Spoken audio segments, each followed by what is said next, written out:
Well, a very, very good morning to everybody here. Day 2 of the Hot Rod Drags here at Santapod Raceway, the 2022 edition. Our track crew are just coming out and we'll be commencing with Run What You Brung in just a few moments. Just to give a chance to welcome all of the people that are here. Good morning on the banking. How are you this morning? Good to see you. Going to get a nice early suntan today. Happy days. And on the grandstands, of course, the sun will come round and get you this afternoon. So a very good morning on the grandstands. How are you this morning? Good to see that it's not too chilly to take your hands out of your pockets and give us a wave. Appreciate that, folks. Okay, Run What You Brung, and I am absolutely delighted and honoured to have somebody to talk to today. And not only that, the absolute legend of commentary up here, Mr. John Price, is with us. John, how are you, mate? Really, really, really good to see you. Yeah, good morning to you, Carl. Lovely to be back at Santapod. I always think I should start this off by saying, honey, I'm home. Because I used to spend so much time here at Santapod, and it's just lovely for me to come back. One day and one day only, special offer on it. Oh. Well, one day is better than none, so we are we are absolutely delighted to have you here. To go and work in where am I tomorrow? Suffolk tomorrow. So we've got to drive back to Kent and then drive out to Suffolk tomorrow morning. But what are we doing today? It's qualifying, isn't it? Yeah, it's qualifying with our race classes. We've got 4 of them here today. We've got Gasser Circus, Outlaw Anglia, the Supercharged Outlaws and the Wild Bunch. We've got quite a few Nostalgia Superstockers here as well. And, of course, it's Run What You Brung as well. First hour of the day is Run What You Brung. Okay. And then our first class to qualify will be at 10:30 today, so it's going to be a great day, and we have got so much to talk about as well because you've been extremely busy. I mean, Old Warden, we've got to have a chat about that because that was just fantastic. I wish I was there, but I was here. But I'm definitely going to come along to Old Warden. Yeah, you should do, because you would enjoy it, and everybody would know you there anyway from here, of course. And it was just such a wonderful event this year. 50th anniversary of the National Street Rod Association in 2022. So it was a big celebration. We were up at Rutland Showground for the fun run, and then at Old Warden, which really has become our home now with the NSRA. It's a beautiful setting. You've got the Shuttleworth collection right next door to us, and so every now and again you hear the roar of a Merlin engine or an old radial engine or something like that. So it is, it's very, very nice. You'll have to come. Oh, you must definitely. Come.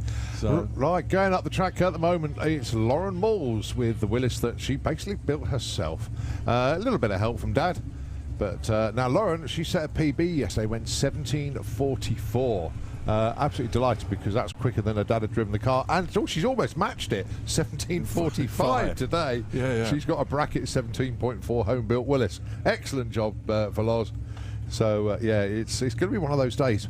Very quickly, John, things that we sort of monitor these days is obviously air conditions and track conditions and stuff like that.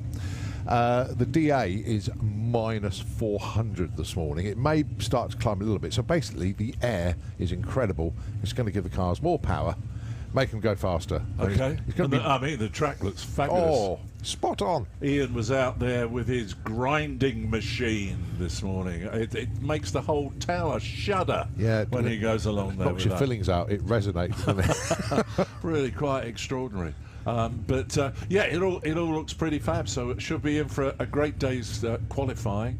I know the boss has told me he's coming out in Roaring Rat a couple of times today. Is he in the Gasser Circus? Yes, and he's having a grudge match he's with having somebody. a grudge match with Andy Bond. But not in Andy Bond's car that I normally see him. No, in. he's in his other one. He's in the pretty sister, not the ugly sister. So, okay. All right. But yeah, I mean, KB. Take my hat off to him. Went 10.15 in Roaring Rat yesterday. Did he? Absolutely pulverised his PB and his fastest ever speed as well. So he was really happy. Is that a quicker time than Roaring Rat has ever been? I'm not sure. We'd have to find out. Because when Kenny was driving it, it must have been going down somewhere in that region. No, absolutely fabulous. Yeah. Well, talk about quick. Ian Smith of the Morris Minor just went 12.07. That's quicker than he went all day yesterday. Oh, unbelievable. The track is good. Oh, the track is excellent. Right. We just want we always monitor this. Well, I always monitor this car because it's almost identical to mine. But these got big tyres on there. Got a lot of power. If this car hooks, in other words, if it doesn't wheel spin, I'll just jump through stage, so we'll pull him back. It's got the power, it's just sometimes it overpowers the track. But if it hooks and goes, this will go 10.8, possibly 10.7. If it doesn't, it will go 11.2. Well, I must admit, the track looks as though it will hold what this car will put out. Little bit of wheel spin, you can just see that. So that'll probably be 11.1, 11.1. Always around about 125 miles an hour. Oh, 11.05, 123, not far off, but yeah, it's all about the application of the power. To say good morning to Julian, who runs us all up here. He plugs us into the mains when we get here and sets us off running and talking and all that sort of thing. But in truth, he is the one who pulls all the strings here. Well, let's be honest, without Julian, we are nothing. We are not heard. We are not worthy. I don't know if he's agreeing or just shaking his head in shame. I can't make it out. Anyway, full prefect this time around. I had one or two of these when I was a child, but they didn't. Well, maybe they went something like that. Can't remember now. 1172 side valve engine. You used to get in one of those things. 0 to 60 in a week and a half. I like that. Yeah, a very slow car. But they had lots of good fittings inside them. A lot of Bakelite inside those full prefect. Bakelite door tops, dashboard, and you had a little blind on the back window, which you had a string by the side of your head, and you pulled it and the blind went up. Now, what that was there for, I have no idea. No, nobody else has either. Everybody's blankly looking at me. I dread to think. This was old Ford design to encourage you, I presume, to sleep in the back of your car. I don't know. Possibly. Or to stop errant headlights behind you. Yeah. Yeah, it was the precursor to the dipping rear view mirror then. Yeah, yeah, sort of thing. Yeah, but you had to pull this blind up at the back. Yeah, so. But great car. Hey, look, I'm looking at 60 years ago with that. So, yeah. Let's see what else comes out that we can talk about. Well, we got some of our... Oh, hang on. I've got... just one sec.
Right, okay, so the tractor just doing a little bit of sledding in the Autoglim lane.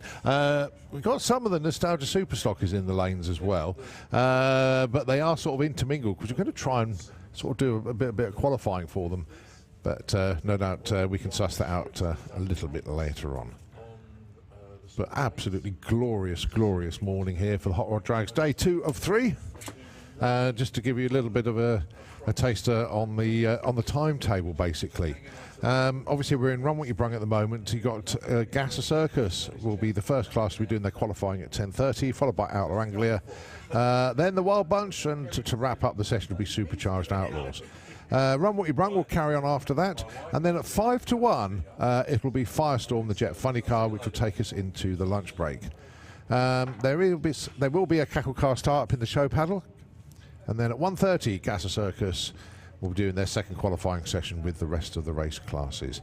Run What You Brung will continue after that until 5 o'clock, when there will be a dinner break on the track, and then when we come back from that, it'll be the race classes once again.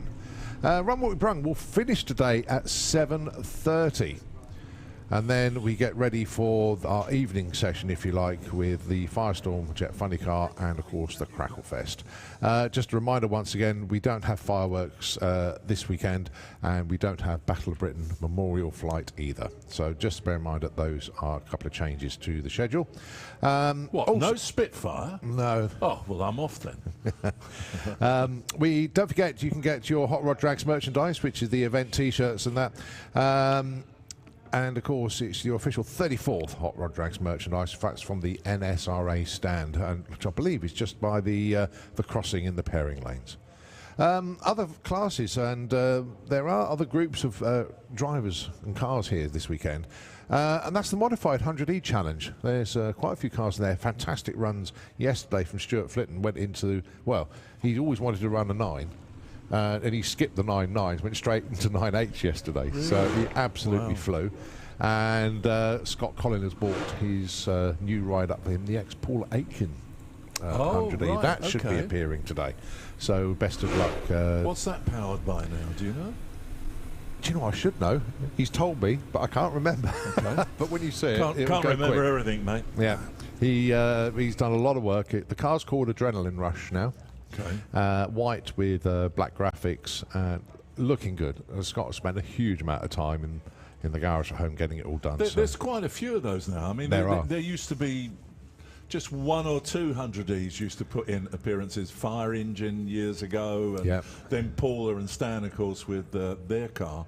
But suddenly there's an interest as Ford Pops and Anglias have come and grown again. Yeah. So the 100Es are following in their wake a little bit. Yeah. It's really quite nice to see, especially for a Ford man like me. But nice to see these old everybody cars. has their failings, but yes, I'm only saying that because I'm a Chevy guy. But yes. There's a couple of very, very nice Fords here, and do you know what? I'm really growing to like the Falcon. There are some stunning Ford Falcons here this weekend, and brilliant car. I do like them a lot. Yeah. I think they're a bit underestimated, to be honest. Everybody was, Mustang, but no, the Falcon, I think, is a cracking car. Very, very nice indeed. And if done right, they can be, well, top draw. They really can be done. Yeah. Well, I did say this a little while ago, that they have suddenly started. You see them being offered for sale. I know at one of the NSRA events here, may have been Nostalgia Nats, Dragstalgia possibly. There was one sitting on a trailer for sale, and you know, you can get a good deal on one of those still, and it'll take, I think, many motors in it. I think there's no restriction on what size engine you can stick in there. So yeah, cruising car and drag racing car, street and strip. The trouble is, the older the car gets now, because eventually the supply will dry up, and the prices are not going to go down. No. They will just keep going up and up and up, and the rarity of them just makes them even more desirable. So I'm glad I got in when I did, because I couldn't afford to buy something now, that's for sure. Yeah, it's really quite extraordinary. This is me being old, but going back to when I was a kid, you would have, you know, sit up and beg Ford or something, and if the engine went wrong, you literally just took it out, went down the scrapyard, got yourself another one, stuck it back in, and off you went again. Yeah. And a number of times, I was on first name terms with all the people in the scrapyards round my way. I wasn't a careful driver by any stretch of the imagination. But today, you can't do that. No.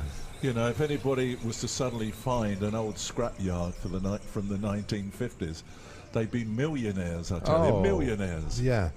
But that ain't going to happen. So it is all expense. And trying to run any old car, whether it's classic or hot rod or whatever, is pricey. Oh, yeah. These days. So. Well, full respect to everybody that actually has the gumption, the know-how, and shall we say the access to some of the old parts, because they're about somewhere, but somebody is sitting on a load of it waiting for the right moment. And and it's when you see these barn finds and stuff like that, you know half of them are staged, but some of them are genuine, and then you see, oh my God, look at all these old parts that have been collected. Well, I quite often, when I sit and watch some of these old movies that are on YouTube, especially some of Nick Pettit's things that he puts on, and you see all these drag racing cars, you haven't seen them for years, so they've either gone to the the rust pile in the sky, or someone somewhere has them in their garage and thinking,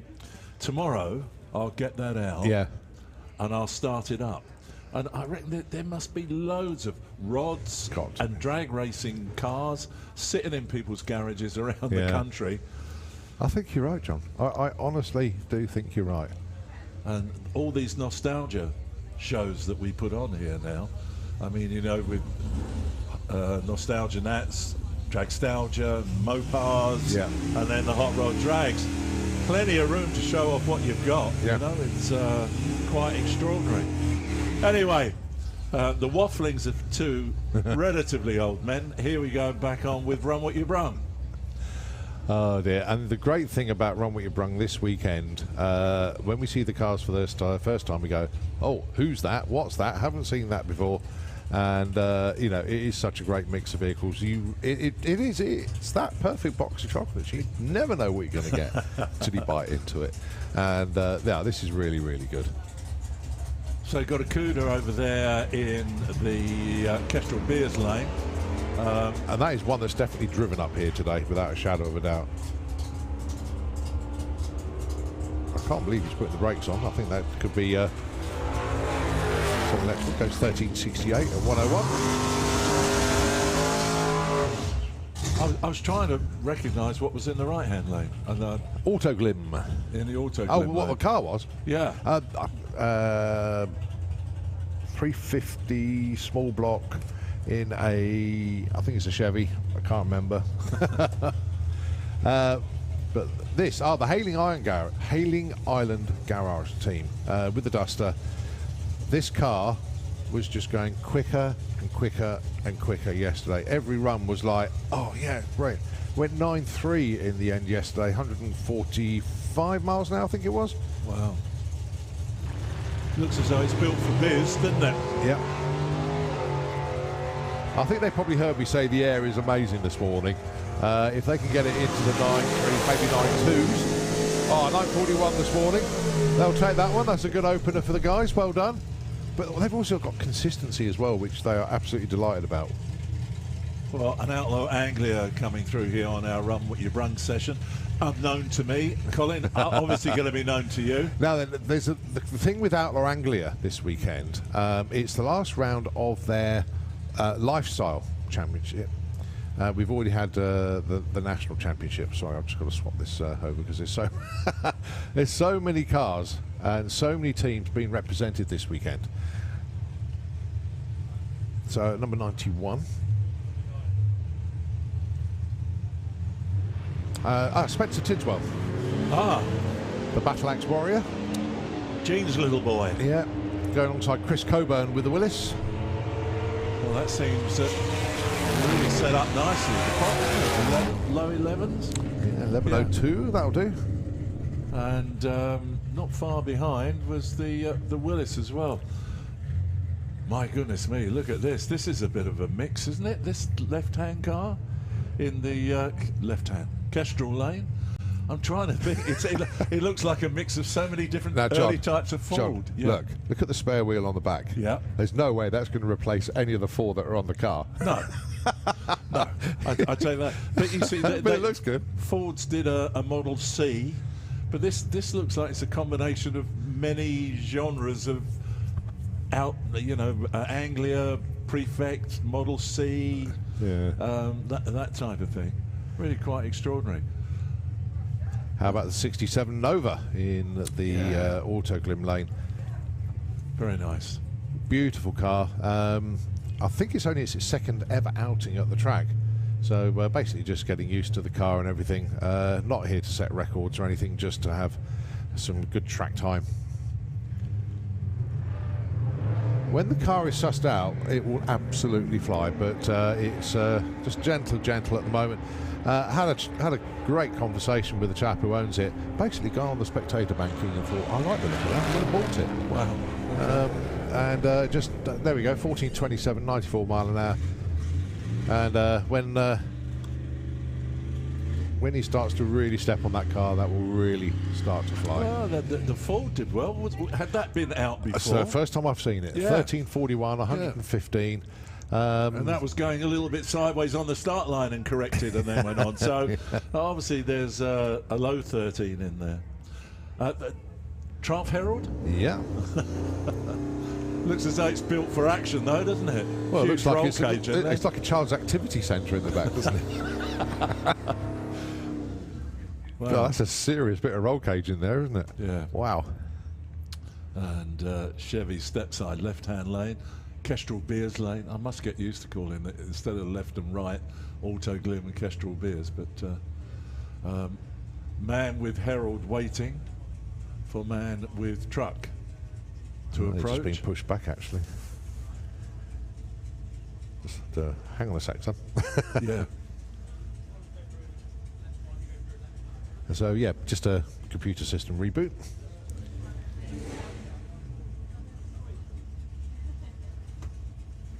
And there we go.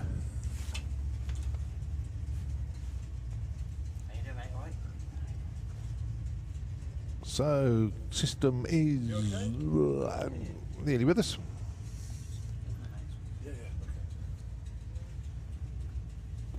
There we go. Right, so bring the cars forward. In my day, you used to switch the switch off and switch the switch on, and that was the reboot. But it's far more technical now.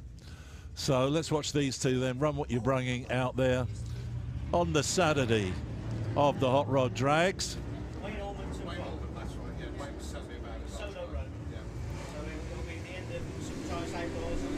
And not too much of a mismatch. The Herald just pulling in front. And gives us a low 15, 90 miles an hour, and 16 treble 07 at 94 miles an hour for the pickup truck. So here we go, a Mopar duo out there together.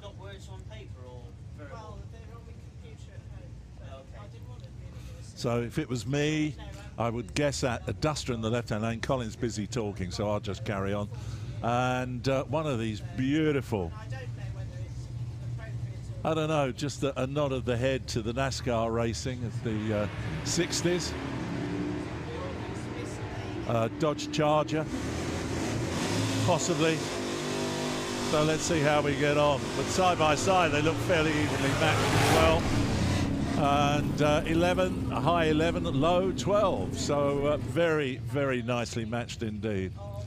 Our next pair coming through here, another Plymouth Duster coming out into the Autoglim lane, getting used to it, you see, and the Chevelle into the left-hand lane, saying in a plaintive voice on the back window, "Sportsman tree, please," which is different to a Pro tree, of course. You're all regulars here at Santa Pod.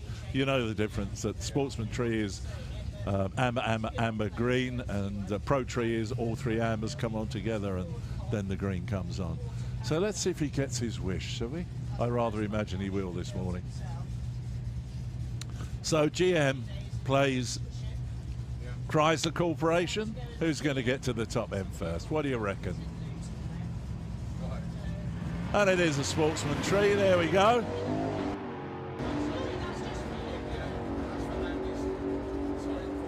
Oh, right-hand lane is definitely going to get up to the top end first.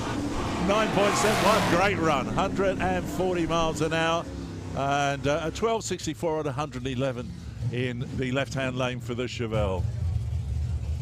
Right, next pair. There's another one with a sports tree, please, and a smiley face written on the back window of the Camaro in the right-hand lane, and same in the left-hand lane, but no smiley face. Well, Chris Goodale, if you knew him, he doesn't smile. Oh, he doesn't smile. No, he's a good lad. Good lads, actually. Neil Francis, 12.23. He was running 12.2 pretty much all day yesterday. Chris Goodale hasn't got a dial in, but it's normally about 10.3. But let's see what he can do. Red light as well. 10.2, 10.3 for Chris, I reckon. Yeah, 10.24, 1.30. Mystic Meg strikes again. Yeah, the thing is, though, I race in the class, so you get to know what they're capable of. So Cuda and what do we got here? Roadrunner in the. Oh, Gary Court, the Coronet. Dodge Coronet. Yeah. Well, it's a Super B. It's a 440 Super B. There was a Coronet that's identical. That they always came down together, and they really caught me out because they're both the same colour as well. The only difference was one was a vinyl top, one was the steel top. Okay. But 11.70 for Gary Cork, 10.49 for Billy Mills.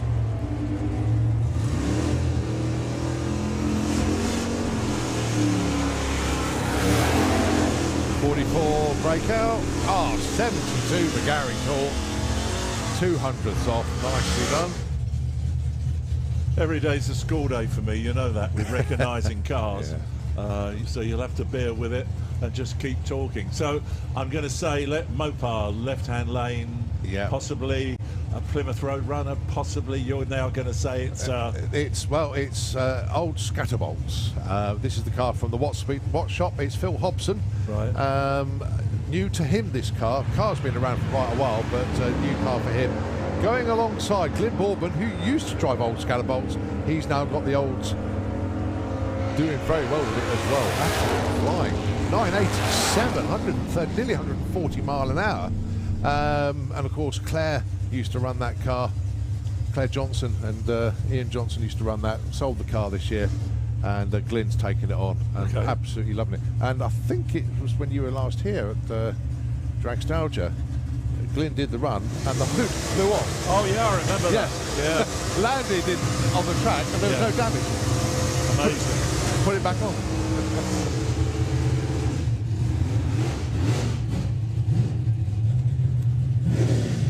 Right, Duncan Watts and Shelby Watts, your next pair. Matching pair, right? Yeah. Either end of the mantelpiece. Oh no, Carly Jane Watts. Sorry, I think I could have sworn that was Shelby. Anyway, it's not the Pinto. Obviously, she changed that. It's now the big Dodge. They're all pitted together in the pits. They've got the marquee just, well, they brought their own marquee basically, but it's like 4 or 5 bays wide. Wow. They all come down together. And are these evenly matched? Tell me before they start. No, I think Duncan will be slightly quicker. Well, Duncan went 9.2 yesterday. Well, that looks a pretty strong run as well, isn't it? 9.2? 9.3 today. There you are. So you're spot on with your predictions.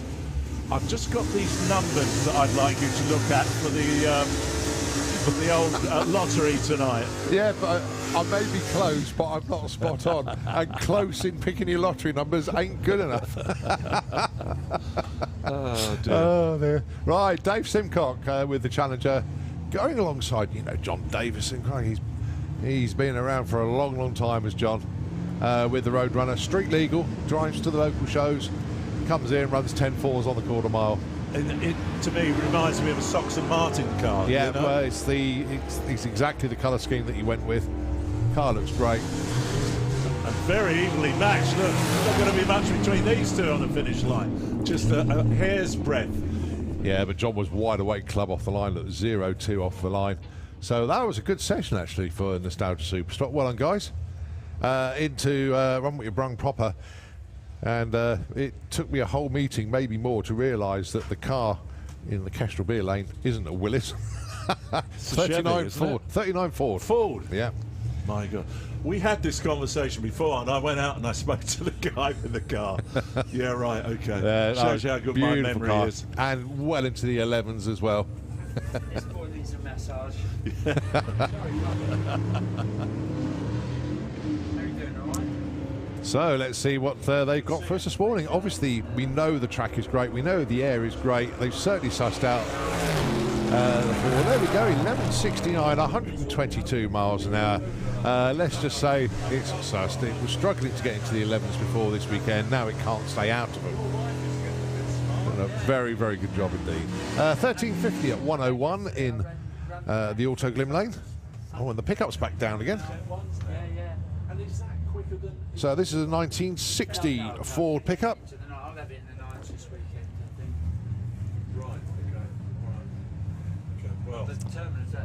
Right, so let's see what they got for us on this run. Now I don't have the previous time up here, so I'll have to keep sort of making notes and everything to see how it all works out. Okay, here we go. Lights go green, off he goes. It doesn't matter if you pull a red and run with your brung, the clock will still start when you cross the line, not when the actual tree runs. So just taking it a little bit easier as I go up towards the stripe. Coasting across at 69.81 miles an hour.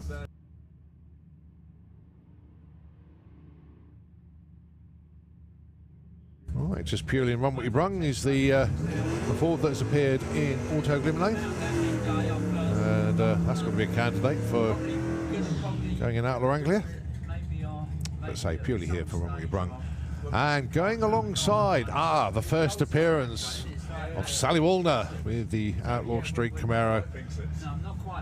That is absolutely flying these days. I'll stand corrected if I'm wrong, but it's in the 8.3s, possibly 8.2s now. Sally has got an amazing handle on this car. Just being put in the right tracks. And of course Justin obviously running the pickup truck and one of the stars of the show at Carfest when he does the burnouts there and gets through a fair amount of tyres. Good job he's got tyre sponsorship, otherwise he probably wouldn't be able to do it. But Sally Woolner with the Camaro, what has she got for her opener? Conditions absolutely bang on to go quick today. Off the line she goes. Just a little bit of a skip as the tyres reach for traction, but rest of the run looking pretty good. 9 flat, 152 to open the account. That'll do nicely. It'll be in the 8s for the rest of the day. Pop goes through with 17.96 at 65 miles an hour. Next up is Brian Savage. Oh, you know Star. Brian Weldon. Yeah. Star. And the man that used to work for one Dennis Priddle many, many years ago, and found himself underneath the tribute funny car, bottom end man. And yeah, what are we doing here, he said. But here he is. I think he drives the car to the track, doesn't he? Yeah. And then puts in runs like this, you can see in the Auto Glim Lane. Well, he's not exactly local, is he? You've got a fair old trek to get here. Yeah. 10.41. Right, now what's Lauren got for us? What? Lauren goes 16.91. Oh my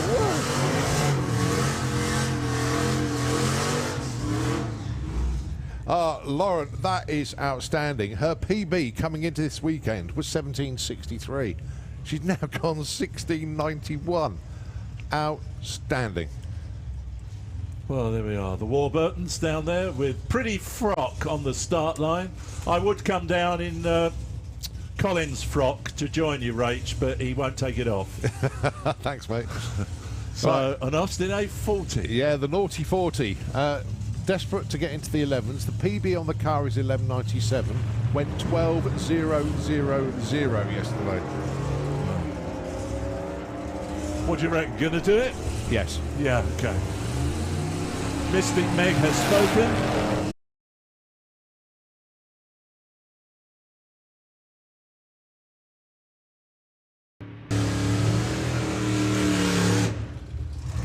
Right, Damien Bacon with the Willis pickup. That's beautiful. It's cracking. It seems to be. Am I right? It's a shortened bed at the back, isn't it? Yeah. And looks like somebody's parked a top methanol dragster wing in the boot as well. Looks great though. Yeah.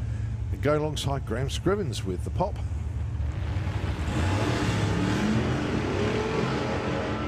That's an Anglia with a 47 front on it. I think the radio wheels, the straight up and down on them. Wow. Absolutely fab. 10, 11, 132. That's getting close to the 9s. Yep. Well, that car has been around for a long time now, hasn't it? So good to see an increase in performance. Today could be a best day for a lot of people coming along. Colin explaining about the weather and the track and things like that. So there might be a lot of personal bests happening this weekend. Did you say this Morris Minor had run its quickest earlier on? Ian Smith bringing the car down once again. Do you know what? Actually, I don't know what his PB is, but he was absolutely flying. That is one serious roof chop as well, actually. Don't be confused, that's not a 4-seater anymore, it's a 2.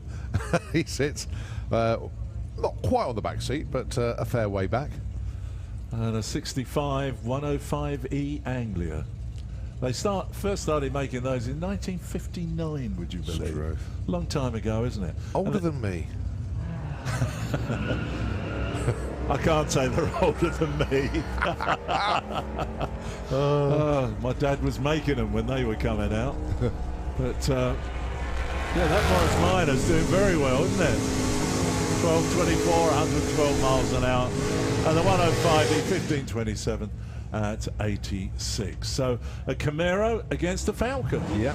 And a Camaro of which age? That's a 69. Oh, I was going to say 68 because it's got a G plate on it, so 69. Yeah. And is that the same as yours? Pretty much. One that you've got? Yeah, the only difference with that one, it's got a bigger engine than mine. Right. And it's tubbed, so in other words, it's got much larger rear end, and I think it's got a falling on it. I can't remember. But other than that, yeah, still a street car. Going alongside the Aussie Falcon, it's not very often you see Ford Falcon right-hand drive. Yeah, very good point. So 11 and 9, 124, plays a 13.28 or 104. I would love that Falcon at home and just use that as my daily. I just think that's beautiful. As soon as your birthday comes round, is it 29th of February? Is that your birthday? Oh dear. Yeah, so Baccaruda and a Sprite. Yeah, driven by Mark Bull this weekend. Now then, they went 10.10 yesterday. Or did they even go 10.07 in the end? Let's have a quick look. 10.09 they went. Okay.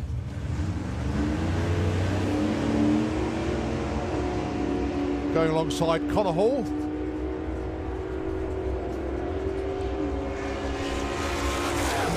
Obviously a guy called Phil Herrick had I remember that. Austin Healey Sprite called Vicious Trait. Yeah. Which is one of the few that I can remember from all those years ago. Wonder if Phil is still around somewhere. Hope he is. Used to be a good competitor. So you're talking about 100Es. Here's a 4-door, which would have been in its original state a Ford Prefect, and running alongside what appears to be, to me, from this angle, 57 Chevy. Yeah. So the 100E not running with its original power equipment, I wouldn't have thought. So let's see how we get on. Well, if you look at the size of the rear tyre on Yes, that, that's right. the 4 original tyres wouldn't reach the width of one of those rear tyres. Oh dear. But it's just nice to see lots of 100Es coming out. They were the baby brother and sister of the Ford Zephyr and Ford Consul Mark 1s. And they came along and were replicating the way the body was put together, etc. And they started off, I think, in 1953 with that shape, and it went all the way through to something like 1961, where it ended up not being an Anglia or a Prefect, but a Ford Popular. So they had a long history, the Ford 100Es, with Dagenham and the manufacture of that body shape.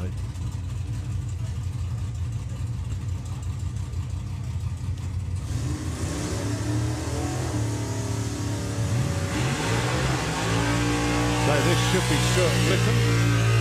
Yep.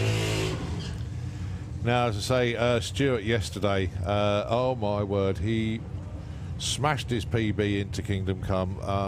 The numbers he went 987 yesterday. Wow. And then, bearing in mind that was his first ever 9.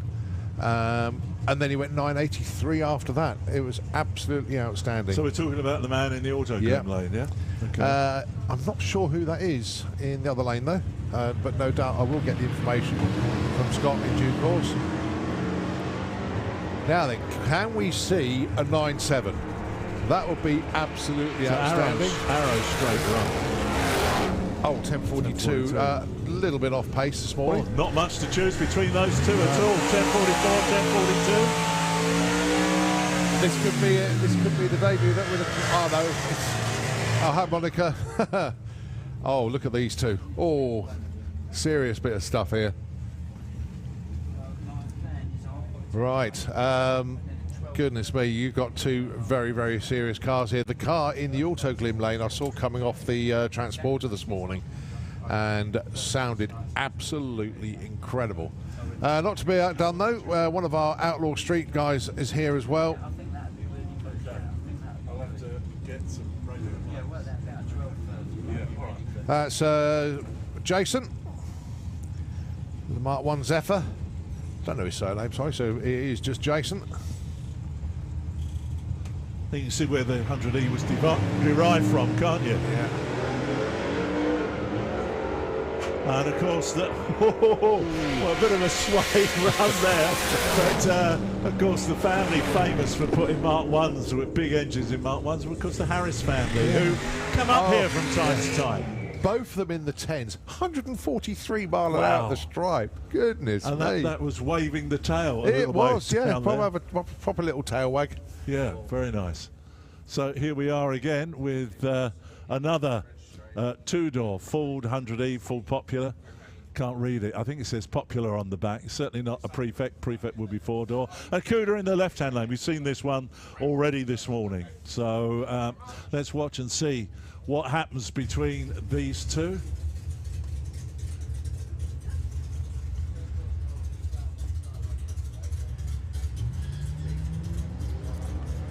Oh, just one on its own then. Bobby needing to talk to the driver down there. So let's just watch and see what we get. It's amazing that all these 100Es have suddenly appeared. And 13-second run, very nice. 103 miles per hour. Right, just very quickly, whilst we've got a little gap. In Trade Area C, we've got 4 vehicles that are parked up that we do need moving. And they're all older vehicles, shall we say. BDX 447B for Bravo. Then we got 586 UXO, VXS 511, and 254 UXD. If those registration numbers mean anything to you and it's your vehicle, can you please move them? They're in the wrong place and they need moving as soon as possible. So that's BDX 447B, 586 UXO, VXS 511 and 254 UXD. Can you please go and move those 4 vehicles? Thank you very much. Right, so the CUDA. I just had his instruction and just rolled through the beams. But run with your brung. We'll give him a chance to get them all set in the right position. Off we go. Lovely looking car, actually. Yeah, they are, aren't they? Highly collectible now. There's always been Cudas or Barracudas racing here at Sandipod, I think, right from the very early days. And another 13-second run, another just in excess of 100 mile an hour run. So one of the Huxleys down here. I think it's Brian.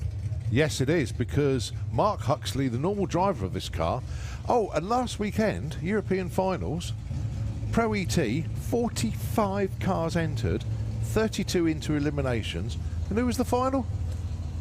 Mark Huxley against Lee Huxley. Can you believe that? Wow. But there is Lee out front, and he said, it's the old man having to go today. So, well done to Brian. And on the back window, it's because Dad's turn, he's only 80. So, Brian Huxley, and I tell you what, he ain't slowing down either. There you are. This is what you do when you're 80 years of age, ladies and gentlemen. You get in a race car and show your sons how it's done. Low 10, possibly a 9. There we go, look, 10.06. Oh, wonderful stuff. Oh, dear. Well, I'm Mark for allowing the old man to have a go. 10.06, 132. Outstanding. Yeah, that's definitely a Chevy. I don't know what year it is, though. 50s, isn't it? Yeah, early it's like 50s, something. yeah. 52, something like 53. And that's a Chevy Biscayne or something, is it, in the left? It's a Nova wagon. Is it? But beautiful. That turquoise blue is gorgeous. It's like the Appreciation Society sitting up here, isn't it? Yeah. Everything comes through we like or we want. The trouble is, although I love my Camaro immensely, yeah, I would love a Chevy 2, a Chevy Nova. I just think they are outstanding. Look, 100 miles an hour standing still, I think the old saying goes. Yeah. So that or a Falcon, I don't mind. Okay. I'll have a word with Keith. Yeah. I know it's one life, live it, but I want to survive it and not be kicked out of the house for spending too much money. Right, Chris Cobo with a Willis.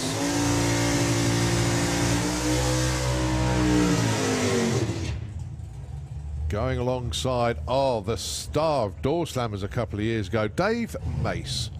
Had this, I don't know if you remember watching this one, the street class. Was it a burn down? The burn down that went over 4 minutes. Yeah. And they both got pushed back. And then when the race came, Andy Bond bumped through stage, and Dave Mace took the win, took the money. I do remember that. Amazing, but I don't think I was here. I think I watched it on YouTube. You know, on the live stream. Oh, it was amazing. So here we go then. What sort of times? Tell me what sort of car that is. It's a Vauxhall. It is a Vauxhall. It's what, a proper, Cresta, yeah, is it? Yeah. Oh my goodness. It looks so, from this angle, it looks so American. Yeah. In the 7s as well, so it's it doesn't hang about.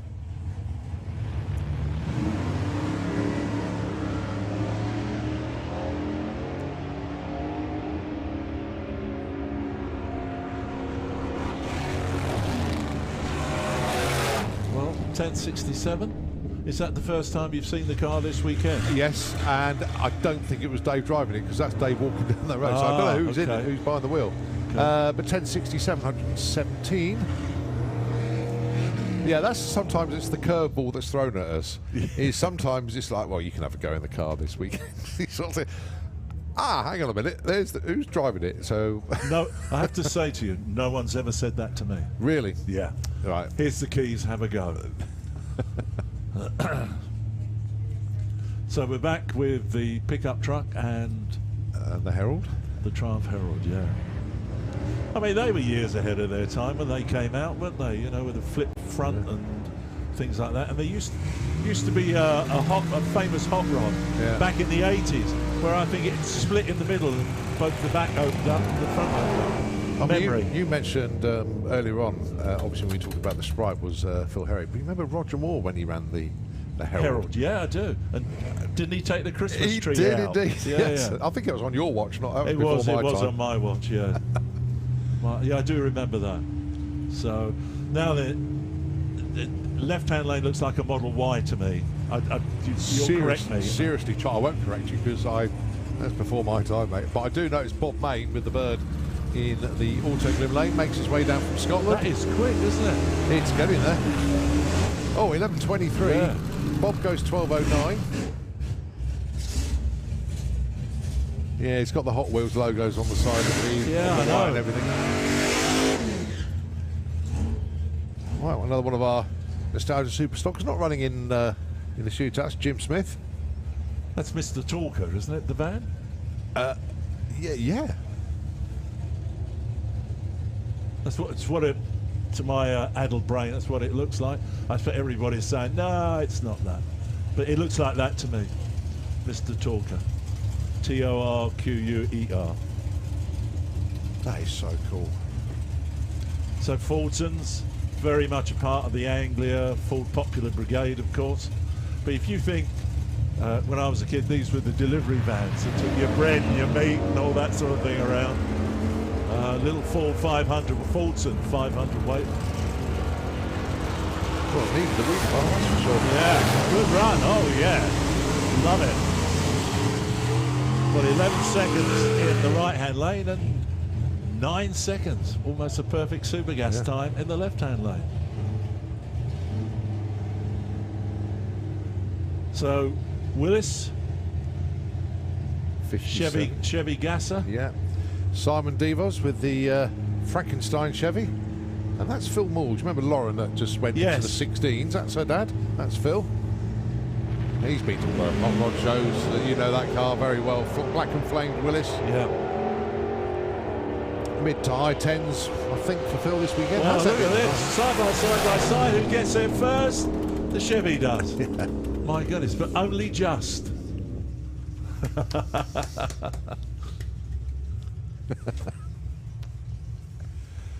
Lauren in the 16s with the Willis. Congratulations to her.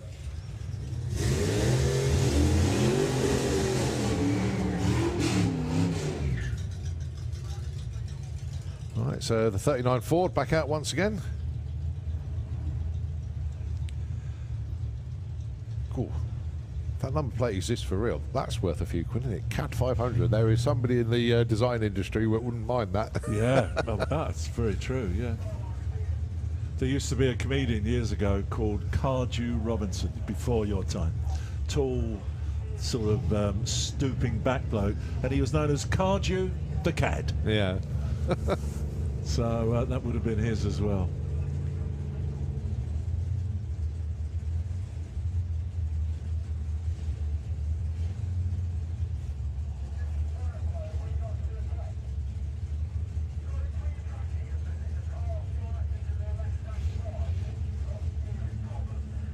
Right, just resetting the two cars.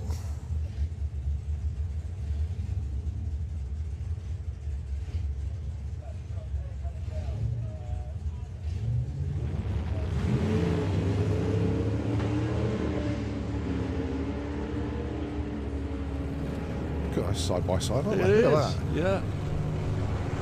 Looks like the Ford, I think he's just going to get it. Yeah, just. My goodness. Got some great pairings coming through here, haven't pretty we? cool, actually. Very cool. And this is just a general run, what your run session we have at the moment. Yeah, that's all we got. Not far away from our race classes, though.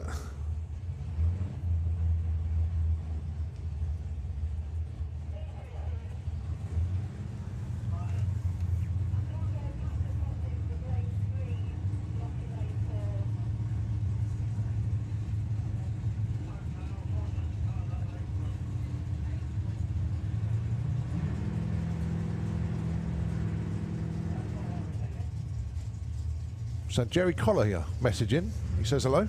Oh, hello, Jerry. Yeah, so, and basically, he says, great to have you and John Price up there. Shout out for Scott and Sky. They are here this weekend crewing for Ben Rushforth in Outler Anglia. Really? So, Jerry, I know they've been all over the country recently. I think they went up to Scotland with some with the bikes and that. Had a good time. So, Jerry, and of course Sharon, a very good morning to you. And we'll see you next weekend for the national finals. Scott is leading ET Bike this year. Very, very tight in the championship. You have to. How old is Scott now? 20 something. Sorry. Yeah, he's not there anymore. He's up here. Yeah, okay. All right. But yeah, best of luck for next weekend to Scott, obviously. Are they what? Jerry used to ride Kawasaki, isn't it? That's right. Yeah. Years and years Post-op ago. bike, and then he had the TL 1000. Okay. Trying to think what else. Goodness me. But a very storied career, Jerry. And yeah, a top bloke, actually. Absolute top bloke. And I've got to know Scott quite well over the last few years, as we're both die-cast collectors, so often messaging each other.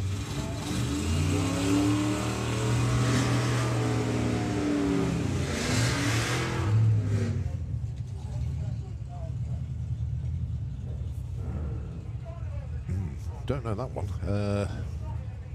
I didn't even look to see. It's got to be a Willis. Oh yeah, it? just trying to see who it is. I do like the grey with the Anglia in the right-hand lane, in the auto glim lane. That's a now colour, isn't it? Grey. Yep. So many manufacturers are turning out grey cars with black wheels on them, looking every inch a race car. Ian Ratton is the driver of the Willis. Ah, okay. Came to Dragstalgia, ran in the Willis Wars there. Tidy 12:34. Yeah. Again, not much to choose between them. A slight difference, 3/10 on the start line, but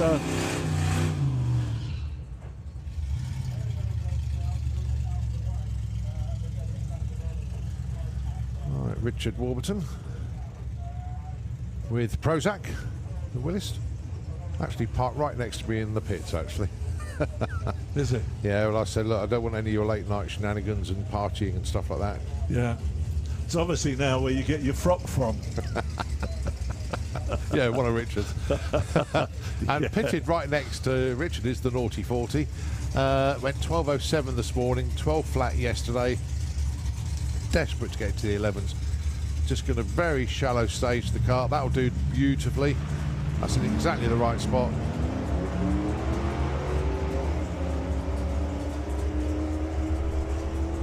Well, Richard's going to be comfortably ahead. You can see that. 11:39. 12:04 this time round. It is so consistent, but they just want that 11-second run. Yeah, I can see that. So close to it. As Henry Ford would say, you can have any colour you like, providing it's black and green. Well, but that applies both lanes here, actually, doesn't it?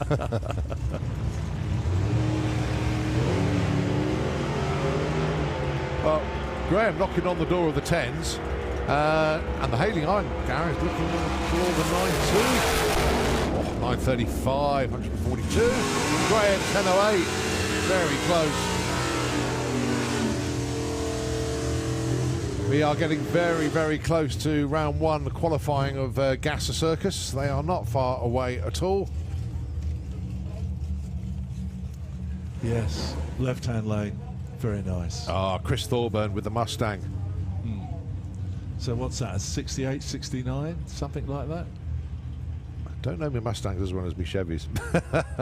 But we do know that he doesn't hang about. He's actually, let's see what his best run was yesterday. 10.25 at 130 mile an hour. Well, the Sprite's giving it a run for its money, I'll tell you that. Look at this. This is going to be tight at the top end. Well, who's going to get there? The Sprite gets there first. Absolutely superb. What a great side-by-side pair of runs. Well, the gap at the stripe was only 0.19. That's because the Mustang got away first. And the Sprite had to close down and just overtake it before the stripe. So, yeah, very close. But 10.17 for the Sprite.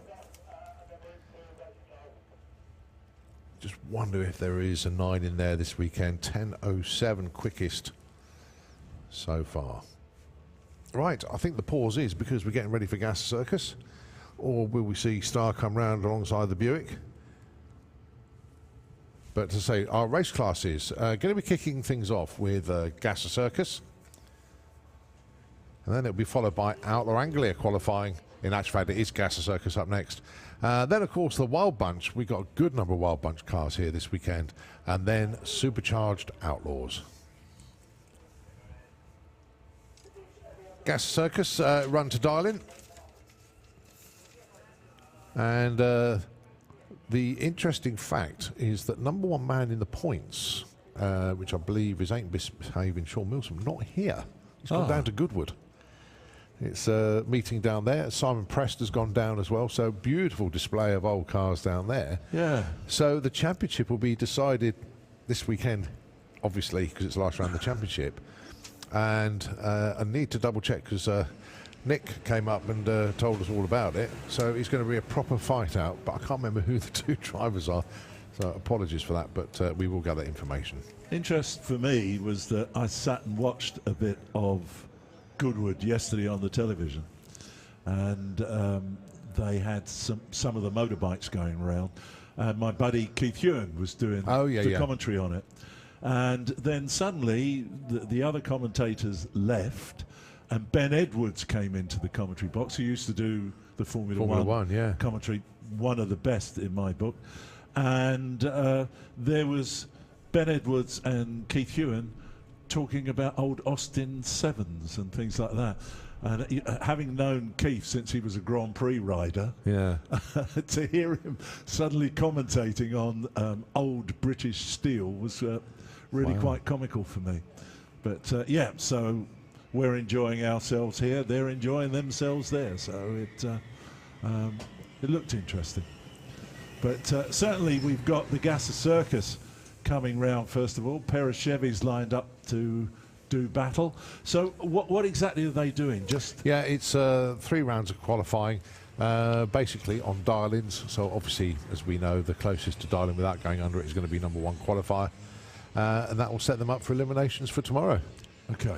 So it should be quite an interesting battle. There's quite a few of them put runs in yesterday. So in effect, they've dialed their cars in. In actual fact, yes, I've just remembered. It's who the two are that are fighting it out for the championship. Ray Irish, who didn't put a run in at all yesterday. Okay, with his Willis pickup truck. Yeah, and the other guy is Billy Jones with the Willis, but he put loads of runs in yesterday. So is it youth and exuberance? As we gauge and treachery. What's it going to be? Who's going to take that title? It's a fight out between those two. Okay. So, what, for the title? For the title. Because Sean isn't here? Yeah. Going to be very interesting. Okay, all right. I don't know if it's a case of who goes further in eliminations, but we do know that the championship is basically between those two. Well, that should be interesting. Well, Billy was putting some cracking runs in yesterday. He really was, but Ray just chilled out. No, I'm all right. Know what I'm doing. What was the other name you said had gone to Goodwood? Besides Sean? Simon Prest. Because I think they all used to crew for Darryl. Yeah, that's right. For Darryl Bradford. Yeah. On the Wildside Racing Top Fueler. I'm sure I said to you the last time I was here that when we took drag racing to Goodwood for the first time, and Darryl, they fired the car up. I did tell you this, I'm sure. And Lord March came and said, you made all the windows in Goodwood House rattle, which I think pleased us all immensely. Was that on the cricket pitch? Is it there? No. It's there is right in front of the house. There is an oval. Yeah. It's where they normally have their work of art with cars hanging off of it and things like that. And they had the Top Fueler on stands right in the middle of the piece of grass, and fired it up, and indeed made Lord March's windows rattle. So, but that was in the days where please forgive me if I've told you this before. Of course, the drag racers came out onto a very cambered hill to try and do burnouts and things like that. Yeah. And then, of course, all the Formula One drivers saw these huge smoky burnouts, and they started coming out with their Formula One cars doing big burnouts, Jensen Button and the like, you know. Long time ago. That was 2003. Yeah, well, bizarrely, I was working at Goodwood then, doing the model car events that obviously you remember way back when. Yeah. And I was working there, and that was the very first time I met Darryl. Really? Yeah, but obviously I wasn't a commentator up here then. Neither was he. He was a Top Fuel racer. I was just a fan on the banking, and that's the very first time. He doesn't remember it, I do, because obviously when you're there you chat to all sorts of people. But yeah, very first time I met Darryl, and little did I know that we'd be next year going into our 15th season up here. So it's staggering, absolutely staggering. But yeah, good memories that. Long time ago, mate. It was. Wow. Well, not only do we have our race classes, we do look forward to Keith Bartlett having some match races with Andy Bond today. Yeah, he was just talking about that. I think we're going to go and talk to him and Andy Bond on the start line. Right, okay. Round about 12:30 as the gassers come round. And they are grudge racing for Dosh, basically. We will find out more later. Good stuff. Okay, so we go into Gasser Circus. I suggested pink slips and Keith said no. That's right, yeah. Because we know how sly Andy Bond is.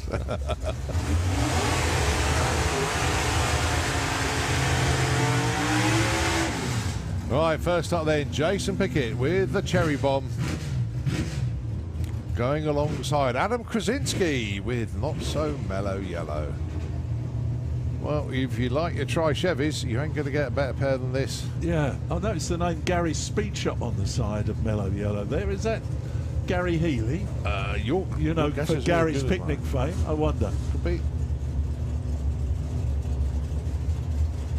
Dial-in saying 11.10 for Jason, 11.90 for Adam. Great start line reaction here in the Auto Glim lane.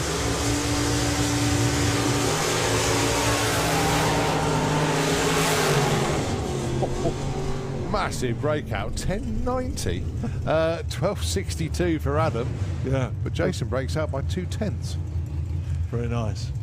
Well, it was almost like that was like the traffic lights. You got the red Chevy, the yellow one, and now we go green with red with green onions. Going alongside Jason Hollenby with the jumping jalapeno. With all the things that's happened to Jace, it's nice to see that he's back out racing again, and very nice looking Falcon. Is it a Falcon? Yeah, it is. Thank goodness for that. I got something right. 10.63 dial-in. Jason Ray 10.78. Well, Jason closing at the top end, and that was lost in a race. Would have been lost on the start line, I think, that one. But Ray Turner goes into number one with a 10.85 on a 10.78 dial. 10.89 there for Jason. Right. Well, you were talking about Ray Irish. Yeah, here he is coming through with his brown Willis pickup, and running alongside him Nick Hewison in the Fordson. Dial-in for him 9.95. Ray just a slight bit lower. 10.02 is the dial-in for him.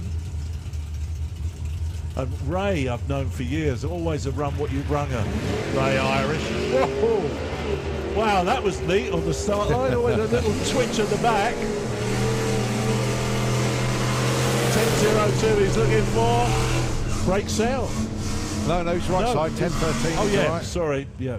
Well done, 10.13. Yeah. 10.09 for the Fordson.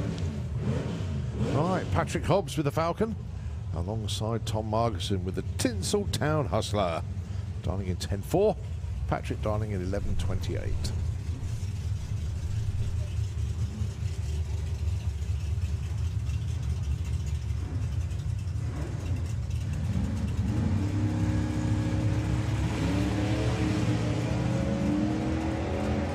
Red lights don't matter in qualifying.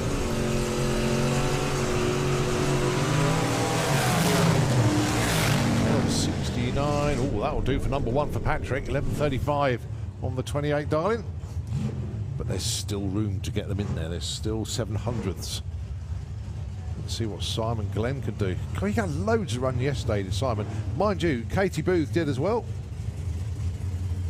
Rather unfortunately guided in by Steve Matthews, so honky tonkin number one, if you like, not here this weekend, so Steve still come down with the class.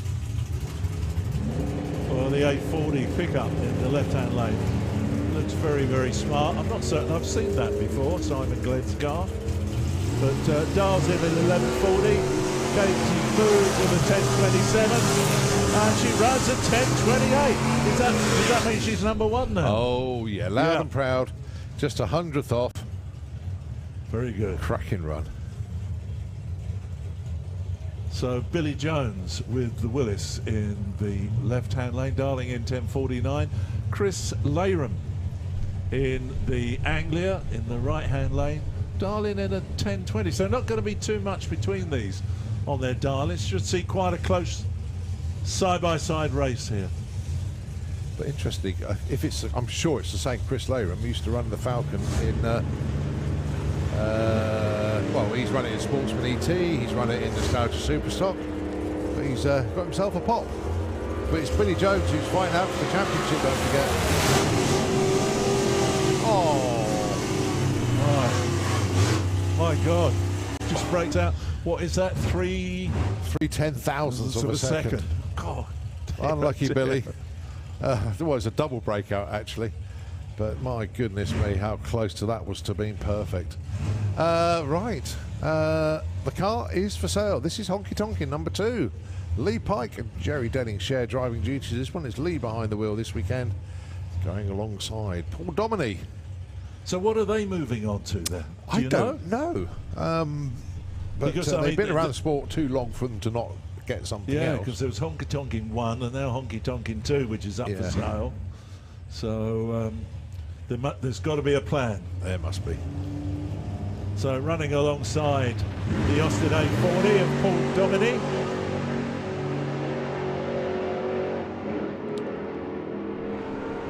A little bit of the pedal. 331. And a breakout for Paul by fair old margin actually. 1163 on 1179 Darling.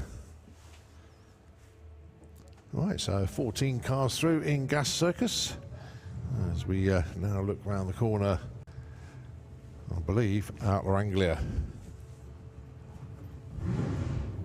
It is indeed. Colin Miller back behind the wheel of the Flying Fife today. Young Aaron Springford was driving the car yesterday. I don't know if you caught any of that, but no. He's crewman. He put 4 runs in. His first run was a 10, not bad. Second one got a little bit out of shape in the 11s. Third run, 8-0. And then he went in the 7s. Unbelievable. 790, I forgot what the number was now. He was in the 7.9s, and that was the quickest the car had ever been without nitrous. It was quicker than what Colin Miller had ever done in the car. Wow. But then Aaron is a lot lighter in weight than Colin, so that was Colin's excuse. The name rings a bell with me. Has he been driving Gary Springford's lad. Ah, okay. That's where you know the name from. Yeah, okay. All right. So here we go then. Is it Ginner coming out to the right-hand lane?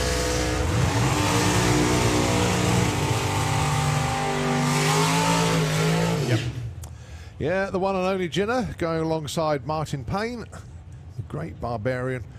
The Great Barbarian is one of those, in actual fact, both of these cars, 2 of the best presented cars, bar none. They are stunning. The paintwork on both of these machines, just absolutely drop-dead gorgeous. Ginner was awarded Best Appearing Car at one of our SPRC awards one year. Really? Can't remember how many years ago, about 4 or 5 years ago. And rightfully so. The Great Barbarian, Martin Payne's car, absolutely gorgeous paint scheme on that. So what does the Great Barbarian normally run? I think Ginner is about mid-8s, isn't it? With yeah, tickled low 8s, but yeah, 8.5, 8.6 would be the norm on that. So let's see what happens here then. If you like your sit-up and begs, now's the time.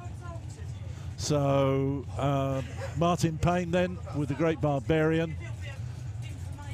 No time restriction on these. They're just racing to see how quick they go and see where they end up in the ladder at the end of the day. So Ginner, been around hot rodding for years and years and years.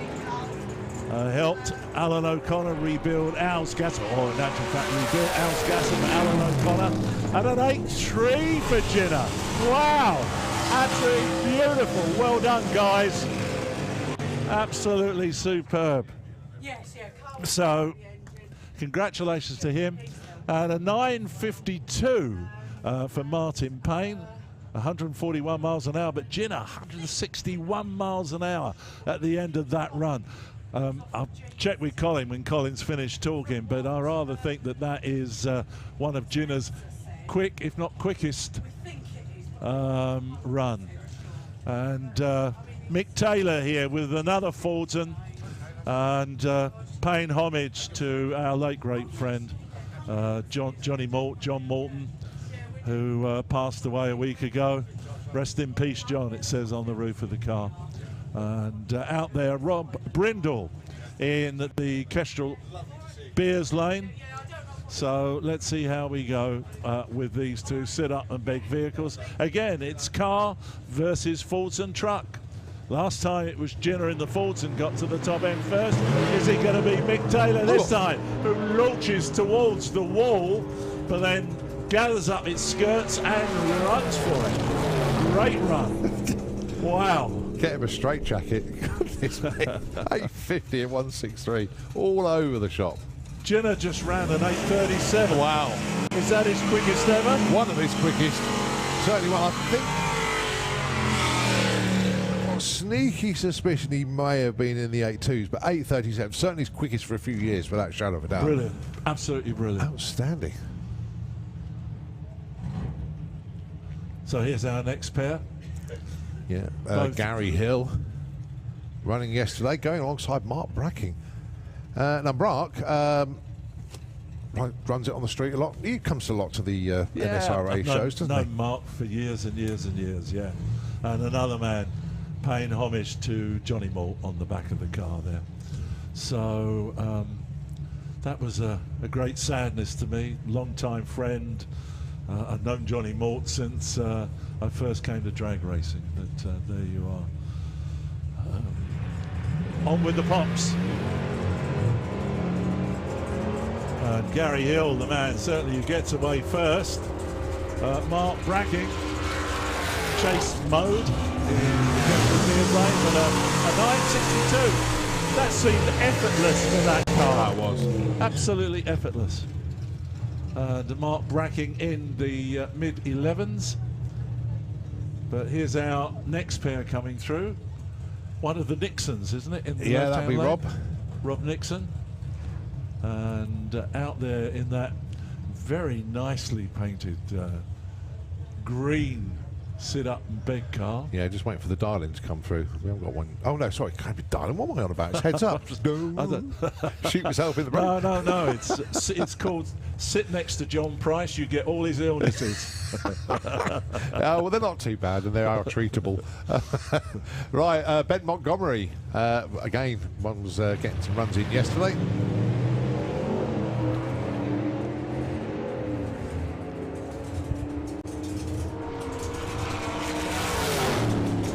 Nice. 962 there for Rob. 1226 for Ben. Right, Ben Rushforth about to appear in the Kestrel Beer Lane.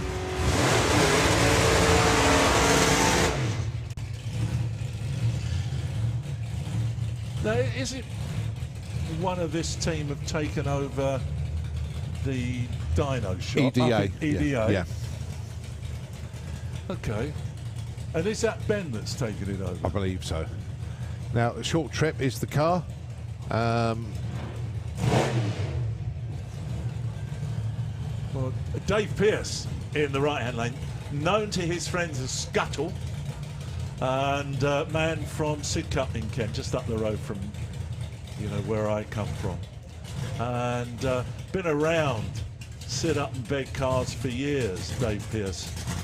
So Dave Pearce, lend me your black pop. That was a song years ago, if you remember. No, I don't. Oh dear. Oh, do you forget? Oh dear. I was going to say older than me, but I don't want to insult you totally. Well, it can't because my birthday's February 29th. You told me that earlier. 10:21. 121 mile an hour there for Dave. That was swaying a bit in the breeze, wasn't it, on the way up there? Wow. Okay. Well, a little bit of fluid in the Kestrel Beer Lane. Nothing to do with Ben. It was from a previous run. We've still got the two title protagonists to come round, of course, Jed Guy and Colin Miller.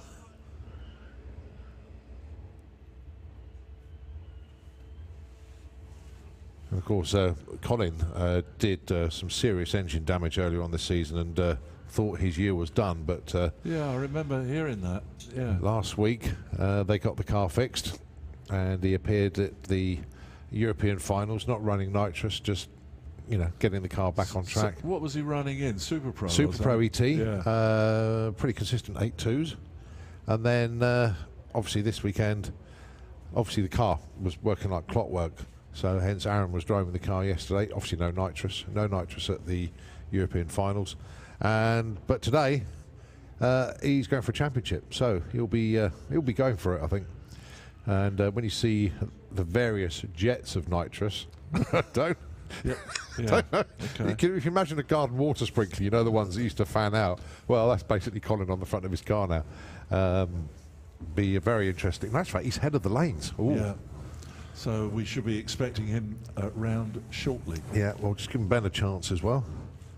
They're still just doing a little bit of grooming in the Kestrel beer lane.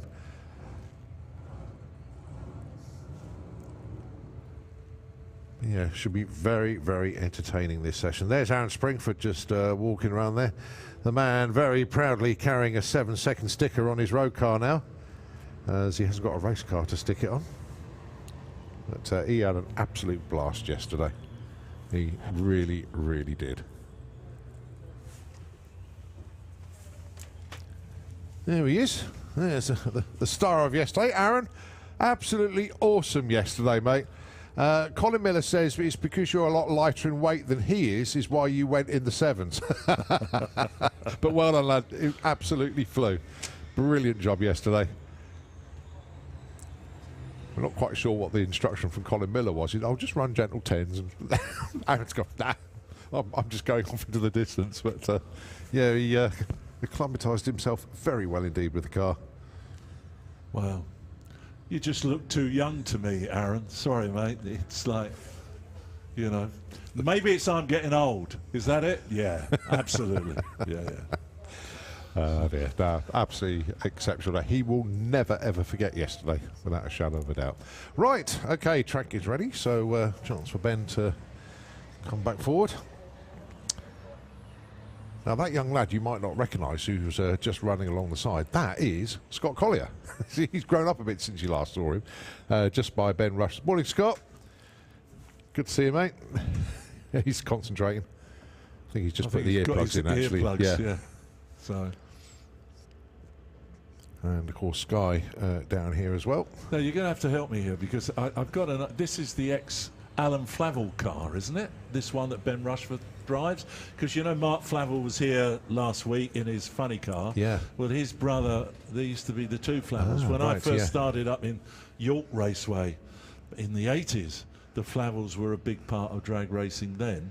And of course, Mark has ended up with the funny car, and Alan presumably retired.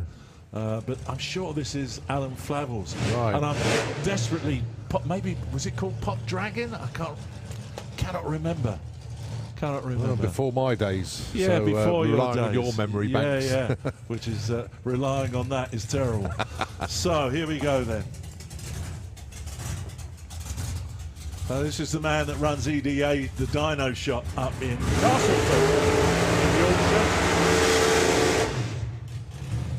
Having taken over from, who was it used to run that? Another ex-drag racer. I can picture him, can't think of his name. Anyway, we'll come back to that. Coleman? Kenny Coleman. Kenny Coleman, yeah. There you go. So, onwards then. So let's hope no more problems. Right, so Scott just bringing Ben up to the line. Good looking run. It is, isn't it? Starting with an 8 would be very nice indeed. Oh, Come just out picked of it it early. Oh, it's still an 8 though. My goodness 8.66, me. Wow. 131. That probably would have been an 8.4 if he didn't lift, but nevertheless he's qualified and he's put it in the number 3 spot for the time being.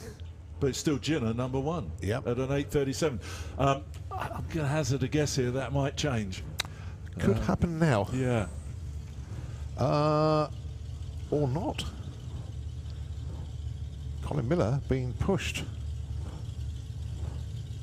So it doesn't look like Cole's going to make this session. No. I don't quite know what's happened.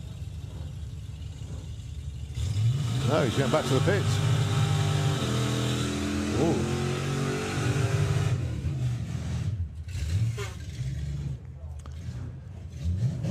So Dougie McClure, the Success, is going to be on a solo here.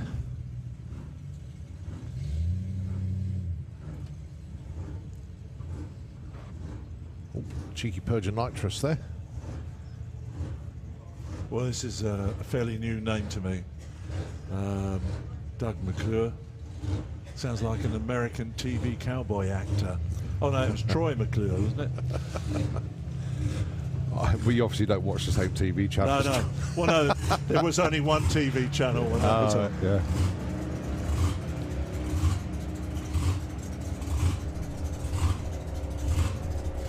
Well, that's a good steady run. 10. Nice. Gets himself the number 9 qualifying spot, 10:55. Terminal speed 123 miles per hour. All right, sounds like Gary Bird and Andy Cunningham. So the Lucky Penny and Agent Orange, your next pair.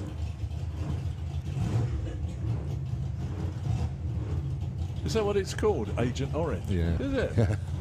Isn't that the thing that the Americans sprayed on the Viet Cong during the the Vietnamese War? They used to clear all the greenery, Right. so that people couldn't hide under the leaves and trees and things like that. Agent Orange.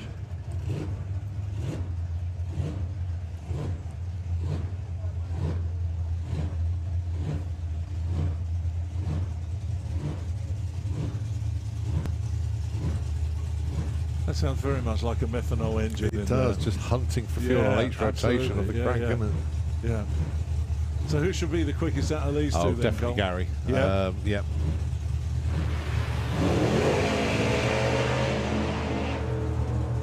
Ooh. Well, he's coasting. I think Andy might get him, actually. Yeah. There's a hell of a lot of engine torque. Took that car to the right-hand side of the track. 11:68 there for Andy. That'll do nicely. Looks like he just pipped his PB there by 100. No, 1,000th, actually. Well done. Well done to him. Gary Bird coasting across the line, 14:63, but loads more to come from Gary.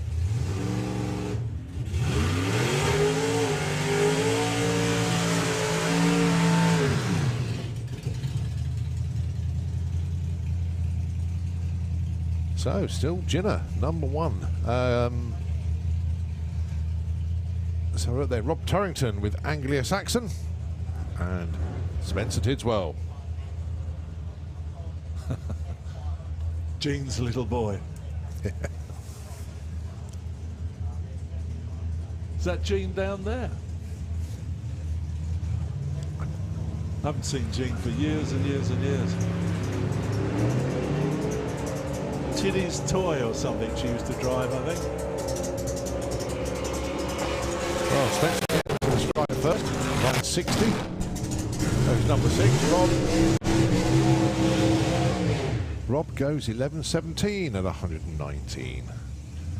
Right, hold on tight, as we could see the number 1 spot get obliterated here.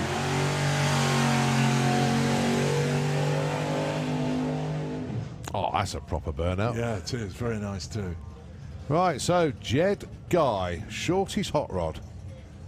Well, I mean, the Guy brothers, Jed's dad, and I assume that, and Tony. I'm just trying to think of what Jed's dad's name is. But they've been around. They were in the modified class years and years ago.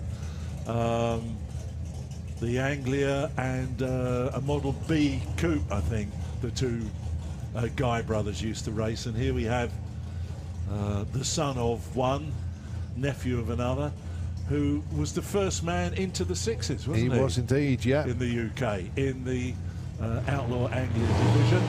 Barry Woodford is the man in the red and black car. Just watch. Oh, bit of a twitch from the back there, and Jed a bit more sedate now heading towards the top edge, and twitch will slow down. Yeah. So there you go. 108 to 60 foot, wasn't hanging about, but 10.53.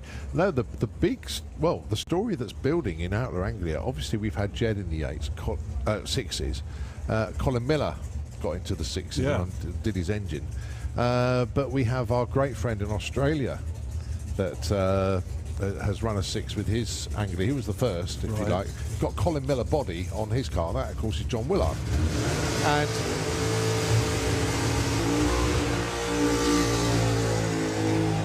very good morning to John. No, afternoon to John if you tuned in, or evening now actually, because he's about 10 hours ahead of us down in Australia. Always tunes into the coverage here.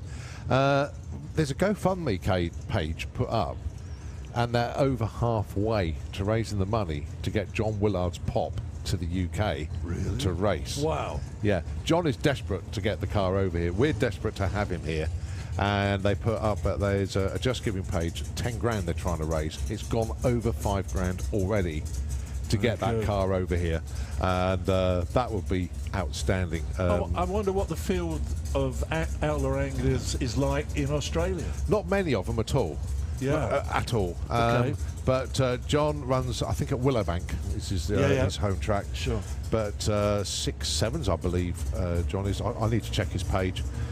But yeah, that car absolutely flies. Right, Rob Stone, Ben Kennedy, your next pair. Well, there's not an awful lot you can tell Rob Stone about Outlaw Anglia racing. He's been in it right from the outset. He's forgotten what more people know. Yeah. Goes into number 2. Great run. Well done to him. Well, whatever the problem was, it's been fixed. Oh, good stuff. So here's the man, all the way from Bonnie, Scotland. There we go. John Willard's gone 6.67 in the pop. Yeah. Jeez, dude. Wow. That is something else, isn't it? John is tuned in because he's put a link up to the live feed. So, John, a very good morning to you. Hope you're keeping well, mate. So, just watching the nitrous come out of Colin's car. How many jets was it? 1, 2, 3, maybe 4 or 5. Sorry, right. It came and went so quick. Yeah, well, we'll have a look, see if he purges again. But Colin Miller, what has he got? It's 5 jets. 5, yeah. The Flying Fifer. Oh, drive through tyre shake. Stand by for a 6, folks. Here it comes, and oh, it's a new PB for Colin Miller. 6.94 with an 8, 190 miles an hour. Oh, fan. Wow. And it was the tyre shake. Well done. It was the tyre shake, and he drove through it. Oh, my goodness me. 108 to 60, 447 at 161 at the 8, but 6.94, 190 mile an hour at the stripe. He got there too quick to build up any more speed because he's been 196 before, but outstanding. John, you called that right. You said a 6, and we got it. Thank God for that. Oh, boy, oh, boy. Great run. Brilliant run. Absolutely brilliant. But the rear tyres were shaking like mad. Look at the tyre marks. To 60 foot. But he stuck with it. He'll now have a headache. I think the brain was saying, gotta lift, gotta lift. The foot was going, no way, I'm here for the ride. The foot won, and 6.94. Yeah. Yes, very good, very entertaining, and of course he is now #1 qualifier. He is. That's the key. 1.4 seconds quicker than the previous #1, which was Ginner in the Fulton. So the gold Anglia goes through at 11.19, gets the number 15 qualifying spot. Give them a big round of applause as they go down. Well done, gang. The Flying Fifer, there we are. Absolutely superb. What a run. Oh, goodness me. Do you know, I'm pleased I saw that. The thing that I wanted to see, that I wish I'd been here for last week, was, of course, Eric's motorcycle run. Yeah. And that was really something. Wow.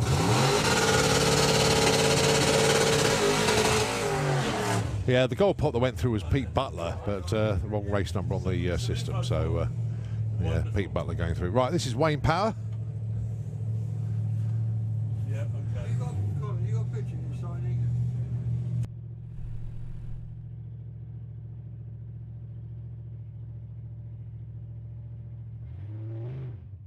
Right, let's see what Wayne's got for us then.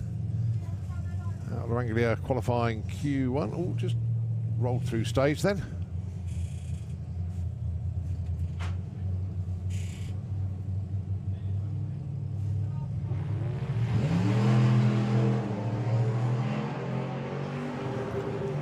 Proper chassis twisting launch off the Yeah. line. Pulled him slightly right, but gathered it up. 11:07, 170. We know that car's got more than that in it. At least 2 seconds, so they'll come back and should see it in the 9s next time round. Just for me to contemplate running 6 seconds in a Ford Pop just defies every inch of logic I may have in my body. That is just absolutely crazy, really crazy. Short wheelbase. I would say all the aerodynamics of a London Transport bus, but of course that's not strictly true with the way they have these fronts built on them these days. So here's another one that's going to excite you, ladies and gentlemen. It's going to be loud, so fingers in ears.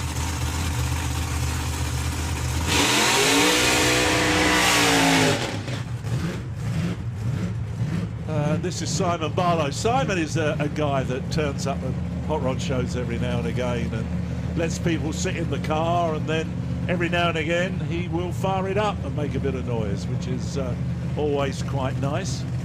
But this is another one of these cars that for me falls under the heading of a work of art. Just such a wonderful looking machine. So now, sort of times for him, that's mid-8s, Has is it? been, no, that has been 7-0. 7-0. Yeah. Okay. Would love to get, and that's why I talked to Simon. He would like the 200 mile an hour because people have been into the 6s. He wants the 200. Engine built and tuned by Carl Harrison. The man stood slap bang behind the car. He's pointing slightly right. Let's see which one. Oh, big wheel spin off the line. So obviously that run won't work the way he wanted it to. But that means he's generating a serious amount of power. Big smiles on the faces down there. I think they enjoyed that. When you bunch of nutters. They've got right grins on their faces thinking, oh, hang on a minute, we've got a lot of power here. Yeah. That, the biggest clues, as you know, John, are what the crew do when they leave the line. They're all sniggering, thinking, oh no. Turn the wick up too far. Yeah, we turned it up too much. Hey ho. Right, so we're now with... this is the Wild Bunch, yeah. Okay. I'm going to take these because this is where I start to do a lot of scribbling. Okay. These are the PBs. There's that other thing, message that was left for you.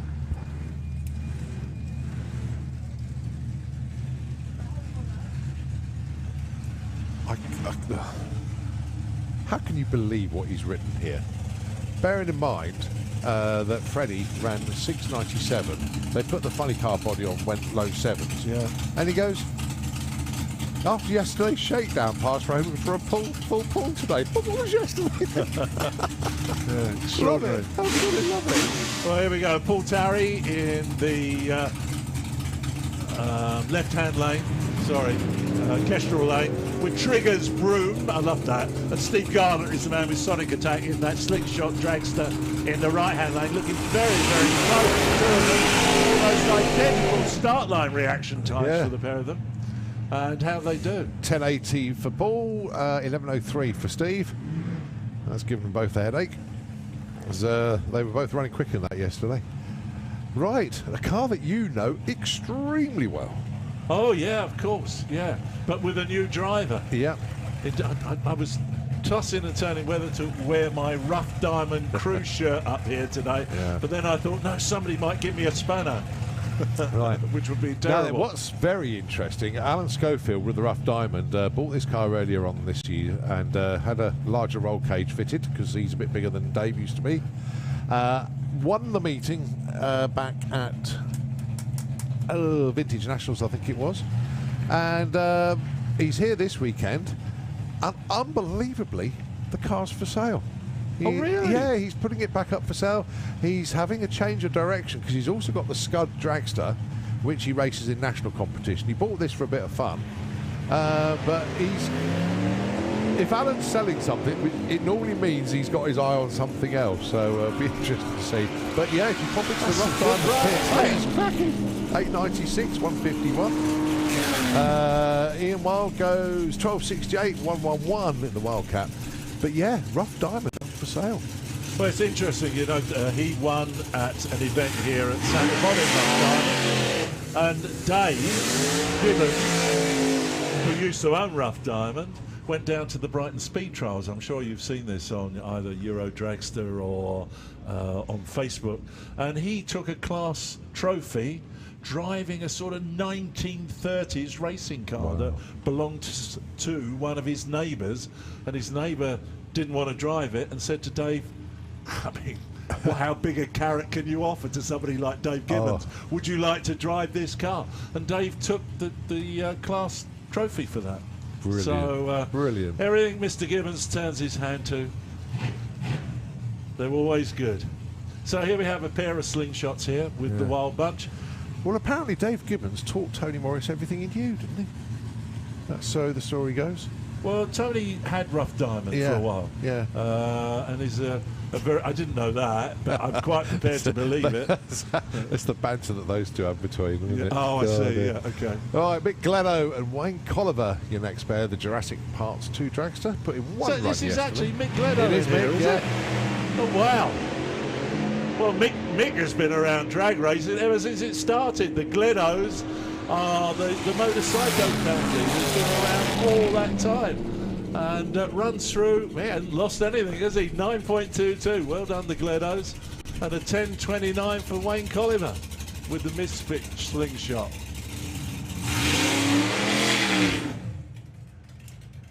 Right, this is the Crewman that we were talking about earlier on.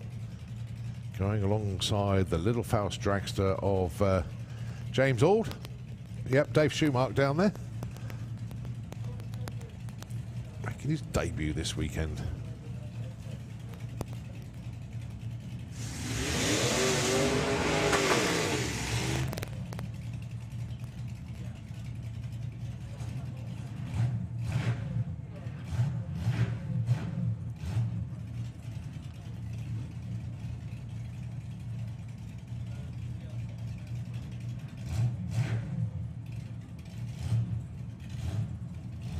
Retro racing, of course, very, very big in the States, and they have fields of top methanol, top fuel burning slingshots. Just take my hat off to these guys and girls who drive those things. Quite extraordinary.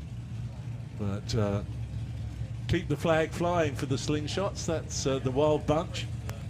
Great to see them out here. So Dave Schumacher just easing his way into driving the car. Right, James Ald, high 12 probably. Oh, low 13. 13.14 at 101, and Dave goes through the 12.53. He's gone 2 seconds quicker than I've ever driven on the track. So that's his first attempt. Well done.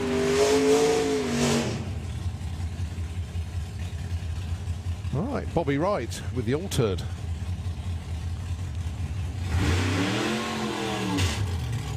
Going alongside, well, a car that you will remember from way back when, and obviously a driver that's been around a while, Phil James, with the Rampage funny car. Yeah.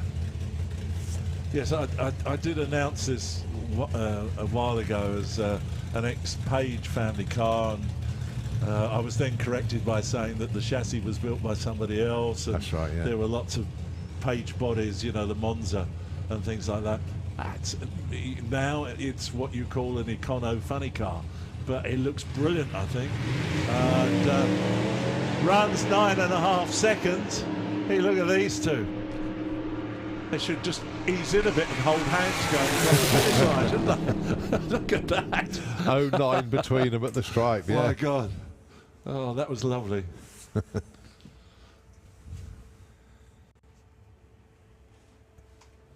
Oh, more to come, I think, from the Wild Bunch. How many did you say were here this weekend? Nearly, well, 29, 30 of them. My goodness. It's a strong entry. Let's have a quick look. Oh, 33 have pre-booked into this one. Looks like it's Jim Tanner with a shindigger tucked around the corner. Got one of them just being pushed back, which is a shame. But there is a car next to Jim that's just making its way forward. It's the Ratchet Strap racing car, I think.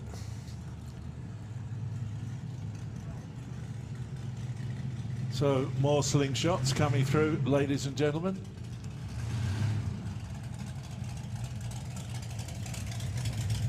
Oh, it's chasing time.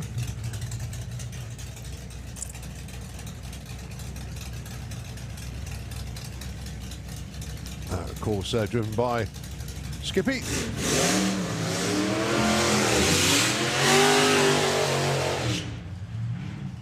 And of course, Jim Tanner.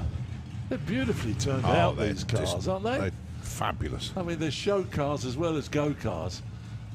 These two in particular look really, really sweet out there together. Do we have? Is Roy Wilding here this weekend? He is. He is. Yes, they've seen him around. Okay. He'll be in Supercharged Outlaws. Ah, okay. All right. So the car that he now drives, Roy, is that fuel or methanol powered? Methanol. Methanol. Okay. I shall look forward to watching that. Yeah, very low sevens actually. Really going quick. Was he chasing a 6, I presume? Is he with that? Oh, lummy. Yeah? He would love a 6.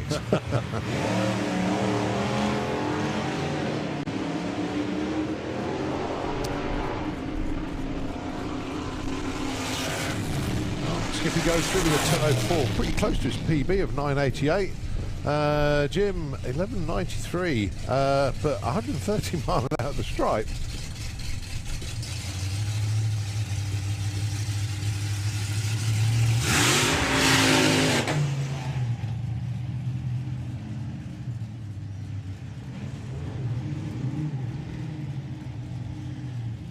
Right, so Dan Wilson with the antique toy going alongside Andy Clifford with Snake Eyes. What is that? A Fault V6 in there, is it? The antique toy?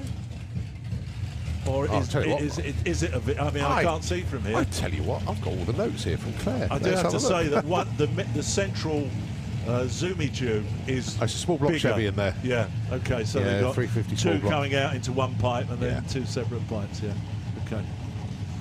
A best of 10.12 at 121. New to the Wild Bunch this year. Going alongside Andy Clifford with Snake Eyes. Actually, Terry driving this weekend. Terry goes 9.37. Dan Wilson goes 10.20. Almost a PB on the speed there, just went 121.08, has been 121.24. Right, Gavin Meanley. This is the car that we were talking about earlier on from the 1960s. Ah, right. Yeah. It looks the part too, doesn't it? Does. Right the way down to the rear wheels, etc. Yeah. And Brad Cooper's dad down there, Flathead Ken Cooper, Hall of Fame member, standing watching his son drive the car. To a 10.90. I'll give him a wave. There you go. Lovely to see you. Lovely to see you, Ken. Oh, and Brad misses a PB on the speed by 0.01 MPH. Oh, really?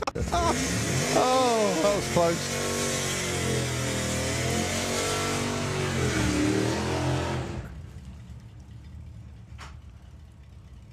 Right, next up then, Rich Butcher. He's in the Auto Glim lane going alongside the beasting of Bob Morgan. Yeah. And of course, Barry down there, the trademark hat.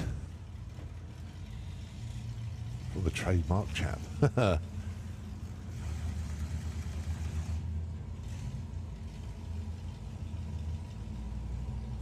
Now the bee sting. Oh, would they love a 9? The PB on the car is 10.03.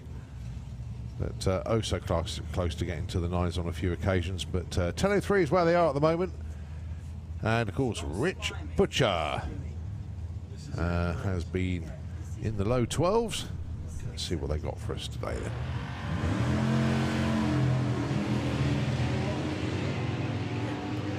Well, Bob Morgan certainly off and running.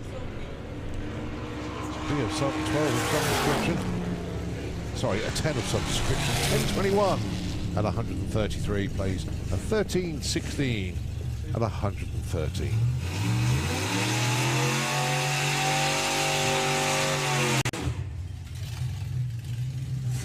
Right, Gary Atkinson with time lock. Now, we had his stepson in the car yesterday. The car absolutely flew. Went 9.43, so Gary's going, whoa, hang on a minute, I need to get back behind the wheel. I need to go quicker. So let's see what Gary can do today. Going alongside Rob White with Happy Days, the slingshot.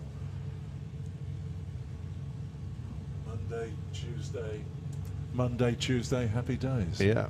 Yeah.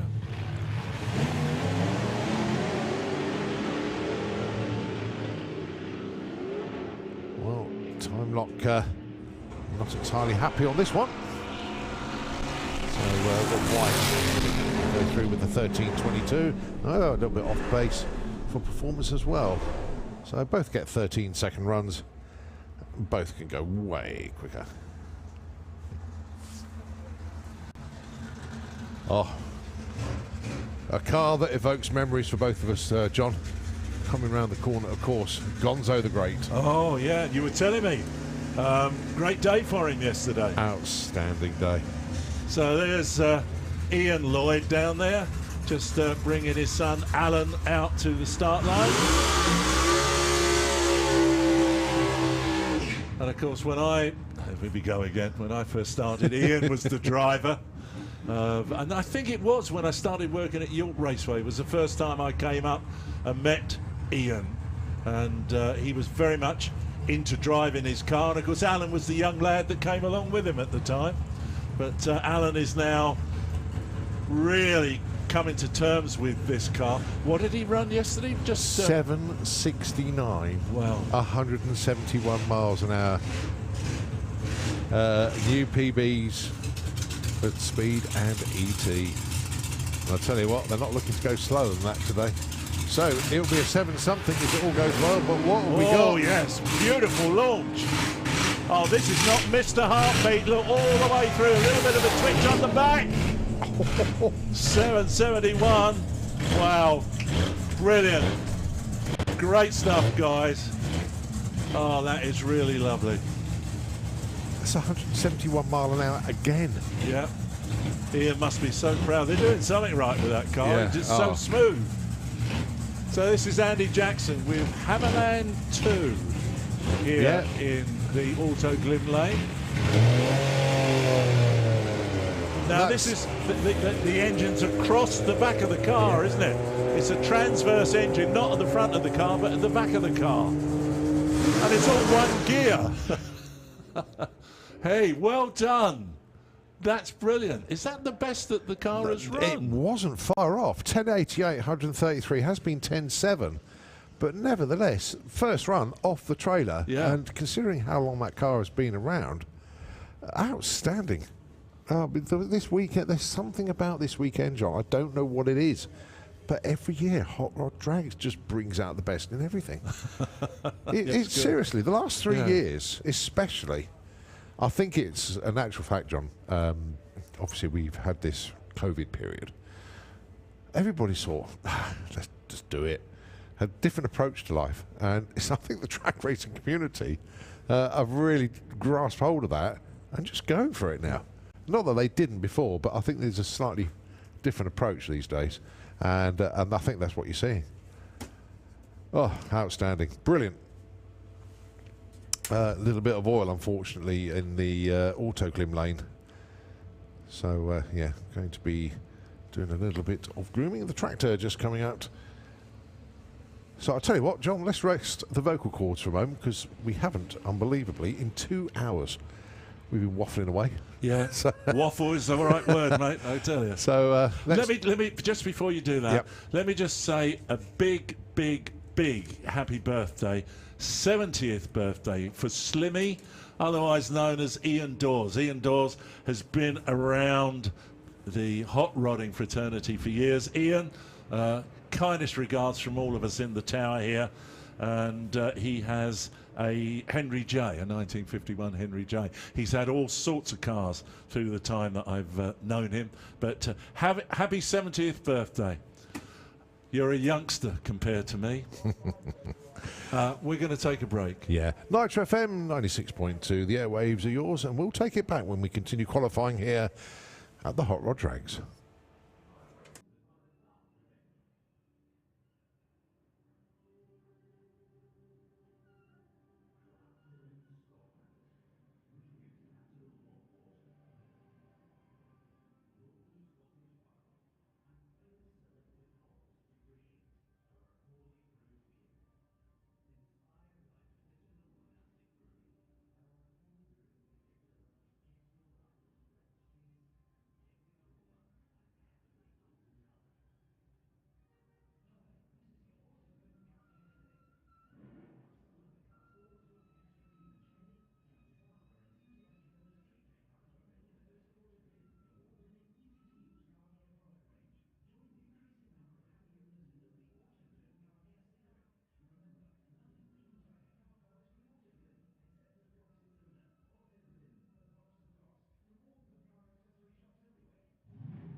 Oh dear. Oh, do you think I am? Oh dear. I was going to say older than me, but I don't want to insult you totally. Well, he can't because my birthday's February the 29th. You told me that earlier. 10:21, 121 mile an hour there for Dave. American TV cowboy actor. Oh no, it was Troy McClure, wasn't it? We obviously don't watch the same TV channel. No. Well, no, there was only one TV channel when that was on. Yeah.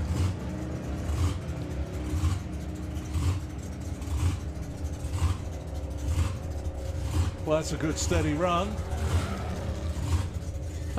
10. Nice. Gets himself the number 9 qualifying. That sounds very much like a methanol engine. It does, just hunting for fuel on each rotation of the crank, isn't it? Yeah. So who should be the quickest out of these two then, definitely Cole? Gary. Yeah. Yep.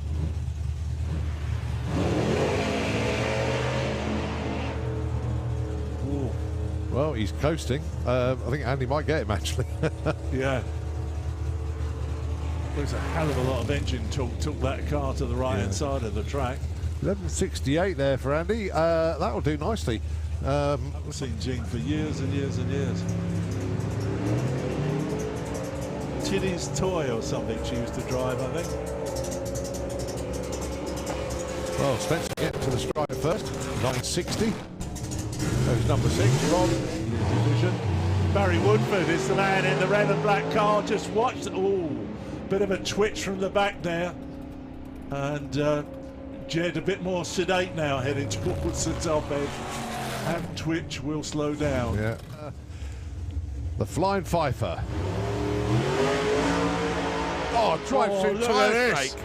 Stand by for a 6, folks. Here it comes, and oh, it's a new PB for Colin Miller. Right. The foot one. And okay, so that track didn't take that long to sort out. And yes, oh, very good, very entertaining. The hits just keep on coming. You have got coming round the Saltown Shaker and Paranoia. I'll let Leslie find it. Paranoia, the Jag powered altered, very distinctive car, going alongside the Saltown Shaker.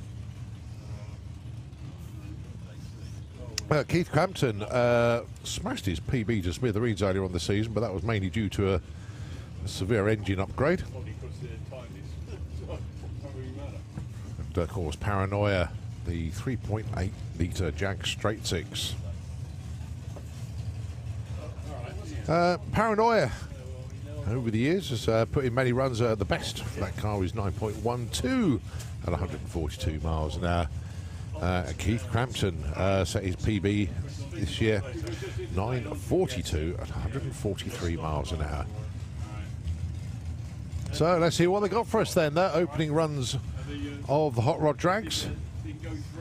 Absolute glorious weather out there. The forecasters said it was only going to reach about 17 degrees this morning. Bit of a ground frost this morning. That caught a few people out. Certainly a bit chilly overnight, but warming up beautifully today. Batman and Robin used to call Brian and Alan.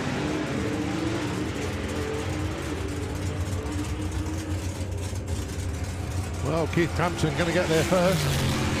997, 137. Alan Lowton with Paranoia at 89,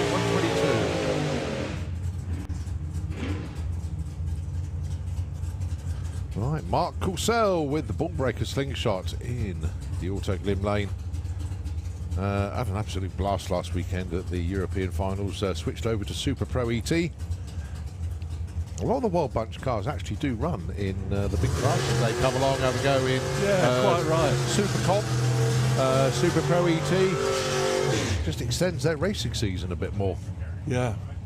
So, Paul Brown then. Now, Paul coming out in his Brogy Roadster.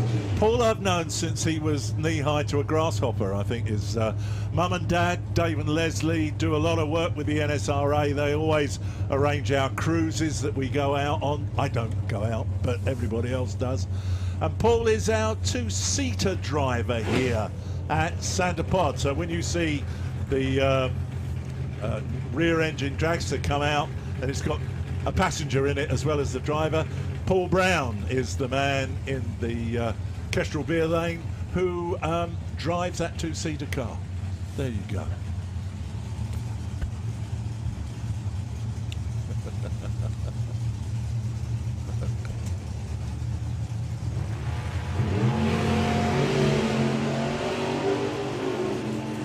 Well, 006 cherry on the tree, that doesn't matter for Paul. But Mark Michelle, 8:15 on the trailer. Wow. Wow. Well done. Absolutely brilliant.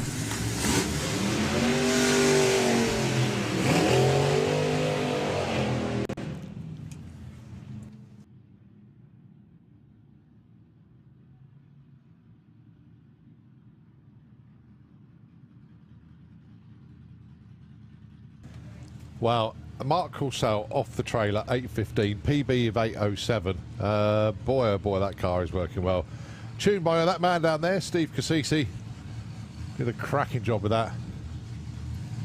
And now guiding back, Rob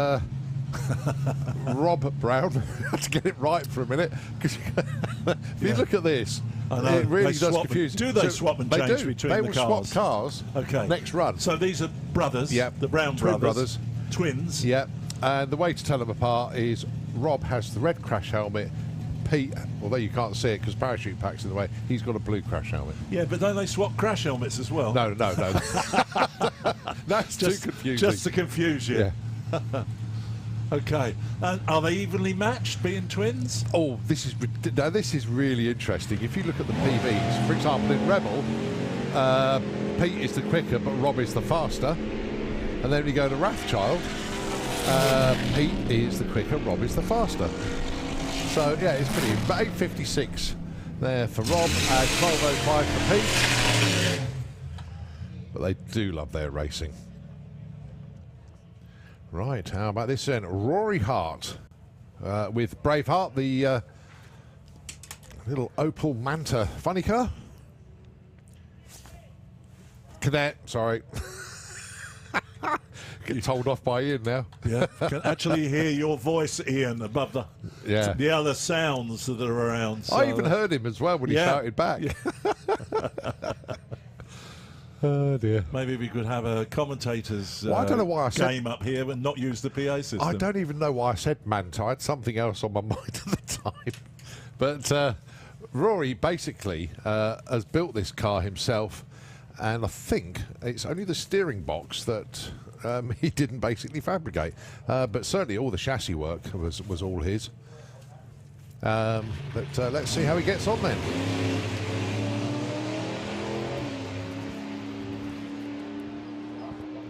It's an Opel GT. There we go. 350 small block. Goes 12:18. Well, that's a new way to set a PB. I know it's not as quick as you want, but 12:18 is quicker than the 13:05 previous. So well done. Absolutely brilliant job. And 95.64 mile an hour. It's coming round. Now, Rory, last weekend, was working on Top Fuel cars this weekend on his Opel. Brilliant. And why not? Yeah. That's the, if you the can, answer you can. to that. Yeah, indeed.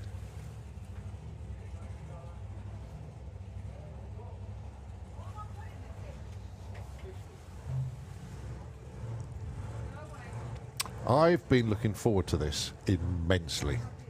Carl Harrison running forward. He's the man who's built the engine in this car. This is Rod Harrison. Now, Rod used to run a Super Pro dragster called Stardust. Right, and then ran in a top methanol in FIA. And eventually decided, no, I'm getting too old for this and doing too much money, etc., etc. So then Rod's wife, Kim, thought, well, I can have a go at drag racing. So she got Ruby, the Ford Pop. Right. But in the meantime, Rod's put this together. Can't keep it. You can't keep a good man down. Can't keep him away. No, this is great. I think Rod fired the car up at home. Luckily, they've got a sort of some industrial land near to them, or part of there, because Rod does a lot of heavy vehicle moving and stuff like that. And he luckily has got this access road that he could sort of start the car up and sort of run it up and down. Yeah. So it's a 540 cubic inch big block in there, big block Chevy, obviously supercharged, brand new chassis. But Carl has done all the engine work on this car. And before drag racing, all of these lot used to go tractor pulling. This is where they came really? from. Yeah. Well, I have to be honest with you. I quite used to enjoy tractor pulling. I used to watch it when it was on the television. This is where you get multiples of engines. That's it. Yeah. Absolutely wonderful. But must be about, what, 15, 16 years ago, they sort of decided drag racing was the future for them. So, has this car run before? Never. This is a first. This is its first ever time at All the right, track. well, stand by, everybody. This is first time out here for this particular setup with this particular driver in it, in the Model T Turtle Deck altered that we have here. This is purely checkout, nothing more than that.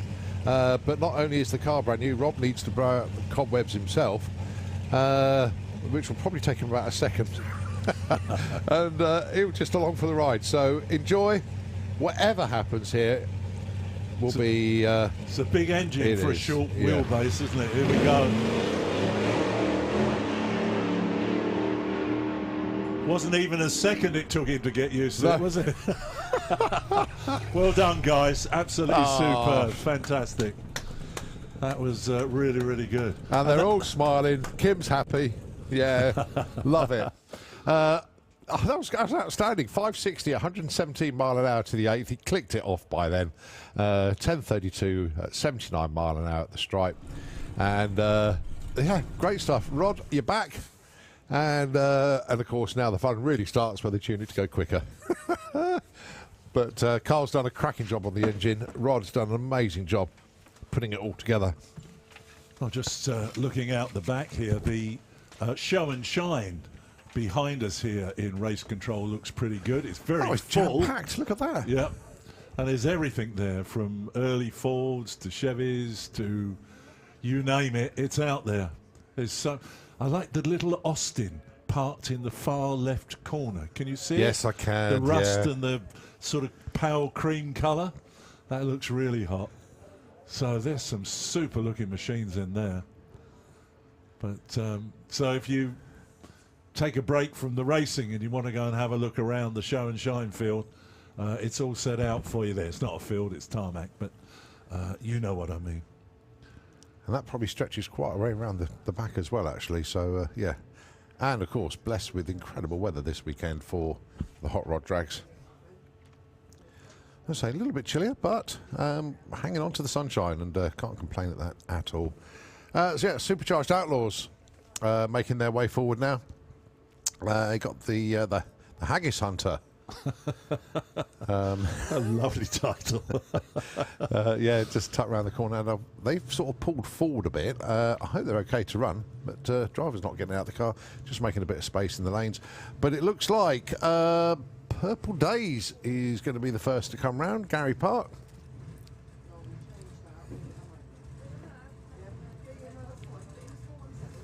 Indeed, yep.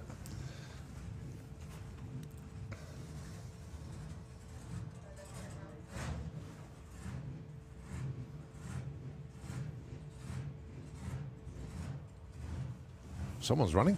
I can hear it. Yeah, here he comes. Purple Days, then. 7-second altered.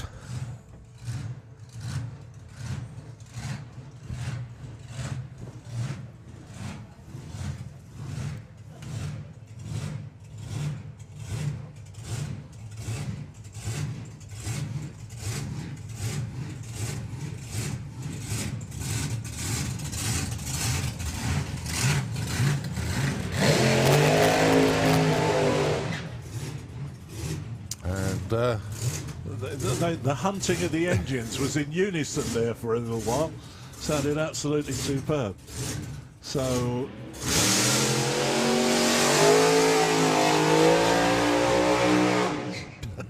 that's a brilliant burnout. Well done. Aaron Windridge, he's not scared of that at all. He's a young lad, but my God, does he shoe that car.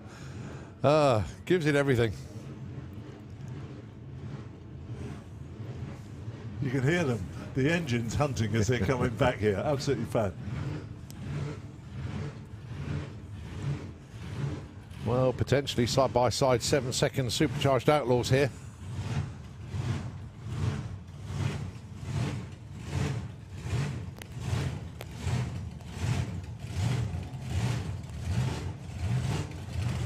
So what are they both running with? Small blocks, do you know?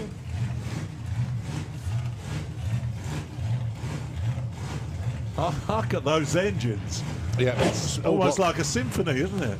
Small block for Aaron, and I can't tell from Gary, so he could be a big block in there. The noise, just wonderful.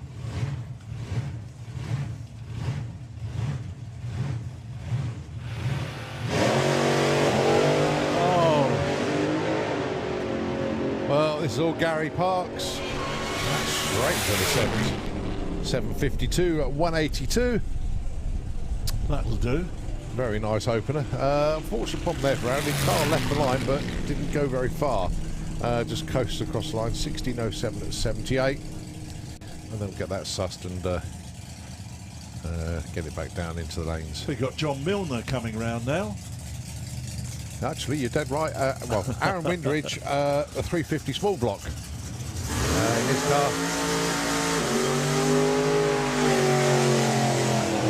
And Gary Parks, 555 cubic inch, so definitely a big block in there. I don't think you can bore a small block out to 555. Could be proved wrong, but it's got very thin walls if it does. So Keith Freeman, the man in the Milner lookalike car. Celebrated his birthday yesterday, did young Keith.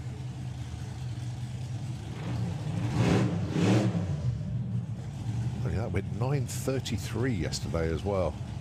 Is that Martin Hill? Yeah, it is. Martin the Duck Hill, you're dead right. So the man that gives us so much jet power. No, not that Martin. Not that Martin No, that's Hill. the real Martin Hill, as he says. Oh, he looks so much like the other Martin Hill. Oh, don't let him hear you say that. I think he just did.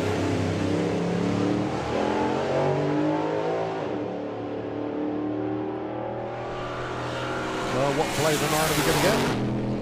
A 938, 145. Well done. Happy days for them. Consistent 9.3s. That's what they want.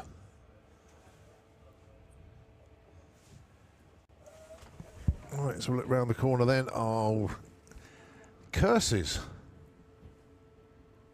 If there's one car I don't like seeing pushed back, it's the bootlegger Camaro. Just not getting a break at all. Looks like Simon's going to take it back to the pits. So frustrating for him. Well, we still got the Haggis Hunter down there. And, of course, the West Country Shaker. Looking forward to seeing young Robbie come round the corner.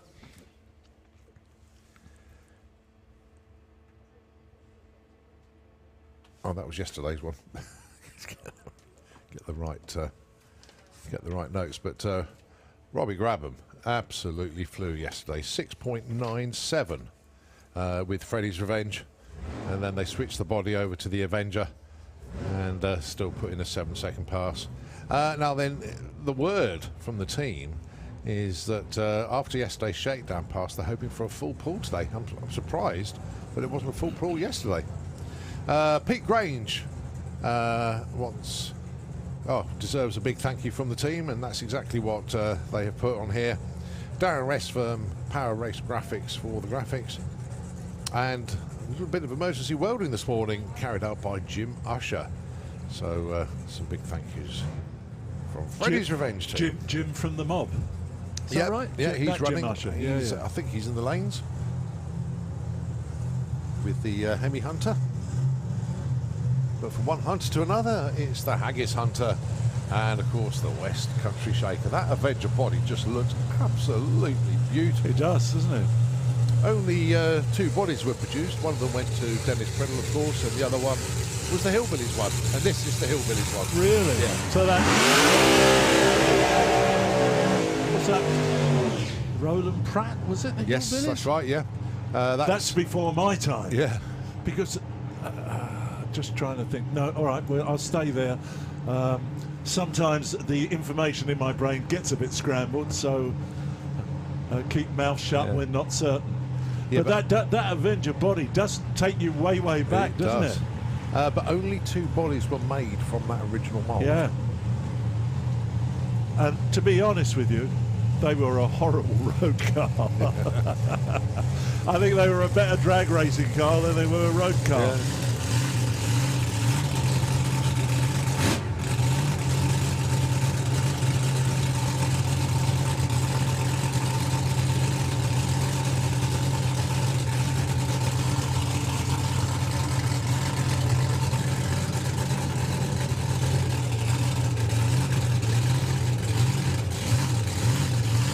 So Mick Hanna with the Haggis Hunter, and of course young Robbie Grabham with the West Country Shaker.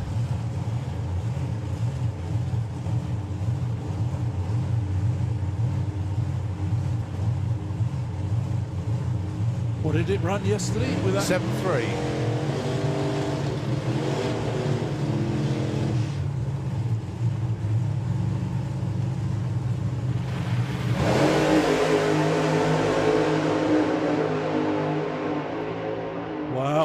Going for it.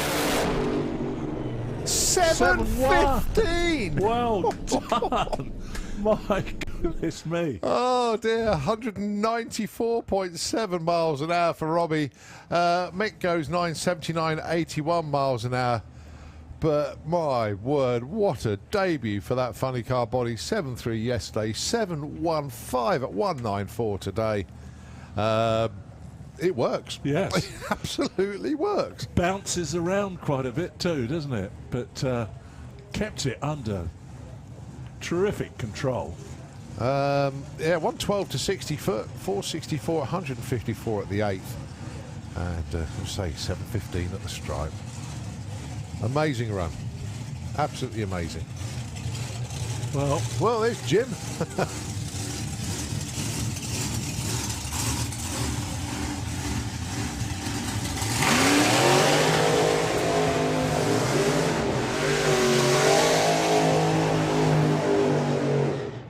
That's Ian Merriweather, isn't it? Oh, we go back in time to the early days of Supergas with Ian, where he had the Banzai Cobra. Yes. You remember that? Yes, I do. And then Ian, I think he's now domiciled on the Isle of Man, and gets involved with drag racing events there. Well, there goes Freddie's team. Oh, give me a round of applause as they go up the return road with the van there. Outstanding for them. Nice to watch, nice to look at.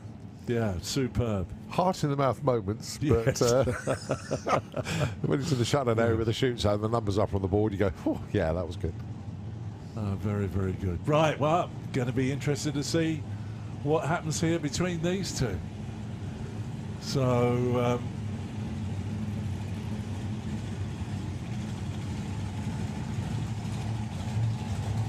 this is Jim Usher in, as you said, in the Hemi Hunter in the right-hand lane. Is that a Roy Wilding creation, this Hemi Hunter, or not? It wouldn't surprise me if it is, but the honest answer is I don't know. Okay. All right. Roy has his hand in quite a few of cars that we go, oh, Roy built that, or oh, Roy's done that. But no, Roy, as you know, has been a chassis builder for quite a few years. He says he's retired, but he's always working, so read into that what you like. Well, look at this. The rail's going to get it, but only just. 771 to an 878, so a second between them. Well done. That's the way to do it. Fab stuff. Okay, and it is Roy Wilding sitting round the back here, I think. Colin, if you just turn your head, the it is indeed, green yeah, Roy rail. Wilding, yeah. And I think Des Taylor will be down there as well somewhere with Thunder God. Morning, Fatster. You can hear me down there. Morning, Hayley. I think she can hear me as well. Good to see them both here. Arrived late last night. We'll catch up with them later. Great session actually for Supercharged Outlaws. It really, is, yeah, really yeah. good. I'm enjoying this immensely, I have to tell you. So here's the look at the length of this slingshot. My goodness me, absolutely superb. Roy Wilding, the man who built it, now drives it, puts his whole self in his own hands. Now, this has run a best of what you were telling me. It's been low sevens. He's knocking on the door of sixes.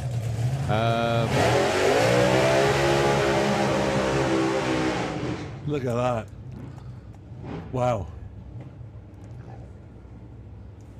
That was almost the Maltese burnout then, wasn't it? Maltese 60 foot, yeah.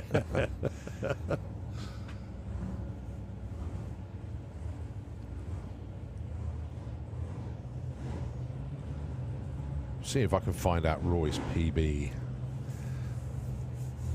Do a little bit of digging.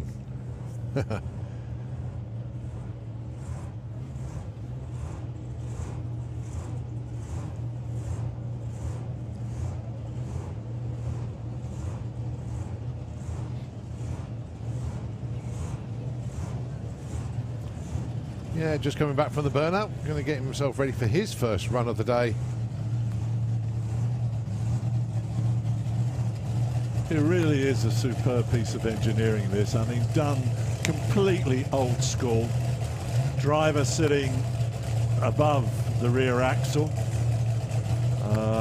And supercharged engine directly in front of the driver. What the ability is to see past that engine, I have no idea. Roy is and always has been so much more a braver person than I. So here we go, as Colin desperately searches to find Roy Wilding's personal best. It's him on his own into pre-stage. Right, here we go. And follows his tyre tracks exactly from the burnout to the run, and just heads in towards the centre line, pulls it back and slows down. No, I can't find it. I tried and I can't. Oh, you failed, boy. You failed. Miserable. I know he's been low sevens, so and knocking on the door at 200 mile an hour as well. Right, well, this is Des Taylor. Oh, he's probably started before you commentated, wasn't he? Oh, he was around years before I got involved, and of course, one of the cars you see here at all events normally is the Dark Revenger, which of course I can remember Des debuting that at York Raceway, the sedan delivery. It wasn't called that; it was Overnight Sensation. That's right, was called. And then went to, who drives it now? Dave Cherrett. Dave Cherrett, of course, yeah. Dave and his son now campaign it. But this man has had his hands firmly on drag racing ever since he was a young man. And here he is, aptly named the Thunder God. I love that. So the God of Thunder, that's Thor, isn't it? Yeah. Oh, lights up those tyres but keeps it going. My goodness me. Two big stripes across the start line. And that's not exactly what Des wanted there. He's run, what, eighths with that? No, he's a proper hooligan with that one. Yeah. He was just hooning. Look at those time out. They burnout tracks to about 100 foot. Extraordinary. Brilliant.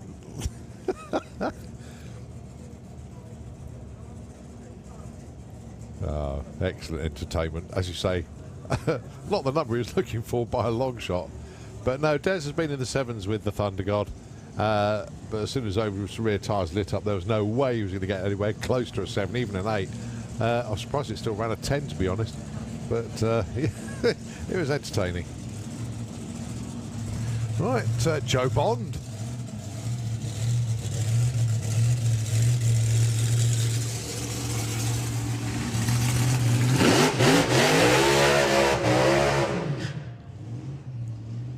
The Bond, Hannis and Osborne slingshot.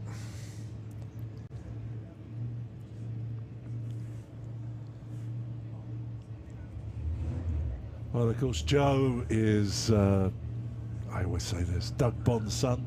Doug was racing when I first came along here, alongside people like Clive Skilton, Dennis Priddle, in that era. The Stones and Nobby Hills Racing, they were all part of that mix. When I first came here, and I know, excuse me if I've said this before, but there used to be a little village over there where all the stars lived when they were up here. And they would all congregate, all these people that we now look back on as the founding fathers of British drag racing. And Doug Bond would have been one of those. So, but here's his son Joe, very clever boy, Joe, engineering-wise.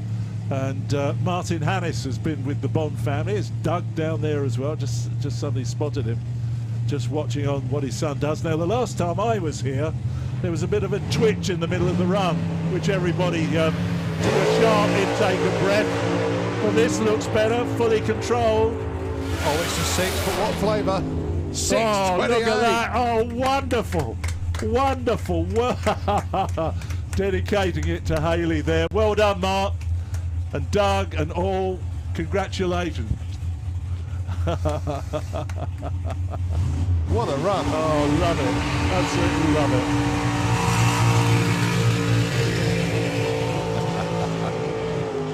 Oh, what a way to round off Supercharged Outlaws there. 6:28 from Joe Bond. God, boy. One of his quickest. That's beautiful. And that was, you could tell that the run I saw when I was up here the last time when Joe did it, when there was that twitch in the middle of the run, if there had been no twitch, that would have been a similar sort of run to that. Look at that, 4:09, 181 at the 8th. Yeah, quite extraordinary. Yeah, it's well set up, isn't it, that? Absolutely fab. Right, well, that's the first qualifying session over and done with. We now back to Run What You Brung.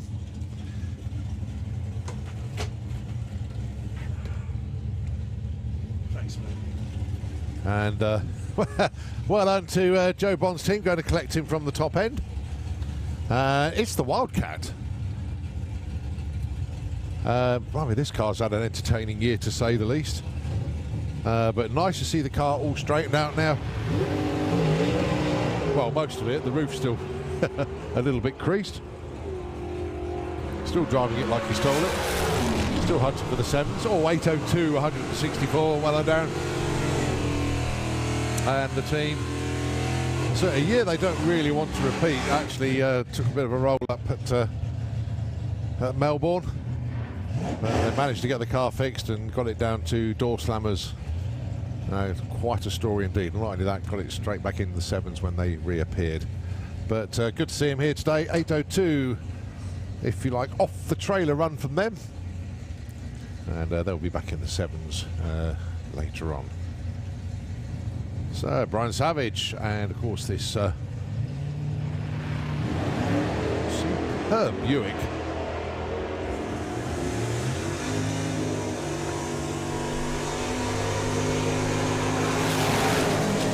Star goes 10:34, the Buick goes 10:68.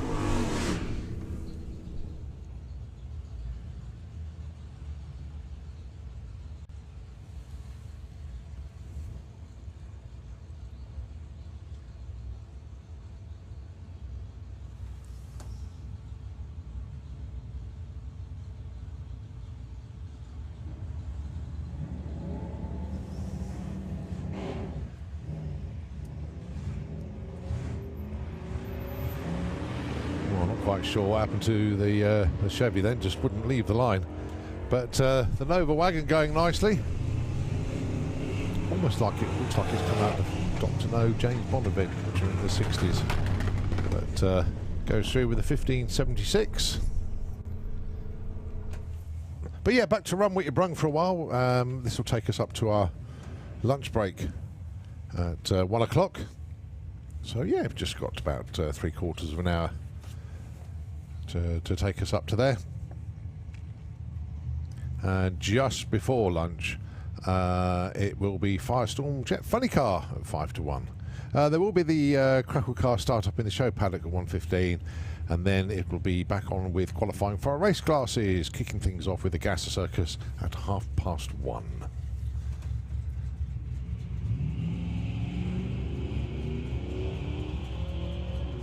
Right, we've got a couple of vehicles that need moving from Trade Area C. The list has come down, but there's still 2 there we need to move. They are registration numbers BDX447B for Bravo, and also 586UXO.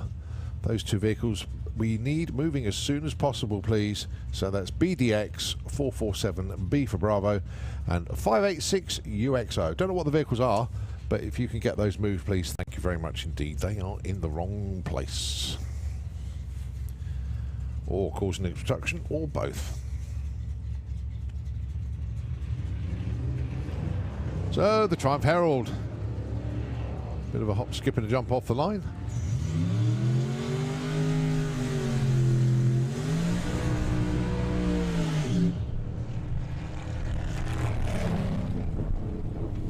So we got the Junkyard Dog.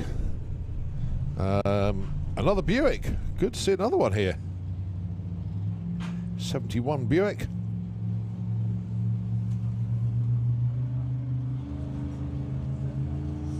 Going along this Hot Wheels chopped Y that John had picked out earlier on. Well, just sorting out the driver.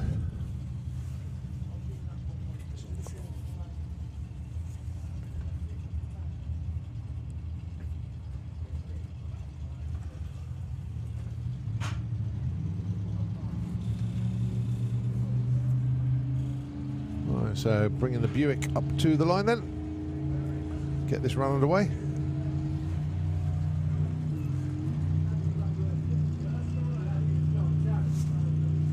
Pairing lanes chock-a-block with vehicles down there. But, well, we've got the Buick stage. Now we've just got to get the Rod into stage and get this pair underway. Here we go.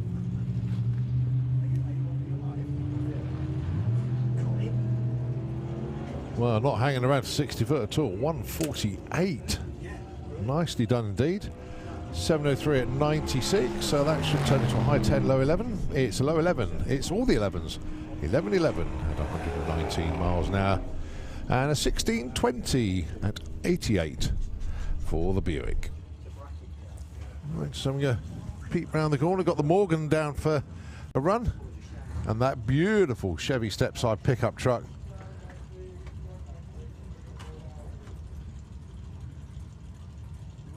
Looking very, very cool indeed. So the Morgan does run into the 10s.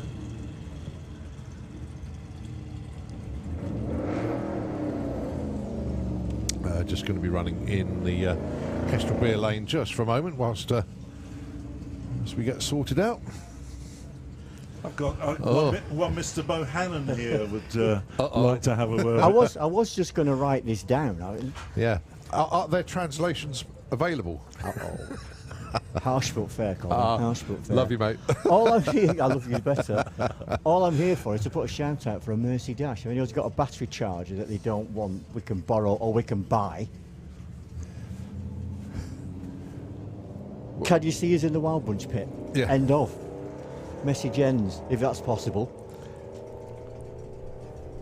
Try again, mate. Do it again. Yeah. No, because everybody can hear you now. So what do you need, Barry? We've had a bit of a drama with our battery charger. Everything else is working perfectly, as you saw. But when we get back to the pit, look at the battery charger. It's dead. Croston is furious. He said it's only 17 years old. Right. Is it still under warranty? Yeah, well, must be. That was his first thought. He said it should still be under warranty. Anyway, if take anyone take it got, back to Woolworths, Barry. They're bound to refund I know.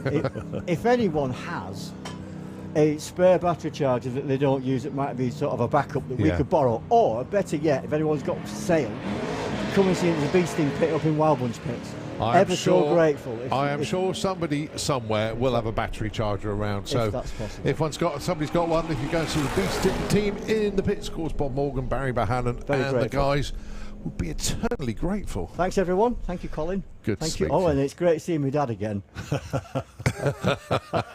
Rewind Super Series. Yeah, Shakespeare County Super Raceway. Series, yeah. And Jerry said, "Oh, do you want to do some commentary of this the next race?" And I said, "Yeah, all right then," because I'd already had a dabble at it when the car went abroad. So he said, "Well, Super Series round 1. All right, fine." Okay, he said, "You'll be riding shotgun with John Price." Gulp. I wasn't that bad. I just dried. It was just painful. I used to whip him when he got things wrong. Yeah. But he actually suddenly realised that and started purposely getting things wrong because he liked being whipped. Look at Right, too much information. You there. promised me all those years ago that would always. I know. It's a secret between us. I'll let you boys get on. Thanks very much indeed. All right, Barry. Lovely to see you. Thank you. Good to see you, Thank mate. you. God bless. Right, so Barry Bahanan, if anyone's got a battery charger out there, could do with one for the Beasting team up in the Wild Bunch pits. Okay, so a little bit of track grooming. Just having a look in the lanes to see. Oh, it's a good mix of vehicles down there. I can see John Dalrymple with a full tilt Willis, the on-track debut of Mark Evans with that beautiful Chevy down there. You can see Andy Bond is down there with the yellow Tri Chevy, and of course I think KB's tucked round there as well. And it is Mark Evans that's going to be coming round, a car that was put together by Williams Brothers Racing.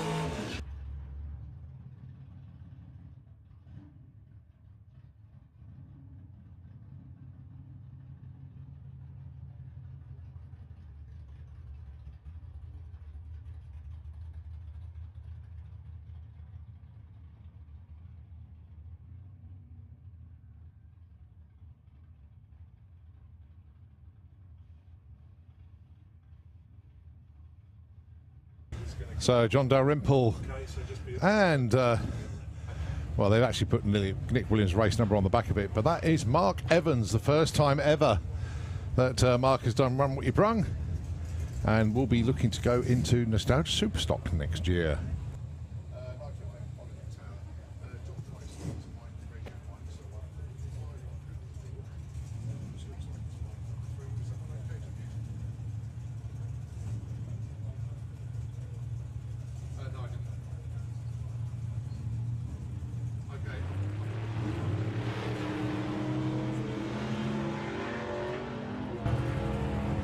Well, John Dalrymple disappearing off into the distance. Is he going to run a 9? Oh, a 10:33, 117 seemed to miles come an hour. off it a little bit, just reaching the stripe, I think. And have we got problems down here in the Auto Glim lane? Well, I think Mark is just getting himself set into the car because he's say it's his first time on track. He'll just pull him back and then line him up again.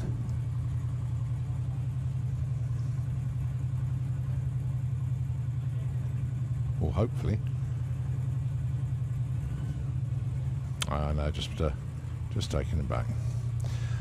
Okay. Well, I gave out that birthday message just a few minutes ago to Ian Dawes, age 70 tomorrow. Pike seems to think it's his birthday today. From all his family, happy birthday. He's sitting underneath the tower now, or just in front of the tower, in the Henry J. That's beautiful. Look 1951. at that. Well, Ian has always been a leader in bringing unusual cars into the world of hot rodding. Yeah. So, sorry, it's on mute at the moment.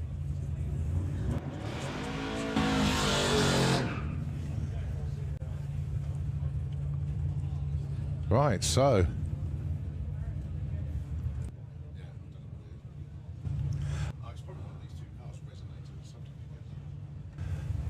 right, so Ian Smith in the Kestrel Lane. And you see that beautiful Henry J. That paintwork is just gorgeous. The boys are happy. Yeah. A human power that's willing to get the car onwards. 1294, 118. Absolutely lovely. Well done. Right. Is that Dave Bateman down there? It is, isn't it? I think. My goodness me. Wow. Faces from years ago. Okay. All right, well, there's Andy Bond, but obviously not lining up with Keith this time round. Keith is just coming round now. So, this is the pretty sister, the one on the right there, yeah? Running alongside Richard Warburton with the Willis.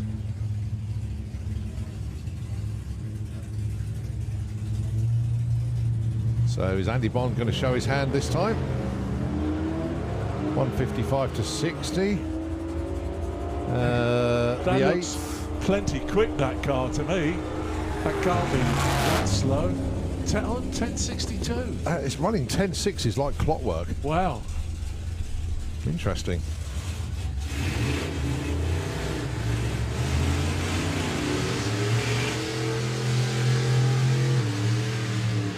Right, so for those of you who wonder who you should thank for keeping Santapod going, it is the man in the Roaring Rat. Kenny Brooks' old ride, of course. Roaring Rat means an awful lot to me. It's one of the first hot-rodded cars I ever saw in the UK when I started working at car shows, etc. We've just watched Andy Bond go down in his car running a 10.6, and they're going to be having a little bit of a wager later on. We're going to see some grudge racing between Keith Bartlett in Roaring Rat and Andy Bond in his Tri-Chevy. Let's see what Keith gives us. Oh, another. Wow. It's almost identical between the pair of them.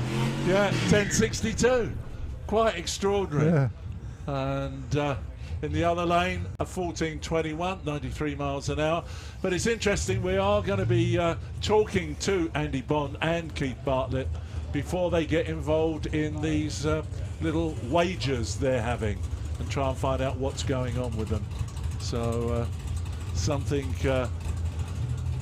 somebody with cold hands has just come up here. It could be Dave Gibbons. It is Dave Gibbons. We'll just carry on watching this for a minute. Well, you got the... I'll just have a look at the Model T that's just appeared in the Kestrel Beer Lane. Never seen the car before. Outrageous looking machine. But goes through with a 1743 at 83 miles an hour. 1149, 123 in the Auto Minute. I believe that was the 39 Ford once again.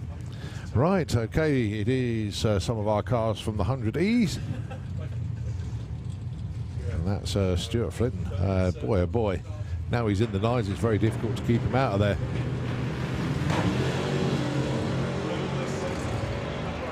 I don't know what he's done to get it into the nines, but whatever it done, it worked. What's he got for us to say? Oh my goodness me. 973 for Stuart. Oh my word. That is a monstrous PB for Stuart Flinton. 973. Boy, oh boy, oh boy. Where did that come from?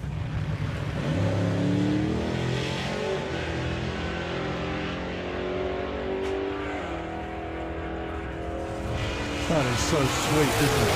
Absolutely sweet and straight. Low 10, 130 plus miles per hour. Fantastic. And back with the 100Es again, which I'm so into this. Yeah. Do you know, I feel as though I should go out and buy myself a 100E? Just to have a go. If you can find one. But they seem to be appearing from somewhere. Oh, God, yeah. My jaw just won't lift up again, having just dropped with Stuart Flinton's 973. Unbelievable run. He came into the weekend never running a 10 before. Well, there you go. You did say the weather, the track. Oh, I know. All the bits and pieces to make quick runs. Yeah. That's what it's all about.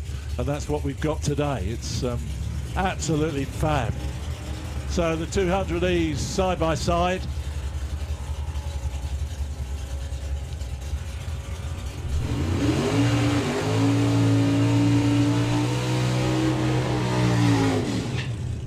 Right, do you know what? I've just checked online to look at Messenger, and I've got loads of messages that I've missed. Neil Panks has been in touch. Cheers, Neil. We think Royal Welding's bus is a 7.10 at 193. Okay. Thanks for that, Neil. Appreciate that, mate. Tony Underhill, obviously with 99 problems with Willis. He's missing racing with them. Tony, wish you well getting that car back. Dave Gibbons, he says, I'm in the stands, I'll pop up and see you later. Well, that's just happened.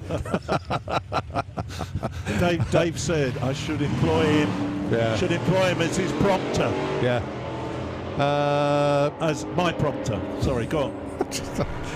It goes to show everybody listens, doesn't it? Jerry Collier messaged in. Yeah, Scott is 25 years old. Scott Collier. That was me thinking he was 21, 22. Wow. He's 25.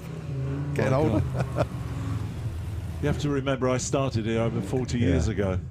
Doug McClure played Trampus in the old Western John mentioned. Yeah, there we you go. go. So Trampus. that was from Barbara Purple Weather. Oh, okay. Yeah, so Barbara's tuned in.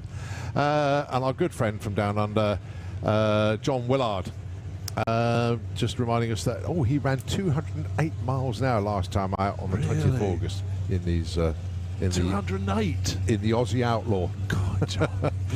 Yeah, unbelievable. 300E van then in the left-hand lane. I don't know if you know any of these drivers, Cole.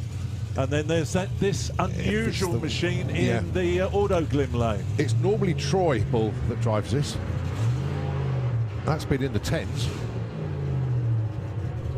LS powered, I think, if I remember rightly. What we got? 1065. There you go. Mystic Meg strikes again. Logic says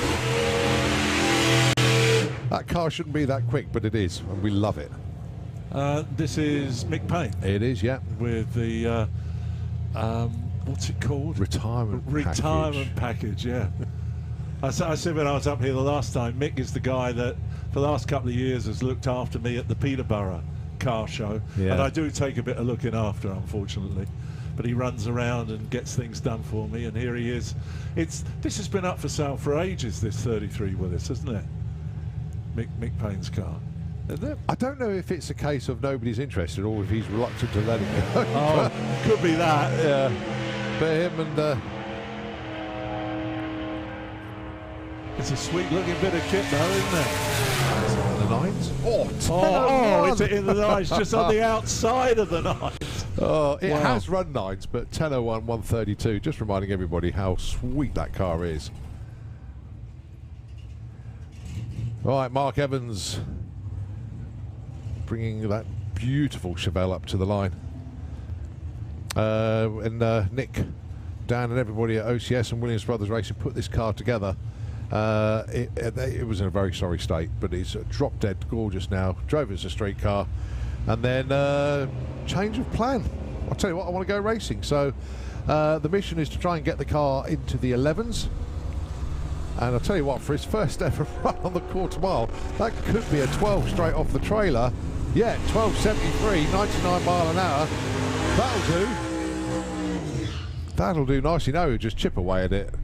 But he wants a consistent car, not trying to break records, and he wants to have fun. And that's exactly what he's going to do.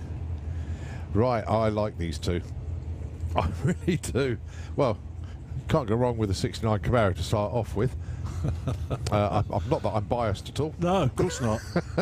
What year's yours? 69. Fair to say. No, the car in the Kestrel Beer lane is no slouch at all. It's a proper quick vehicle, full cage car and everything.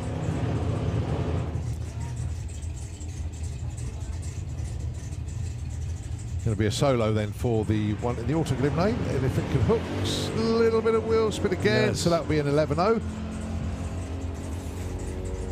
It will still do 124, 125 at the stripe.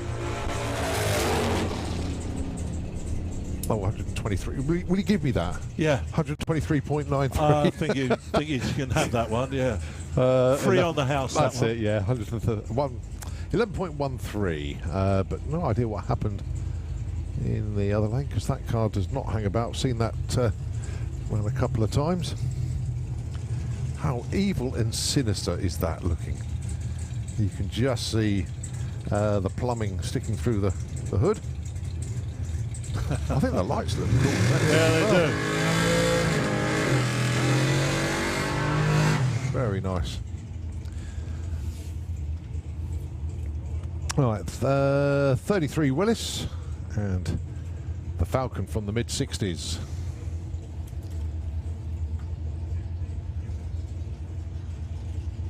The Willis someone should make a Hot Wheels version of that. It's looks absolutely cracking, doesn't it? Really, really does.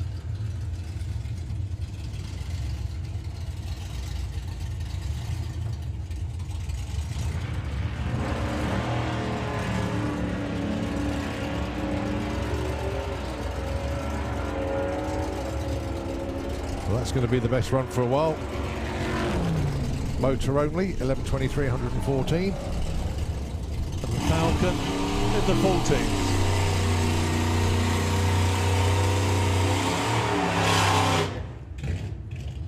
Right, father and daughter. Phil and Lauren Malls. So will Phil give Lauren a head start, do you think? He did, Yeah. but then he lost by 0.3 at the stripe. Oh, did he? That's love. Yeah. Hey, that's love. Lauren was in the 17s, Phil's in the 10s or low 11s. So Phil, does wait about 6 seconds. Waits basically for Lauren to get to the 330 blocks, and then he sets All right. off. But let's see what he does today. Yeah, I was going to say, let's see what happens. Here we go. And there goes Lauren. That's the daughter on her way. And here comes Dad now. That's it. Will he do it, ladies and gentlemen? Will the daughter overcome the father? Will the dad overhaul the daughter? Here we go. Yes. Dad's rule. 10.78 plays I'll a say it on my 17. own. Well, I'll tell you what, if Lauren matched what she ran earlier, she would have got him.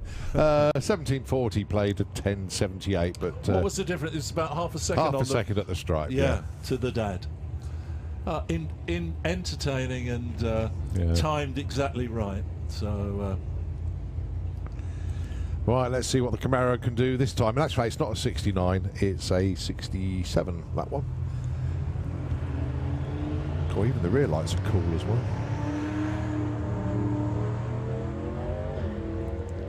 Oh, that's looking good. I clicked it early. that did look good, didn't it? Yeah, Over the 609 first at eight, 96. Yeah. It was off the gas before then. Coasting through, I mean, even then, just coasting, 11.16. Goes to show how much performance that car's got in it. All right, they've both been pushed back, so I think Ian could be legging it for the tractor. Let's have a quick look. And he spotted something out there. Right, time now, 12:30. Got about half an hour to take us up to the lunch break. Just having a quick nosy into the lanes. We have got Brian Huxley in the Can-Do 2 Reborn Toyota Corolla. Still to come round, just was underneath us, just been pushed back. We have got the the naughty 40 has just blocked the tractor in. Come forward, young man. That's there we it. go. Yeah, so now the tractor can come out. Was due to go alongside Chris Coburn, but the tractor just going to do a little bit of sledding. As I said, Brian Huxley is around the corner there, and Darren Huxley's messaged in to say good luck to Dad. Hope he gets a 9-second pass this weekend in the Corolla. Well, he wasn't far off, running in the very low 10s.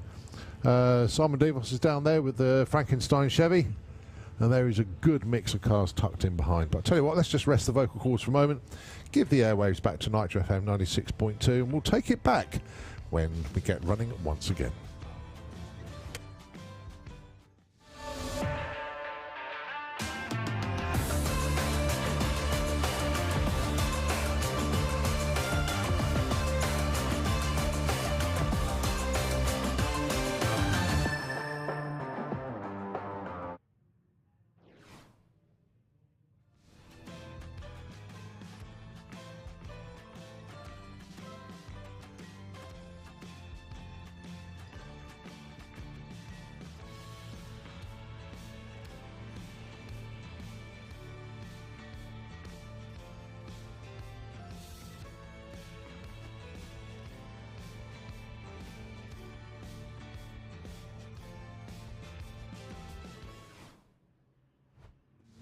am I tomorrow? Suffolk tomorrow. So we've got to drive back to Kent and then drive out to Suffolk tomorrow morning. But what are we doing today? It's qualifying, isn't it? Yeah, it's qualifying with our race classes. We've got 4 of them here today. We've got Gasser Circus, Outlaw Anglia, the Supercharged Outlaws and the Wild Bunch. We've got quite a few Nostalgia Superstockers here as well. And, of course, it's Run What You Brung as well. First hour of the day is Run What You Brung. Okay. And then our first class to qualify will be at 10:30 today. So it's going to be a great day. And we have got...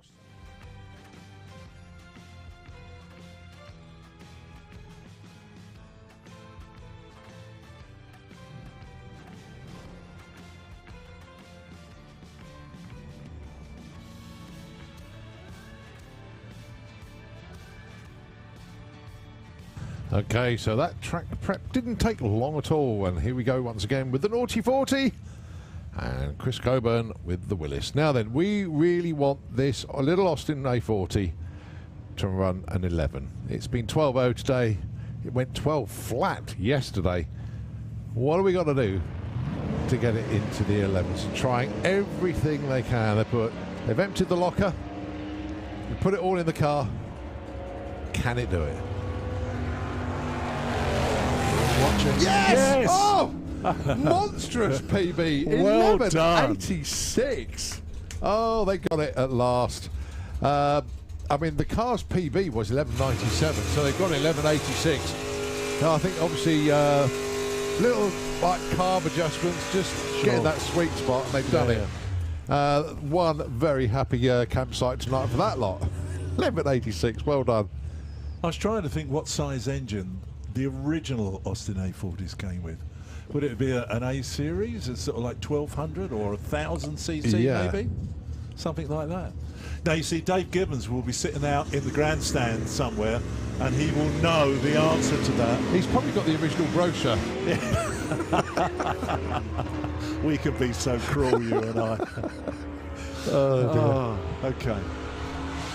Right, the Chevy goes through 11.31 at 121 miles an hour. I think everyone's enjoying themselves out there today, isn't it? This is just good times and speeds coming through. Yeah. And no, we love it. We absolutely love it. So the Willis, part of the Willis Wars, which only runs once a year. It's just Dragstalgia. Yeah. Yeah, that surprised me. I wondered, I thought that may have grown and be appearing at other events. But there are a lot of Willis out there now. Yeah, this is Ian Ratton going through. Goes 12.19 at 110. Nicely done, Ian. Beautiful looking car, that. Car is clean enough to eat your dinner off it, mind you. He'll have a go at you if you scratched it with your knife and fork. But you know what I mean, it is that clean. I do know what you mean. And this, again, for me, I was trying to remember, I had a coupe in '83, but then when Deb and I got together, we bought, not a Boss, we bought an early Mach 1, like an 88 or 89 Mach 1, which is similar sort of shape to them. Smoking heavily at the stripe. It is, isn't it? 10.32, went 10.30 yesterday. Chris Thorburn with the SOB Mustang going through.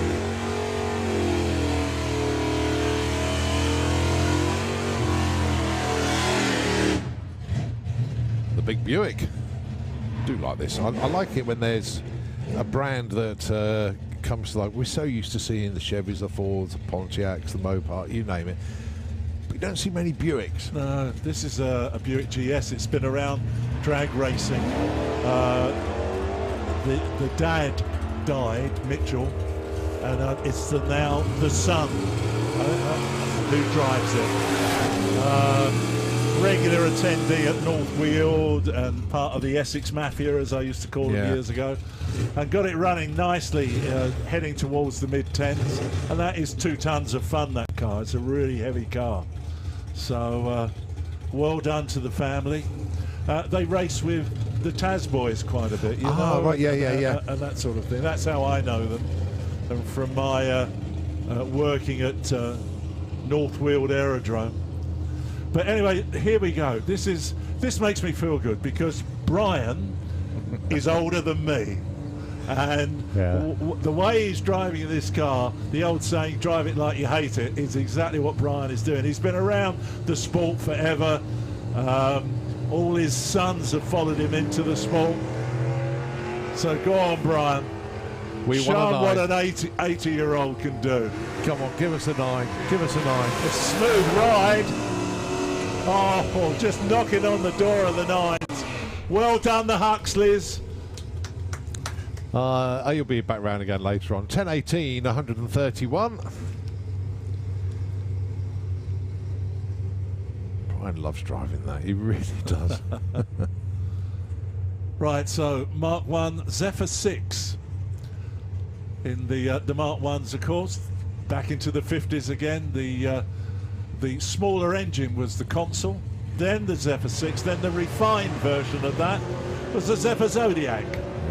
And Ford stuck with that a little bit. They went Zephyr 6 and Zephyr Zodiacs with the Mark 2s and the consoles. But nothing to me quite looks like a Mark 1.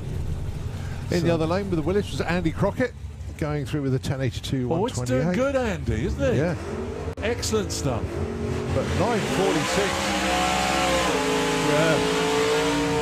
Yeah. Well, Andy with his red Willis, yes, has won so many best of shows in hot rod shows.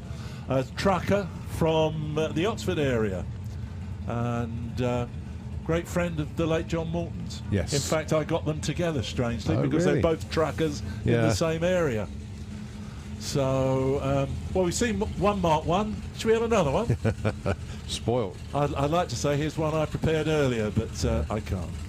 But from this angle, maybe another Zephyr. What do you think? Zephyr console? Where's Dave Gibbons? Where's Dave when I need him? So let's see how we go. Going alongside Sally Wilder with the Camaro. Look at that launch. What a launch! That'll be in the 8s. How low can she go? Well, that's going to be a bad run. 8.2.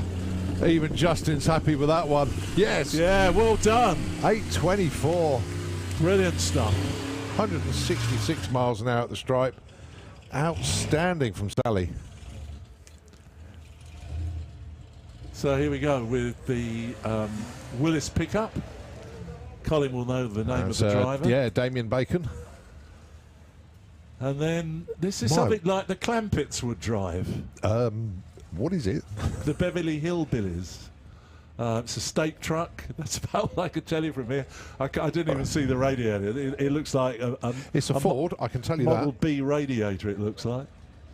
Where's Dave? He'll sort of stand up and nod at me if he's... I'm looking to see if he's in the grandstands again. No. Okay. So definitely pick up trucks of different vintages. Very. Well, Damon on off the throttle. Goes 11.47 at 96. But well, the we're not going to see it run. truck being pushed back. Your chance to recognise the car.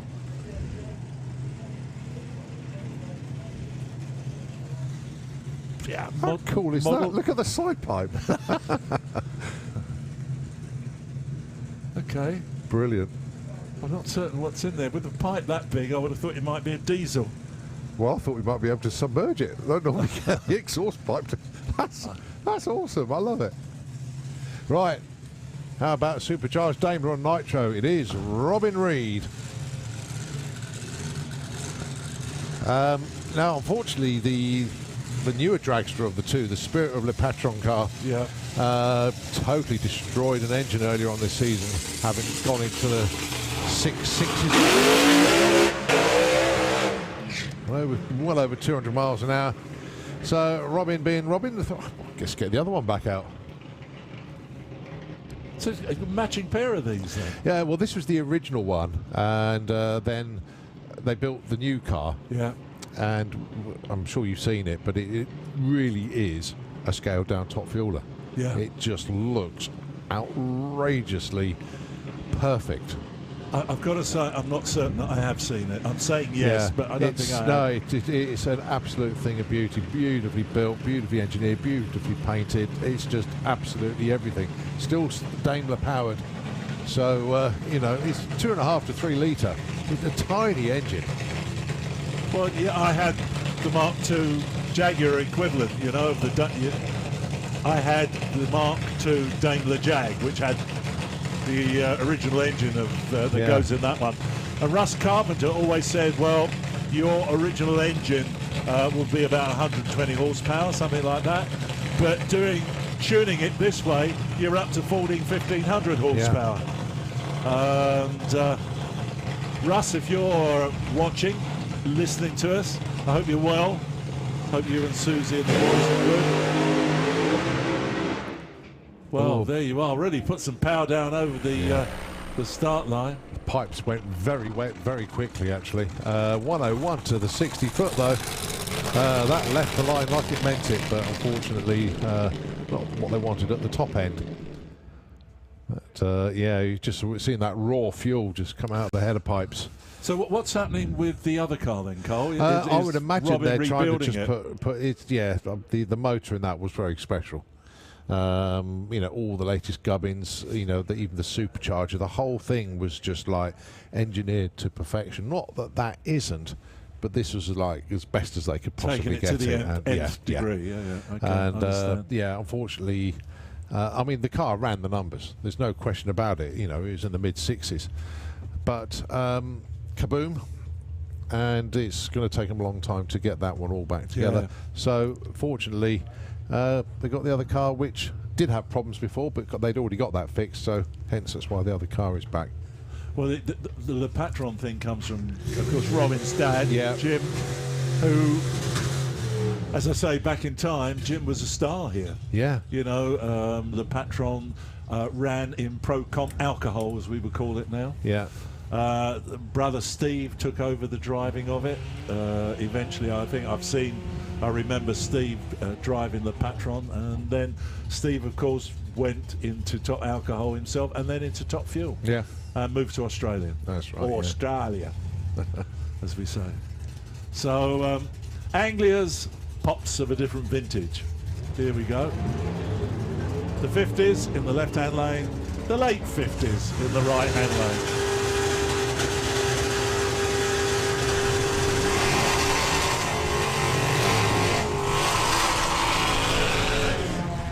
So 12:16 and 15:09. Oh, wow. Look at this. Photographic opportunity here, folks. Look at these two coming out side by side. And side by side 10-second cars. This is what we love. Well, we know we got Star in the right-hand lane. Who's Paul Hammond in the left-hand lane. Great photographing opportunity with these two out there. Hey, this is good. This is pick and choose, actually. Both very quick cars. Maybe Star's has got that little bit of performance advantage. Well, and reaction time advantage. And reaction time. Picks up a quarter of a second on the reaction time. Paul's not hanging about. 10:38, 10:63. Just under half a second between them on the finish line. Great to see that come out like that. Absolutely beautiful. And of course this year is the 90th year of the Model B. It's the 90th anniversary of the Model B, the 32. And I'm going to refer to Old Warden again. What a parade. Yeah. That, I mean, I wasn't there, but I was seeing a lot of the images and video clips from it. Yeah. My goodness me, that must have been a moment. It was a big show. It was a big show. Must have been a moment. And of course the NSRA are here today with us, and they co-produced this show with Santa Pod. National Street Rod Association have their merchandising marquee out there. So when you come out the grandstand, go and pay them a visit, buy a T-shirt, something like that, as a memory of the Hot Rod Drags 2022.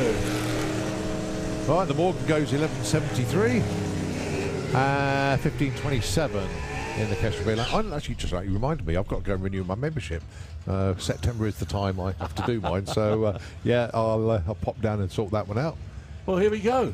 65, 66 Mustangs, the coupe in the left-hand lane, the fastback in the right-hand lane. Another great shot. Yeah. You know, if you're photographing, I don't want to guide you photographers on this, but to the two Muzzies out there, side by side, absolutely fandabby-dozy. Here we go.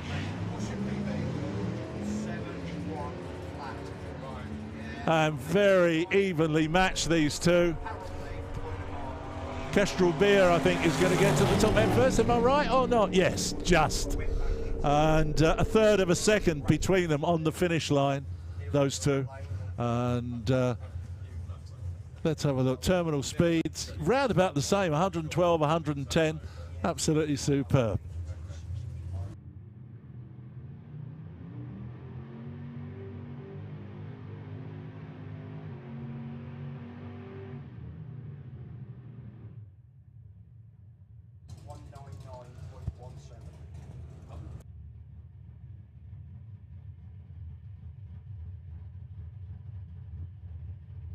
Well, the Vauxhall, I hope I'm right, looks like a Vauxhall. No, more than likely I'm wrong. I'll have to wait for Colin to join in on this. He's talking at the moment, but it looks very Vauxhall-ish from the back, but I know I'm wrong now. But it's running Supergas numbers on the back of it. Now this car has... it's not a Vauxhall, is it? No, it's a Chevy. Absolutely, Chevy. That was the ex-Dan Page car, ex-Tim Moore. And now changed hands again. The Fultons had it for a little while, and every time it came to sale I missed it. Not that I could buy it, but I thought, oh, I love that car. It's great. What is it? It's a Chevy... It's a Chevy 2 or Chevy Nova, whatever you want to call it. This is your birthday wish list. It is. Yeah, okay. I mean, the car runs 9.9s, obviously it's super gas. Great car, that one. A lot of history. Very good car indeed.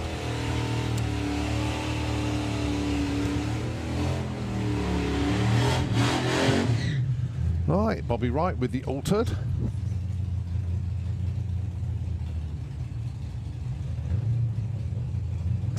I always look at the number plates on these vehicles, and that is a 1960 Ford pickup powered by a Chevy engine. Well, whatever works. It's funny, isn't it? Some people have religiously Ford in Ford, Chevy in Chevy, you know, Pontiac in Pontiac. Hey, mix it. As long as you go quick, that's all that matters. That lifted off nicely, didn't it? Like a Saturn rocket. Good old Bobby. What's he got for us? 987, 38. And the Chevy powered Ford pickup goes 1242.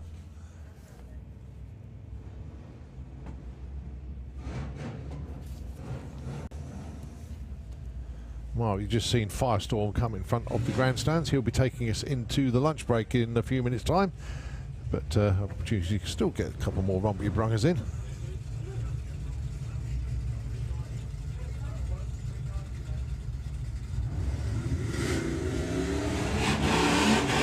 Well, we've actually got Nostalgia Superstock taking us up to the jet.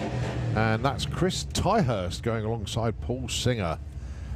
Chris used to run that 32 Ford hot rod, very low 10-second car, big treads on the back, black, awesome car. Got it into the 10-1s, nearly got it into the 9s. Ask me if I remember it. No.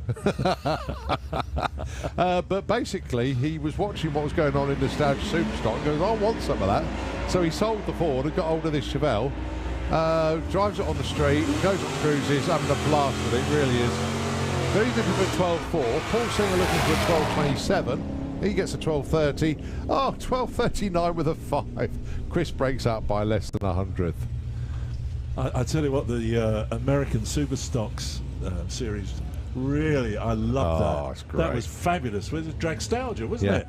It was about 30-odd cars, 40 cars. Try wasn't it? 60. 60 cars. Next year, the estimate with the new cars that are coming through is possibly 75 plus will enter Dragstalgia. Oh, it's such a great For series. a 64-car ladder, there will be a bump spot in the Nostalgia Superstock next year. Unbelievable. Bob Main goes through with a 12.03. A good number for Bob. Well done, sir. That's a Daytona Charger? Yeah, Bird. Superbird. Superbird. He dialed in 12 flat, went 12.03. Good shot there. Not quite sure after Connor then. He was pushed back. See if he's coming forward this time, or if it's someone else.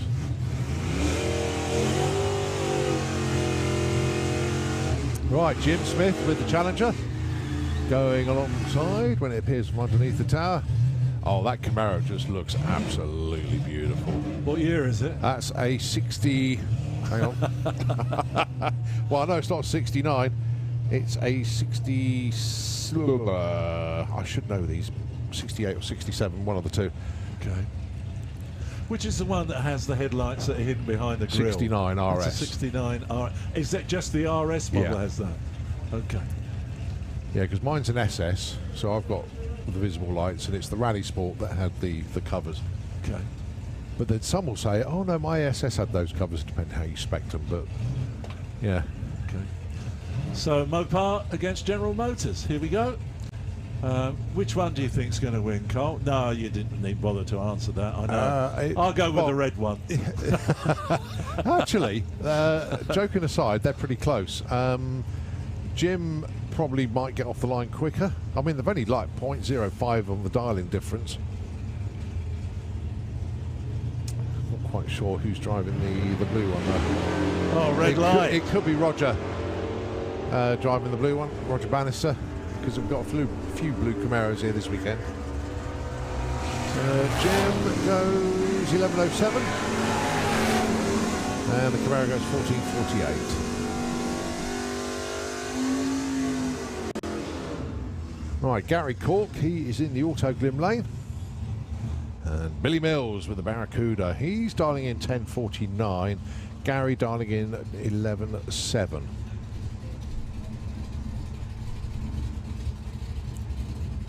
Now, bearing in mind, Nostalgia Super Stock aren't a full-blown race class this weekend, but because there's so many of them here, they're all running together. Yeah, that's good. And they're having this little wager between them all. They'll put 10 quid into the pot, and whoever's closest to the dial-in wins the money. Gives you a taster for the class, though, doesn't it? It does, doesn't it? Billy goes breakout 10.47, and Gary goes 10.68. They both break out by 0.02 of a second. Right, that is Chris Goodale with the Camaro, 10.20 on his dial-in. And that's not a Nostalgia Superstocker in the other lane. It's just, I think it's probably because it's an... Oh, no, there's plenty more of them coming. We just got this pop that we're going to run through with Chris.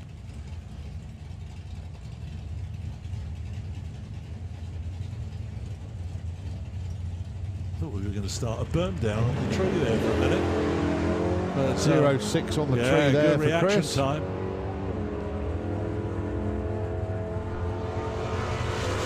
So finish line, pops at the halfway line. Yeah, 10.26 on a 10.20 dial there for Chris. Good run. Yeah, nicely done, sir. Now then, 0.06 off. Now, if you go to Dragstalgia next year and you're 0.6 off, you will not be in the top half of the field. What, for Super No, Stars? nowhere near. Wow. You will be slightly nervous, I think. Yeah. No, that made it an interesting couple of days for me, that Super Stocks. It was really, really good. Right, John Davison, he is in the Soper and Heck Roadrunner, going alongside Duncan Watts with the Watts Shop Challenger. 9.20, good shout actually, I think he can probably hit that. John Davison could break out, he has been quicker than 10.55, depends what he's tuning it to.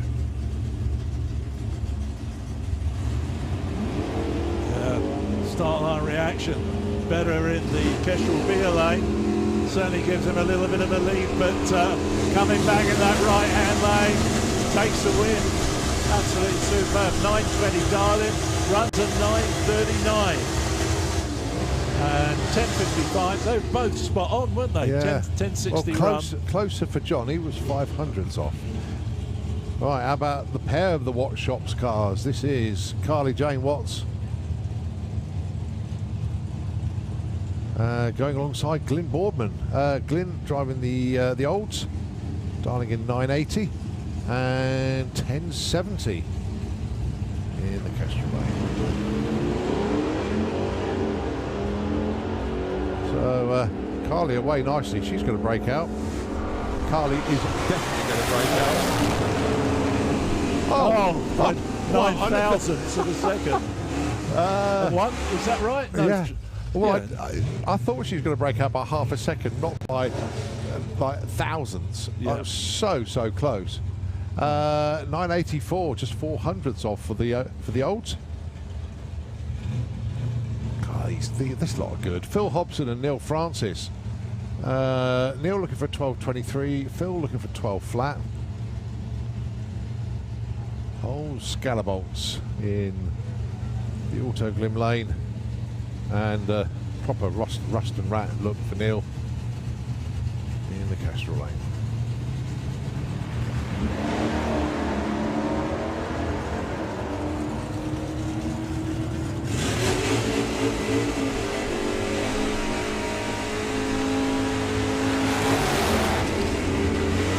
$12.26 on a 23 Darling. Phil 12.14 on a 12 flat. Again, just spot on, aren't they? Yeah. Absolutely spot on. All right, Kiwi. Stuart Thompson is with the Duster, Darling in 982. And Dave Simcock with the Challenger, another one of the Watch Shop gang, 10.12. So the Charger is what, 1970? Yep. And the Duster earlier than that. Yeah, 68, 69, I think. Okay. Oh, it's a 70. Apologies. Both from 1970. Are they? Yep. Total different body style. Certainly making a race of that, aren't they? Kiwi 85, 24 for Dave. Kiwi moves up to number 5. Dave up to number 9. That's how close they all were. Good session, actually, for Nostalgia Superstock. All right, just before we go to lunch, we have a Jack car for you. Yeah, lovely. So well, Roger. A long time since I've seen Roger run. I mean, it's going to be interesting for me. Like turning the clock back a bit with the Firestorm car. Well, it would be a low 6 coming up for Rog. Could just possibly get a 5, but low 6 is where we normally see Rog run. Brilliant show they put on as well with the pre-run show, if you like, where they sheets of flames and goodness knows what comes out the back. And of course, Helen counts the amount of times that Rog can actually do the flame burst as such, because Helen is very conscious of the amount of fuel that Rog carries. And if he gets carried away and does too many of them, they're going to run out of fuel on the run. So she does count in her mind, and you can actually sort of see it. I think he's allowed 6 or 7 of these of the flame show part of it. But this is different to Mr. Hill's car, because this is a centre drive car, isn't it? So the pilot sits in the middle, and whereas with the Sandapod race jets, the Fire Force one, Fire Force cars, the pilot sits on the left-hand side, as I recall. So this is like an expanded. You know, we used to have the single dragster jets, Vampire and Hellbender for years and years ago. Yeah. But it's sort of an expanded chassis on that type of thing, but with the pilot sitting right in the middle as it did on those early jets. Just seeing something on YouTube the other day. They've rebuilt the car that Richard Hammond crashed in, which was Hellbender. Hellbender. Or was Hellbender. It was Hellbender, yeah. Or was it Vampire? No. Do you know, I can't remember. No, I'm sure where's it's Dave Hellbender. Gibbons when you need him, eh? But the guy that was overseeing it all was Andy Hurdle. Yeah. And Andy Hurdle used to drive the big Scorpion, didn't he? Scorpion. Which had a Rolls-Royce Avon engine in it. That was huge. It was huge. And they couldn't put an afterburner on it, because it would have blown this down, would have blown the bar into Beaujeu. The barn, not the bar, the barn. So here we go. My first time seeing this jet for a long, long time. Well, Roger been over to Hockenheim, did the night show over there. And a regular at also the Festival of Power at the start of the season, and comes along to a few of the events in between as well. Always entertaining, and likes to do the match racing actually with Martin when they race up to 1,000 foot. Do they? Yeah, oh yeah. Rog loves to try and cut a light as well. He's in the jet. Yeah, he does. He really does. But then sometimes Martin gets the better of him. I can't remember where the jet engine comes from in Martin's car. I know in Roger's car. I know Martin's were Vipers, were they? Rolls-Royce Viper engines? I thought they were out of Skytrain. So that's it. Skytrain helicopter. Yeah. So Pratt & Whitney or something like that. Yeah, that's right, yeah.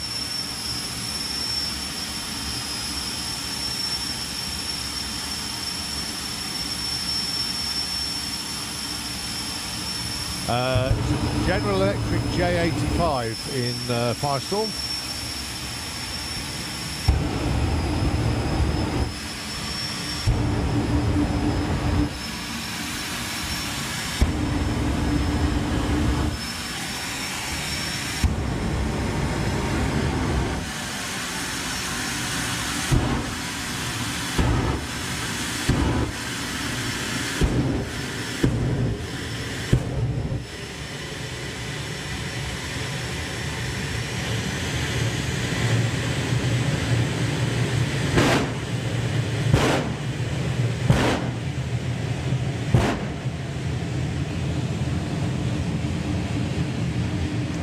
So here comes Helen guiding Rog to the line.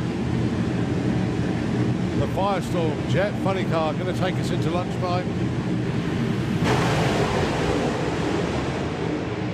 Absolutely no hanging about from Rog here. Clicks it slightly early. 6:08 at 212 mile an hour. He was doing 203 at the 8th at 4:06. Very, very nice run indeed. Good entertainment. And a perfect way to take us into lunchtime. Give them a round of applause as they go and collect Rog from the top end. And ladies and gentlemen, it is time for a half-hour lunch break for our track crew. So now's a good time to go for a wander, get yourselves a coffee, get yourselves a burger, whatever you want to do. Oh, an NSRA T-shirt. And yes, remember the event. That's the point. I shall go and sign up, get my membership sorted out. Get your membership sorted out, boy. Right. From us, we say ta-ra for now. Yeah, we'll see you in half an hour. And Nitro FM going to take over the airwaves. Be back with you later.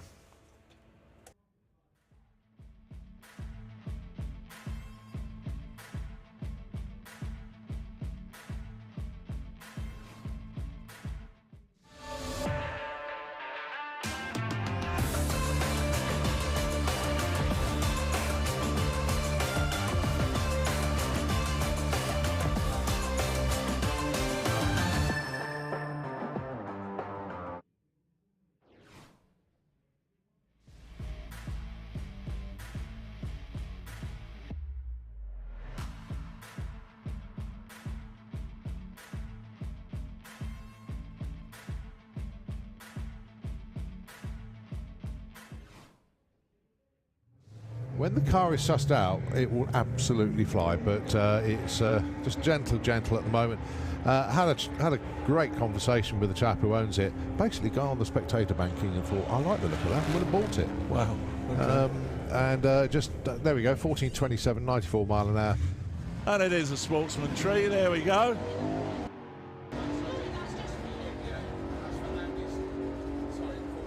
Oh, right-hand lane is definitely going to get up to the top end first. 9.71, great run, 140 miles an hour, and a 12. Let's see what he can do. Red light as well. 10.2, 10.3 for Chris, I reckon. Yeah, 10.24, 130.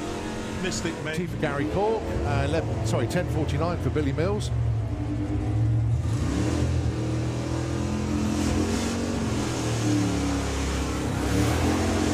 44 breakout.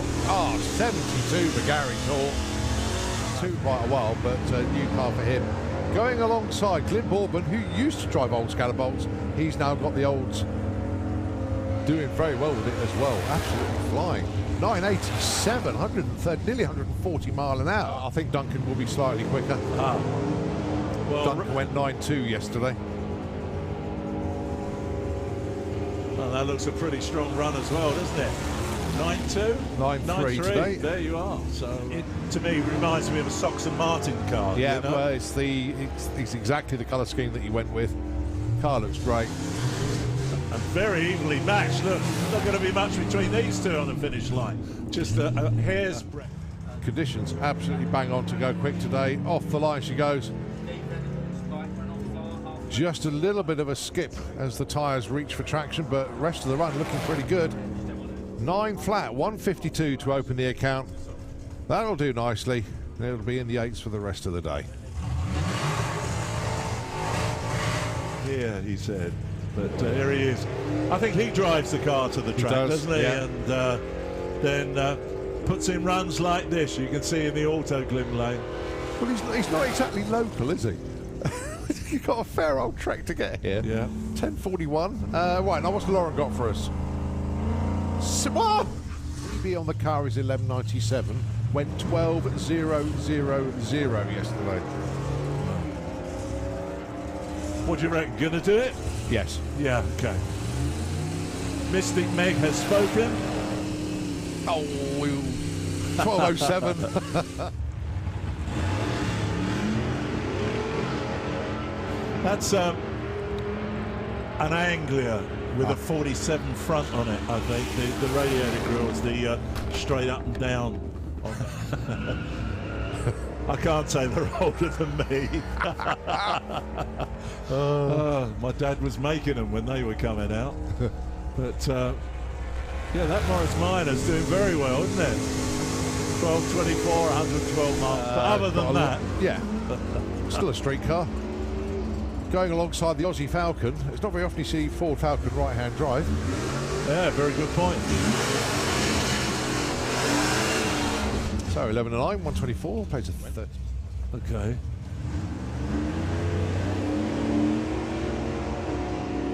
Going alongside Connor Hall.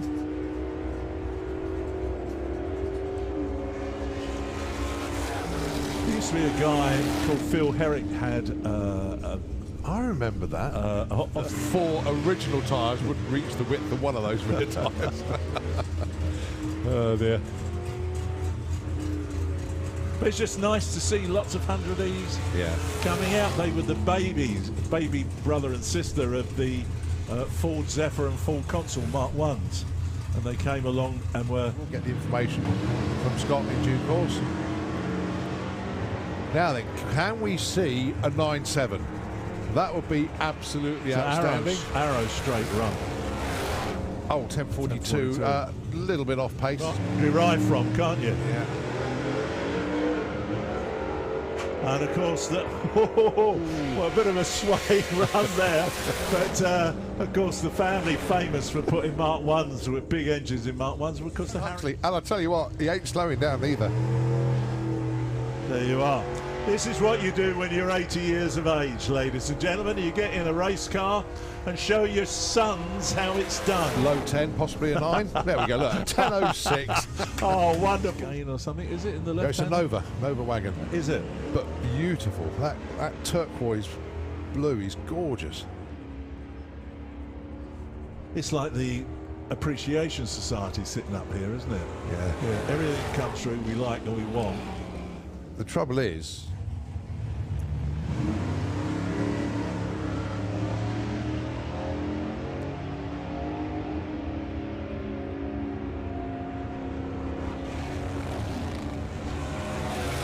well, 1067. Is that the first time you've seen the car? You'll correct me. Seriously, I won't correct you because that's before my time, mate. But I do notice Bob Main with the bird in the auto glim lane makes his way down from Scotland. That is quick, isn't it? It's getting there. Oh, 11.23. Yeah. Man, so took your bread and your meat and all that sort of thing around. Little Ford 500, Fordson 500 weight. Well, it needed the wheelie bar, that's for sure. Yeah, good run. Oh, yeah. Love it. He's been to hot rod shows. You know that car very well. Black and flamed Willis. Yeah. Mid to high 10s, I think, for Phil this weekend. Well, look at this. Side by side. Who gets there first? The Chevy does. Yeah. My God.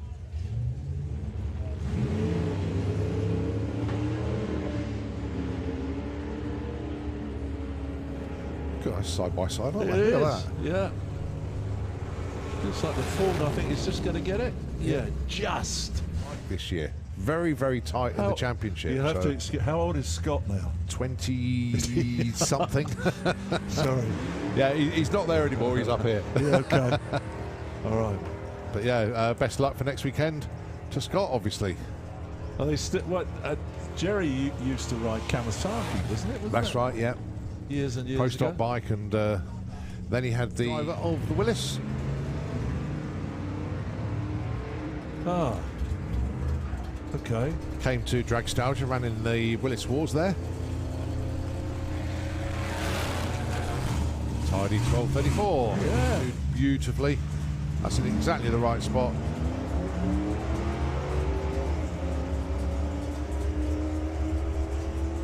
Royal Richard's going to be comfortably ahead. You can see that. 11:39. Oh.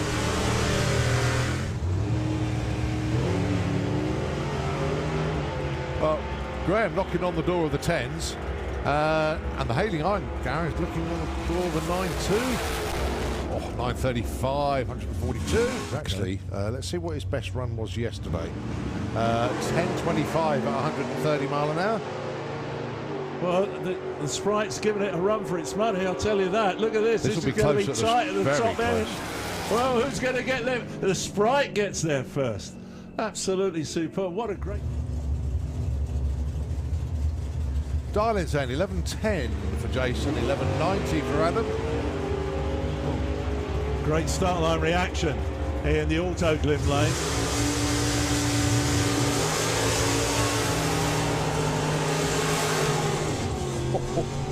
Massive break.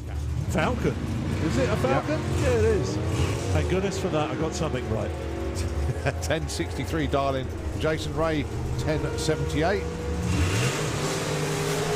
Well, Jason closing at the top end.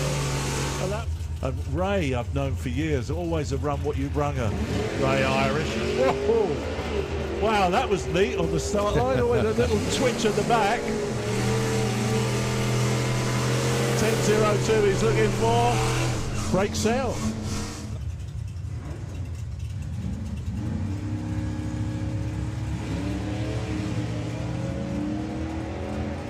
Red lights don't matter in qualifying.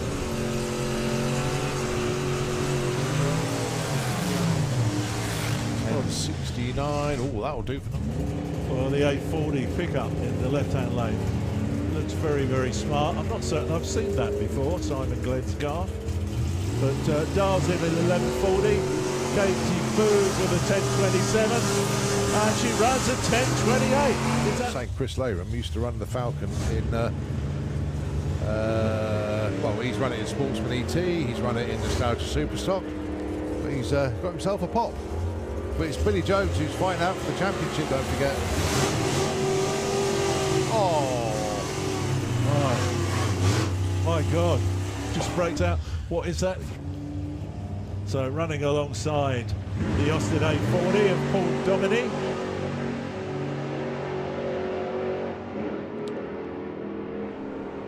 A little bit of a pedal. 173, 131, and a breakout for Paul. Ginner, been around hot rodding for years and years and years. Helped Alan O'Connor rebuild Owlsgasser, or in actual fact rebuilt Owlsgasser for Alan O'Connor. And an 8.3 for Ginner. Last time it was Ginner in the Fords and got to the top end first. Is it going to be Mick Taylor this time, who launches towards the wall, but then gathers up its skirts and runs for it? Great run. Wow. On with the pops. Gary Hill, the man certainly who gets away first. Mark Bracking, chase mode in the Kemper lane, but a 9.62. Runs in yesterday.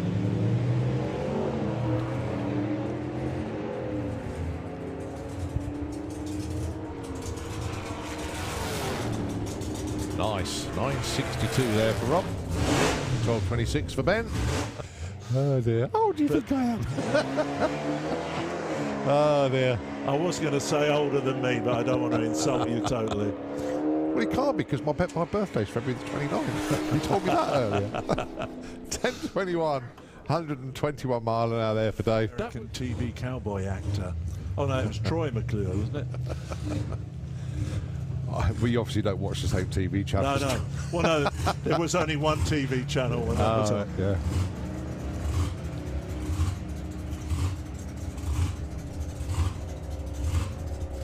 Well, that's a good steady run. 10. Nice.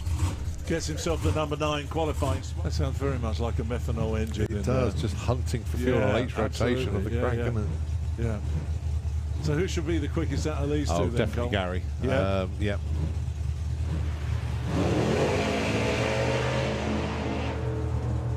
Ooh. Well, he's coasting. I think Andy might get him, actually. Yeah. There's a hell of a lot of engine talk. Took that car to the right-hand side of the track. 11.68 there for Andy. That'll do nicely. I've seen Jean for years and years and years. Chitty's Toy or something she used to drive, I think. Well, Spencer getting to the stripe first. 9.60. There's number 6 from the division. Barry Woodford is the man in the red and black car. Just watched. Ooh, bit of a twitch from the back there. And Jed a bit more sedate now, heading towards the top edge. And twitch will slow down. Yeah. The Flying Pfeiffer. Oh, drive through tyre brake. Stand by for a 6, folks. Here it comes, and oh, it's a new PB for Colin Miller. Right. The foot 1 and 6.94. Yeah.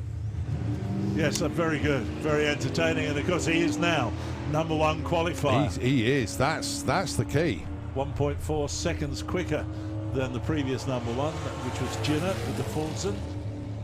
So the gold Anglia goes through at 11.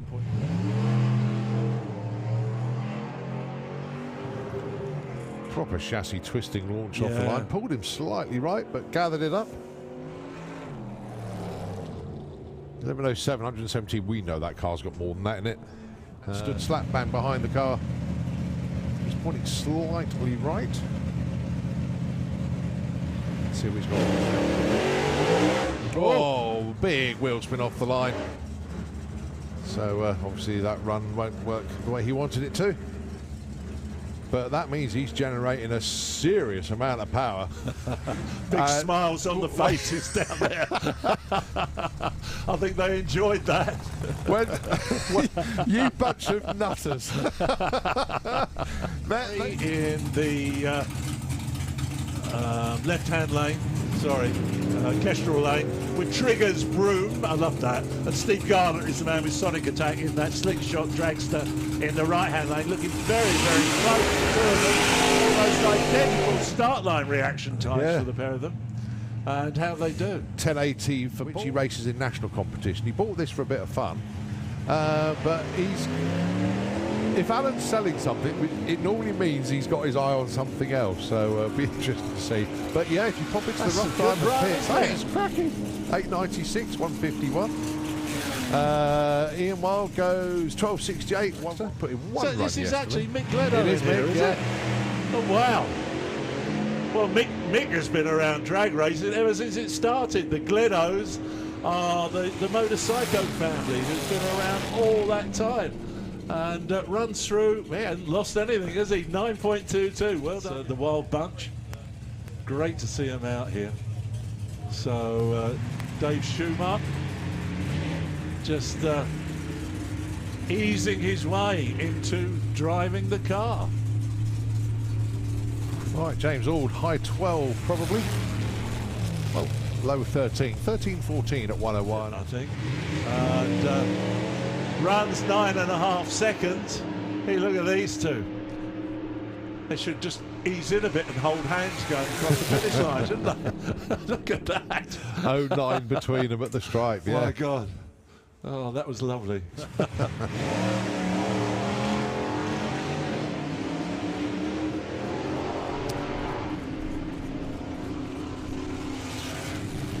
Skippy goes through with a 10.04, pretty close to his PB of 9.88.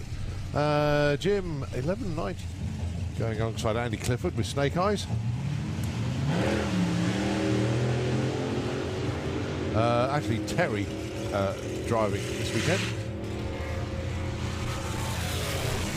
There he goes, 937. Rear wheels, etc. And Brad Cooper's dad down there, Flathead Ken Cooper, Hall of Fame member, standing watching his son drive the car. To a 1090.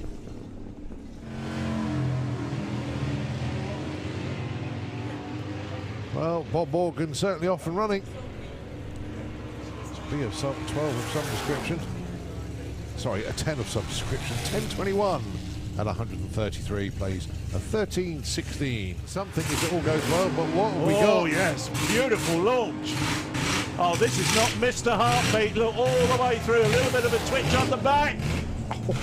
771. Wow. Batman and Robin used to call Brian and Alan.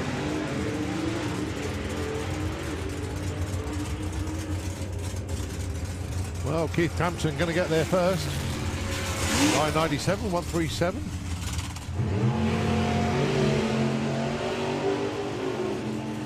Well, 006 cherry on the tree, that doesn't matter for Paul.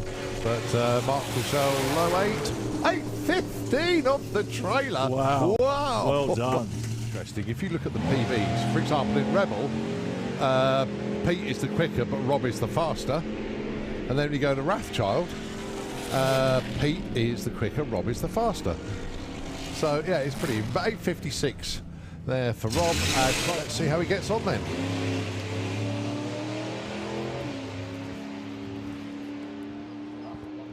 It's an Opel GT. There we go. 350 small block. Goes 1218. Well, that's a new way to set up. Wheelbase, isn't it? Here we go. Wasn't even a second it took him to get used to it, was it? Well done, guys. Absolutely superb. Fantastic. That was really, really good. And they're all smiling. Kim's happy. Oh. Well, this is all Gary Parks.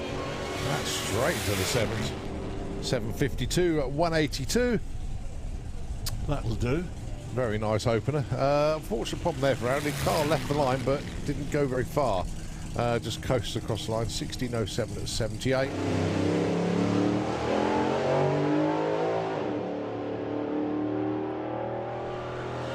Well, what flavour 9 are we going to get? A 938, 145. Well done.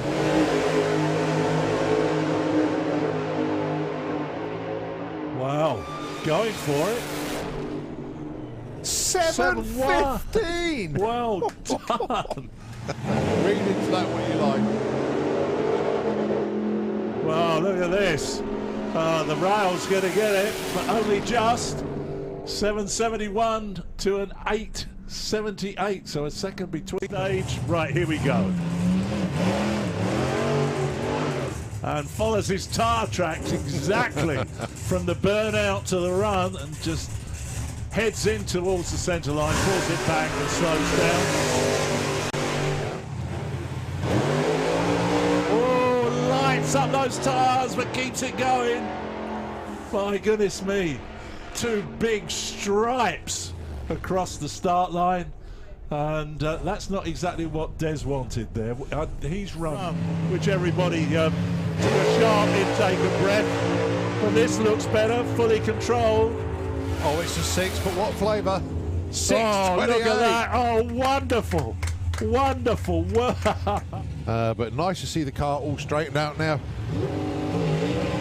Well, most of it. The roof's still a little bit creased. Still driving it like he stole it.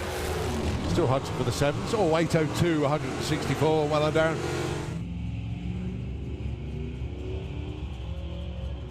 Right, we've got a couple of vehicles that need moving from Trade Area C. The list has come down, but there's still 2 there we need to move. They are registration numbers BDX447B for Bravo, and also 586. So the Triumph Herald. Bit of a hop, skip and a jump off the line.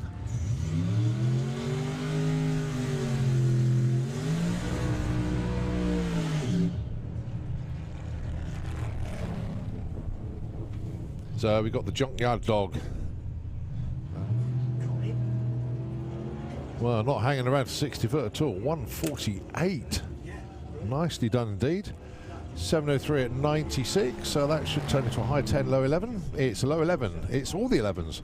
11-11 at 119 miles an hour. And a 1620. Can you see us in the Wild Bunch pit? Yeah. End of. Message ends, if that's possible. Try again, mate. Do it again. Do it again? Yeah. No, because everybody can hear you now. So what do you need, Barry? We've had a bit of a drama with our battery charger. Everything else is working perfectly. A battery charger that they don't use, it might be sort of a backup that we could borrow. Or, better yet, if anyone's got for sale, come and see the Beasting pit up in Wild Bunch pits. So grateful. I am sure somebody somewhere will have a battery charger around. So if that's possible. If somebody's got one, if you go and see the Beasting team in the pits, of course, Bob Morgan, Barry Bahanan, and grateful. the guys will be eternally.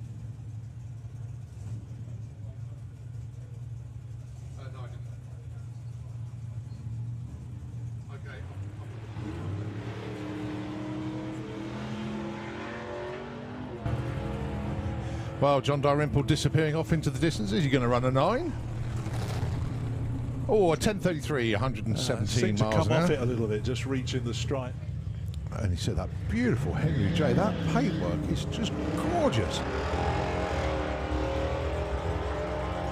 The boys are happy. Yeah. A human power that's willing to get the car onwards. 1294, 118. Absolutely lovely. Well done. 155 to 60. That the looks 8th. plenty quick, that car, to me. That can't be that slow. 1062. It's running 10.6s like clockwork. Wow. 6. And they're going to be having a little bit of a wager later on. We're going to see some grudge racing between Keith Bartlett in Roaring Rat and Andy Bond in his Tri-Chevy. Let's see what Keith gives us. Oh, another. Wow. It's almost identical between the pair of them. Yeah.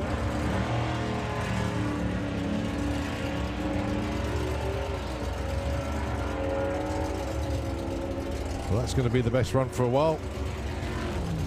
Motor only, 1123, 114. And the Falcon in the 14. Waits basically for Lauren to get to the 330 blocks and then he sets All right. off. But let's see what he does today. Yeah, I was going to say, let's see what happens. Here we go.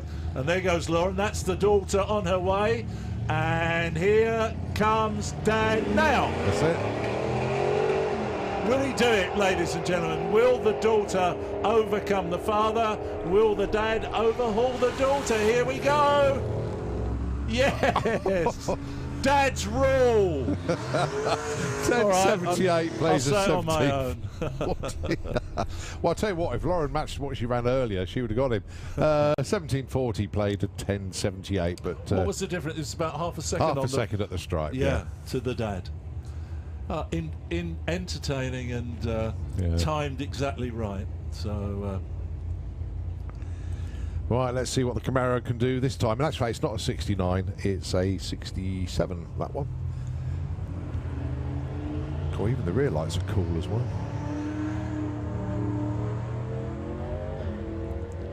Oh, that's looking good. Oh, I clicked it early. That did look good, didn't it? Yeah, 609 at 96. Yeah. It was off the gas before. Went 12 flat yesterday. What are we got to do to get it into the 11s? Trying everything they can. They've emptied the locker. You put it all in the car. Can it do it? We're watching. Yes! Oh! Monstrous PB. Well done. 1186. Oh, they got it at last. I mean, the car's PB was 1197, so they've got 1186. I think obviously little like carb adjustments, just getting that sweet spot, and they've done it somewhere. And he will know the answer to that. He's probably got the original brochure. We can be so cruel, you and I.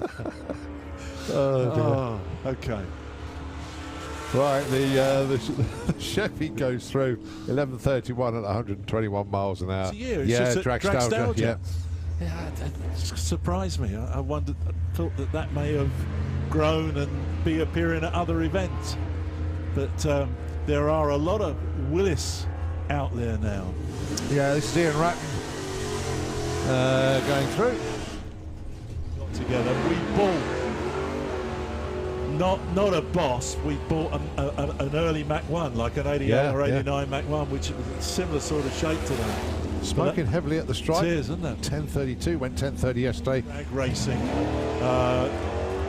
The dad died, Mitchell, and it's now the son who drives it.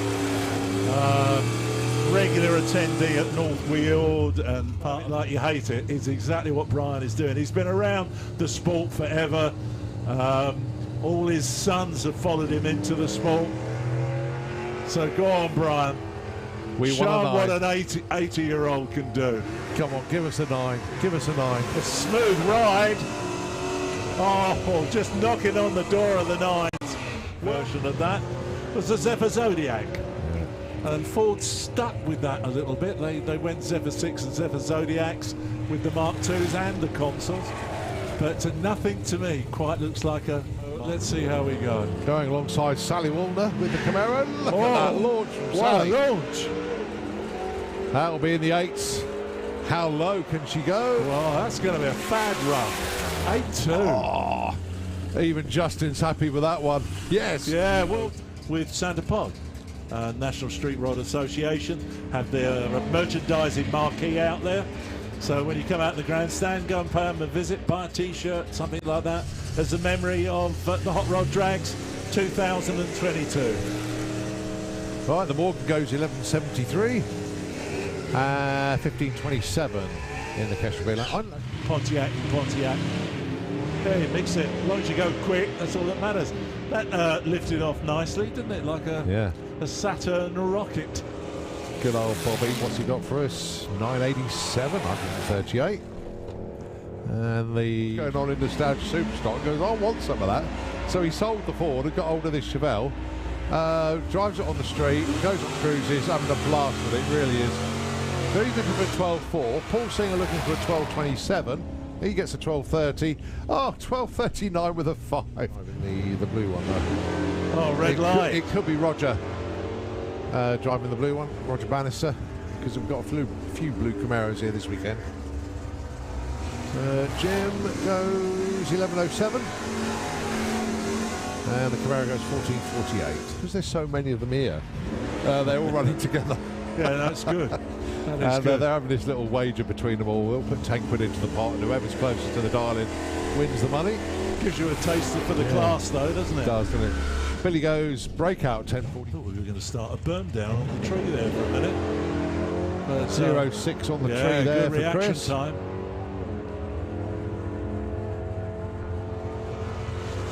So finish line, pops at the halfway line. Yeah, 10.26 on a 10.20 dial there for Chris. Good run. Yeah, nicely done, sir. Now that's been quicker than 10.55. Depends what he's tuning it to.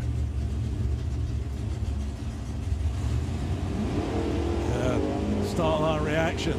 Better in the Kestrel Beer lane. Certainly gives him a little bit of a lead, but coming back in that right-hand lane takes the win.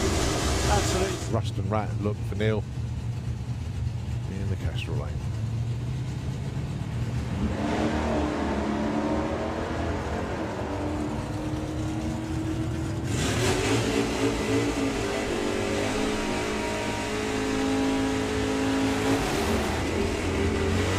$12.26 on a 23 dial-in till 12.14 on a 12 flat.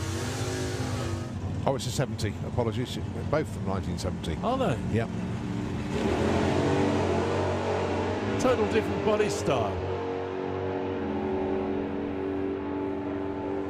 Certainly making a race of that, aren't they? Kiwi 85, 24 for Dave. Kiwi moves up to number 5 to lunchtime. Absolutely no hanging about from Rog here. Clicks it slightly early. 6.08 at 212 mile an hour. He was doing 203 at the 8th at 4.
Ladies and gentlemen, boys and girls, here we go. The afternoon session.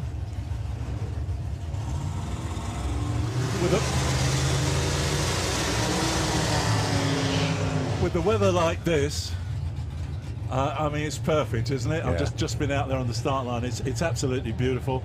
I, unfortunately, am not here tomorrow, which is a great shame, because I think what's evolving here is going to be quite a nice session of races tomorrow. It's going to be good. So, my loss, unfortunately.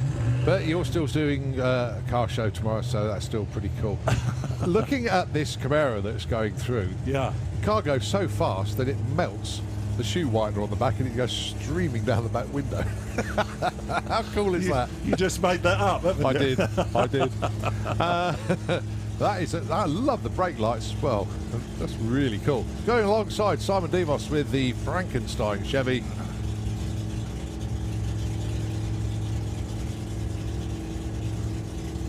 Here we go.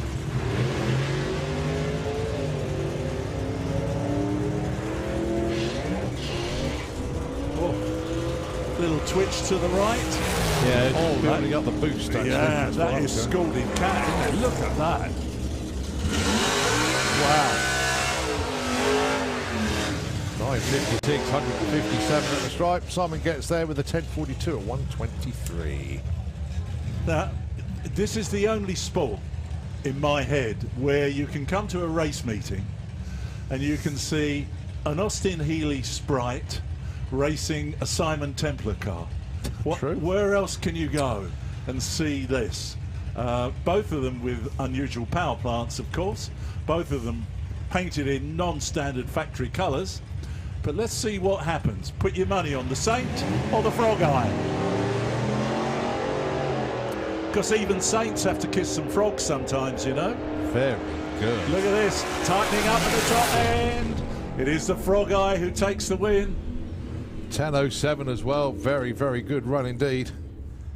Mark Bull behind the wheel this weekend. And Lee Johnson 1050 with the Ain't No Sate Volvo. The big Buick back down once again alongside the step side.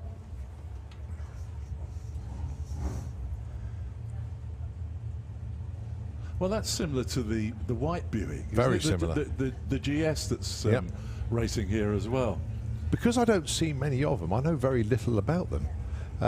So, yeah, there is space in the old brain cell for more information on these cars.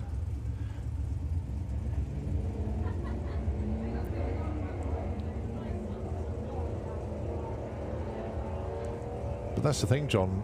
We go to so many different events and meetings all over the place, and it's different cars everywhere you go. And it's like, well, one weekend it's national championship, the next minute it's like a jab show and things like that, and then it's like the Das Auto Show, which is all German makes, and then you come to Hot Rod Drags and it's different cars again. So it's a proper old mix. Well, here we go. And the Morris Minor now comes up against the Ford Zephyr 6. Non-standard engines in either of them. Well, it doesn't take a rocket scientist to work out that we're up and running again after lunch, but there's been quite a few cars abandoned in the pairing lane, so we need you back to your cars in the lanes, please. Creating a bit of a blockage. Can't get around you. So all drivers that have got cars in the pairing lanes, can we have you back down there, please? So here we go.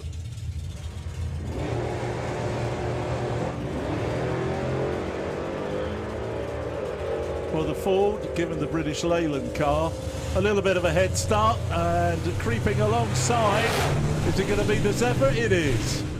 A 1065 to a 1212. The Yeah. terminal speeds slightly different. 100, mind you, 113 miles an hour out of a Morris Minor. It's not bad. But well, Jason got there first, 125 at the stripe. Ian there second, 113. Slight difference in size of vehicles. You could park the one from the left-hand lane in the bed of the one in the right. Right, that's the Wilmer pickup truck that's debuting this weekend.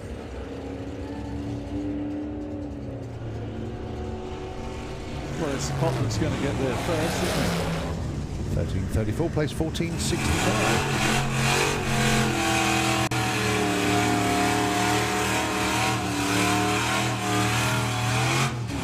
I thought Steve Young might have been here this weekend with his pickup truck. You're right. He normally does come along to this type of event, but shame he's not here, because that truck looks so good, and especially with the barrel in the bed. Yes. And everybody goes, "Oh, you can't leave that there," and realise it's actually bolted to the bed.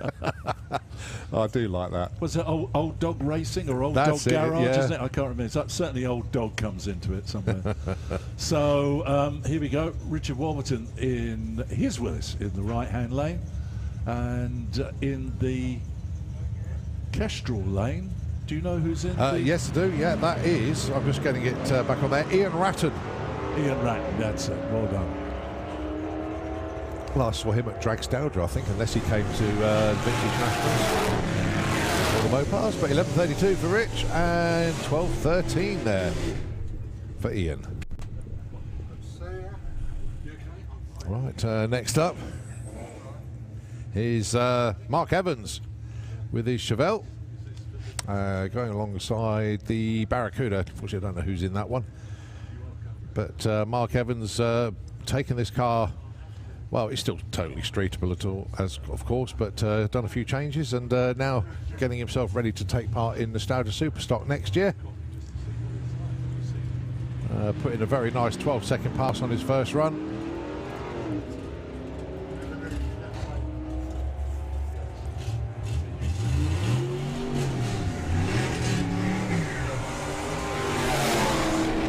$13.27 on this, 106 and a 14.05.97 on the other side.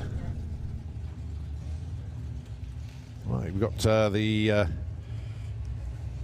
trouble is though, because it's got really bright up there, we're getting reflection from the drag strip now, and it's quite difficult to see what the cars are. But that's the 39 Ford once again, going alongside who I think is Troy Bull. It is, I got it right. Hey! I got the thumbs up from the team. So is that Tim down there just putting his thumb? Hello, is, Tim. yeah. How are you, mate? Haven't seen you for ages. And his dad, of course, was the King. The King, Harold Bull. Yeah. They like their 100Es, the balls, you know. And that is a particularly quick 300E, isn't it? Well done. Yeah, 10.45, 138, absolutely flying. And a 12.38, 115. Right, I wonder if Phil is going to get Loz to go past 3:30 this time and then set off. Father and daughter again. Or is he going to leave her on the start line, do you think? No, he'll wait. He will. Okay. Oh, there you go. A little bit of a bog there off the line so for Loz. That's the daughter. Once again, we did this earlier on. Oh, he has waited a long time. Oh, my goodness me, she's nearly at the halfway. Well, she's gone past the halfway mark. He's going to have to go some to beat her now. Is it going to be a glorious result for the daughter? Yes!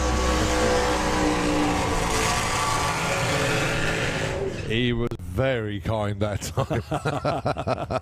Loz goes through with a 17.83 and Phil goes through with a 10.94. Great stuff. That was really good. I love those two. They're brilliant. Oh dear. In my household, it would be my daughter giving me a start. If it was my house, there'd be no quarter given, mate, I'll tell you. Treat and mean. Mind you, she's turned into a bit of a, shall we say, she's very competitive, even though she's 28. Yeah. She's very competitive. They never daughter. lose it, mate, do they? No, they don't, but she'll never forget either. Right, so here we go. Start in the Roadster, in the Auto Glim lane, and is that John Dalrymple? John Dalrymple, yeah. In the 33 Willis. Ohio George Montgomery brought one of those over here for the Drag Fest, you know. Wow. That's when I first fell in love with them. Absolutely incredible. So it's what, 64, something like that?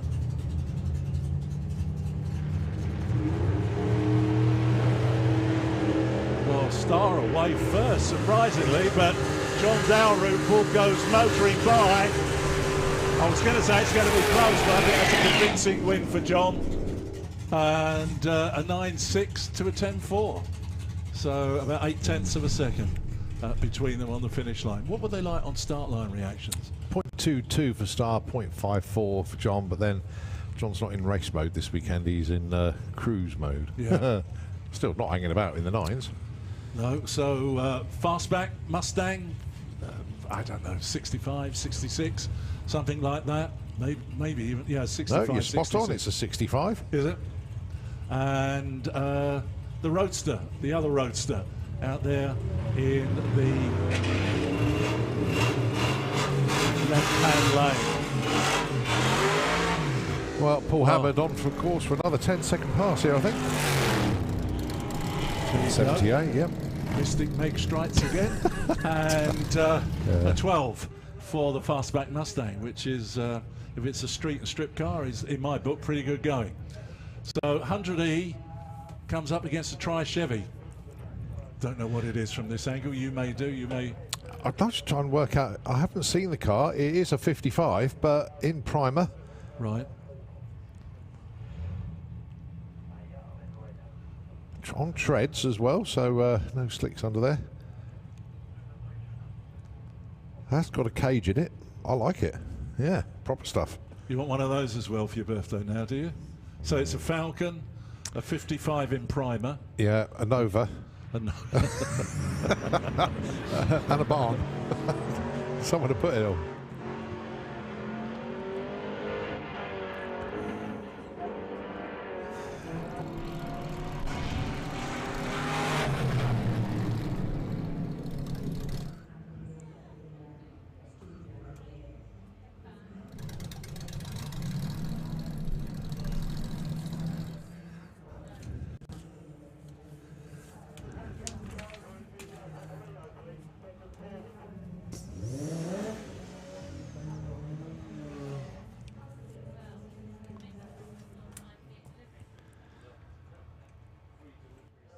And if you don't know where Nitro FM is, where have you been? It's right behind us here in the commentary box. It's it is what used to be the barn. Yeah. How about that? A Topolino, but my word, this thing doesn't hang about. Just goes to show you how small they really are. Yeah. The forerunner of the Fiat 500, I would imagine, the Topolino. But what engine is in there? Have you any idea? Got no idea. But even bogging off the line, it goes 1446 at 93 mile an hour. The car was never capable of 93 mile an hour when it came out of the factory. Only if it was dropped on down the side of a ship. Yeah. But no, that is so sweet, that little thing. Beautiful too. Like most things Italian. Right, we're on to Gas Circus. Don't forget, straight after Gas Circus, match race number 1, the grudge between Keith Bartlett and Andy Bond, going to be coming at you. But here we go, Gas Circus. Don't forget we got this fight at the championship between Billy Jones and Ray Irish.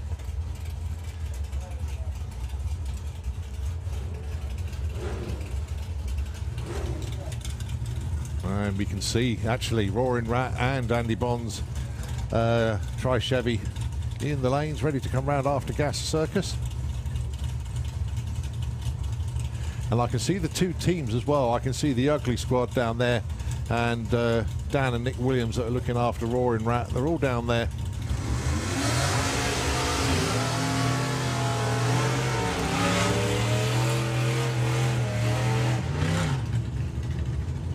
First up there, the Tinseltown Hustler and Cherry Bomb. It is Jason Pickett dialing in 10.90, which is what he ran in Q1. Right. Because he broke up by 2/10. Tom Margerson dialing in 10.4. He went 10.69 in Q1, but that wasn't exactly as quick as the car can run. So I think these two are in for a very good shout at running their numbers, to be fair. But this is qualifying still. It's qualifying session 2 of 3. Half a second between them. Here we go then. Lights burned down for the Tinseltown car. Oh, immediately when the green came on for Cherry Bomb, it was gone. Now then, side by side, not wanting to break out, get as close to the darling as they can. 10.99 on a 1090 and a 10.49 on a 10.40. Yeah. They were both 0.9 away. Yeah, quite extraordinary. That was a great side-by-side qualifier. Well, they both moved up. Tinchan Hustler moved up to number 4. Cherry Bomb moved up to number 5. Right, Honky Tonkin, number 2. And the Jumping Jalapeno, it is Lee Pike alongside Jason Hollenby. Lee Darling in 965, Jason 1063. Oh, it's Lee driving it, is it? Lee this weekend, yeah. Oh, okay. Lee and Jerry swap over occasionally. Right. But it is up for sale. Yeah. Yeah, okay.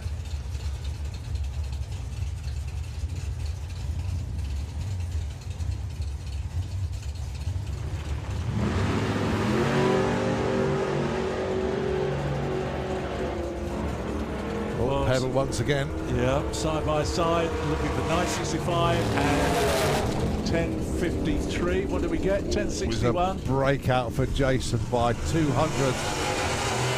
Lee Pike goes to the right side.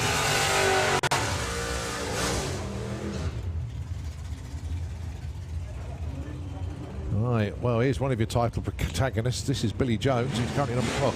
Broke out by 4 10,000s in Q1. So it's the auto glim lane. Yeah. Yep. Going alongside Nick Hewison, Darling in 995. Capable of hitting that one, that's for sure. So do they get points for being the number 1 qualifier and this sort of thing? Usually do. It's normally 10 points difference. I don't know how the Gas and Circus Championship works, but certainly in National Championship racing, 10 points per additional spot you are up higher than the bottom qualifier.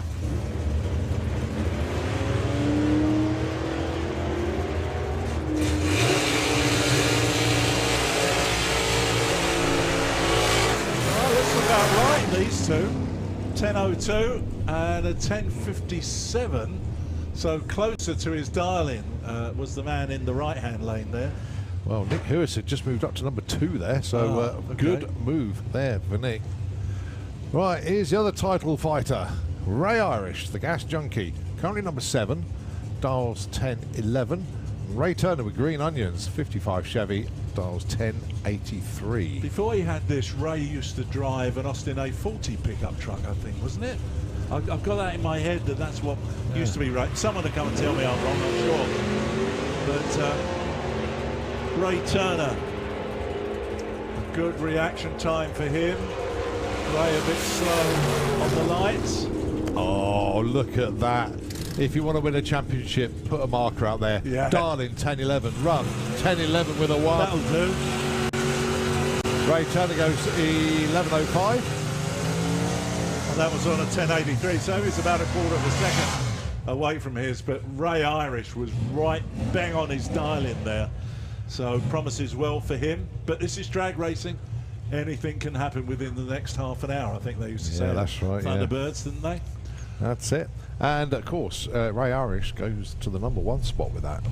Oh, of course, yeah, yeah. All right, Patrick Hobbs, Katie Booth. Well, Kate was number 1 qualified, just been dropped to number 2. Dialing this time is 1028. Patrick Hobbs dials 1135.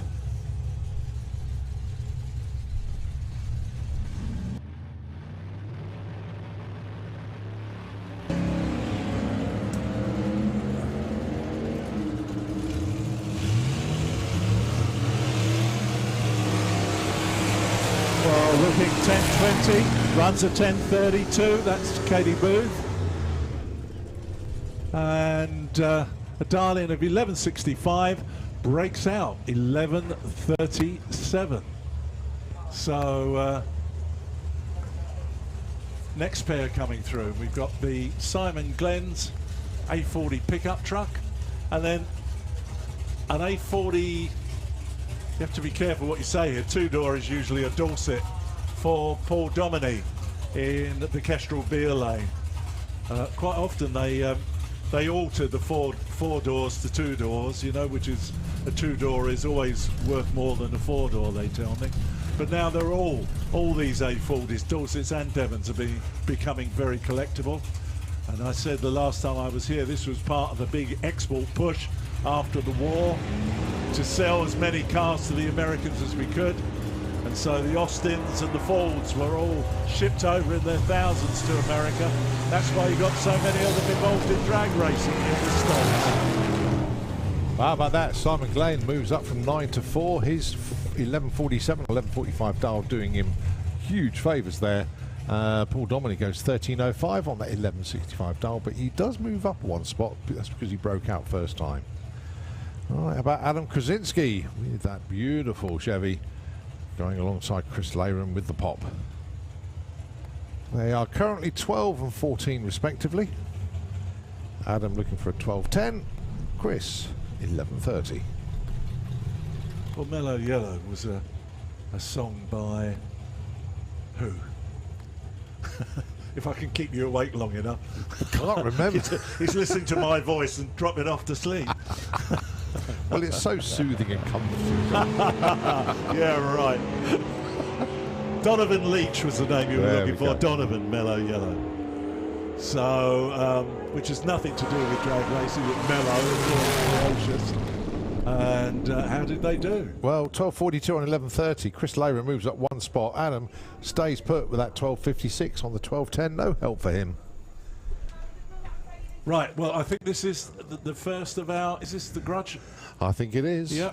So don't forget, you've got the boss who owns Santapod in Roaring Rat. Used to be campaigned by Kenny Brooks, of course.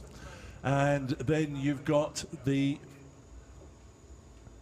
Oh, they're all over Roaring Rat at the moment. I don't know whether something has gone wrong with it. Well, Nick is... fingers crossed that we're going to see this. There's a lot of money at stake between these two. Andy Bond, I can't even see his car now. Yeah, it's tucked in behind there. There's a full pop down there. Oh, okay. Actually, the Bluebird is just going out, actually. So they've got a moment. Not to worry about. You've got a few minutes yet. Still got the Bluebird just going to put its runs in there. But let's have a quick look at the Gas Circus standings. Ray Irish, as we know, we took that number one spot. He was 0-0-1 off his dialing. Absolutely superb job there for Ray. Katie Booth, number 2 qualifier. Patrick Hobbs is number 3. Simon Glenn, number 4. Nick Hewison, number 5. Ray Turner, number 6. Jason Pickett, 7. Tom Margerson, 8. And then we see Billy Jones, the other guy fighting out for the title, is in number 9. Lee Pike, 10. Jason Holby, 11. And then it's followed by Adam, Chris and Paul. So that's where they are in Gasser Circus. Still one more qualifying session to come. And then we get the ladders. Sure. And then we get to see who meets who. Are they going to be on the same side of the ladder to fight it for the title? Will they meet each other? We'll wait and see. The one thing that saddened me, unfortunately, was to see that Nick Brook Langham has actually sold Not Bad the Bad and is moving on to a new project. So I wonder whether that will be another Dorset or Devon for Nick. But I can see the engine on Roaring Rat was running, but still no sign of the car coming round. So Ian goes back with the Bluebird, as you call it. Bobby hanging on for dear life on the back of it.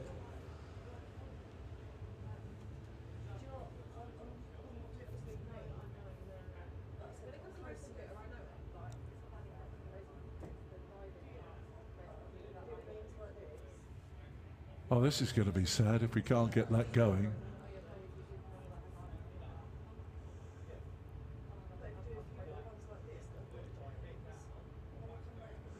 Well, I think it's okay because Dan is just double checking tyre pressures.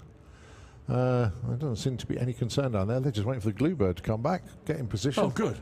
And I think they're looking good. So not too far away. So yeah, Andy Bond and Keith Bartlett, race 1. Keith has a habit of calling various people out for races, and it's always good when he does. Well, you've done it, haven't you? You've had a grudge match against. Cost me a fortune, that did. Did it? Yeah. I won the race by 0-2 on a whole shot, and then in the shutdown area the gearbox casing split, and it took the trans, the prop, the yoke, everything, the flex plate, starter motor, the whole lot. It just took it all. That must have been quite an explosion. Yes, it wasn't pleasant in the car because the prop was vibrating underneath the car in the prop loop. And I got, what on earth has just happened? And it took 11 months to get it all fixed because then there was a shortage of parts. A self-emptying wallet as well. Yes, it was on drip feed. Yes. But it's all fixed now, so enjoying miles on the street, having a lot of fun. Well, the glue bird is back, so are we in a go situation? Well, we're just waiting for start crew to get back into position. Oh, various messages coming in. Tony Morris says to you, John, hello from Chunky. Obviously means something there. Well, I told you before, when Dave was driving the car, Rough Diamond, it was Funky Gibbons after the song, and then he sold it to Tony Morris, and so he was a bit bigger than Dave, so he became Chunky. Yeah. That's how it all set out. So Andy Bond then coming into the Auto Glim lane, and the man who would be king, the man who owns Santipod Raceway, Keith Bartlett, in Roaring Rat, coming into the Kestrel beer lane. So called up to the start line, here we go.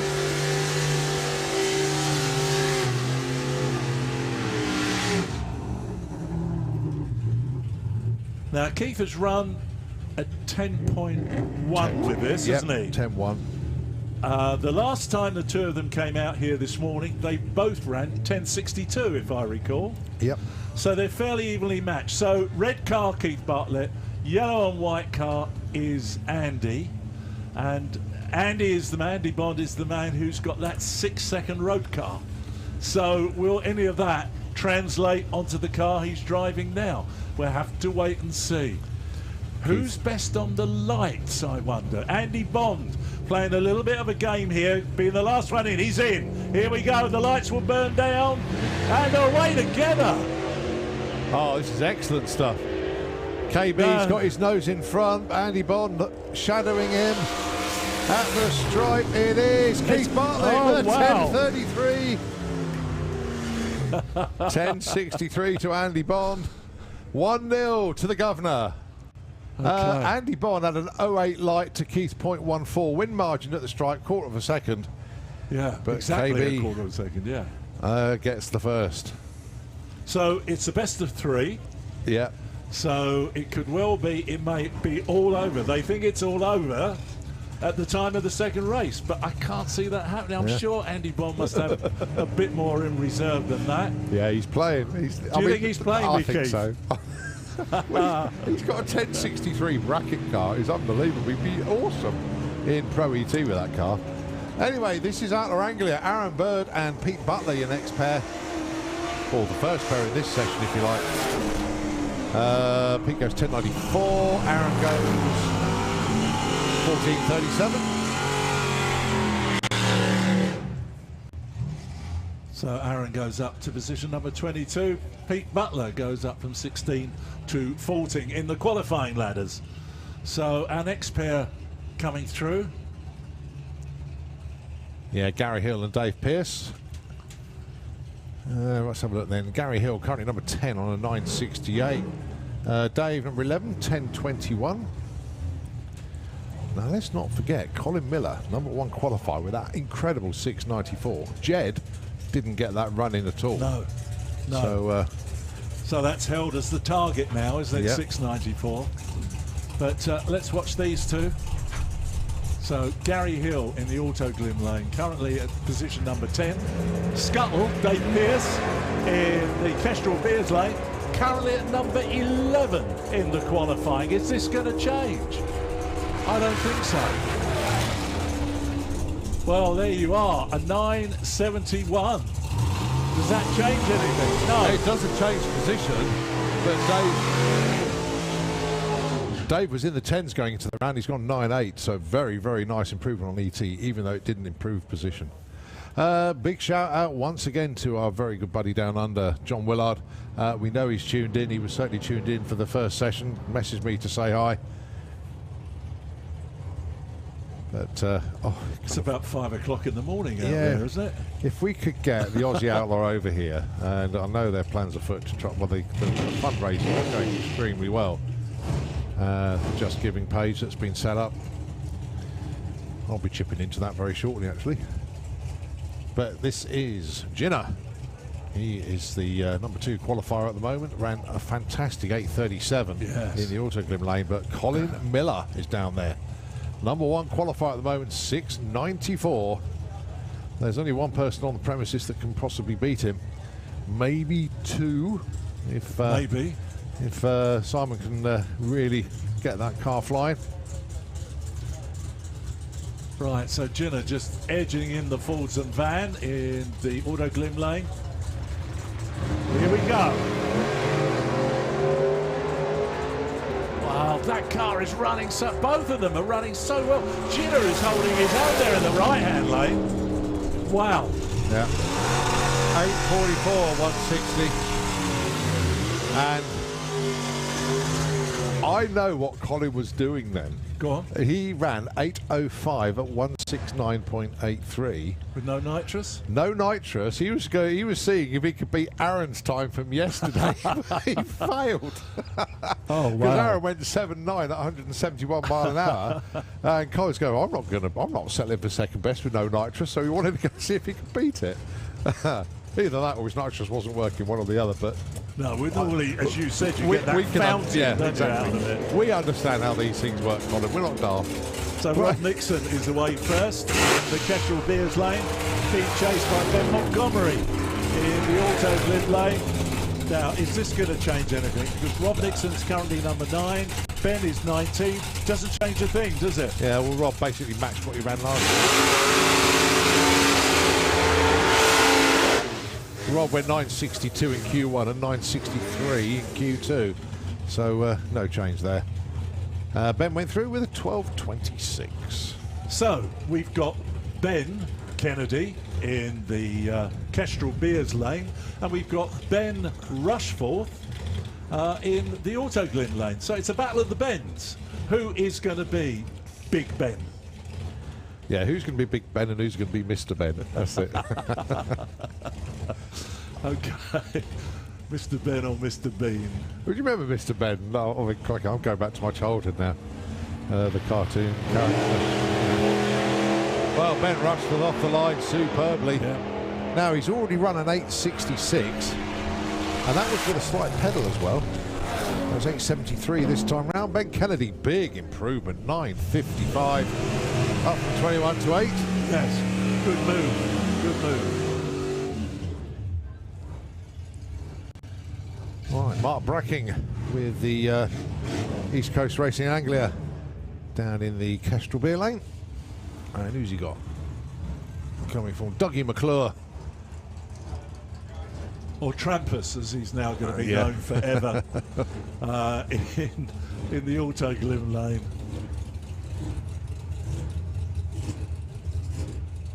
So let's have a quick look. Trampus is at number 14 at the moment, and Mark Bracking is at 18 in the qualifying ladders. Are we going to see any change here? Well, great start line. About a second and a half, a tenth and a half in front of Mark Bracking. And a 10.32 to a 10.68. Well, a little bit of an alteration there with Mark moving up from 18 to 15. Well done, Mark. And Doug McClure moving up from 14 to 13. All right, Gary Bird with the Lucky Penny going alongside Rob Stone with the head rush car. He's currently number 3, 8.40. Yeah, that's incredible, isn't it? To think you're in 3rd spot with a Ford Anglia and running 8.4. A few years back, you'd be in top fuel. Well, when I first started, anyway. Yeah.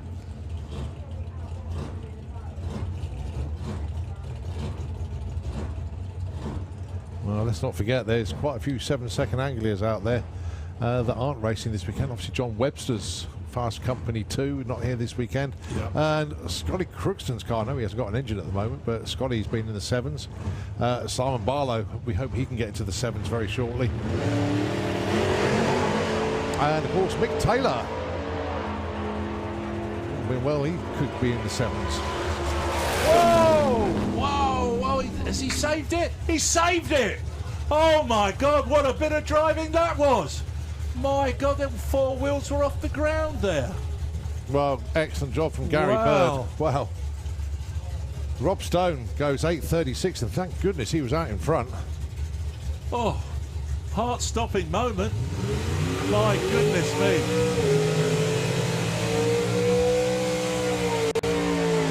Well, yeah, indeed. Gary Bird, well done. Drive of the day for me, Gary. Hope I don't see any more like that. But great save, absolutely fabulous save. Cool, calm and collected, I think, was the order of the day there. So, Agent Orange. Well, he's noticed the medics were on standby there to go, but no, he's fine round the corner. Good. That's Andy Cunningham in the Kestrel Beer Lane. And Spencer Tidswell, Gene's little boy, out there in the Auto Glim Lane. I'm sure somebody's going to come up and kick me a little bit later about that. But good start line reaction from Spencer. A 10th ahead of Andy Cunningham. I guess the top end first now. Has that changed anything? 9-6 with that one. Andy Cunningham improves as well, goes up from 19 to 17, and he's dipped the car into the 10s as well. Excellent stuff.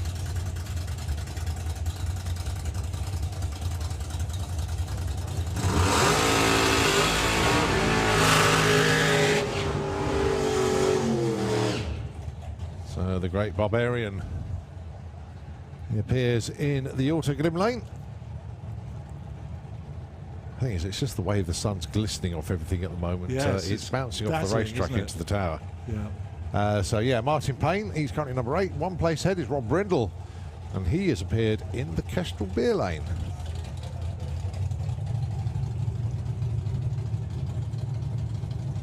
Well, we've still got some heavy hitters to come. I haven't, unless he's underneath us, I haven't seen Mick Payne. Sorry.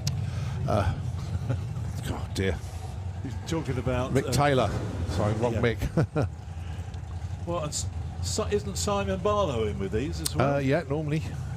So we haven't seen him either, have we?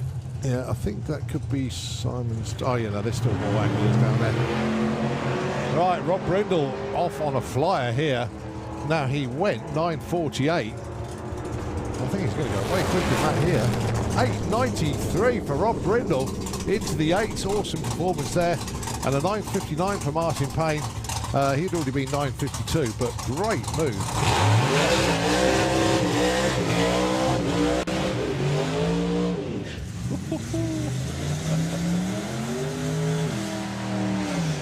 I think Jed means business. You know. He definitely does. Well, don't forget, Colin Miller and Jed Guy find it out for the Outlaw Anglia Championship this weekend. We thought it was dead and buried when Colin blew his motor and Jed started reeling in the points, and I think Colin got it fixed, all for a season finale here at the Hot Rod Drags. Well, Barry Woodford in the red and black Anglia in the Kestrel Beer Lane, currently sitting in the number 21 qualifying spot. Jed Guy, currently number 14. Now, we know he has the power to deliver if he can get the power down onto the ground. And is that number 1 spot going to change? This is what it's all about. Well, he has been in the 6.8s, purge of the nitrous. Oh, that's a thing of beauty. Little bit of a wiggle. Caterpillar tracks right the way along. He's driven through it. Oh, 6.95. Oh, number 2. Oh, number 2, yeah. Just 100th of a second off. But that's 2 Outlaw Anglers in the 6s this weekend. Problems for Barry. But yeah, 2 of them in the 6s. So that's Jed's dad is Ray. Yeah. And that is the first time we've had 2 Outlaw Anglias in the 6s at the same meeting. Yeah, because it's usually just been 1, isn't it? That's yeah, right. Yeah. Hot Rod Drags. Yeah, it was this time last year that Jed went into the 6s for the first time.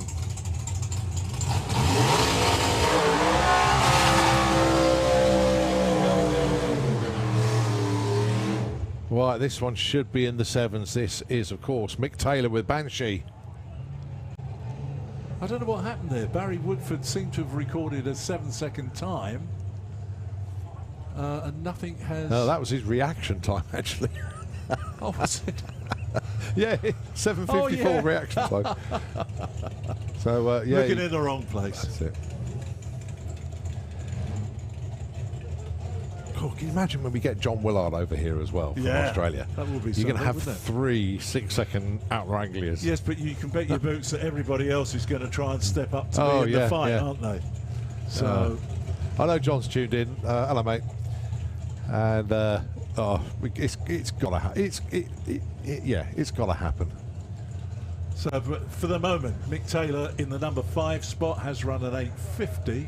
Wayne Power in the number 18 spot at the moment in the Kestrel Beer Lane. So Mick, goes off towards the wall, swings the back of the folds and around, heads towards the top, and is it going to be quicker than 8:50? Just an 8:45? Yeah. Does that change anything? No, I don't think it does. Keep him in the same spot. Yeah, it stays number 5. Wayne stays put as well. 12:28, no help for him. He stays 18. But very entertaining indeed. And we're not done yet. Simon Barlow going to be coming round the corner, going alongside Rob Turrington. Oh, and Darren is back. Oh, I'm so pleased. I love it when Darren makes the appearance on the start line. He won Best Backup Guy at Dragstalgia a couple of years ago. Oh, wow. Okay. And Darren does a lot of the enactments. So that's not Mickey Mouse like plastic chainmate. That is the real McCoy. It's the real deal. Yeah. Well, somebody else said.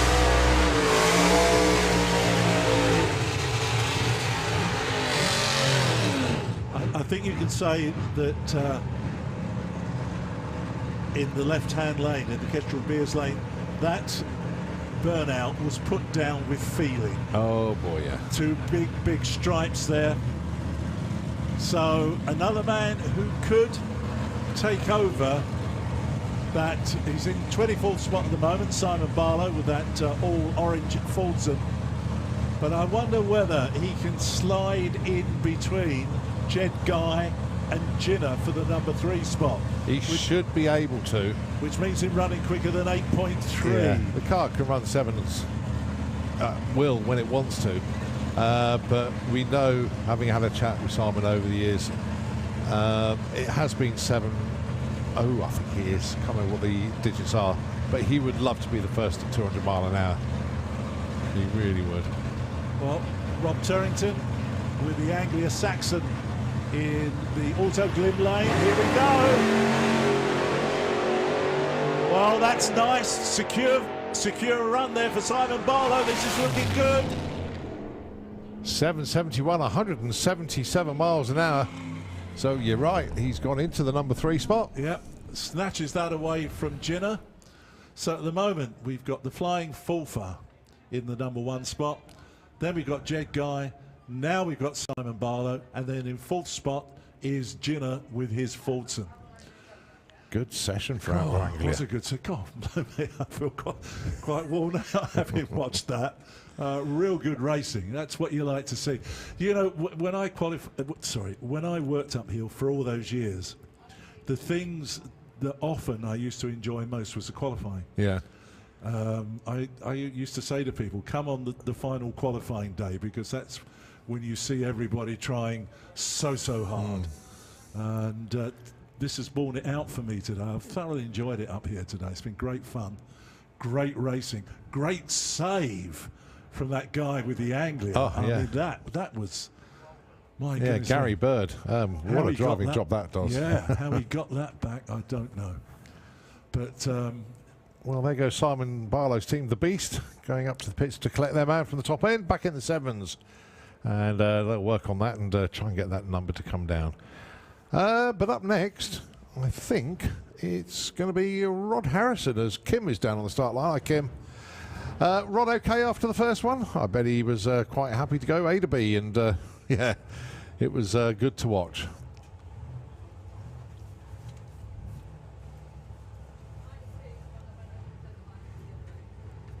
Always a bit nervous when you bring a brand new car to the track and run it for the first time, and especially a blown big block altered. It's a proper baptism. So here comes Rod. That's quite a short wheelbase, actually, isn't it? Yep. The wheelie bars are almost longer than the wheelbase itself.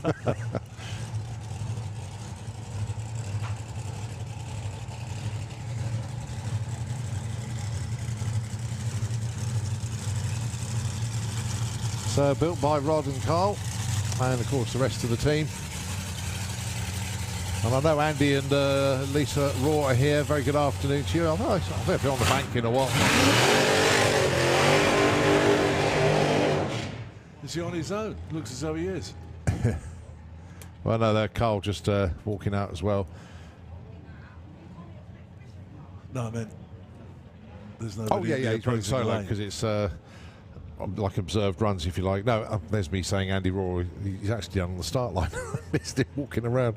The thing is, though, because all you can see now is just silhouettes of people. You can't really pick people out.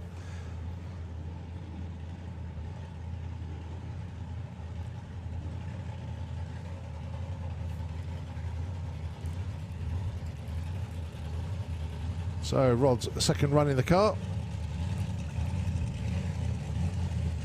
He's still got the Anglia at home, obviously missing an engine at the moment, otherwise Kim would have been running as well this weekend. Would have created a bit of a logistical problem of getting both vehicles here, but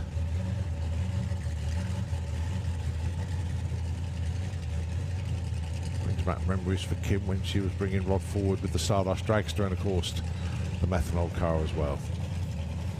So Rod Harrison then, his second run in his new car. See how he gets on.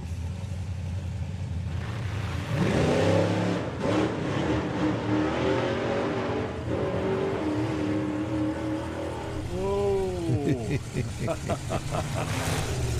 Bit of an animal, I think. 1064, 86 miles. They're all still smiling and laughing. Yeah. I love it.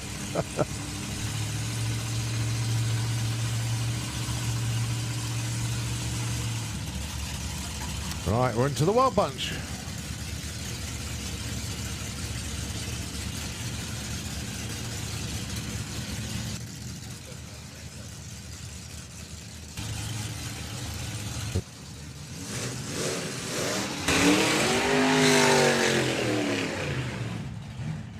So slingshot against slingshot again. So qualifying time for the Wild Bunch. Yeah, you got the Wrathchild slingshot in the Autoglim lane. And of course you got Chasing Time. And Skippy, he's in the Kestrel lane.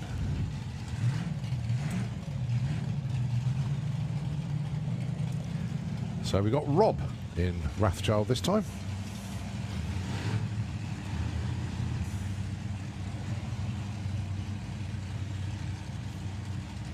So the Wild Bunch. Basically just trying to run a series of numbers as close to their predicted dialing as possible. They sort of around things like later on. So 976 for Skip and 1127 for Wrathchild.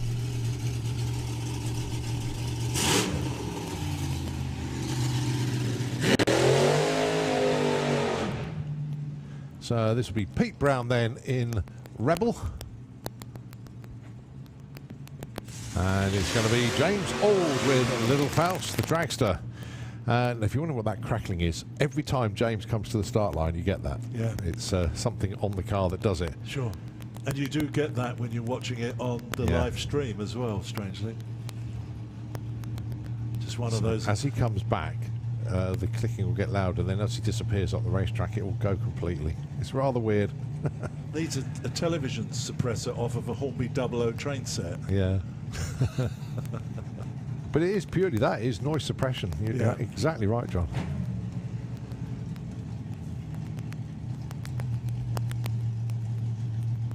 So here we go with the slingshot against the rear engine dragster. So it's something for everybody. Lots of Altereds in the Wild Bunch, lots of slingshot dragsters. One or two rear engine dragsters, not too many of those.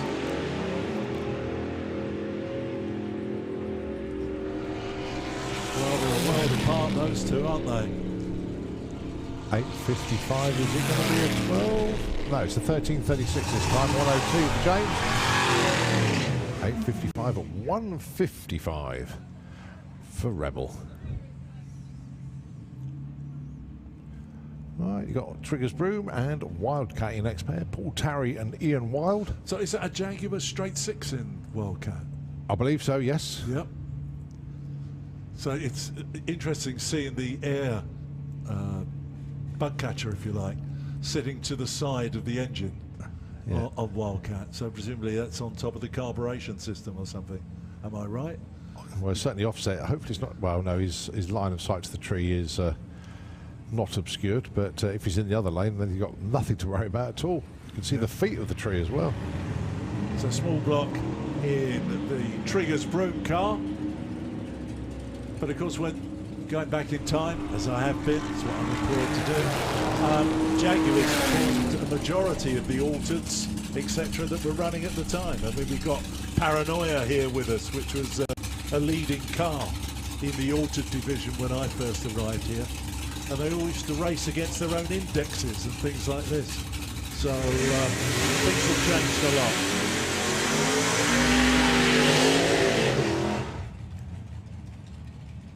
Well, obviously Barry Bohannon coming up here and using his voice got them a battery charger, because here's the car, the Bee Sting, back out on the track again. Well, that is good news.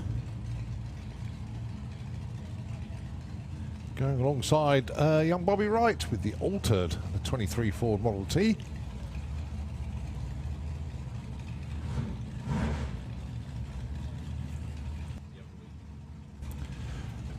Right, these two coming up. Just to remind you, we have had a wallet and phone handed into Nitro FM.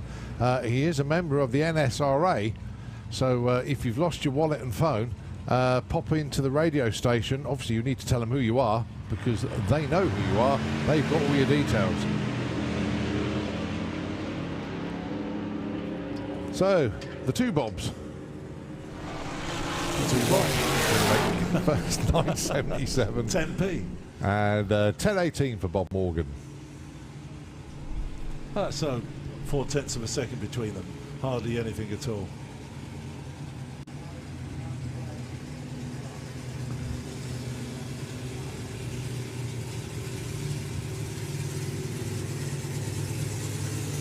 So here's our next pair of slingshots.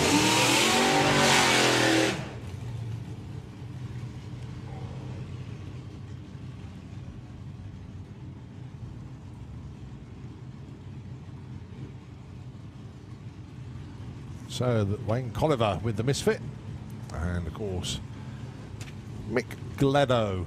Don't you just love the way they come up with the names? Jurassic Parts. Yes. I think there's some cracking names in the wild bunch. It makes me wonder if they're talking about Mick or the car. Oh dear. But Wayne Colliver with the Misfit out there in the auto glim lane, and in the red slingshot in the Kestrel lane. It is Mick Gledo, long time family man, drag racer. All of his family have been involved in drag racing from the word go, really. Yeah.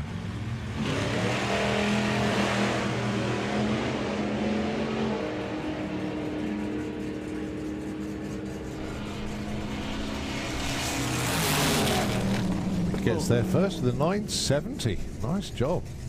Wayne a 1028.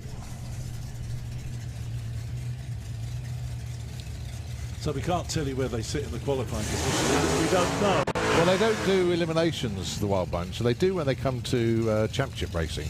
But when they're doing lifestyle events, they have a selection of runs. They all take part in every session.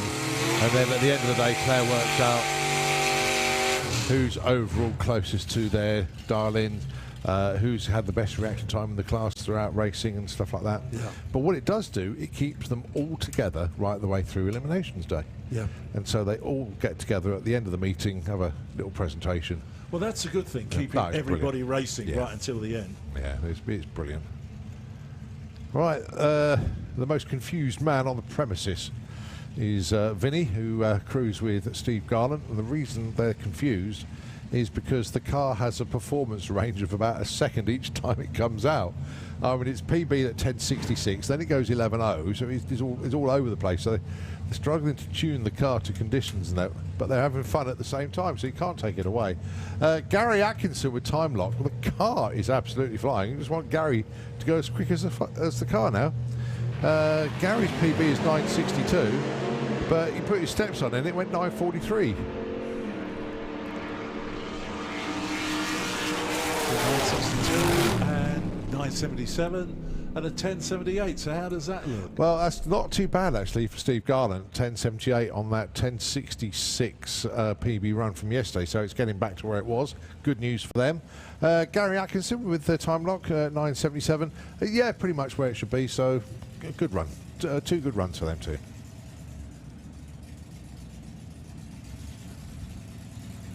Just need to work on reaction times now.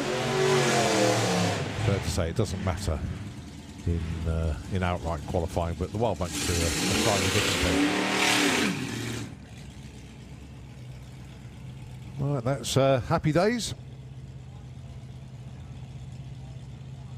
It's Robert White in the Auto Glim lane, and then the Shindigger.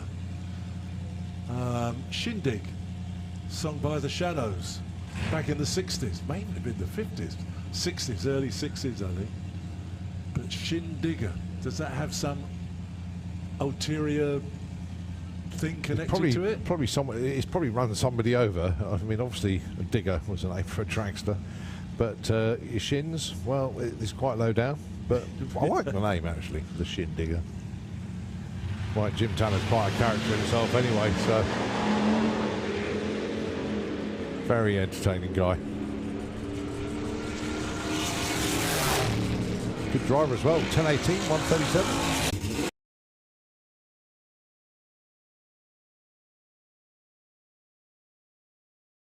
Oh yeah, it must be paranoia.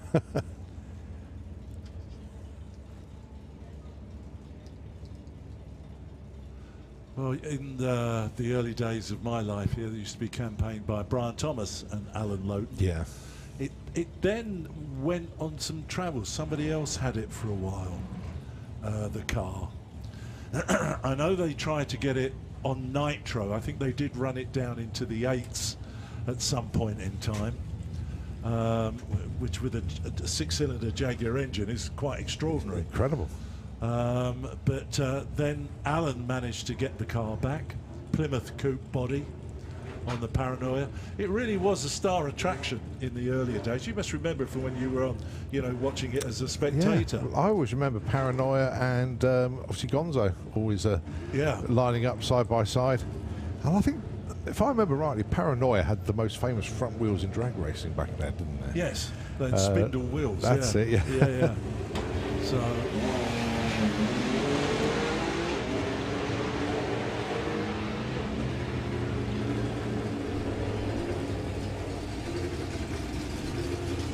Paranoia seems to be fading away. Yeah, 1475, 58 miles an hour. Meanwhile, 1284, 111 there for Rich. Right, Graham Rawlings.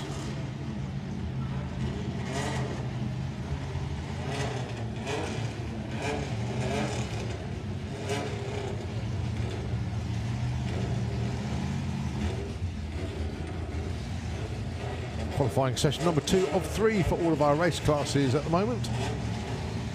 Another session after the dinner break later on.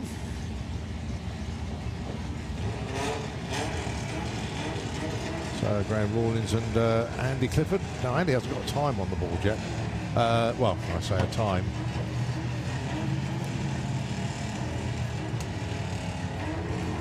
Let's see what they can do this time.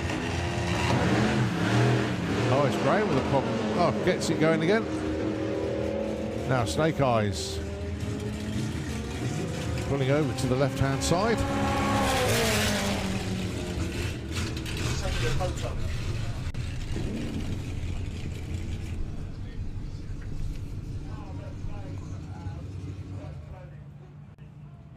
Right, so just slowing down in the shutdown there. Andy Clifford pulled it right over to the left-hand side at the top end. Just coasted through at 57 miles an hour, and he's still rolling, but very, very slowly, and burst of smoke from the header pipes. I think he tried to get it going again, but no, the one of our track support vehicles just coming out to rescue, and well, he makes the exit, just, but certainly not going to be able to get it back to the pit. So hopefully the team for Snake Eyes will be able to go to the top end and recover Andy Clifford. If not, if you don't hear this, then might be stuck up there a little while. So obviously we need the Snake Eyes team to go and collect Andy Clifford from the top end.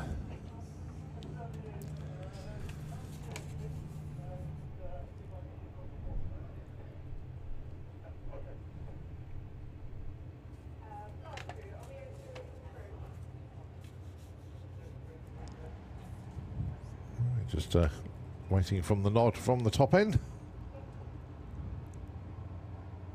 So we're in the Wild Bunch at the moment. We've still got Supercharged Outlaws tucked around the corner, ready to come around. Then it'll be Run With Your Brung right the way up to the dinner break.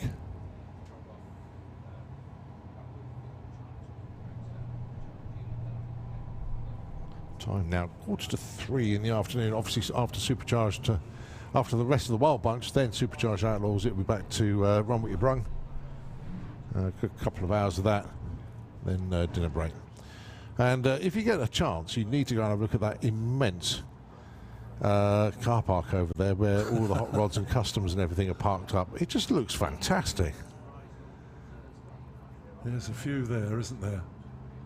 So they've all parked up so neatly this time. Yeah. Usually it's they're all jammed in higgledy-piggledy, and it's difficult to get them out. But no, today it's a really good show. If you, and I'm sure most of you must have done this, but if you are of the mind where you want to see some works of art, go and have a look at the car park behind us on the pairing lane side of the track.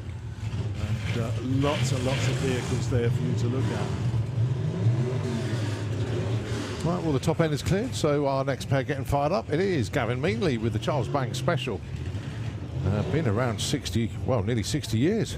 Let's have a look at the details on it.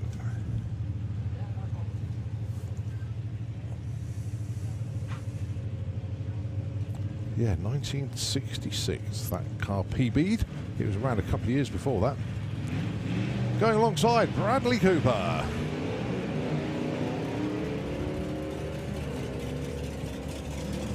The back on the pass swings up.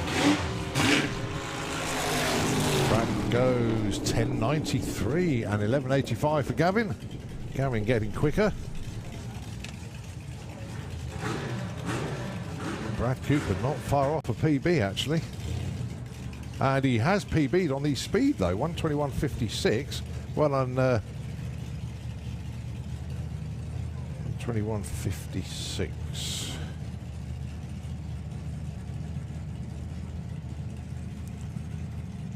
It's only 0.32 mile an hour, but it is a PB. It counts. Oh, okay. So out here now, Dave Schumark in the Auto Glim lane with the crewman, and Dan Wilson with the antique toy in the Kestrel beer lane. Well, a bit of fluid coming out of the crewman car. Yeah, it looks like overfill, doesn't it? So a little clean-up job. But 11.20, 10.14. Oh, that's almost a PB. 10.12 was the PB coming into this weekend. Dave Schumark goes 11.20. Now, obviously that's a PB because he's a debut this weekend.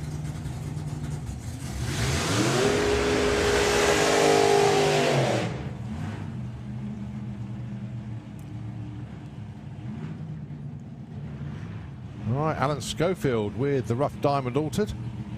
I suggested to Dave Gibbons that he might like to buy the car back, and he gave me such a dirty look. Yeah, I bet.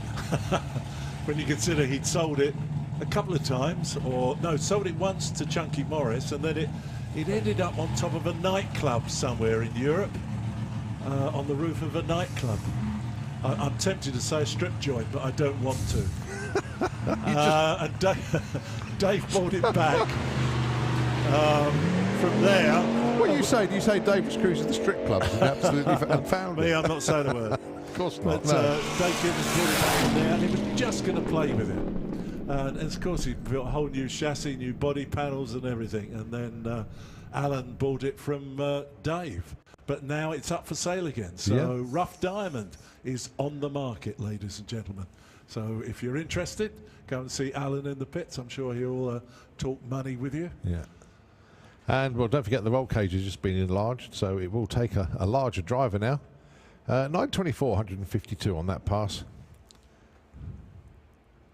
But Alan probably running out of space, actually, because he has got the Scud dragster as well. But if he's got his eye on something else, then he needs to shift things around a bit. Well, we still got other wild bunches in the lane still. It is a big field of them here this weekend, yeah, isn't 30 plus. Got the Sidewinder down there. Just trying to get that one going, I think. That's an interesting looking car, just leaving the car park. Look at that, sitting up in the air. That's awesome, isn't it? You folks out there can't see it, we can from here. So this is the dragster with the engine sideways on. So behind the driver, but runs from east to west instead of north to south. Yeah. It's a V8. Is it a V8? I'm not certain. 6-cylinder. 6. That's Supercharged, of course. a very hoarse note to the engine, isn't there?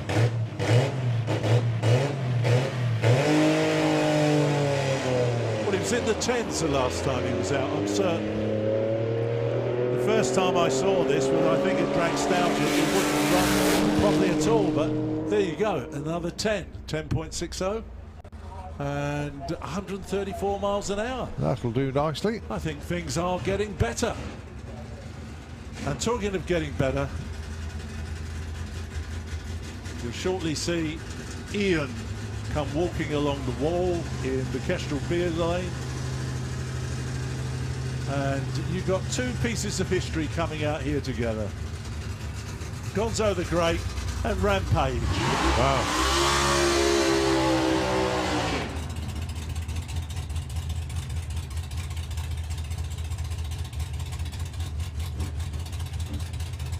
Well, don't forget Gonzo, 2 runs over 170 miles an hour now.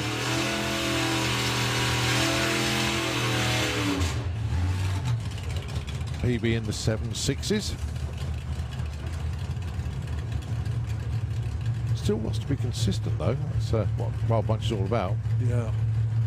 But when you set PB, it doesn't really matter. You go, yes. So Phil James with the Rampage. Chevy Monza. Funny car.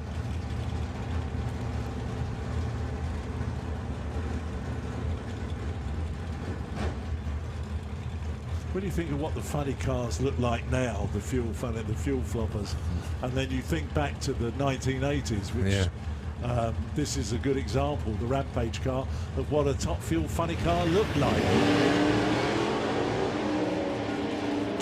Gonzo the Great is like driving an automatic. That is absolutely, what a super run.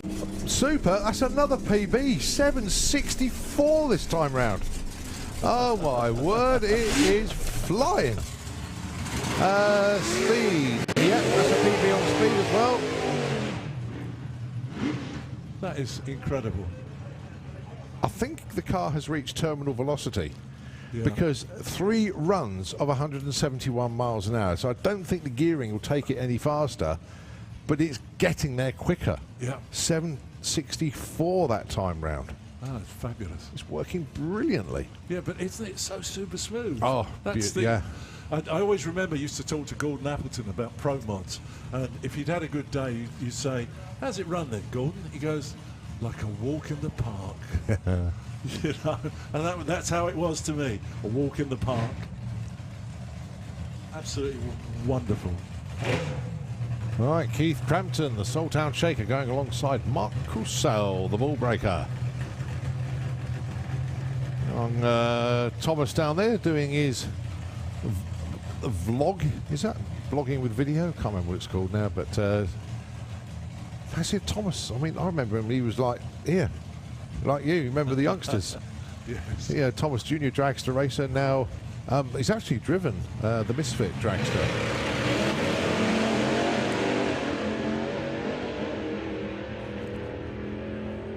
Keith Crampton flying. Look at this. 9:28. Oh my goodness me! 9:28 for Keith Crampton. His PB was 9:42. 9:28. 143.44. It's not a PB on speed, but 9:28. Wow. Outstanding for Keith.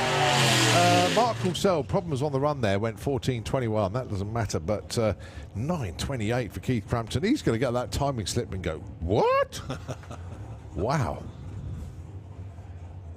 Weather, track, you said it all this Yeah, morning, didn't you? wind, lightweight driver, new power plant, 3 Weetabix, you name it. Absolutely everything. Right, the Opel GT. Get it right this time. Otherwise, Ian will have a go at me. Rory Hart. Braveheart is the car.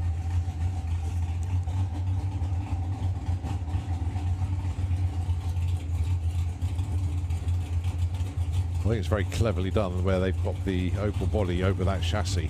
And there's a little hump in the back window. That's where the roll cage is. Yeah. Oh, that's left the line beautifully. Go on, Rory.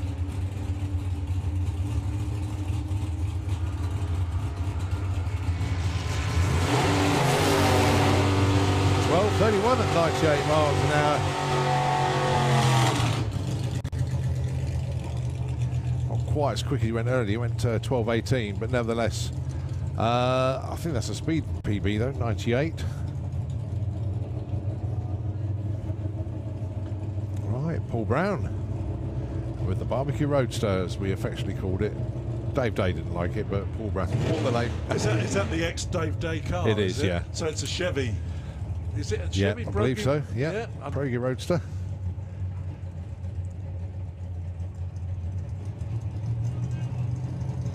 Used to be Double Trouble. That's right. Yeah. Okay.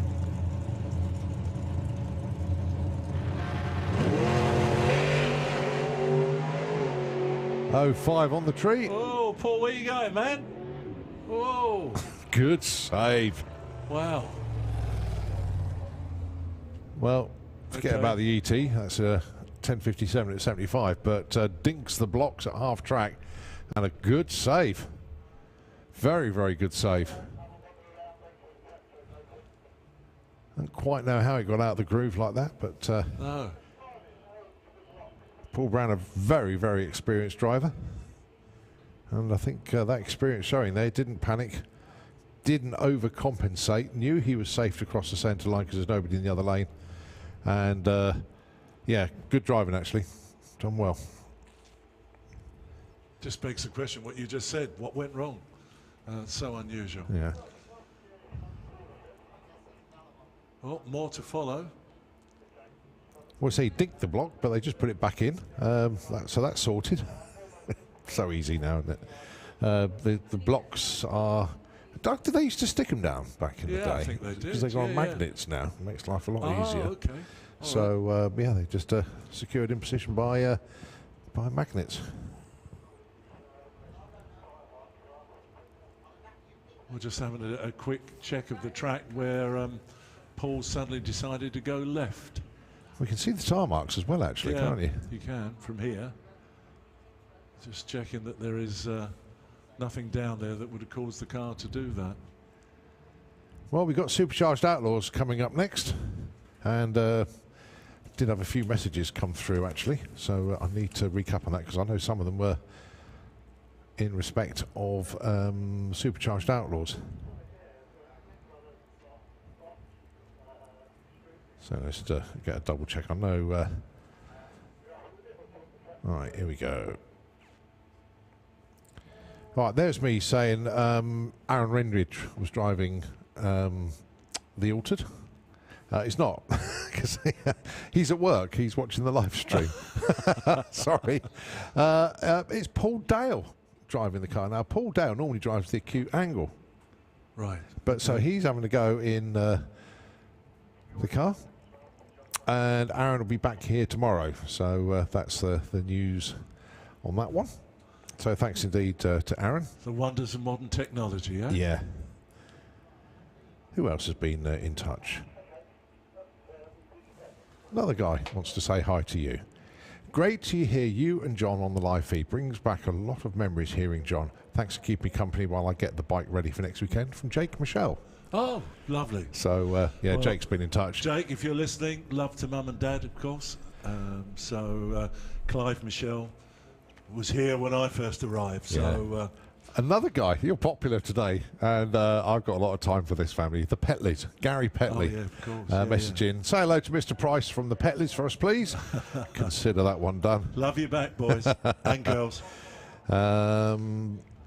Let's have a look, see what else is messaged in. The reason I put that bottle on the floor, just so you're wondering why I did that, we've got a camera in the tower just there. All right. And apparently that bottle was blocking the view a little bit. I'm sorry. No, I didn't realise either, but there we go. I was trying to hide behind it. Yeah. But there we go. So, yeah, various things there. Right, the driver of Mr. Talker, the car Yes. that you popped out there, was Paul Dawson. Unfortunately, he's broken the rack and has trouble turning off at the end, so he's heading home later, so unfortunately won't be seeing Mr. Talker back out later on. Yeah, but the big point of that is I got the name of the car You right. did. You certainly did. God, let me just write that down somewhere. Yeah. No, it's good. I mean, it's obviously when you were commentating up here, you used to have like a piece of paper or something handed to you when somebody wanted to get a message to you or something like. Now it's like social media, messenger and text and all the things I don't understand. Yeah, well, I struggle with it sometimes. I have to ask my daughter how to switch the computer on sometimes. I think, what's going on here? Yeah. And I asked me to set up a spreadsheet, and I get loads of sheets of A4 on the table. I said, well, there you go, some spreadsheets. I've spread some sheets. That's it. And daughter goes, no, Dad, it's not like that. Okay, we're waffling just for a moment. The Gluebird is out there just doing a bit of track prep ready for Supercharged Outlaws. So we'll just take a break from commentary for a moment. We'll hand over to Nitro FM. We'll take it back when we come out once again with Supercharged Outlaws.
Graham with a problem. Oh, gets it going again.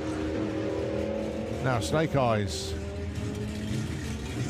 pulling over to the left-hand side.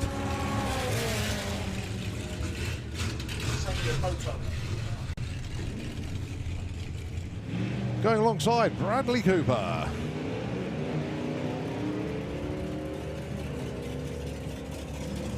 The back on the pass. Brad goes 10.93 and 11.85 for Gavin. Dick Toy in the Kestrel beer lane. Oh, a bit of fluid coming out of the crewman car. Yeah, it looks like overfilled, doesn't it? So a little clean-up job. But 11:20, 10:14 back. From there. What do you say? Do you say Davis Cruz is the strip club? Is absolutely found Me, it? I'm not saying a word. Of course not. But No. Dave Gibbons brought it back from there, and he was just going to play with it. And of course, he built a whole new chassis, new body panel. Well, he was in the 10s the last time he was out, I'm certain. The first time I saw this was, I think, at Dragstalgia. It wouldn't run properly at all, but there you go, another 10, 10.60. That Gonzo the Great is like driving an automatic. That is absolutely, what a super run. Super, that's another PB, 764 this time round. Oh, what a dragster.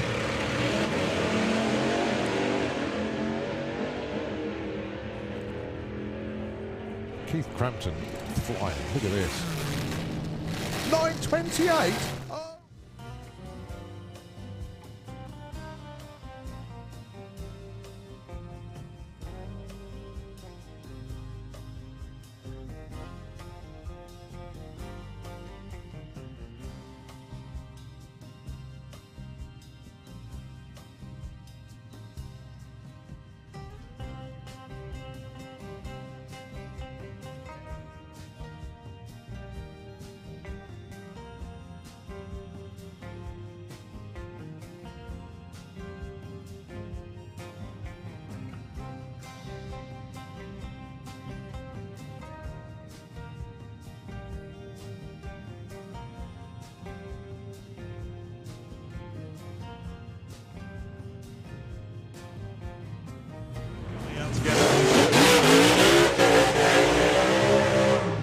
Yep. Oh, this is just perfect, isn't it?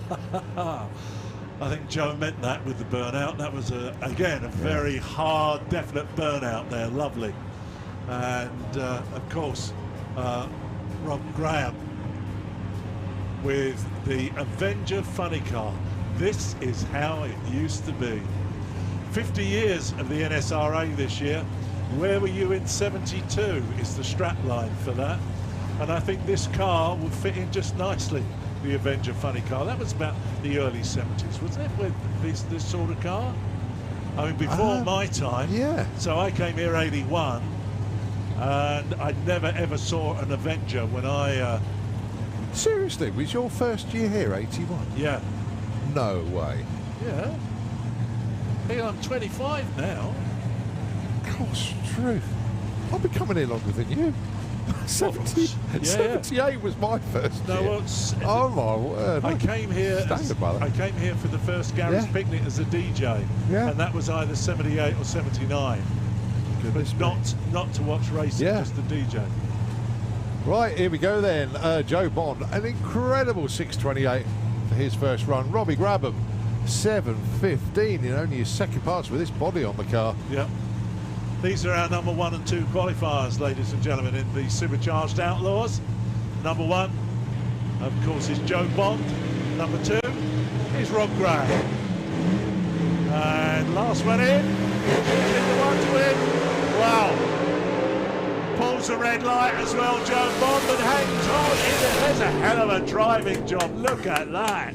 Oh wow. Both of them. Fantastic. That is superb. Oh. Look at the numbers, 620 at 220 for Joe. Wow. 710 for Robbie Grabham with the Avenger. Outstanding from both of them. Oh, tremendous. Wow. Yeah.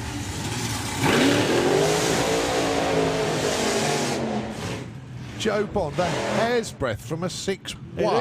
It is. Wow. Well, yeah, I'm looking a bit further than that. I'm thinking, is he really going to run a 5 with that? That's pushing it. Yeah, maybe so. Because I think that was pretty much on the limit. I mean, 106 to 60 foot, 405 at 183 to the 8th, and 620 at 220 at the stripe. Robbie, let's have a look. The 8th, 461 at 157, and then 710, 198 at the stripe. Oh, I've seen some good stuff, haven't we? Absolutely brilliant stuff. Feel quite honoured to be here. Well, if it says Aaron Windridge on the screen, but Aaron has messaged me to say that he's tuned into the live feed. Yeah. So thanks for that, Aaron. So Paul Dale actually driving the car. So that's in the Kestrel lane. Yeah. Yeah, in the altered. And Aaron will probably message me again in a minute. Aaron, if you're about, message me. And Jim Usher in the Heavy Hunter? That's it. Yeah. Well, Kangaroo petrol for the Grim Reaper. Jim Usher goes 7:59. Oh, the hits just keep on coming. Yeah. 7:59, 177 for Jim. Yeah, well done, guys, down there. Absolutely superb. My goodness me. And Mr. Dale at 12:94. Yeah. So, but hop, stepping and jumping for quite a bit of the run there. So it's Keith Freeman coming through now with the John Milner lookalike. 5-winder. Actually, I missed this.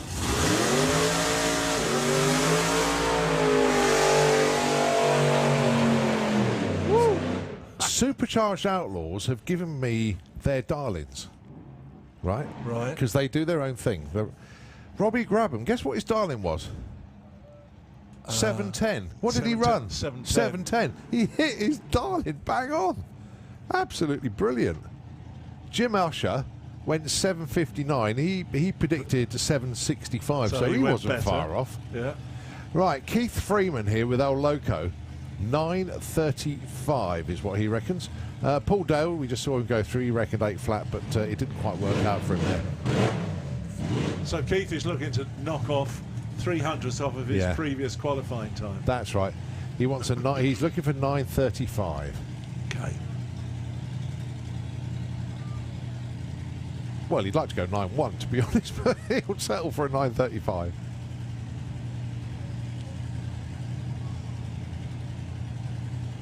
That really is a nice looking car, isn't it? Yeah. I do like that. American graffiti all over.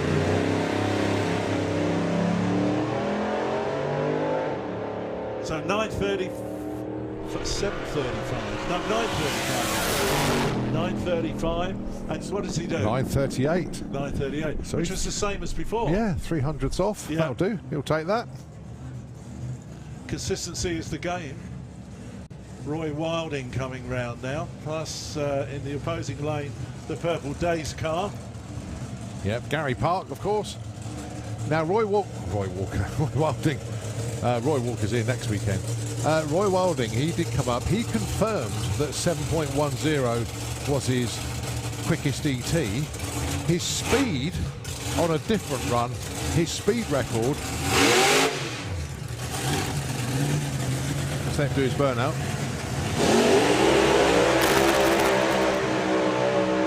You can see why he wants to hit 200 mile an hour now. His personal speed record, 199.17. Okay. So that's why he really does want the 200.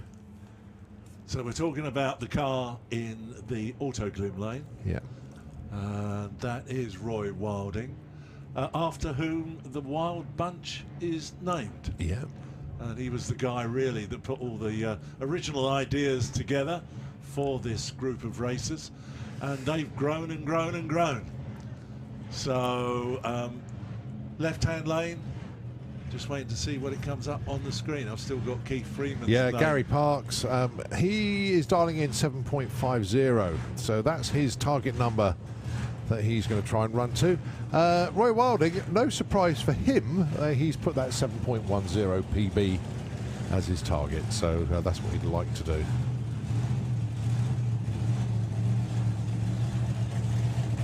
Keith believe that we are getting towards the end of September now? Yes, it was cold overnight, fair enough. But look at it now. Yeah, I know. This is 3 years in a row we've had this at Hot Rod Drags. Well, it just incredible that the guy on the weather report on the television said we haven't had a cold night since May. Yeah, unbelievable. So June, July, August, 4 months we've been having warm days and warm nights. Totally unrelated to racing, but I went out Thursday night, went to get some fuel for the Jenny, and I had an empty gas cylinder. I thought, I wonder if they've got one, because I haven't found one anywhere. And the petrol station had a gas cylinder, so I swapped it, got back here, and then yesterday morning the gas cylinder ran out. Right, Gary Parks, Roy Wilding. Holding my breath here. 7:06, he's got a new PB. Well done. Oh, outstanding for Roy. 193.76 miles an hour. But 7 point... he's going to be 1 in a 6 now, isn't he? Oh, fantastic. Not so good for Gary Parks, 1070, coasting at the line at 68 miles an hour. But boy, oh boy, 7:06. What a session for Supercharged Outlaws. Yeah, very good. Very, very good. But no, going back to that totally irrelevant story, yeah, my gas cylinder ran out, and then the following morning, sorry, I bought a spare cylinder, and then the following morning, the one in the caravan ran out. How spooky was that? Yeah. So I'll just swap it over. Yeah. Brilliant. But so do you look after yourself in your caravan? Yeah. You don't have a girl come in and clean for you or I'm something like that? not that fortunate, unfortunately. One of those things. I have to do my own housework. It's the Haggis Hunter. So Mick is his dial-in is 7.50.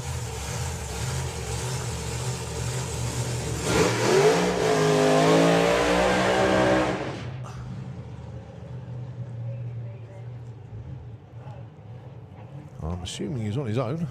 He is. Ian Merriweather and Des Taylor still tucked around the corner.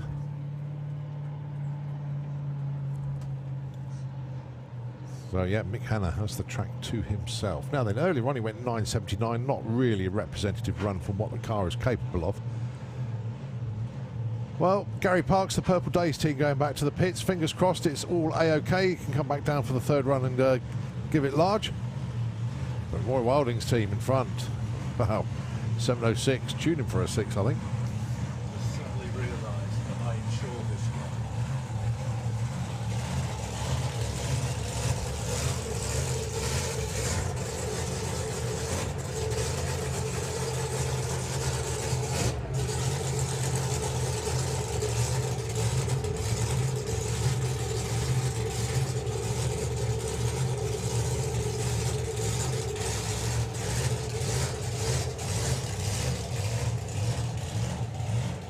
So Mick Hanna then with the Haggis Hunter coming up to the line in the Kestrel Beer Lane. His target is 7.50.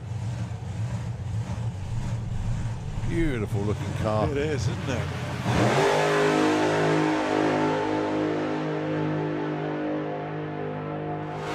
That is a beautiful run. At 7.54, just 400ths off his target. He will be extremely pleased with that. 179 miles an hour at the stripe. As I said before, and I'll say it again, an incredible session for Supercharged Outlaws. It really is. And we've still got more to come. Ian Merriweather is down there with Banzai. And I can see Des Taylor with Thunder God. I think it's going to be Ian Merriweather up next.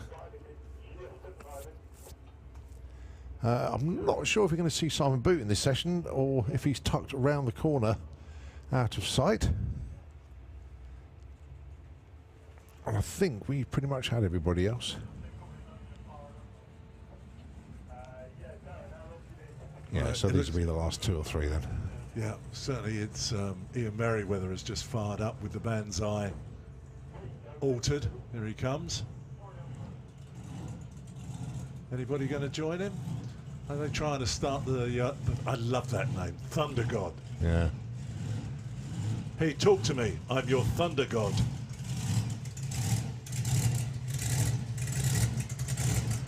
I suspect we might not be seeing Dave. No, they're going to take him back. Well, there's Ian. Is it a toe back? Yeah, I to think the so. pits for yeah, you can see the tow rope Des there. So Taylor. Des, unfortunately, going back to the pits. Great shame.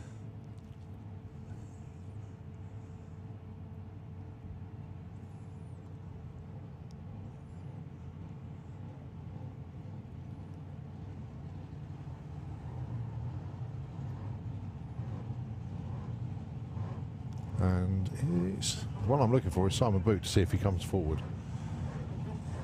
Oh, there's a surprise. Oh, brilliant. It's running as well.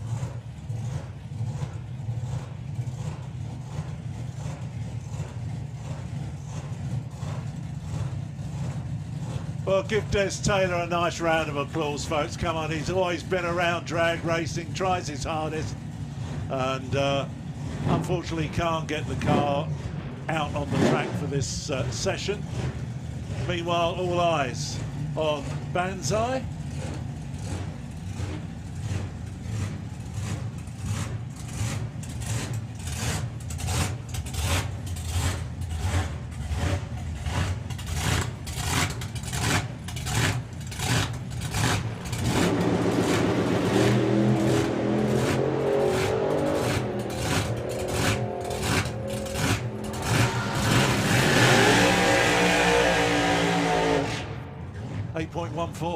That'll do. His target was 8.20, so Okay. 8.14, a little bit under, but Yep. hey, he'll take that. So tell me about this machine then. Oh, this is Leo Knight. This is the Gladiator alligator tribute car, if you like. It's got references to both of those cars on the colour scheme of this thing. Leo Knight has been in the Wild Bunch, but now in the Supercharged Outlaws. Okay. Has been in the Sevens with the car. And bizarrely, I haven't got a dial in for him. So, mind you, this is his first run of the weekend. So, let's see how Leo gets on. So another methanol burner.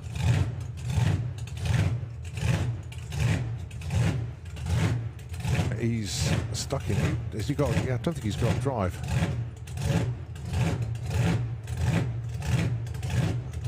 There we go.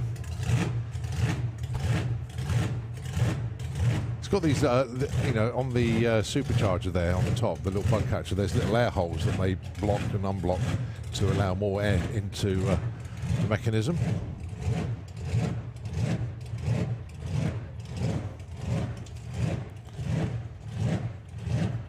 So let's see how Leo gets on. Purely checkout pass for Leo.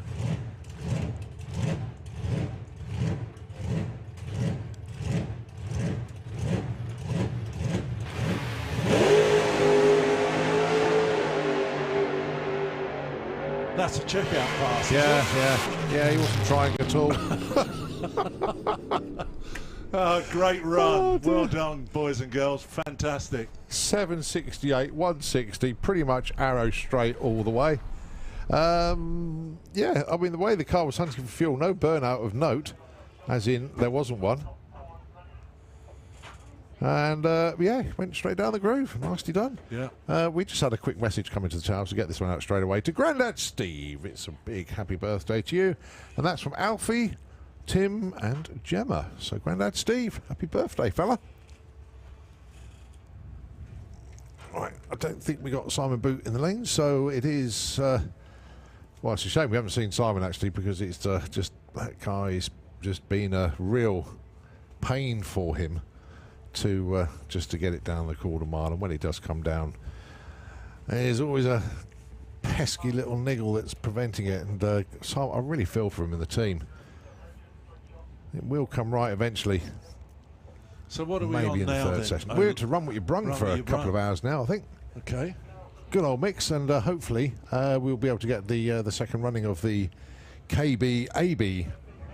Well, that would be nice before run. I go. Yeah. That would be I'd like to see that. really nice.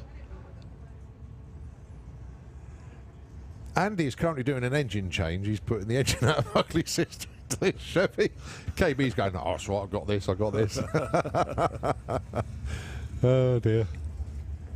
I think what's going to happen this time is that Andy's going to suddenly find a whole load of power and draw level, so it's 1-1. So yeah, it's all about the show, isn't it? Yeah. Unless Keith really wants to fleece him for some money. We shall see. Right, so Ian Smith with the chopped Morris Minor.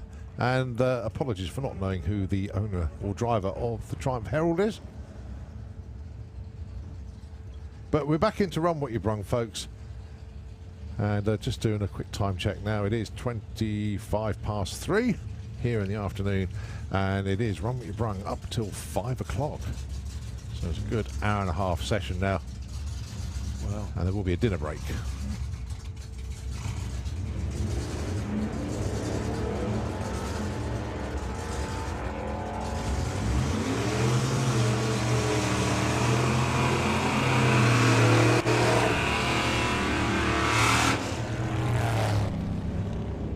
So Ian goes through with a 12:13. Nice run. 14:92.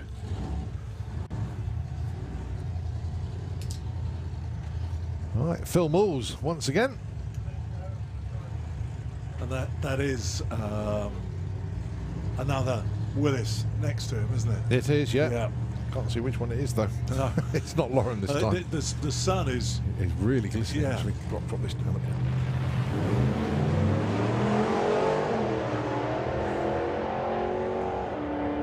So Phil running very comfortable 10s this weekend.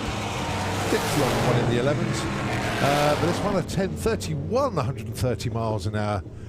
Nicely done, Phil. And 12:06, 111 in the Auto Glim lane. All right, the Chevy Nova wagon and the Ford. Very nice. That's almost Dr. No-ish, isn't it? Do you know what? That's exactly what I said. It's weird that you've come up with that as well. It is. It's where they put the crushed car in the back, wasn't it? Yeah, I think so. I don't want to say but that was immediate. But I think that was a pickup, though, wasn't it? Yes, it was. Yeah. Which was an El You are Camino. right. Or a Ranchero, whichever one it was. So Mate, answers on a postcard. yes. Yeah, don't message us. Answers on a postcard. Immediately goes home and watches Dr. No on the television.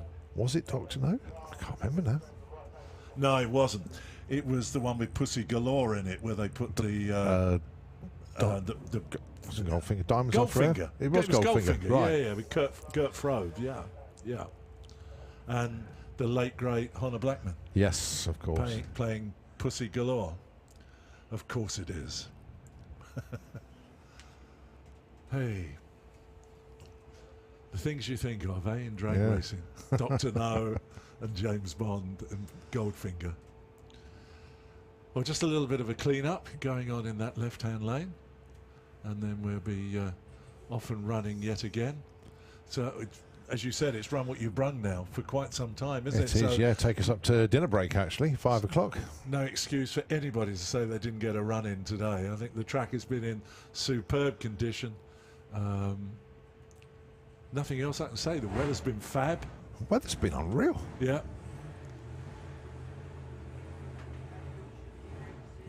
Right, another message coming in for you, actually.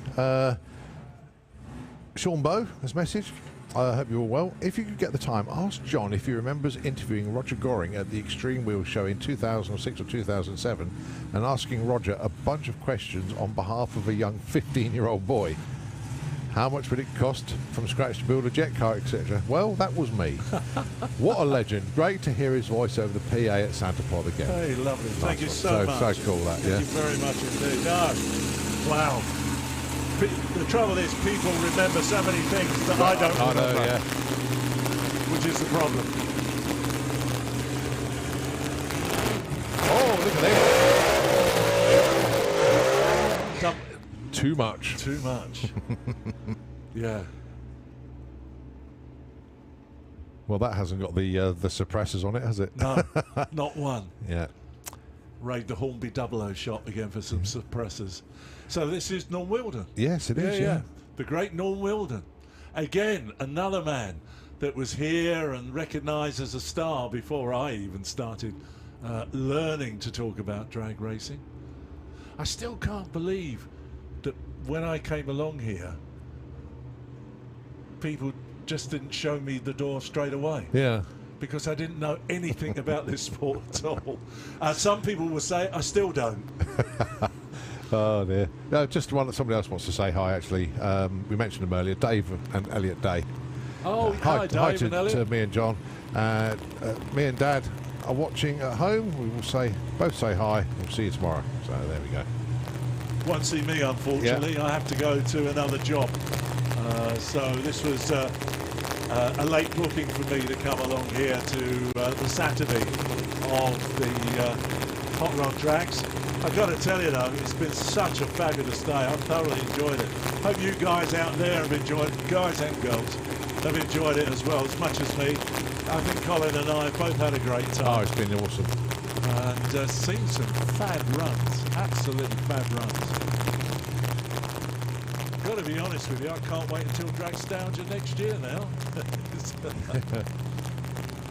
Well, there's a lot of things happening between now and then. Yeah. Including this part's coming up from Roy Welding. Twin engine slingshot dragster. Completely bonkers. We love it.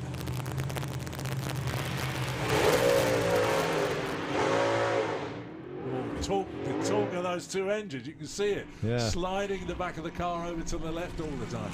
That's an awful power, isn't it? To try and master two. I've never understood how they managed to get the drive to the rear. You know, do you just face one clutch up to the front of the other? I don't know. It's too clever. The engines are very, very close together, aren't they? Very close. It's too clever for me, I'm afraid. Yeah. I can't even start to think how you possibly do that. Well, the only way to find out, go and have a look at it. Yeah, absolutely. Yeah.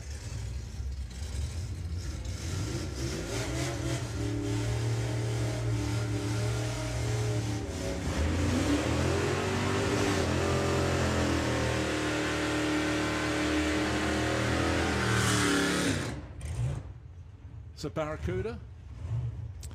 Indeed, yes. In the Kestrel beer lane, and that, you see, whenever I see that slab-fronted radiator grille on a Pop Anglia, I always think it's a 47 Anglia, which is sort of transitional time for Anglia into full popular. Could be wrong. Hey, could be wrong. But I do like that. I do like the straight front on it. I did have one of those in amongst all the many cars I had back in the 60s. My motoring history is really boring. really, Yeah, but really. you drive a Camaro. Oh, I do now, but my first car was a Morris Marina. A very sad Morris Marina. Oh, dear. Yeah, but not a 1.3 automatic. Graham Scrivens goes 10.13 at 131. Very nice pass.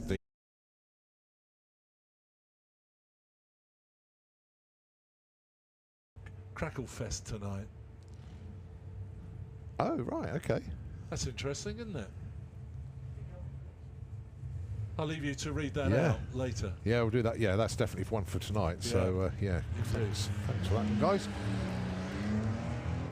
Well, All right, Loz back out again with the Willis. Now then, can she keep into the 16s, or is she going to bow back into the 17s?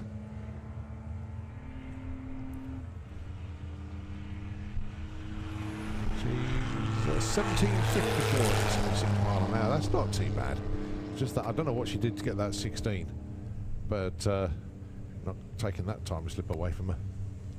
well, and seeing that old prefect going up the track, do you remember Detroit Spinner? I do. Arthur Bonner's car. Arthur Yeah. Bonner.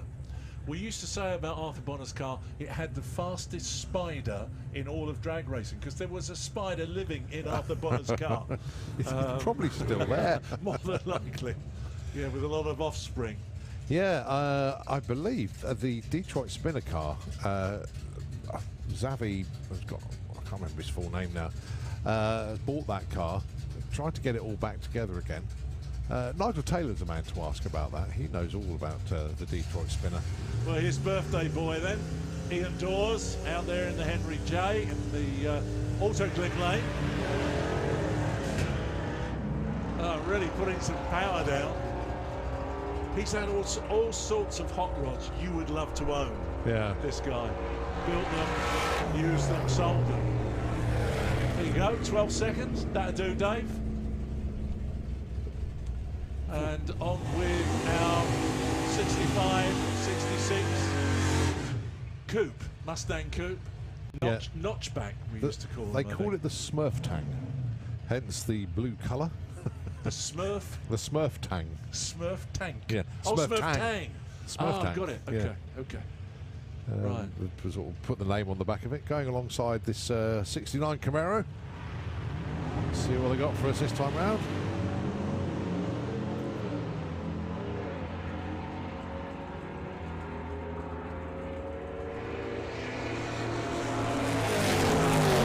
Camaro's going to get there first. 11.13, 124, and 11.83, 114. Now, we saw this come down earlier, then it went back to the pits. Model T based. Yep, I would say so. Sorry, I didn't look that way to see what was coming. Yeah. Very wide track. Indeed.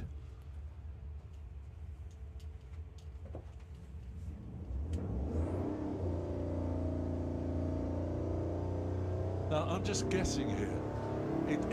It's got is it a 3-point roll cage it's got? Yeah. See, I think it must be of a certain age. Yeah, definitely. Well, it's got a survivor maybe rather than a new build. Yeah. Interesting to know.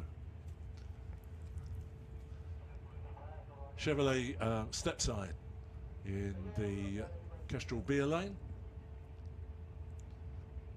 And this unknown machine, littles and larges on it. Let's just wait and see. See, I think NAS is a registration number is Cornwall. I only ever remember Oxford number plates because I used to work in the motor trade in Oxford. JO, BW, UD, and FC were always Oxford plates. Well remembered. Yeah. Well, it didn't do too bad. 17, low 17, 85 miles an hour. And here's this. Isn't this attractive? Don't you want one on each end of your mantelpiece? They would look so good, wouldn't Bizarrely, that would actually fit in the garage next to the Camaro at home. Would it? Yeah, because it's small enough. Because so it's another car on the list now then. So. The only problem is, John, that will fit in the garage. I can't fit in that. We appreciate your honesty, sir. That's right. That really... It's cracking, that car. Desperate to know what's under the front or back of that. It really goes so well. Maybe something like a GSXR or an FJ engine or something like that. Who knows? Can you imagine putting something like a Suzuki Hayabusa engine in that or something like that? Yeah, but that's been done, hasn't it? You know, they put them in Westfields and Caterhams and that sort of thing, the motorbike engines. So, 100E and 100E. Both Pops Anglias, 2 doors. Well, one of the standout cars of the event. I mean, 973 now from Stuart Willis. First time in the 10s this weekend, and now he's in the 9.7s.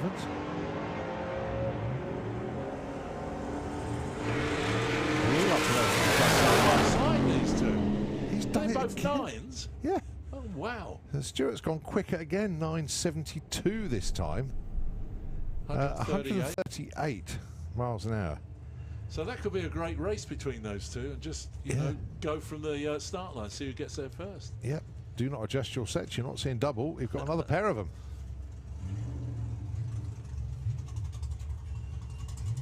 So Prefect in the Kestrel beer lane. Started life as a Prefect. Anglia Pop. Looks like an Anglia to me with the older lights on the back.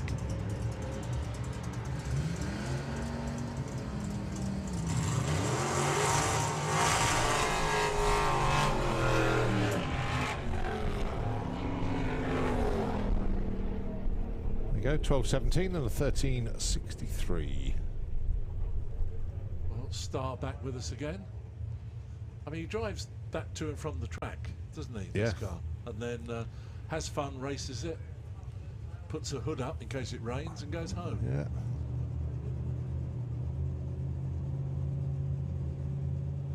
And I'd say what was a full popular in the left-hand lane.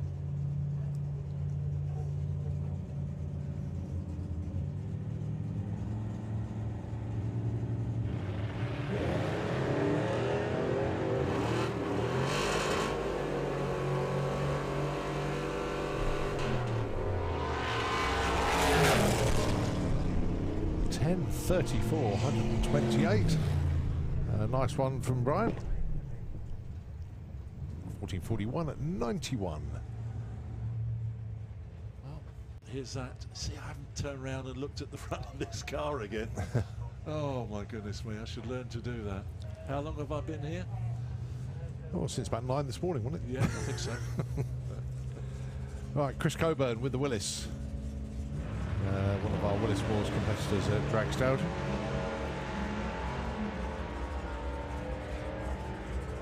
Oh, Nostalgia Superstock back in the lanes again.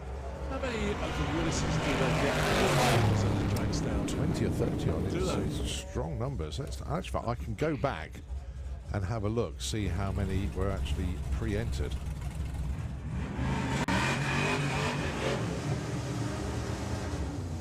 There's 24 this year. 24? Yep. Wow. Okay. Right, Nostalgia Superstock. Chris Tyhurst and Neil Francis, your first pair. All running as a group. Good way to do it. Now then, Chris, well, his target is 12.40. Neil, 12.23.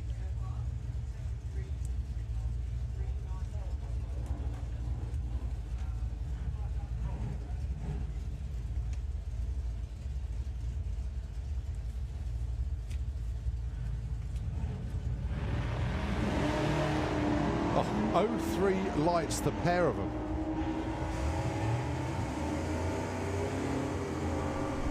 So going to be Neil there first, only just. These two, 12.22, 12.24. Yeah. And a 12.57 on a 12.40. Yeah. Both of them really running the right numbers. All right, Bob Main, Paul Singer, your next pair. Bob looking for 12 flat. Paul, 12.27.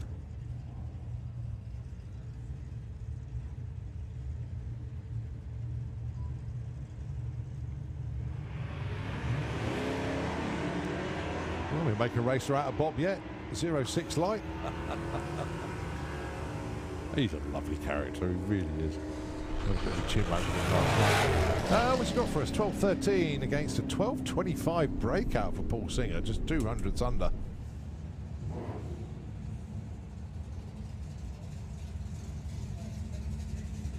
All right, Gary Cork. He got this. Funny enough, this pops interloped with them again. I like it. It's cool. Gary Cork. Right, what's he not looking for this time? 11.70. He went 11.72 on his earlier run.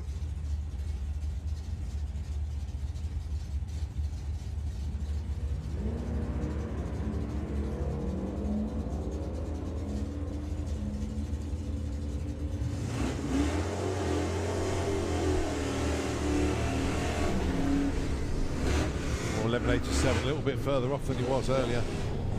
And Pop goes through with a 16.03. Next pair, Jim Smith, Chris Goodale. Challenger in the Camaro. What are we looking at? 10.20 there for Chris. 10.95 for Jim. Two guys have actually run alongside before. Yeah. Lined up alongside Chris at Dragstalgia.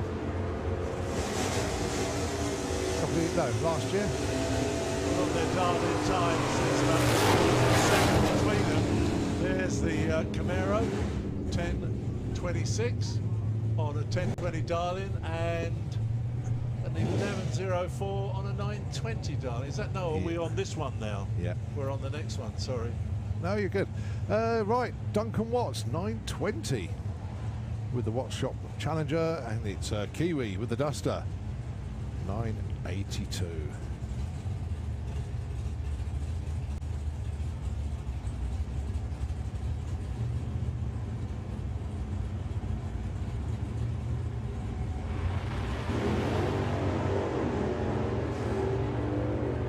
Different type of launch for two different types of Mopars. One straight up, one to the side. Now then, 982 was the I want to get that, and he runs a 985? 984. 984. Yeah. And in the opposing lane, a 920 and runs a 980. Yeah, a little bit off for Duncan there. Yeah. But Kiwi right on it, just 200ths away. Right, let's see how Connor Hall and Glyn Boardman get on. No, that's not Connor Hall. Connor Hall's he has got a black car, but he's got a Barracuda. So, yeah, that's not Connor. But definitely Glyn Boardman with the Oldsmobile, the Omega.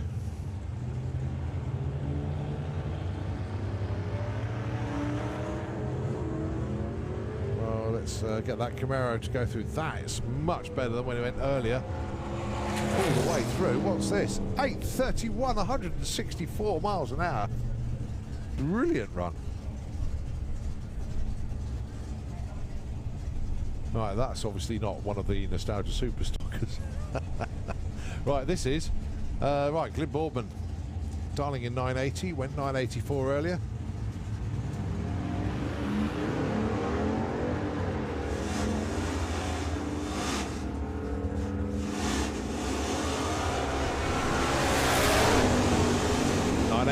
This time round. 500ths off his darling. Good effort.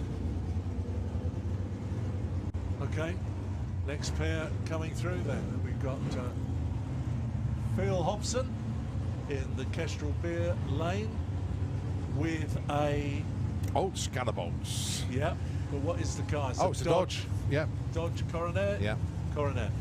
Okay, and Dave Simcock in the Challenger in the Auto Grid lane, and away together. Dave Simcock has driven past Phil Hobson already. Out in a 10.12, runs a 10.26, and a 12-second darling gets a 12.22. This is how I remember it from Dragstalgia. Everybody was so close together in this class, weren't they? Certainly were. Billy Mills with the Barracuda. 10.49 is his number of choice, going alongside Carly Jane Watts. 10.70 with the Dodge.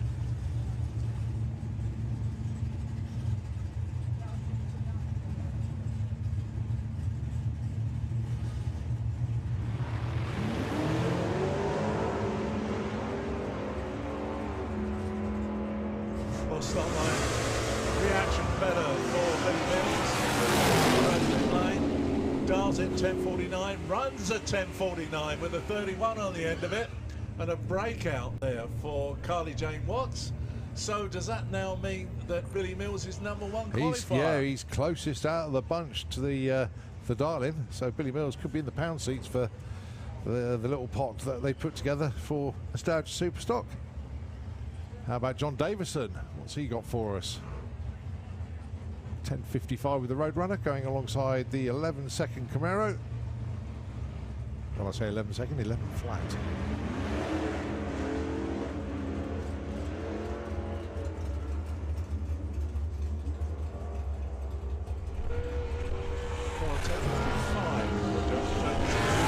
Yeah, 10.50. A little bit too quick. But 13.41 on an 11-second dial-in for the Camaro in the Kestrel Beers lane.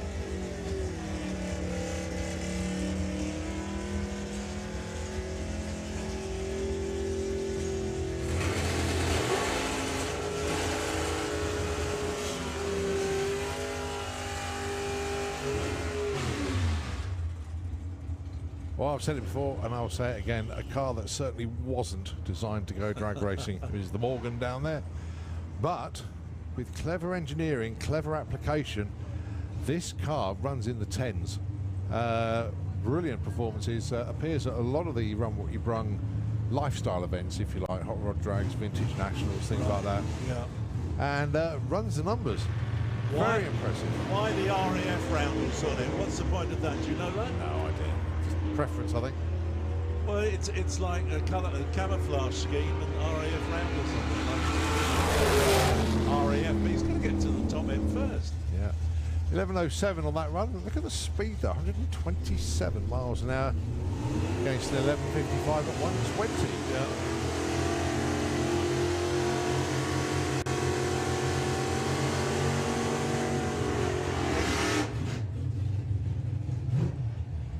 I knew these two would line up eventually. So the Buick GS there. And of course the Mustang from Chris Thorburn. Yeah, it's the Mitchell family in the left-hand lane. Anthony Mitchell in the Buick GS. And so it'll be all white on the night. So Mustang for Ford against the Plymouth, no, not the Plymouth, the Buick GS. And Mustang gets there. They were pretty close, weren't they? Both in the 10s, a 10.28 to a 10.70. Terminal speeds 128 to 123. Excellent. All right, Simon Devos with the Frankenstein Chevy. And it is Brian Huxley with the Can-Do 2 Reborn Toyota Corolla. Built and campaigned by young Mark out there.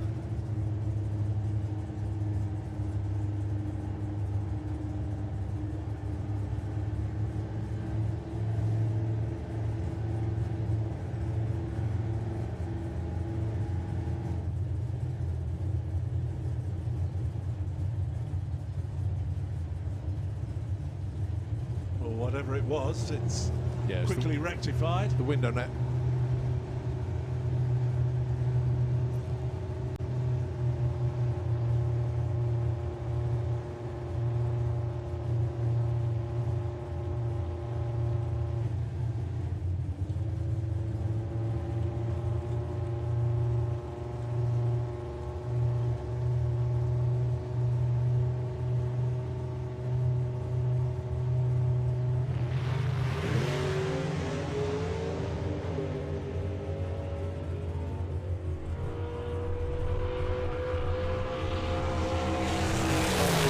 Frankenstein 10.55, 124.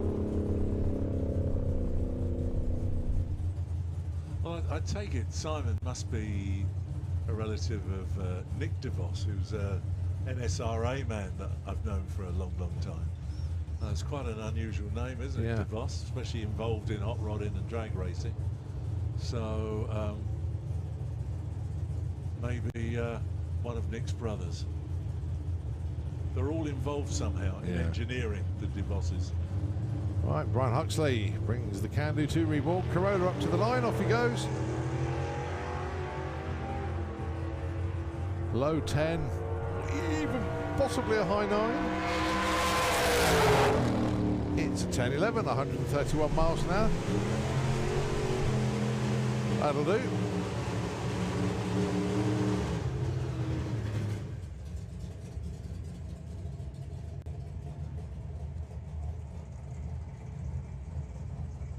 Do like that.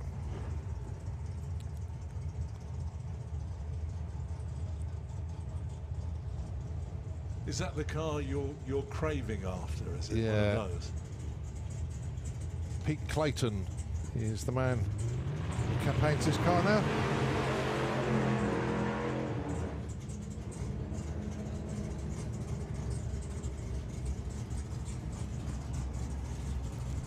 No, it's one of those cars. It's like,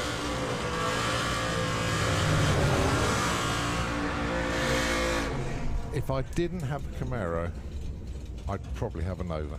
That's the school of thought. Okay. But no, I'm not parting with the Camaro. It's mine for life. Oh, really? Yeah. Oh, that's a nice thing to say. Never going to get rid of it.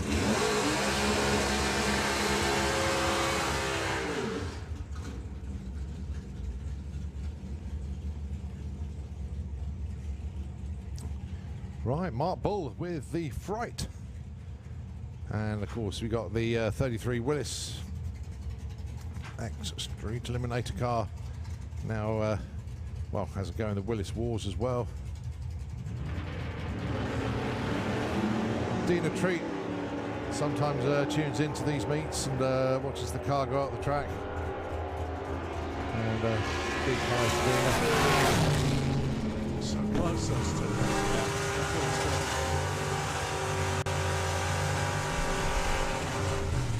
11:04 plays a 10:53. Only 0.4 of a second between them on the finish line. Good matchup. Actually, a very good matchup. You got Paul Hammond down there with his 10-second 32. Yeah. And then you got the Ralph's Speed Chop. I think it's the Ralph's Speed Chop wagon because it's all I can see is a silhouette. No, it's a different one. Rats. It's very tall. Yeah, it's very difficult to tell these cars apart actually when the sun is like this. All we can see is an outline. Yeah. I thought that was the Ralph's one, but it's not. So are we going to send Paul on his own into another 10-second pass?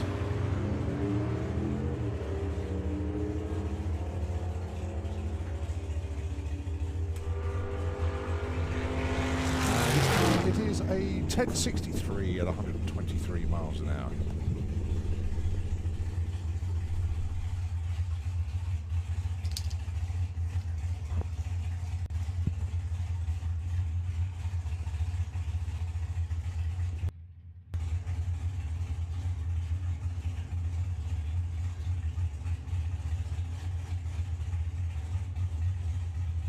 Well, not too certain what's going on here. Yeah, I think he's going all the way back actually. Let's have a quick nosy in the lanes to see. Oh my goodness me. Matthew Wright, or Matt Wright, is down there with the Jeep.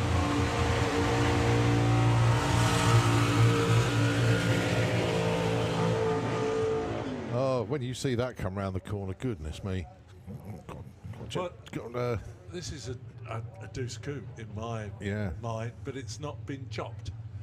That's the thing. That's why it sits so high here. So high. So normality is with those, they all receive a hefty old chop. But obviously Ian had spotted something on the start line. So for Wildcat Racing, Darren Pert, 7-second ex-super modified Cortina. Well, remember back in the day, Timmy Garlick used to campaign. Tim Garlick's car. That's yeah, right. Indeed. Yeah, I do remember that. So it's a Wildcat Racing engine in there. I don't know if it's a Wildcat engine, but the car is called the Wildcat. Yeah. 489 cubic inch motor in there. Did Tim win the Cannonball? He did. He did. Whoa! Wow, massive Caterpillar tracks away from the start line. Really saying hello to the wall, but then completes the run. Hello, look at the ET 761. Absolutely outstanding pass there. Just think if he'd have gone straight, how much that would have taken off of that elapsed time. So instead of going the little detour on the scenic route. But yeah, shoot out, just turn the corner at the top end, 761. Well done, Darren, well done, team. Considering the year they've had, they will certainly take that one. I'm not sure if that's a PB for them or not, but that was an outstanding pass, it really was. No, what I was alluding to, John, Matt Wright has got that Jeep down there. Yep. That's got the engine that was in the what was the car called? The Slingshot Dragster. Can't remember, but it's got a jet turbine in it. Right. It's nuts. It's got so much power. In a Jeep. Yeah, in the Jeep. He took the engine out of the Slingshot, and the Fugitive, that was it. It was the Slingshot called the Fugitive. Okay. They had this turbine in it, and he sold the chassis, I believe, or it's still for sale, I'm not quite sure. But he's kept the turbine, and he's put it into this Jeep. It was on display, I think, at Dragstalgia. I'd never got round to see it myself. I think it was in the marquee. Yeah.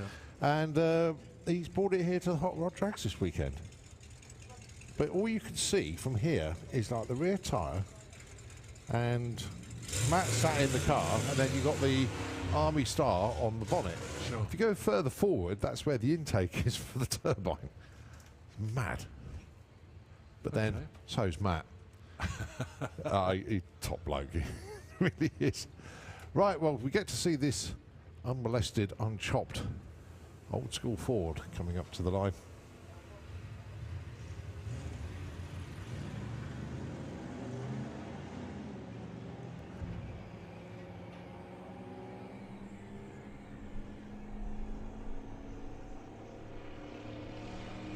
Well, that's Yeah.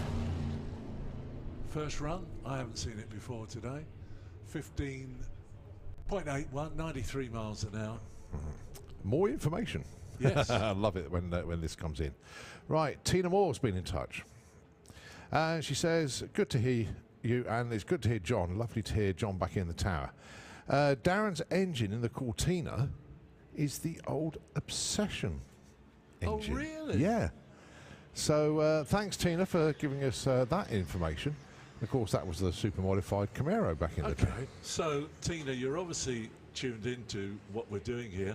Where is the Obsession Camaro now? It's running. It was here last week. Was running in Super Pro ET. It's now called the Black Pearl, and it's not 100% set up right yet, but they'll get there next year. I think you'll start to see that car. Oh well, you've answered the question. Yeah. So stand down, Tina. yeah. Other messages that have just come back. I can't. That's too long to read out. I'll get back to that one a bit later on. But Aaron Windridge, thanks for the information, mate. So the lanes are chock-a-block with various things out there getting ready to run. But I think our track crew doing a bit more work than I thought, actually, because I think the shoe is about to come out, which is one of our track cleaning machines, and obviously a little bit of sledding going on out there as well.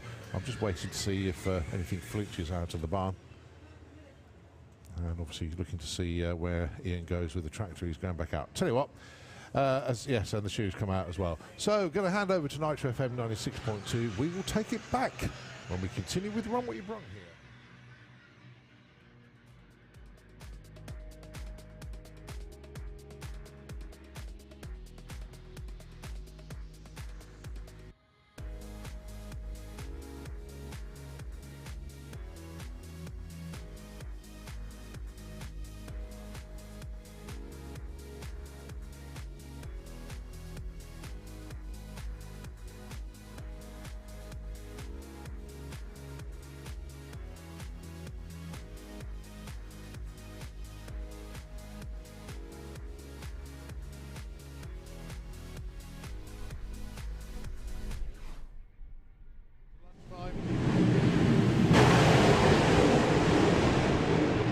Absolutely no hanging about from Rog here. Clicks it slightly early. 6:08 at 212 mile an hour. He was doing 200. That's really cool. Going alongside Simon Devos with the Frankenstein Chevy.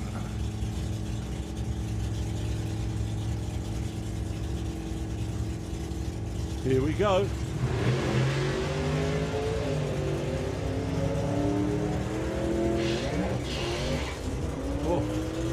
Little twitch to the right. Yeah, just building up the boost. Actually. Yeah, that is scalded cat, isn't it? Look at that. Painted in non-standard factory colours. But let's see what happens. Put your money on the Saint or the Frog Eye. Because even Saints have to kiss some frogs sometimes, you know. Very good. Look at this, tightening up at the top end. It is the Frog Eye who takes the win. 10:07 as well. Very.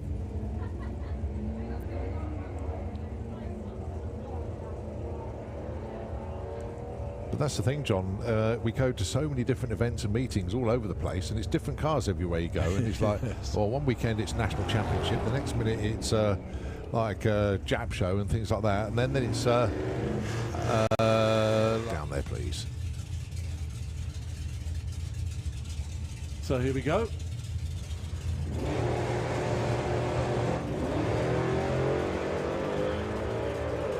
Well, the Ford, given the British Leyland car, a little bit of a head start, and creeping alongside, is it going to be the Zephyr? It is.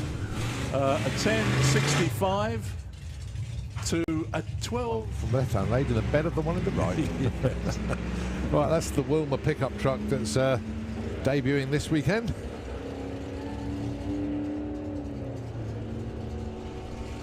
Well, it's the Pop that's going to get there first, isn't it? 13.34, place 14.65. Do you know who's in? Yes, I do. Yeah, that is. I'm just getting it back on there. Ian Ratton. Ian Ratton, that's it. Well done. Well, I saw him at Dragstowder, I think, unless he came to the Vintage Nationals. All the Mopars, but 11.32 for Rich and 12.13 there. Nostalgia Superstock next year. Put in a very nice 12-second pass on his first run.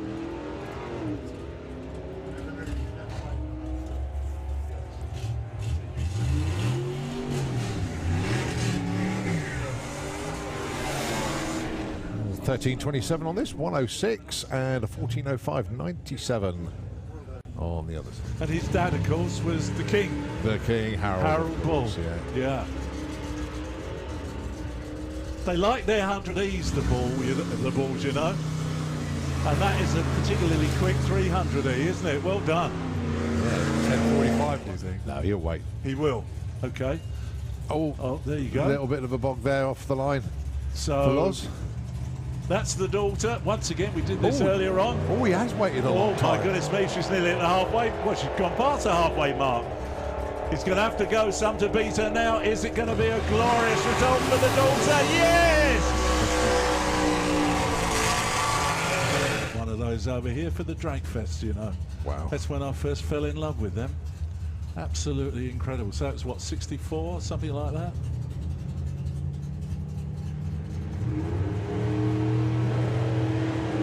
Well, Star away first, surprisingly, but John's Alroot ball goes motoring by. I was going to say it's going to be close, but I think that's a convincing win for John. And a 9.6 to a 10.4. So about 8/10 of the left-hand lane. Well, Paul Hammond on for course for another 10-second pass here, I think. 78, yep. Mystic Meg strikes again. And a barn. Someone to put it on.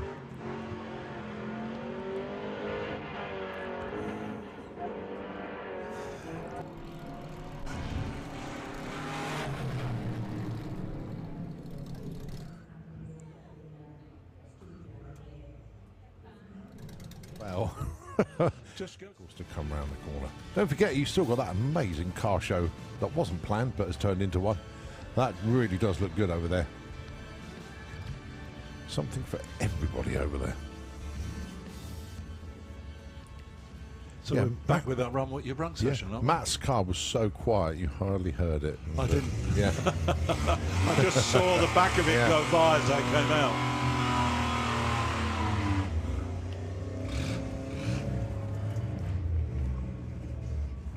So we are, full prefect, and I made two different styles of this type of car. This one has the headlights in the front wings. The one before it had the headlights on top of the front wings and a different radiator grille.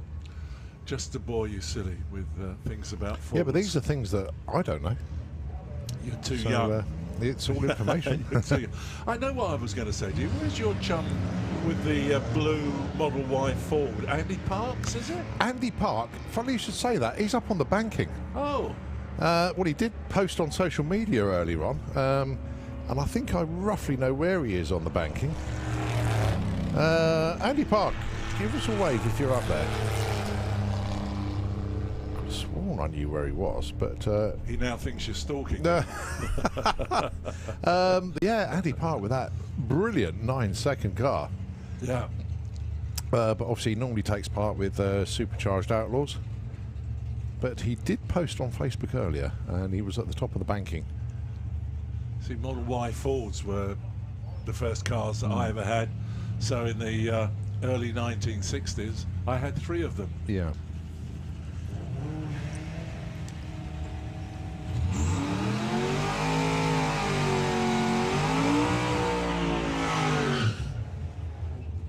God, if you'd have kept all the cars that you owned I'd be in living storage, you would be a very wealthy man now if you sold them. But like my wife says, where on earth would you have kept them? That's true. We don't live on a farm with acres and acres of warehouses. So, just one of those things, isn't it?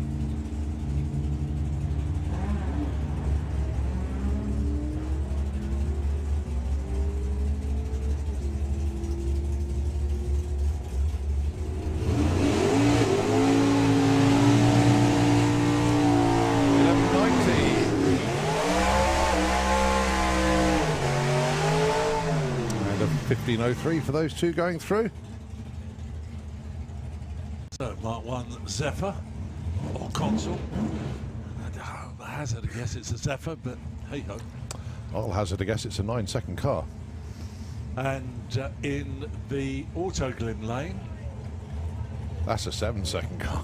That's Dave Mace. And that's the Vauxhall. Yeah. Yeah. So you've got Ford, Vauxhall. 2 cars from Great Britain, but 2 cars with American engines in them. Yeah. But British drivers. And British drivers. On British soil. The Brits win. Yeah, I see what you mean. I thought the Zephyr was quick. My goodness me, that Vauxhall is fast. 8 flat. 165 miles an hour. 977, 144. Wow. That is one quick motor car, isn't it? Yeah. So here we go with yet another Mark 1 Zephyr. And Challenger? I can't see from here.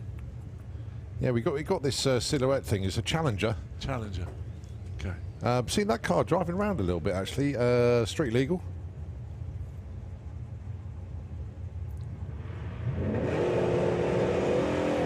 Oh, cheeky little wheelie as well.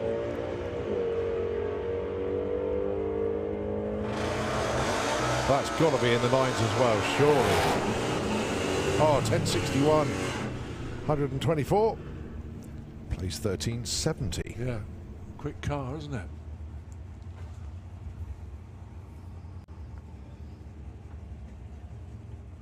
Well, here we go. Fords of the 50s again here with the Mark 1 Zephyr 6. Very nicely put together, isn't it, that?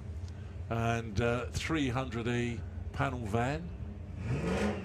I love the way they kept the body as original as possible. Yeah. No flaring or anything like that. Yeah. Obviously, underneath the back end especially, there's a lot of work gone on to keep everything in kilter, but they are awesome. Go! Yeah. Troy Bull in the Autoglim lane nearest to us. 994, 134 nice. miles an hour. Yeah. Troy goes through with the 1034, 139.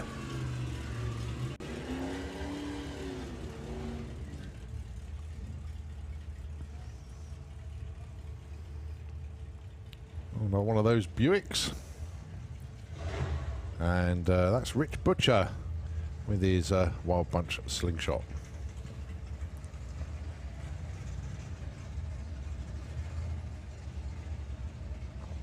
I'm hoping, against hope, that Keith and Andy come down to do their second grudge race. Oh, that would be good. Before we have the dinner time lunch break, the dinner break. Yeah. Otherwise, I'll be gone, and I would like to see what happens in the second round of that.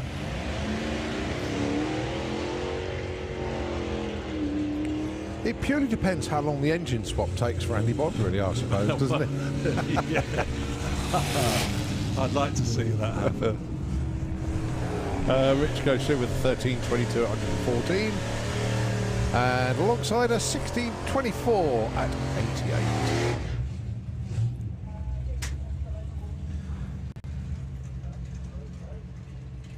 Right, the affectionately named Aussie Falcon.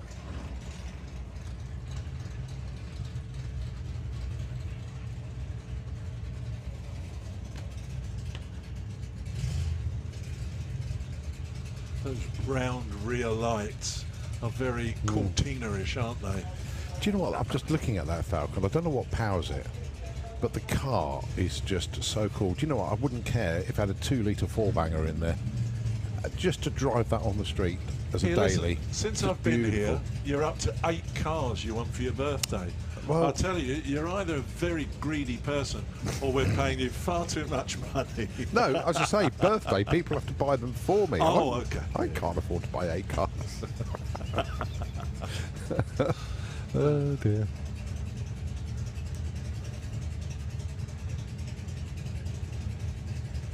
Interesting to know what it would have come out of Australia with, wouldn't it?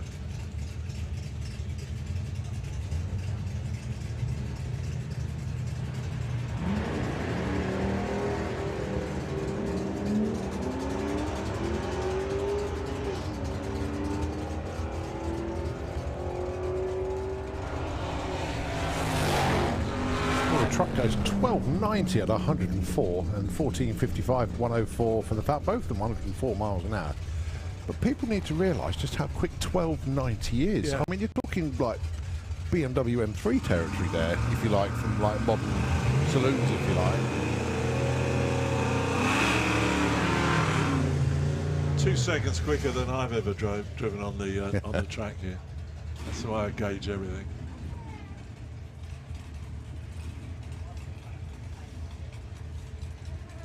So Mustang, and it is the Willis, isn't it? It is, yeah. Ratton once again.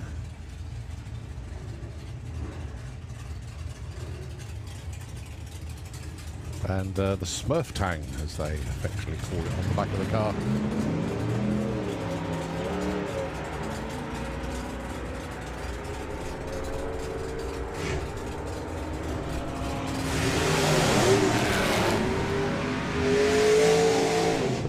There you go, 11.72 for the Mustang, 113 miles an hour, and 12.17, 110 miles an hour in that right-hand lane. So we've got a whole procession of cars coming through now. God, look at those pairing lanes. That's just like a kid in a candy store. Just, oh, I want that one, that one, that one. That's brilliant.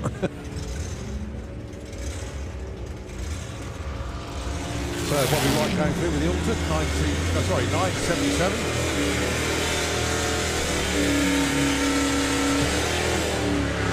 Just had a look actually. Bobby went through 140.26 mile an hour. His PB is 140.26. Consistent. Exactly matched his PB.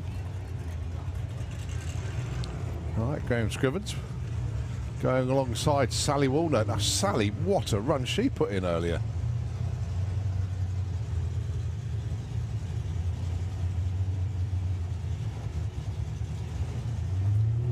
Make a note of it actually. Yeah, 8.24 she went. My God. That's a great 8.22, a little bit quicker this time. Fabulous. Well done. Well done, Sally. Well done, Justin.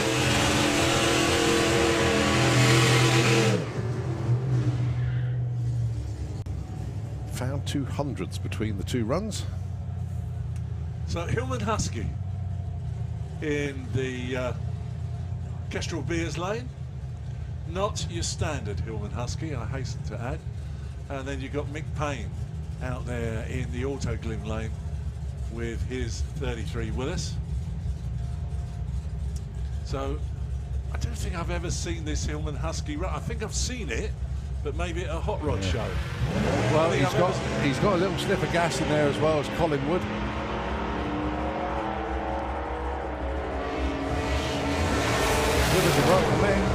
Nice, 71. Oh my word! Knocked it out of the ballpark with that one. 971, 134 mile an hour. The price has just gone up. No, the car is for sale, but nice run for Mick. 12.14 for Collingwood with the Husky. It's Collingwood a regular? Yeah, comes to here? a few of these hot rod drags and vintage nationals and stuff like that. So First yeah, time one of our regulars. I've seen it here. You know, it's quite extraordinary. All right, Neil Francis with his Nostalgia Super Stocker, and I do like that Mustang. Very nice car.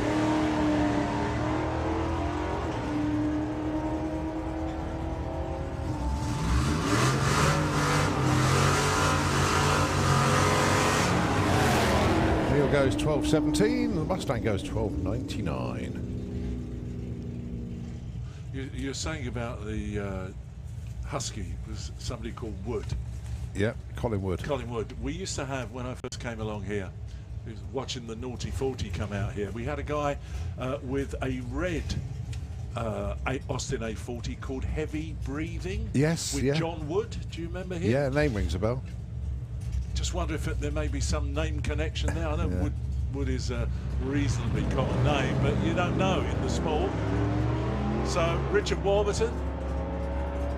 Has Rachel changed her frock? She's got a different frock on there.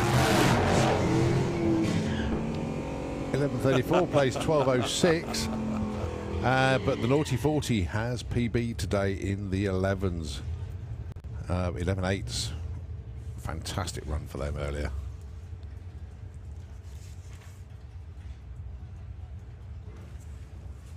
Right, so a Mark 1. Yep, Back and the with us 39 Ford in the other lane. That's running consistent 11s now, despite not being able to get to the 11s before this weekend. And 2 days of running, and pretty much most of them have been in the 11s. There's another one, 11.78 and 13.75.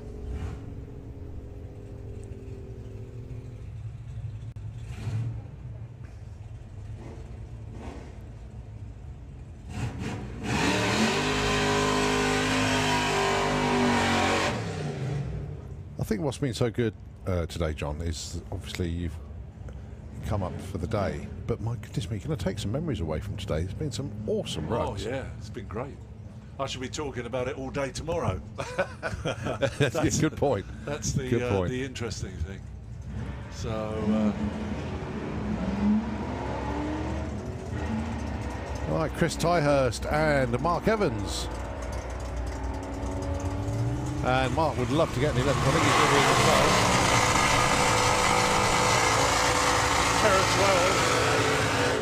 They seem to be quicker to me than a 12-second run, the two cars. But Well, Mark Evans getting very comfortable in the car now. 12.39 at 107. 12.67 for Chris, 110. so Star once more back again with the Roadster in the Auto Glim lane, and the Anglia out there in the left-hand lane. That's so consistent, isn't it? Yeah, it's a 10.3 something most of the time, or a 10.4 if not.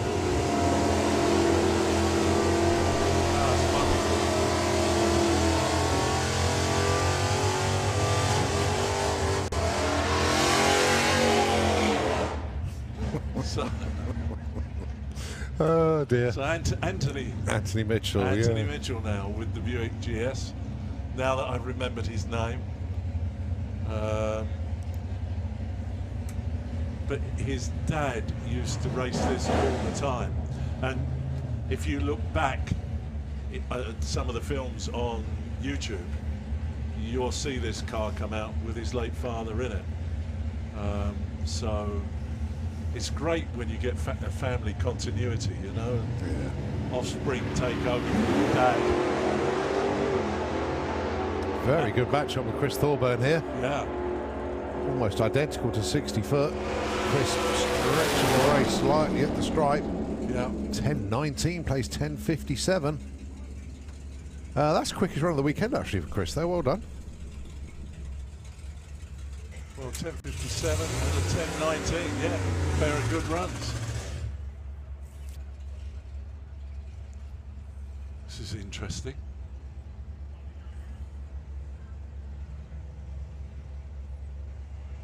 So what do they call that body shape in the Kestrel lane? Because it's obviously it's not.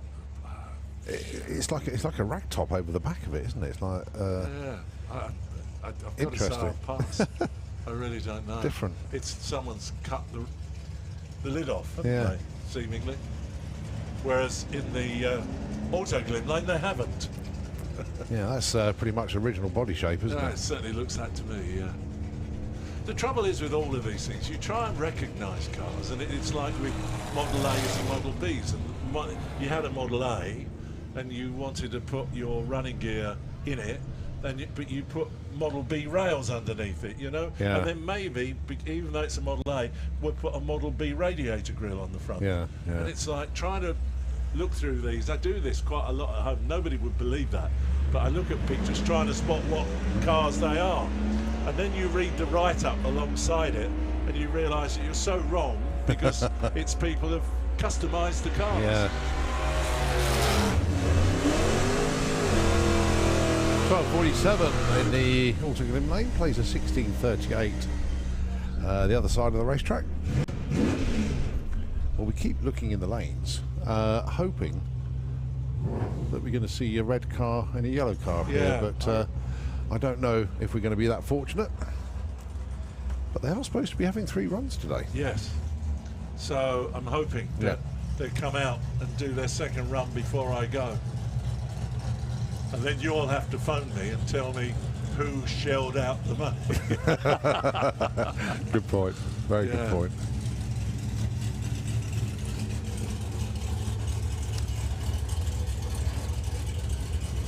So let's run this by me again. Dodge Coronet. Yeah, you got Gary Cork down there. And Barracuda. Yeah, this time, and it's Connor Hall in the Auto Glim lane. Now, Connor, new name to Nostalgia Superstock, but it'll be good so that he races in the class next year, so he's like a +1 to the class for next year. Gary Cork's been in it for a few seasons now. Does everybody, I mean, because as far as I'm aware, this Superstocks thing started up in York. Does everybody from here go up to York to race? Yeah, well, there's a meeting up in York, which in a funny sort of way is going to be the last round of the Nostalgia Championship. This year? Yeah. Oh, but okay. it's, because there's a lot of racers that can't go to that from here. So it's not an additional round, it's like an alternative round. Okay. So, in effect, it's your best 4 or 5 to count, not all 5 bonus for doing all the round sort of thing. I have to be honest, I worked up at New York Raceway for quite some time. I used to enjoy it so much up there. The only problem with it was like a 250-mile journey there and a 250-mile journey back, which, if you were doing something on the Monday, was a bit tricky. Yeah. And of course, you can never trust the traffic on the M25. So, well, I suppose that's why I'm so fortunate now living in Towcester. I'm only 30 miles away from here, so it does make life quite easy. You know, half an hour and I can be here sort of thing. I think I told you I went down to the Day of Champions for the MotoGP this year, and we stayed at this glorious hotel. This is one of my mates and I. If I could remember the name of it, I'll tell you, because it is literally just down the road from where you live in Towcester, this place. Well, it's the first time we've seen that car run today. And that's got the pedal welded to the firewall. It was 892 at 148. Nice. Happy days indeed for that team. Well, I think that could be their first 8. Well done to them. Not so good for our Outlaw Anglia. So, going to get another go.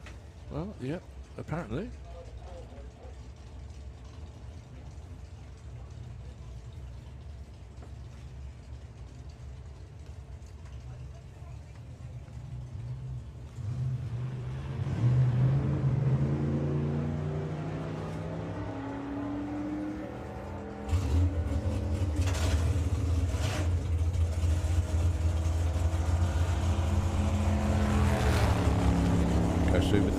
1981, 95 miles an hour.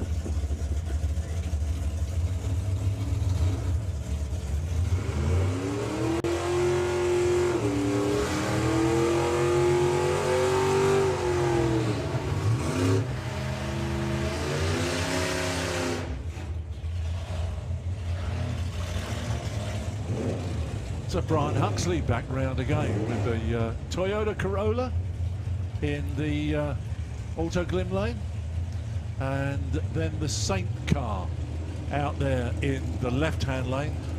Is that part of the Gasser Circus or not? No, just purely run what you brung, has fun, and yeah, in the nines consistently now. 454 big block. Wow.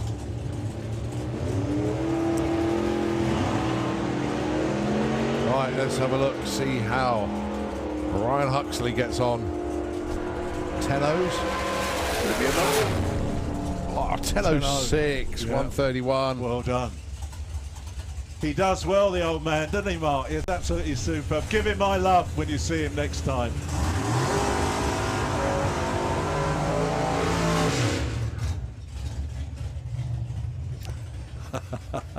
Yes. They heard the cry. Yeah, indeed. The reason we're exclaiming here is that we've just seen the nose of Roaring Rat poke out in the pairing lanes.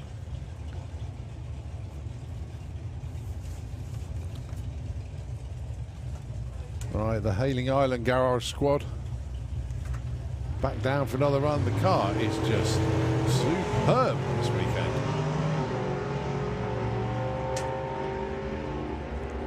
All the way through. What we got this time? 9:38, 142 miles an hour. Tell you what, you want to find a happy crew, go and see the Hailing Island Garage squad. Permanently smiling, the car's working a dream, and it looks awesome. 1474 at 92 in the Auto Glim lane. As the next pair come round, 69 Camaro and of course Troy Bull with this ridiculously rapid 10-second van.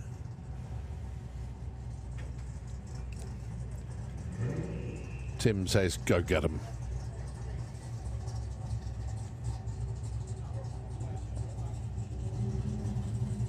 Turned into a glorious day here, to be honest. Wasn't expecting it to get this warm.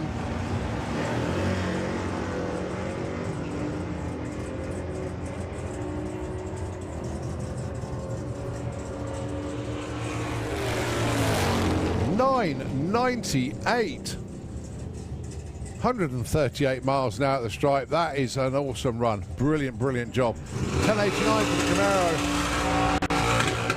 Both of them hooked up, both of them flew, and instead of them being 11 and 10 second cars, they turn into 10 and 9 second cars on those particular passes. Very, very nice indeed. So the Buick and the Willis.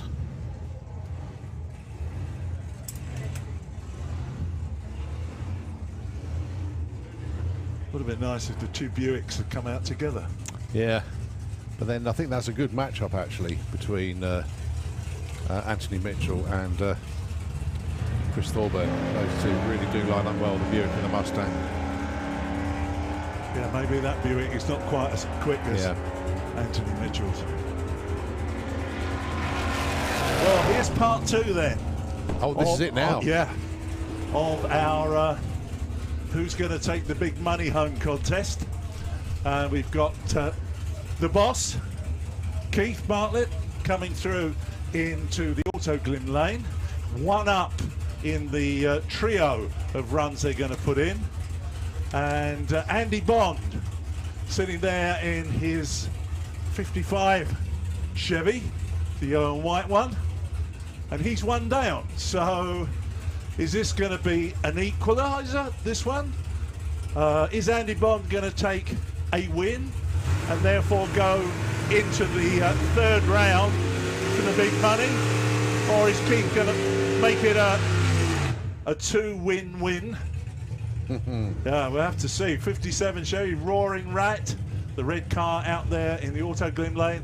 And then Andy Bond, the man who has that incredible 6-second street eliminator car in his prettier one of the two. So the 55 in the Kestrel beer lane. This is for the money. They're paying each other an amount for a round win, and then the overall winner gets a whole pocket load of dosh. And I do mean a whole pocket load of dosh. So here we go. This is just for a bit of entertainment, but can be costly for either one of them. Who do you think it's going to be? The guy who owns Santapod, or the man who's got the ultra quick, not this one, his ugly car, his 6-second street eliminator car? Colin was saying earlier on he should have nipped back to the pits and put his engine into this one, but he wouldn't do that. So a little bit of a burn down. Well, Andy Bond goes in, relents and pushes it in. Keith's in there, here comes the lights. Oh, starters keep them holding on. Andy Bond's away first. And I think Andy is pushing that car harder this time. Look as they go all the way through. It's going to be tight at the top end. Andy Bond gets it. Andy Bond gets it. Well, look at the ETs. Andy Bond, 10.16. KB, 10.17. Oh, magic. Well, okay. Wow. So look at the speeds. 132 for Keith Bartlett, 124 for Andy Bond.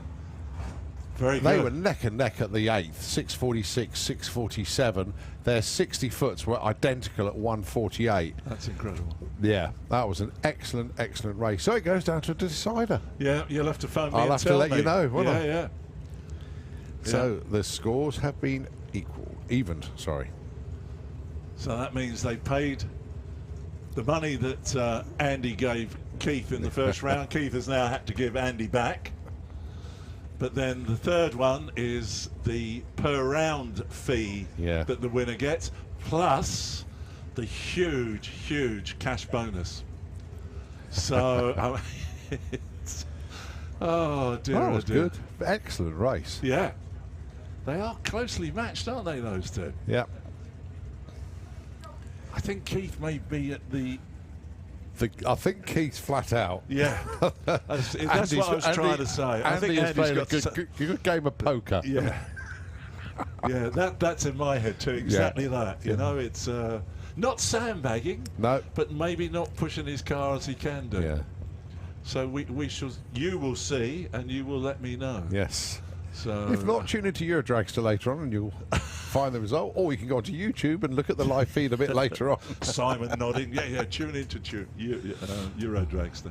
That's great. Good entertainment, that. Well done, guys. All right, we look in the lanes to see. Oh no, we've got a couple underneath the tower that will just be coming round in a moment.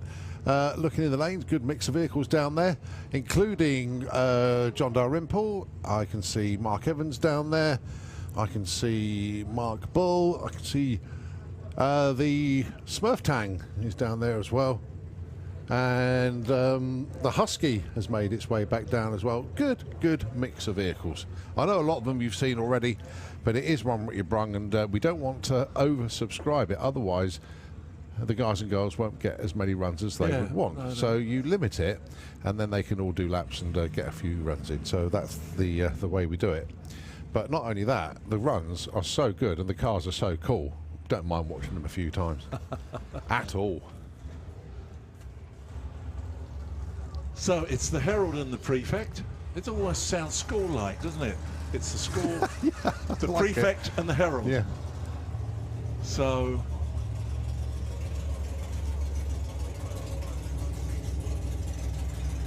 you can see the wings on the Prefect have been extended outwards. I think that the central body is normal, but to get the larger wheels, etc., underneath, they've had to extend front and back wings out. But the Herald is going to get to the top end first. 15.22, 90 miles an hour, and 20.41, 62 miles an hour.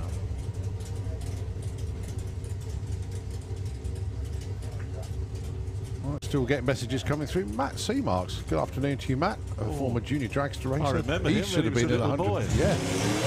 Well, he's He's tuned in, but he's in Sicily. Oh, is So a bit of one of our long distance viewers. Not quite as far as John Willard, but it was a good effort from Matt.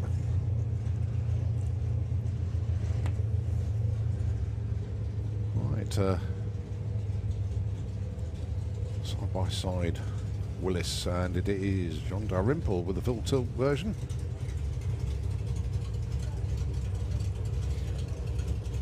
That car's running very nice, consistent nines these days. And apologies for not knowing the driver of the other one. I might be able to find out actually.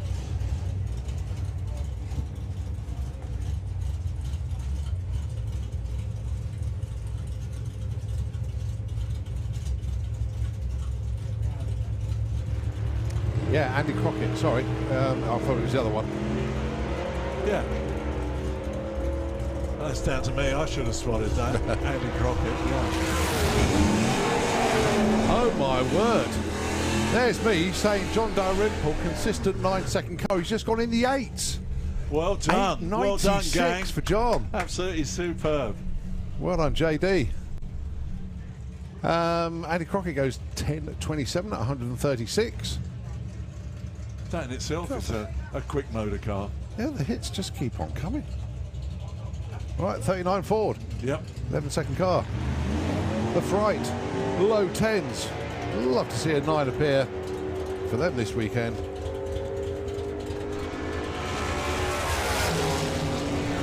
Oh, 06, it's getting close. Yeah. And 11.98 in the 11s again. I told you, as soon as that car ran at 11, it's never been out.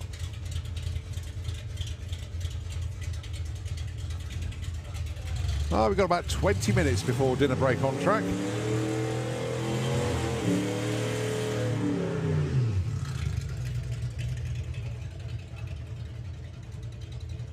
Right, the Smurf Tang, and it is Mark Evans with the Chevelle. Settling in nicely, I think is the word. He's in the 12-second zone already. Put together by Dan and Nick Williams over at Williams Brothers Racing.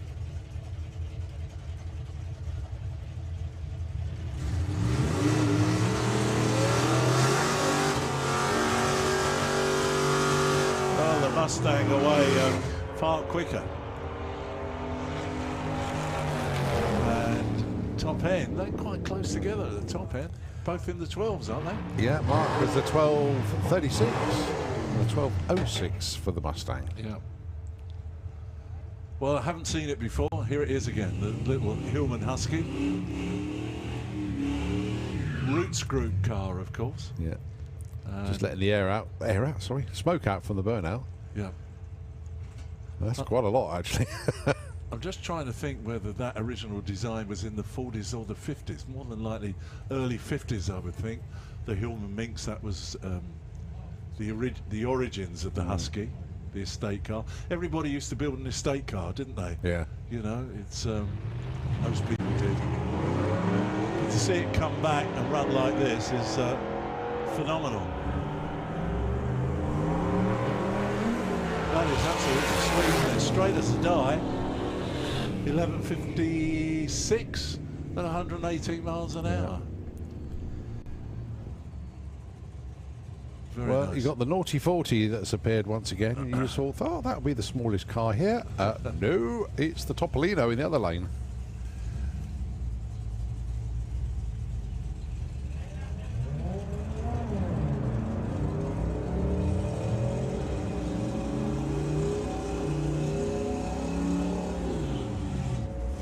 So has been in the 11.8s now, has the Naughty 40. And 11.90, it's in the 11s again. And if it wasn't for the 11.80 it went earlier, that would have been a PB. But very nice indeed. So Camaro, Falcon. Camaro in the Kestrel lane, Falcon in the Autoglen lane.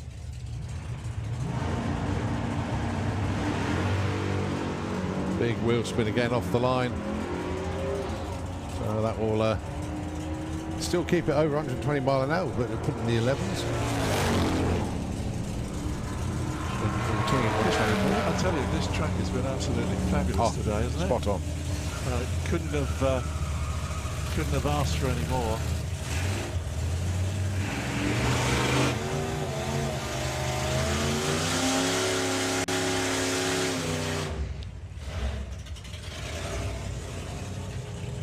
Ain't no Saint Volvo. Lee Johnson coming up to... No, it's not Lee. Lee's on the outside. So who's... One of his girls is driving it now. Don't know which one, though. Lee normally... Ah, no, hang on. If I need to go on their Facebook page to see who's behind the wheel. Is that Lee Johnson who used to race with the Walters family, Yeah. you know, in Appin County Cannon times? That's it. Wow. Okay. Lee looks really surprised. 10:03, 135.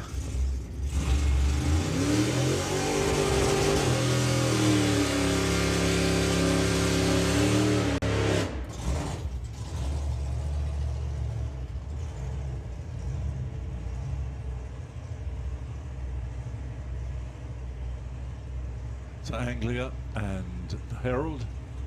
So everybody's getting a fair old shake of the stick here today, aren't they? With our Run What You Brung sessions. Right, so Graham Scrivens in the Kestrel lane. What's he got for this run? It's a 10:37, 131. And a 15. 15.31, 90 miles an hour for the Herald. So Star back with us again.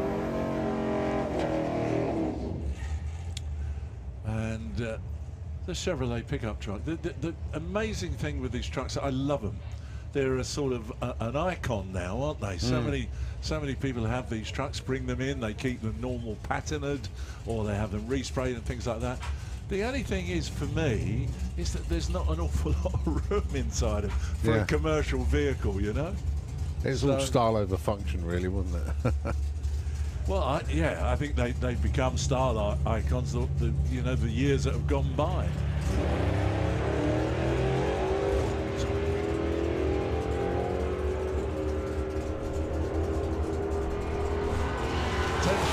Again, I'm trying to be Mystic Meg like you. 10-4. That was close. Yeah. No cigar for me, though.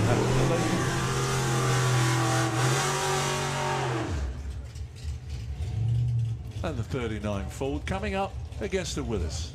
There we are. The shape is so similar, isn't it? You look at these two cars out there, you would think they are the same make. But you've got the 39 Ford in the Auto Glim lane and the 41 Willis in the Kestrel Beers lane. Interesting. Billy Jones is running out of session for gas service. He wants another run. Tune the car for his next qualifier. So whatever he runs here, we'll probably dial into his next run. 10:55. Make a note of that.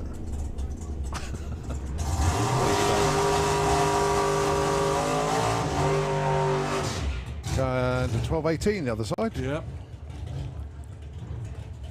Well, they've hot lapped, haven't they? The Hailing Island squad.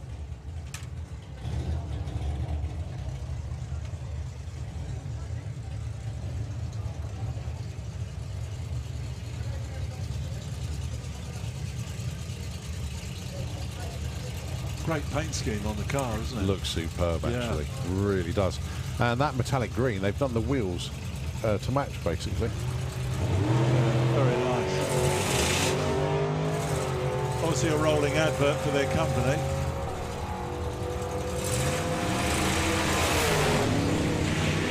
Yeah, 9.4. Absolutely beautiful. 142 miles an hour. Oh, no, we haven't seen this before today, have we? No, it's Dave Mott. One of the best looking cars I think I have ever seen at a drag strip. That paintwork is just drop dead gorgeous. It's a 100E van, sit up and beg style. Paint by the guys over at Zero. It's just beautiful.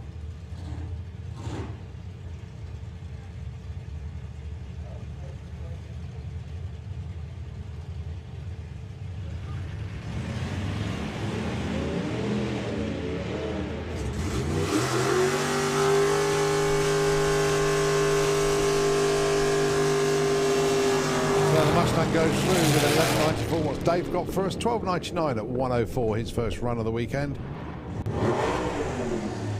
Good Nicely run. done. Yeah, good run, first run. Well, talk about hot lapping. The Huskies back already. Yeah, my goodness. Me. Oh, that's why. The lanes are relatively empty at the moment. I know we're getting ready for a dinner break at 5 o'clock.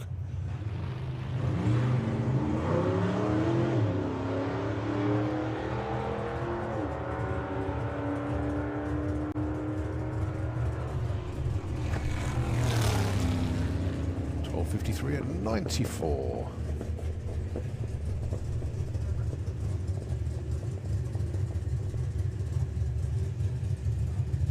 Right, 67 Nova then, Pete Clayton. What's he got for us this time round?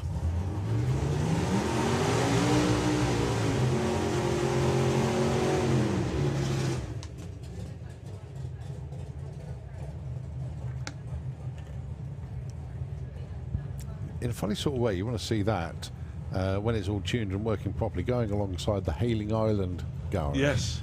Yeah, the two black and green cars. Yeah. We did. Really Didn't we cool. see them earlier I don't on? know if they went side by side. That's the only thing, though.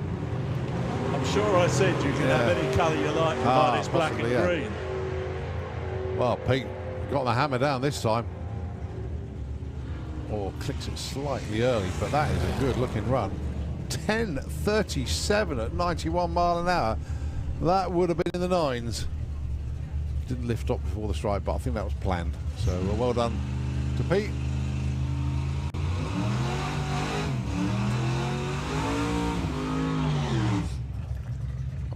I've just thought of something actually, John.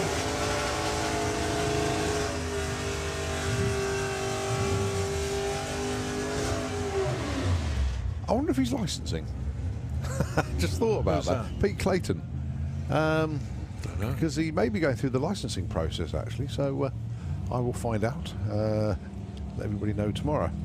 Well, one of the sad things for me is that the guy that runs the Wheels Day event at Rushmore Arena, Aldershot every year, Whiffy Smith from the Surrey Street Rodders, he got a cancellation ticket to bring his Mustang here to race. Yeah. And they raced yesterday. They had a qualifier or something yesterday, and they split the radiator. Oh. And they've been all day trying to come out onto the track, and here we are. We're at 10 to 5, and they're not made it, which is very, very sad. So, Whiffy and Sons, I ain't going to see you race this weekend. I hope you get it fixed by tomorrow, but do they get any qualifying tomorrow, or is it all Yeah, out I mean, it's run with your racing? brung as well. Yeah, okay, loads all of right. it. Loads of it. Okay. Basically running up until, I think, 5 o'clock tomorrow. But obviously with eliminations, some of the cars get knocked out. Yep, 5 o'clock tomorrow. But then the cars that do get eliminated can join one with the brung. Neil Francis. And that very tasty green seems to be the colour today, doesn't it? Yeah. Green is the colour, football's not the game, quite obviously. So, hey, Star's had some runs today. Yeah, I think he might have to pop out and get some fuel. He might be running a bit low. I'd be carrying a fuel Bowser with me, I think. Oh, wow, he has had some runs today.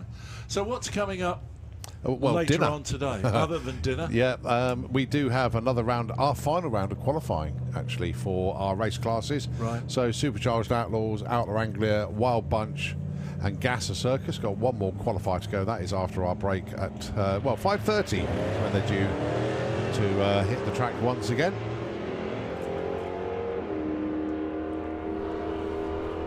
And then, of course, evening entertainment. We've got Firestorm Jet Funny Car running at 7:30, and then our Cracker Fest to round the evening off here after Firestorm.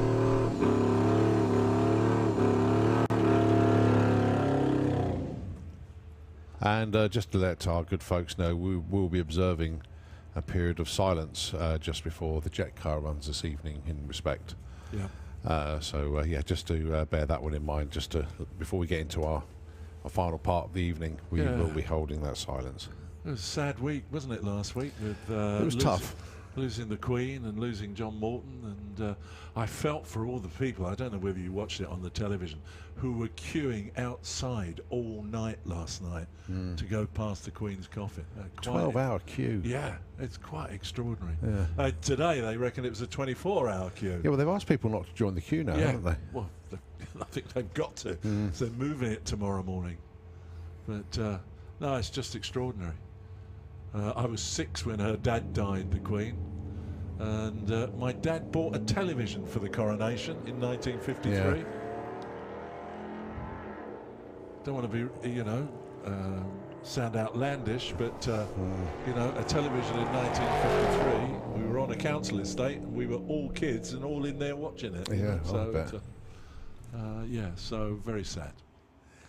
Well, we've got just over 5 minutes left of Run With Your Brung, so I don't know if anybody's going to appear in the lanes. If they do, they will literally just drive straight round and go onto the racetrack. If not, could be an early lunch, early dinner, I mean.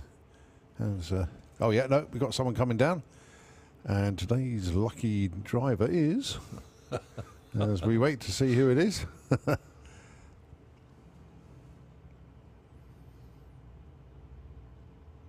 Still waiting. Tell you what, hardly anybody's left that car park over there either, have they? That car show looking great. There it is. It's young Mark Bull with the Fright. Now, by rule of thumb, he will run a 10.06 this time. Okay. Purely because, oh no, he'll run a 10.05. He went 10.07, then 10.06. And running against the 47 Yeah, Anglia. Graham Scrivens. There we go, it's green again, isn't it? It is. Green and black. Green and black. Yeah, there you are. And you see that straight down. Yes. Radiator yeah, very grille. upright. Not allowed to have favourites, but that's my favourite.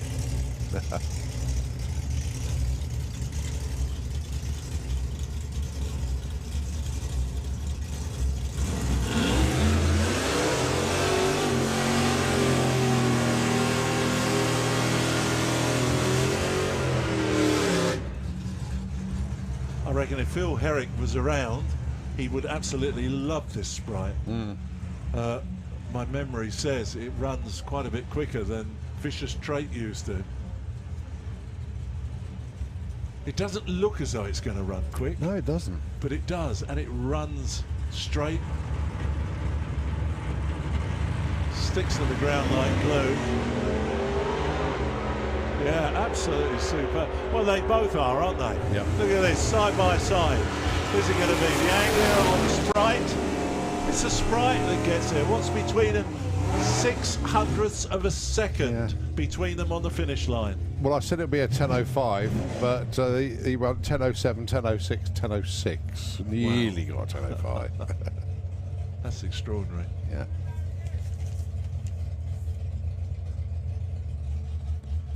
All right, Neil Francis. So you got for this run, going alongside that Mustang. It's, I don't know what the engine is in that. It sounds, I'm not going to get slaughtered for this, but it sounds like a 6-cylinder turbo in there. But it's really strange. I need to go and have a look at it. And the little Fiat. You need to go and have a look at that the as well. the little Topolino. Yeah, find out what the engine is on that. Yeah.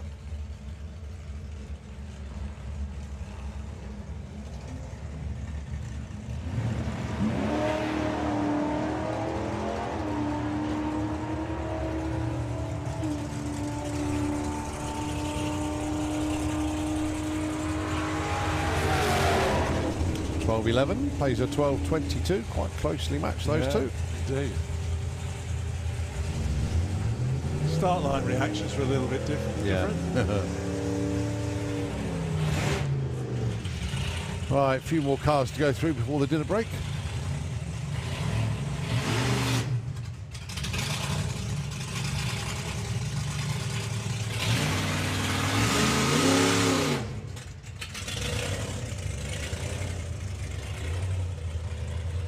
So Lee Johnson walking behind one of his daughters.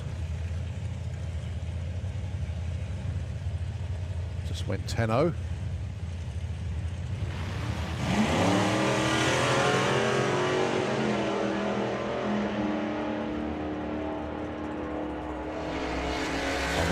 We've got the bang in the nines. Oh, nearly 10.09, 133. Lee, car's going great this weekend, mate. Really, really good stuff. I know. No, you're still the quickest. That's what counts. Star heading back to the pit. So we are on a dinner break, folks. Be a half an hour break once again. And look forward to welcoming you back for another qualifying session. But you're going. I'm going, mate. So thank you for a lovely day. Oh, John, it's been an absolute pleasure having you riding shotgun today. Had a great time. So you could be my wingman anytime. I think that's what they say, isn't it? Thanks, but, mate. No, it's been really, really good. Yeah. Good fun. And good hearing a different reflection on some of the races and the racing as such. So, yeah, it's been really, really good. Thank you so much for my pleasure. coming And up, I wish everybody a good evening. I know you've got quite a few things lined up. And I've got to get going, unfortunately, because I'm working somewhere else tomorrow. So been lovely talking to so many friends and things like that. So had a great time. Thanks, Cole, for all your help. And see you at the Hall of Fame. Hall of Fame dinner, yeah. Hall of Fame Not far dinner. away. We're sharing the stage on the Hall of Fame indeed. dinner We as do well. it again. Yeah. So so that will be good. Have a good evening. Have a good day tomorrow. I'll be thinking of you while I'm sitting in my wind tunnel at Stonham Barns. Yeah. So and I'll let you know if you can send your invoice into Keith. I rather think I already know the answer to that. Okay. Right, Nitro FM 96.2 going to take over the airwaves. We'll see you in half an hour, and it will be our final qualifying session of our race classes here at the Hot Rod Drags. We'll see you in a bit.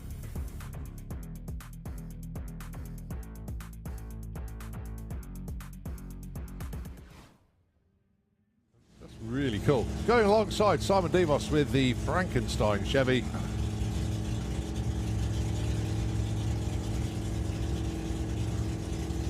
Here we go.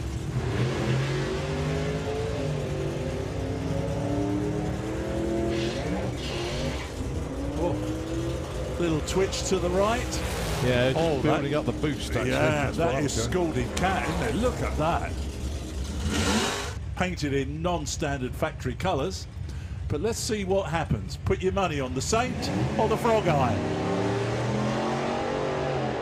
Because even Saints have to kiss some frogs sometimes, you know. Very good. Look at this, tightening up at the top end. It is the Frog Eye who takes the win. 10.07 as well, very...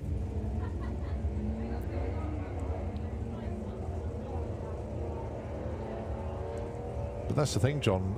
We go to so many different events and meetings all over the place, and it's different cars everywhere you go. And it's like, well, one weekend it's National Championship, the next minute it's like a Jab show and things like that, and then it's down there, please. So here we go.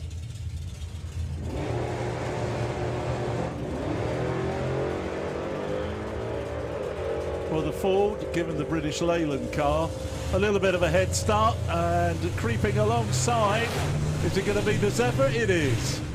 A 10.65 to a 12. From left-hand lane, and better than one in the right. Yes. Right, that's the Wilmer pickup truck that's debuting this weekend.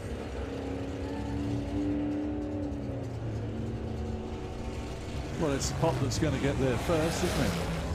1334, place 1465. Do you know who's in? Yes, I do. Yeah, that is. I'm just getting it back on there. Ian Ratton. Ian Ratton, that's it. Well done. Last saw him at Dragstowder, I think, unless he came to Vintage Nationals.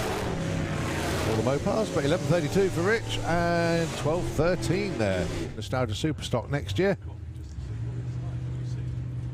Put in a very nice 12-second pass on his first run.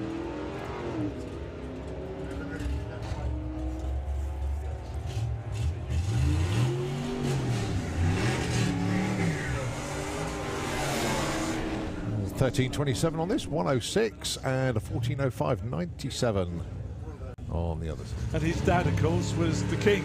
The King, Harold Bull. Yeah. They like their 100Es, the balls, you know. And that is a particularly quick 300E, isn't it? Well done. Yeah, 10:45, do you think? No, he'll wait. He will. Okay. Oh, there you go. A little bit of a bog there off the line so for Loz.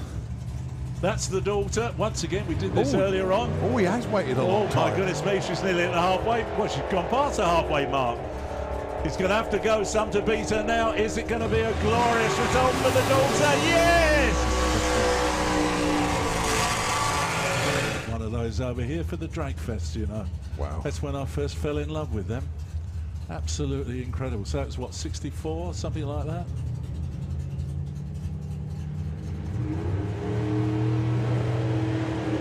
Well, Star away first, surprisingly, but John Dalrymple goes motoring by.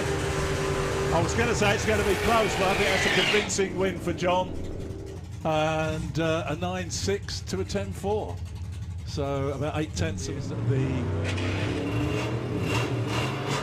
left-hand lane. Well, Paul Hammond on for course for another 10-second pass here, I think. 78, yep. Mystic Meg strikes again. And a barn. Someone to put it on.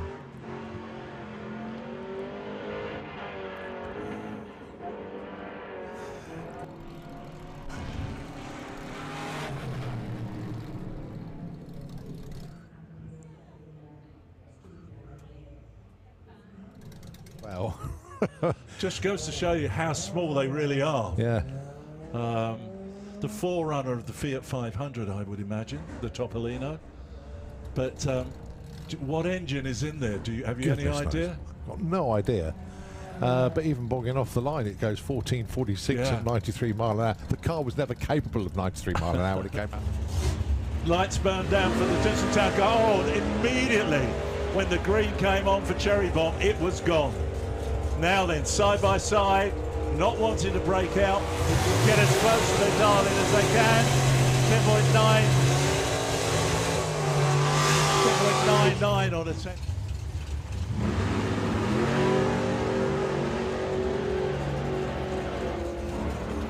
Oh, pedal once again. Yeah, side by side, looking for 9.65 and 10.53. What did we get? 10.61. Was a breakout for Jason Bike.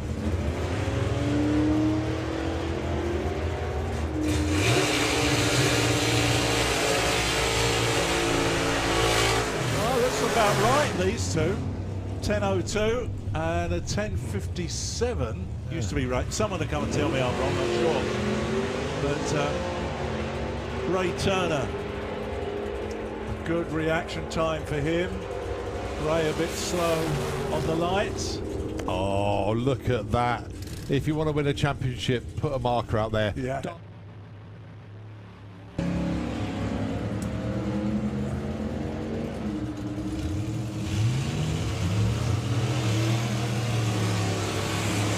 Well, looking 10.20, runs a 10.32, that's Katie Booth, to sell as many cars to the Americans as we could. And so the Austins and the Fords were all shipped over in their thousands to America. That's why you got so many of them involved in drag racing in the States. How about that? Simon Glane moves up from 9 to 4. His 11.47, so soothing and comforting. Yeah, right. Donovan Leach was the name you were looking for. Donovan Mellow Yellow. So, which has nothing to do with drag racing. It's mellow, it's always ferocious. And how did they do? Well, 12.42 on 11.30. Chris Lehrer moves up one spot. Adam stays put with that 12.56 on the 12.10. No help for him. To wait and see. Who's best on the lights, I wonder? Andy Bond playing a little bit of a game here, being the last one in. He's in. Here we go. The lights will burn down, and they're away together. Oh, this is excellent stuff. KB's got his nose in front. Andy Bond shadowing him at the stripe. It is Keith Bartlett. 10.33. 10.63 to Andy Bond. 63 bracket car is unbelievable. We'd be awesome in Pro ET with that car. Anyway, this is Outlaw Anglia. Aaron Bird and Pete Butler, your next pair. Or the first pair in this session, if you like. Pete goes 10.94. Aaron goes 14.37. Scuttle, Dave Pearce, in the Kestrel Beers Lane, currently at number 11 in the qualifying. Is this going to change? I don't think so. Well, there you are, a 9.71. Does that change anything? Here we go. Wow, that car is running so, both of them are running so well. Jinner is holding his own there in the right-hand lane. Wow. Yeah. 8.40. Yeah, exactly. We understand how these things work, Colin. We're not daft. So Rob Nixon is away first in the Kestrel Beers Lane, being chased by Ben Montgomery in the Auto Glib Lane. Now, is this going to change anything? Because Rob Nixon's currently number 9, Ben is 19. Well, Ben Rushford off the line superbly. Yeah. Now, he's already run an 8.66, and that was with a slight pedal as well. It was 8.73 this time round. Ben Kennedy, big improvement, 9.55. Are you going to see any change here? Well, great start line. About a second and a half, a tenth and a half in front of Mark Bracking. And a 10.32 to a 10.68. Get into the sevens very shortly. And of course, Mick Taylor. Well, he could be in the sevens. Whoa! Whoa! Whoa! Has he saved it? He saved it! Oh my God! What a bit of driving that was!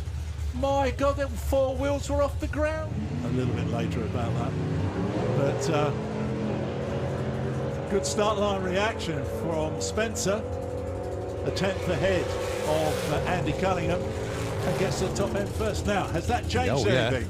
9-6 with that one.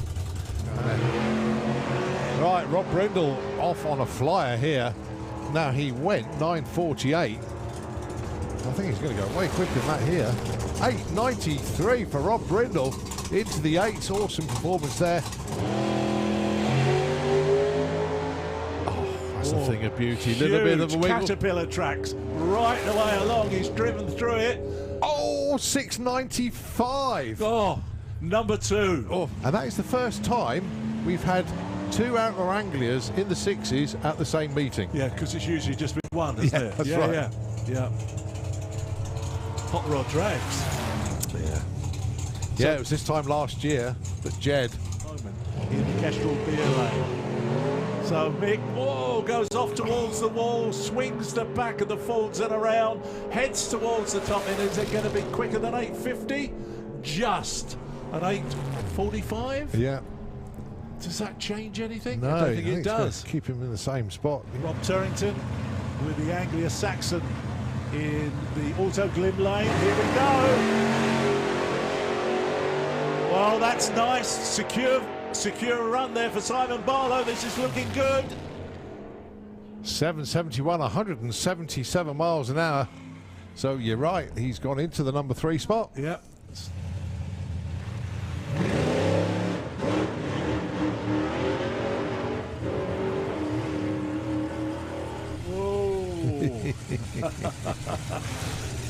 Bit of an animal, I think. 10.64, 86 miles. They're all still smiling and laughing.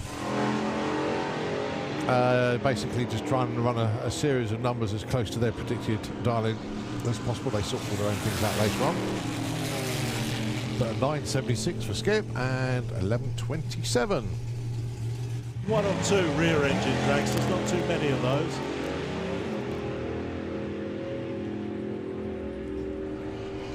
Well, they're a world apart, those two, aren't they?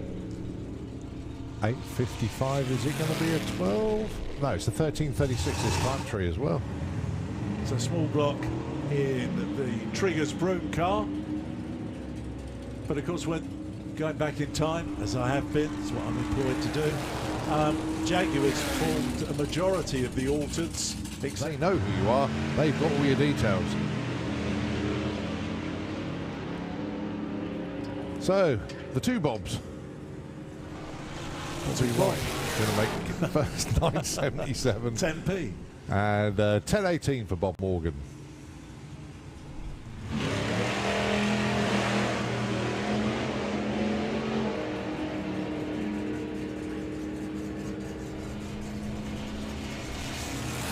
Character himself anyway, so very entertaining guy. Good driver as well. 10.18, 137. Bob goes through with a 30.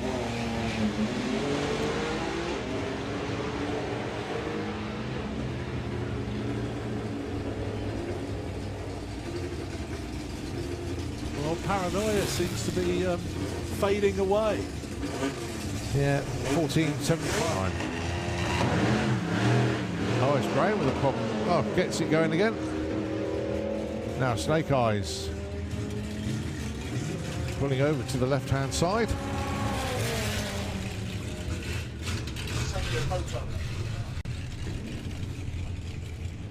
Going alongside Bradley Cooper.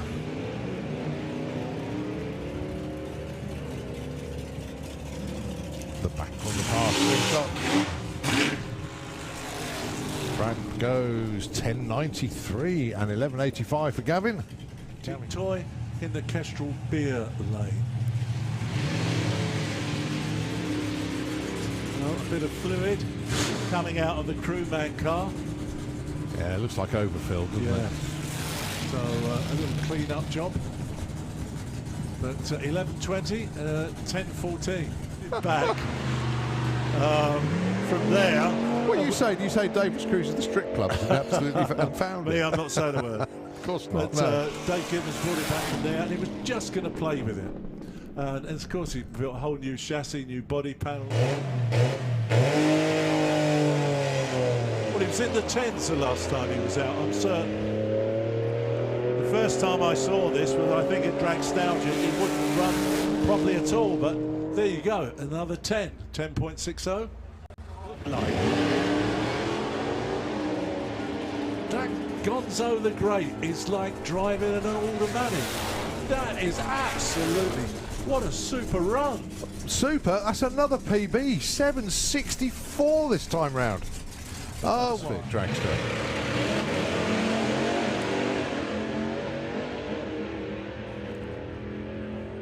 Keith Crampton flying, look at this. 9.28? Oh my goodness me! 9.28 for Keith Crampton. Yeah. Oh, that's left the line beautifully. Go on, Rory.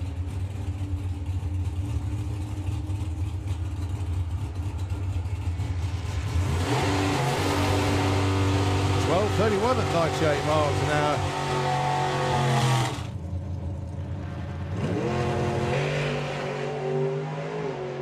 Oh, 5 on the tree. Oh, Paul, where you going, man? Whoa. Good save.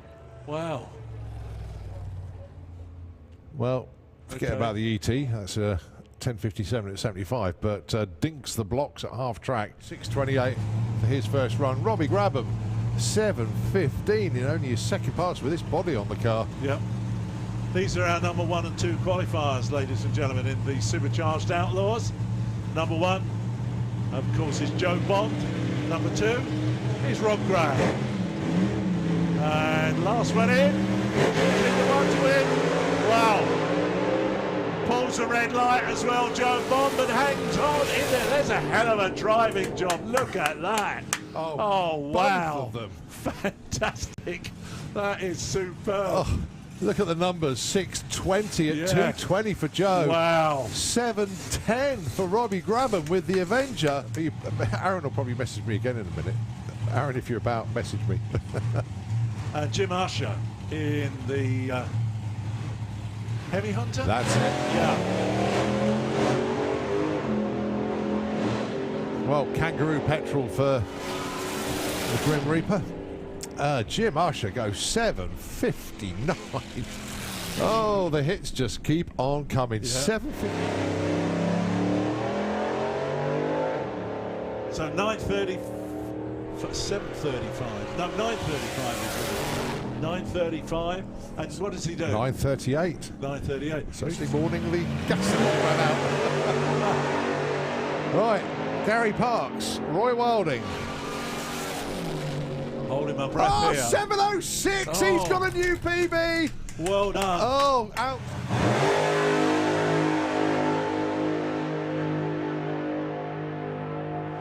Well, that is a beautiful run.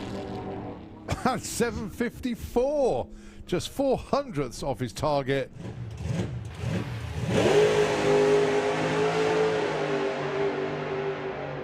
That's a checkout pass. Yeah, Is it? yeah. He wasn't trying at all. Oh, great run.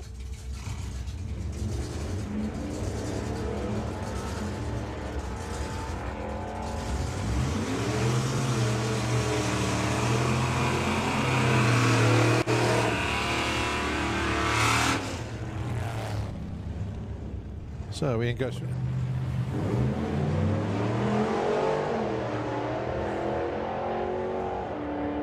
So Phil running very comfortable 10s this weekend. Dips the odd one in the 11s. But this one a 10.31, 130 miles an hour. It's where they put the crushed car in the back, wasn't it? Yeah, I think so.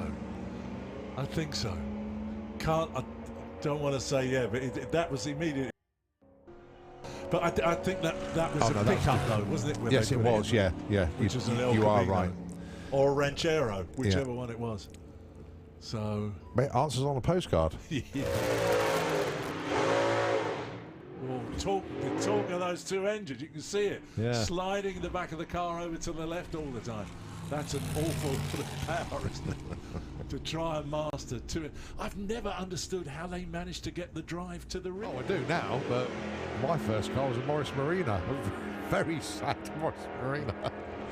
Oh dear. They were powered into Yeah, but not a 1.3 automatic that I handed out to my grandmother. Graham Scrivens goes 10.13 at 130. Yeah, we'll do that. Yeah, that's definitely one for tonight. Yeah. So, thanks for that, guys. Well, All right, Loz back out again with the Willis. Now then, can she keep into the 16s or is she going to bow back into the 17s?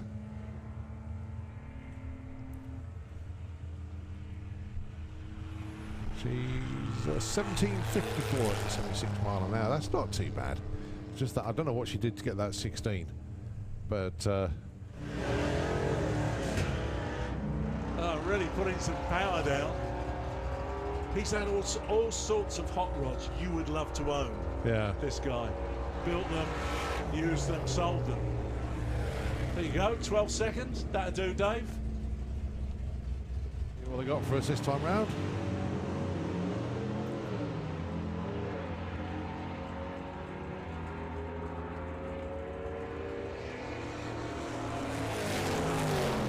Camero's going to get there first. Yep, 11.13, 124, and 11.83, 114.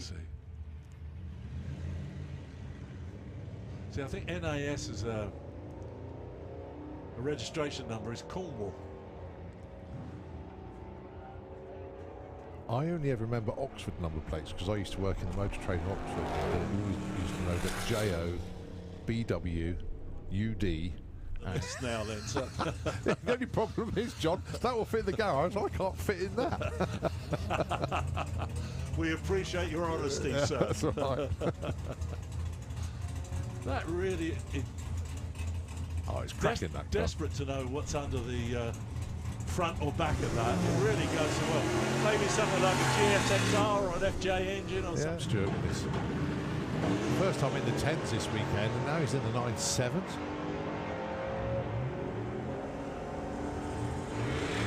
Ooh, up to that. Side by side, these two. He's done They're it both again. nines. Yeah. Oh, wow. And Stuart's gone quicker again, 9.72 this time. I did life as a prefect. Anglia, pop. Looks like an Anglia to me with the older lights on the back.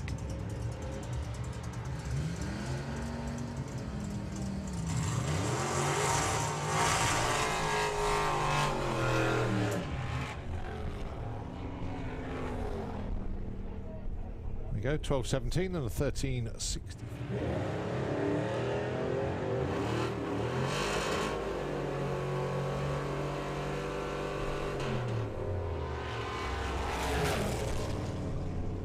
10:34, 128. Nice one from Brian Willis, one of our Willis Wars competitors at DRAGS.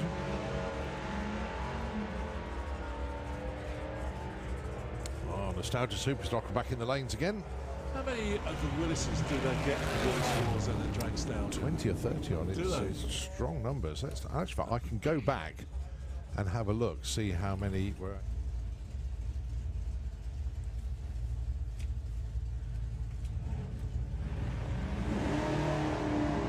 Oh, 03 lights, the pair of them.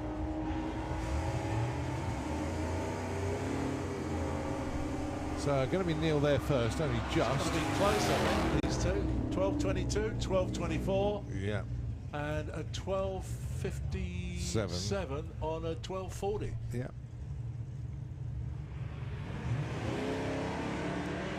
Well, we make a racer out of Bob yet. 06 light. He's a lovely character, he really is. A bit of a chin wag with him last night.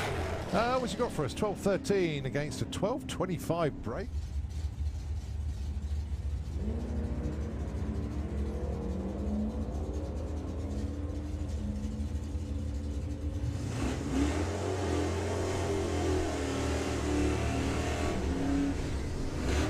Well, 11:87, a little bit further off than he was earlier. And Pop goes through with a 16:03. Lined up alongside Chris at DRAGStalgia. Last year. Well, they're dialed in times. There's about 3/4 of a second between them. There's the Camaro, 10:26 on a 10:20 dial-in, and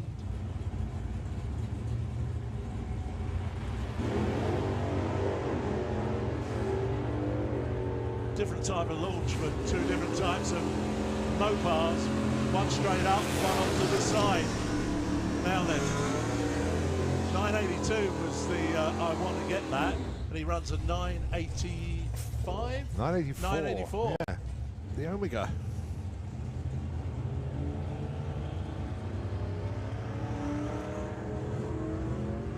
Well, let's get that Camaro to go through that. It's much better than when it went earlier.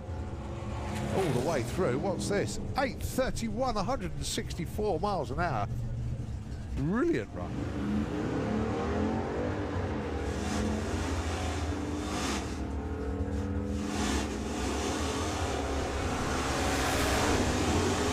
.985 this time round. In the auto grip lane. And away together. Dave Simcock has driven past Phil Hobson already. Started in at 10:12, runs at 10:26.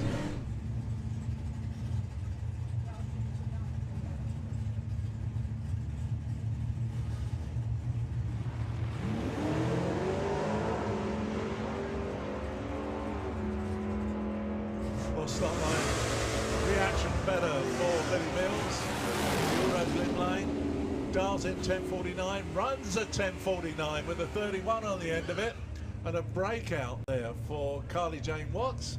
So does that now mean 10:55 with the Roadrunner going alongside the 11-second Camaro. Well, I say 11-second, 11 flat.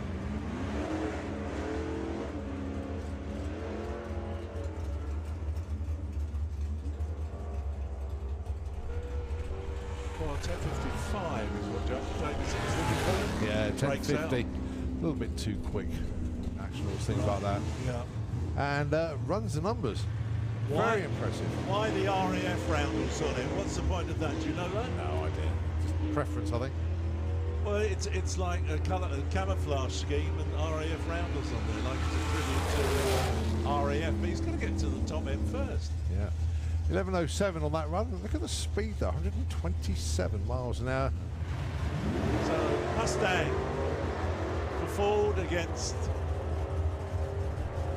the Plymouth, no, not the Plymouth, the Buick GS, General Motors. And Mustang gets there. They were pretty close, weren't they? Both in the 10s at 10:28.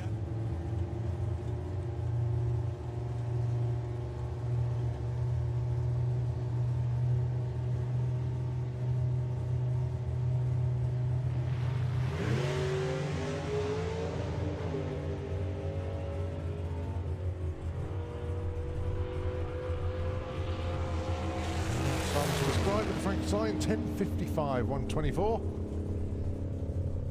Right, Brian Huxley brings the Can-Do 2 Reborn. Corolla up to the line, off he goes. Low 10, even possibly a high 9. It's a 10.11, 131 miles an hour. And campaigns this car now.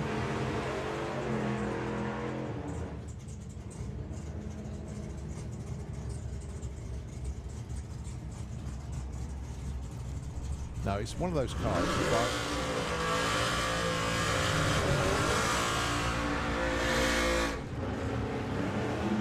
Dina Treat sometimes tunes into these meets and watches the car go up the track. And big hi to Dina. So close, those two.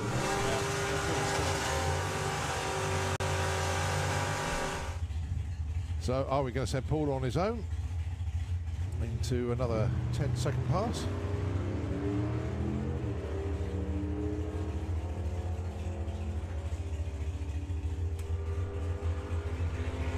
And this time it is a 10.63 at 123 miles an hour. He did. He did. Whoa! Wow, massive caterpillar tracks away from the start line. Nearly saying hello to the wall, but then completes the run. Hello, look at the...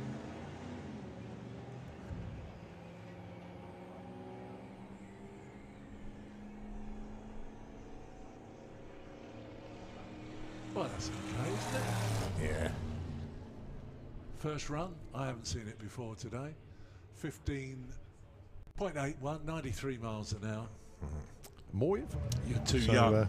It's all information. I know what I was going to say to you. Where's your chum with the blue Model Y Ford? Andy Parks, is it? Andy Park, funny you should say that, he's up on the banking. Oh. Well, he did post on social media earlier on, and I think I roughly know where he is on the banking. Andy Park, give us a wave if you're up there. I could have sworn I knew where he was, but... he now thinks you're stalking him. One of those things, isn't it?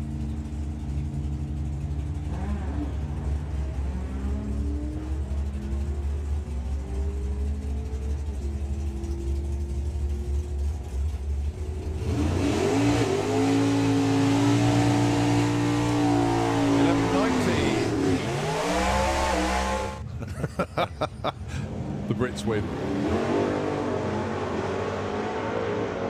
Yeah, I see what you mean. I thought the Zephyr was quick. My goodness me, that Boxer was fast. Oh, 8 flat. 165 miles an hour. Oh, cheeky little wheelie as well.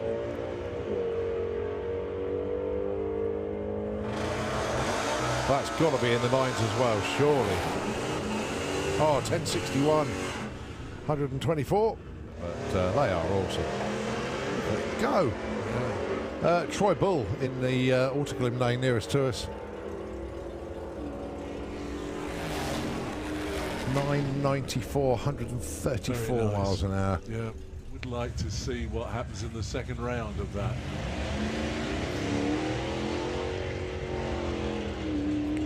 It purely depends how long the engine swap takes for Andy Bond, really, I suppose, doesn't it? Yeah.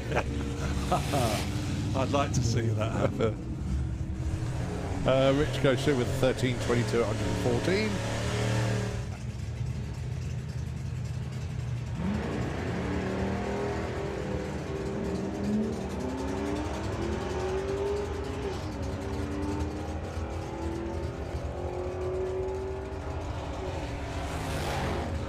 Well, the truck goes 12.90 at 104 and 14.55, 104 for the Fat, both of them 104 miles an hour.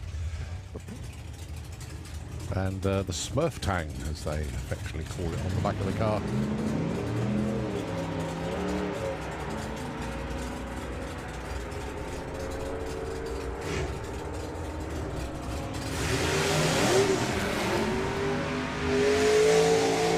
Well, there you go, 11.72 for the Mustang, 113 miles.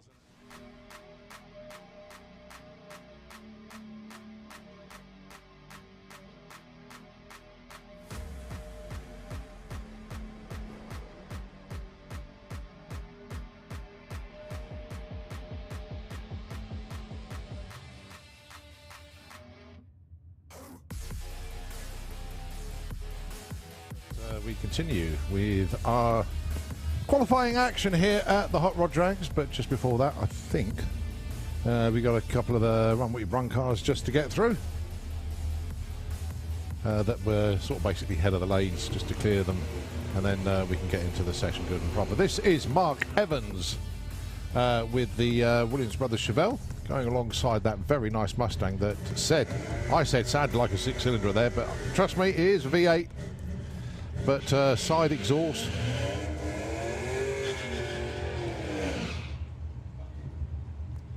Beautiful looking car.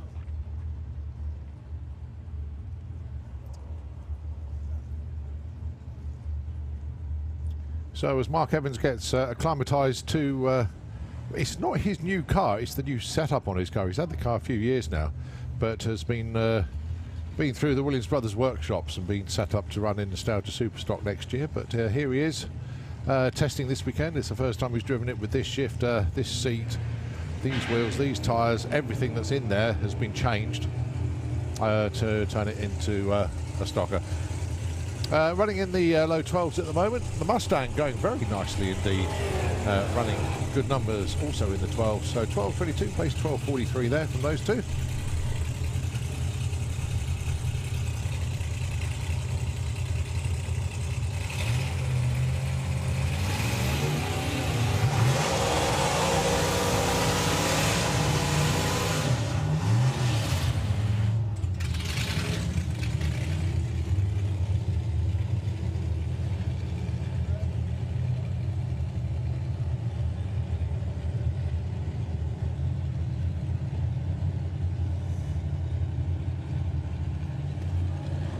Right, next up then, Simon Devos with the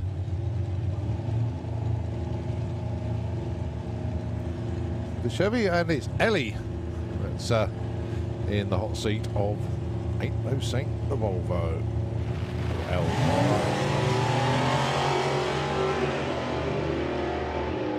So are we going to see another Tenno? Are we going to see another one of the Johnson family in the 9s? Hey, it's a 998! L gets into the 9s as well now, 135 miles an hour, 10:32, 126. So Lee is not the only 10-second driver that's dipped into the 9s this weekend. L's done the same. Well done, Lee, and well done, L.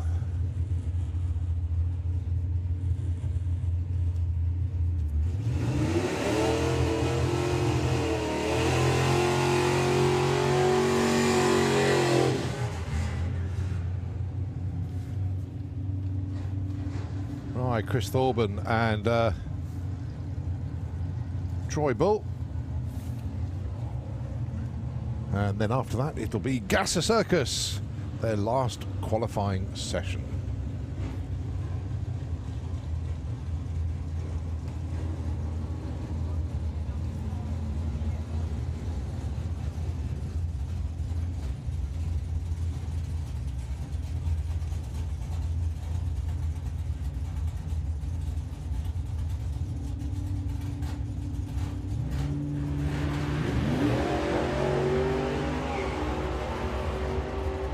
Well, Chris Thorburn has managed to get the Mustang down to 10.19 now.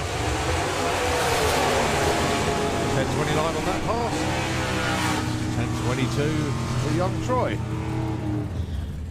Right, here we go then. Gasser Circus, last qualifying session. This will set the field for tomorrow. Paul Dominy and Jason Pickett.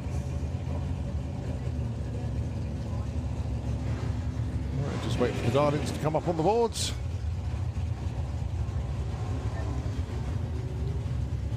$10.09, somewhere around there. Yeah, $10.90 for Jason Pickett, $11.65 for Paul Dominy. Jason currently number 7, Paul currently 14.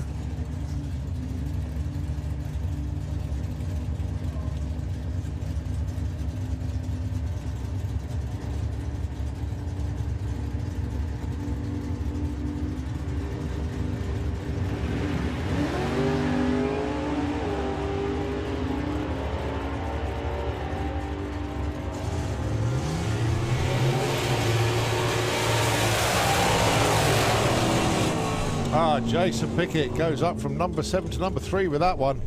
10.92 on the 10.90 dial-in. Breakout for Paul Dominic, just went 400s too quick. So he stays put in number 14.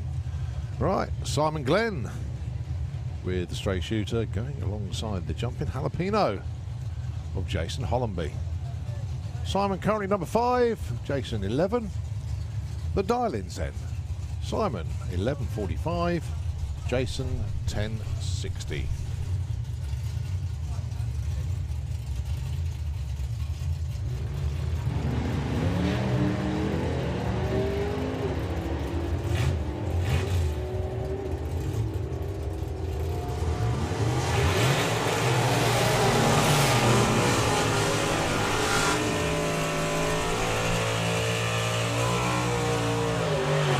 No improvement for Simon. 11.52 on the 45, stays put in number 5. And a breakout for Jason, went too quick by 600ths. But 10.54 on the 10.60. Right, these two fighting it out for the championship then. Billy Jones and Ray Irish. Ray has got a stranglehold on the number 1 spot, but there is a tiny bit of room there. Basically, Billy's got to run bang on his dial-in with hardly any change as well to take that number 1 spot. Billy currently number 9. Ray is number 1. Is he going to stay there? 9.95, 10.57. Well, Billy does move up from 96, but it was a breakout for Ray.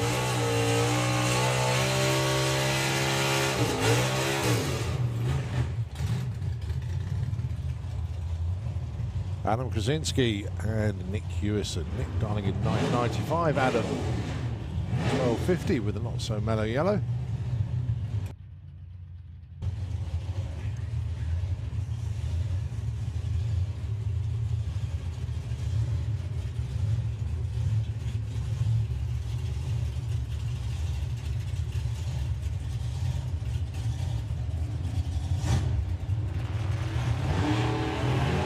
Double 09 light there for Adam.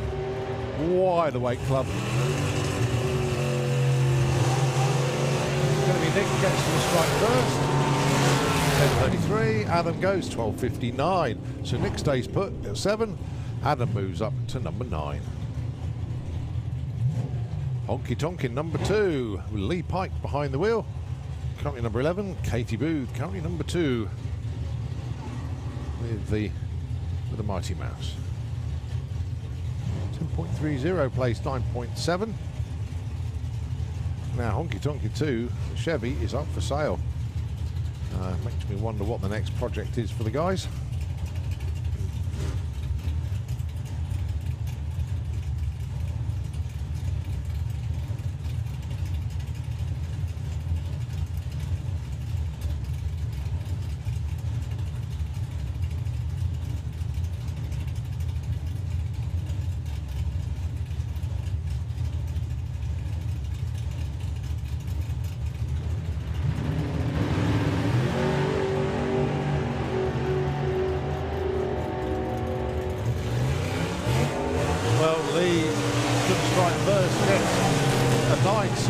Breakout, but Kate Booth takes the number 1. Unbelievable. I thought Ray Irish had that in the bag, but 10.3000, absolutely perfect ET. Katie Booth takes number 1. Outstanding run there. Just when you thought, I said there was a very small window, it was tiny. It was enough. Now then, Katie will not be beaten on that one. That's all the zeros. That is unbeatable. Ray Turner and Tom Margerson. 10.83 plays 10.45.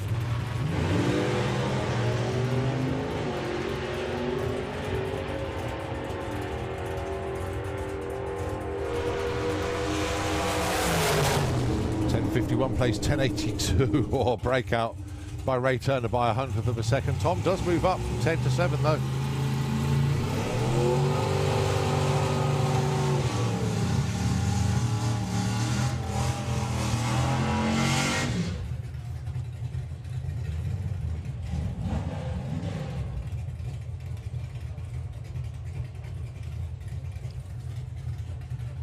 Right, next up, Chris Layram and Patrick Hobbs.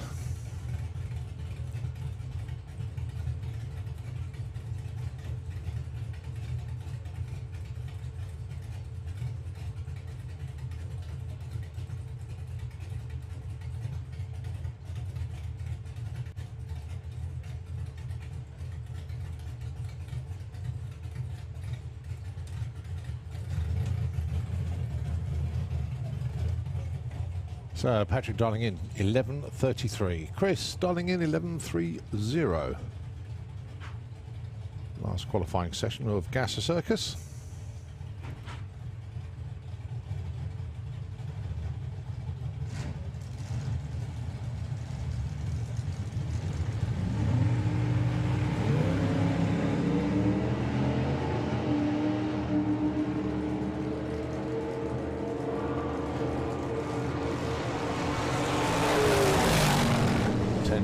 For big breakout for Chris Labour, not that he'll mind. 11:36 on the 33. Patrick Hobbs stays number 4. Okay, so that's Gasser Circus wrapped up, and congratulations to Katie Booth, number 1 qualifier, and bang on 10.3000. On to Supercharged Outlaws. Well, what a session that was earlier on.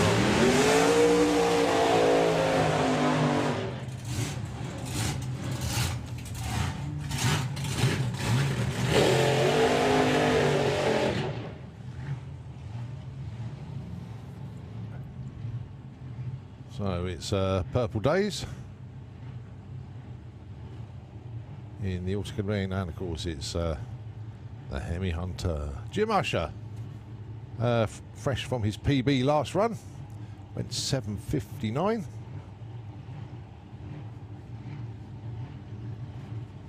Supercharged Outlaws really on it this weekend. Absolutely superb performances from them all.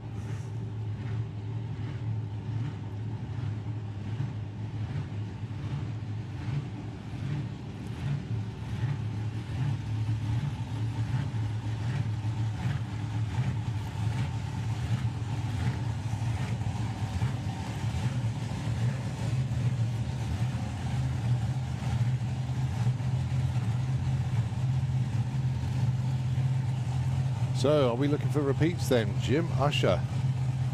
I say he went 7:59 earlier on. His dial-in is 7:65.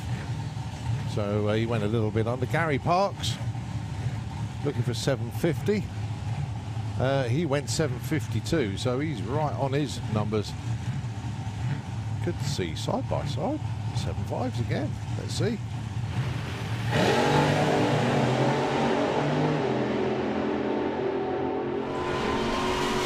Beautiful looking run. A pair of them. 7:58, 7:53.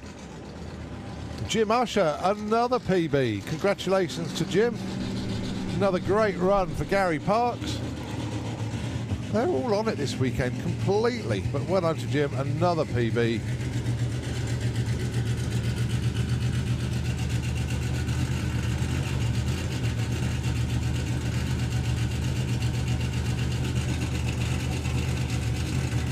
Right, next up then, Keith Freeman. And Simon Booth.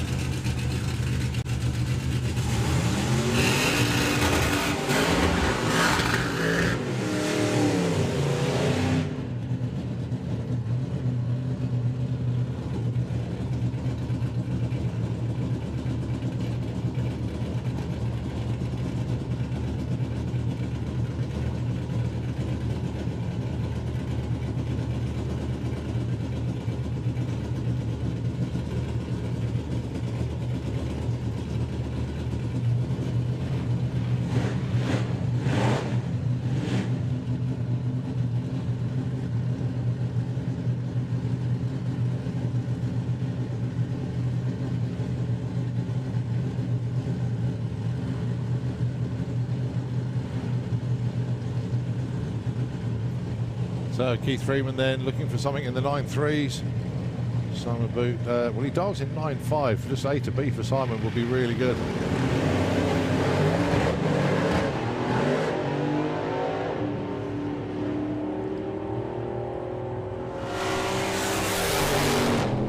9:34 at 145 miles an hour there for Keith Freeman. Less than 100th away from his chosen 9:35. Very nice job indeed. Simon Boot, the car just lurched forward and then stood up on the rear tyres. And just trickling across the line, no time or speed unfortunately for Simon.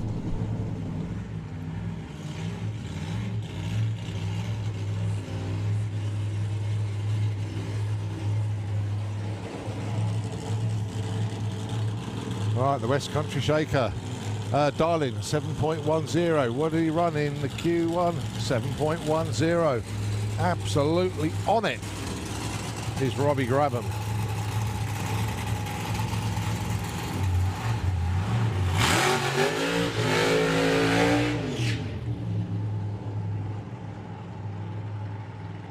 Well, to say that Robbie and the team are having a banner weekend is an understatement. They're just incredible weekend for them. 6.97 when they had the Freddy's Revenge body on the car. They switched over to the former Hillbillies body, now known as the West Country Shaker.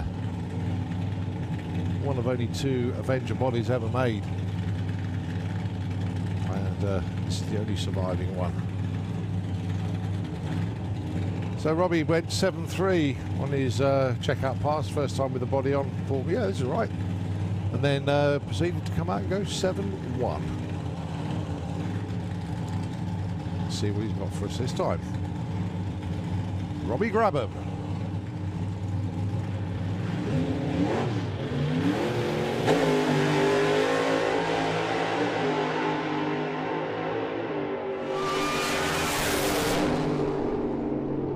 .713, 194 miles an hour.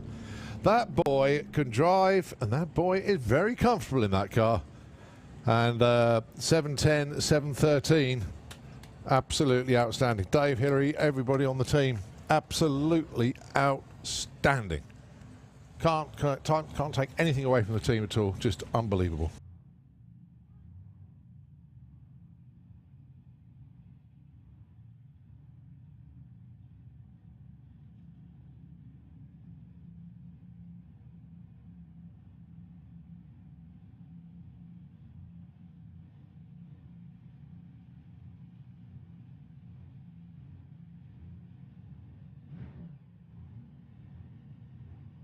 Right, we continue with Supercharged Outlaws.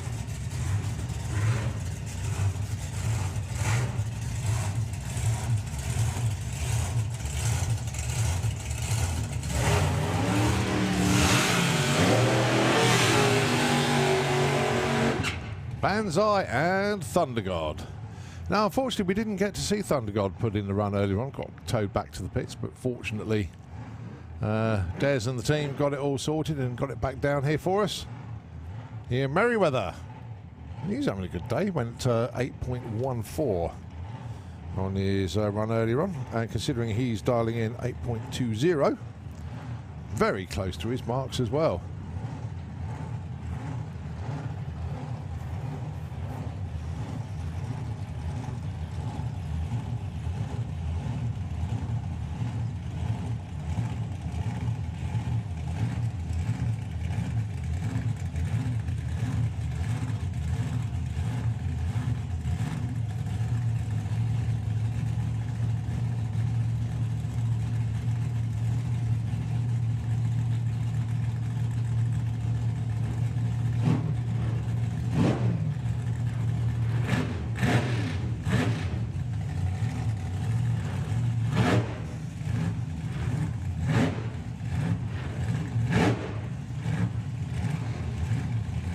A few whacks of the throttle then from Des as he brings the Thunder God up to the line. Something in the 7s would be very nice indeed. Would love a 7.5 actually. Going alongside, as I say, the Banzai of Ian Merriweather.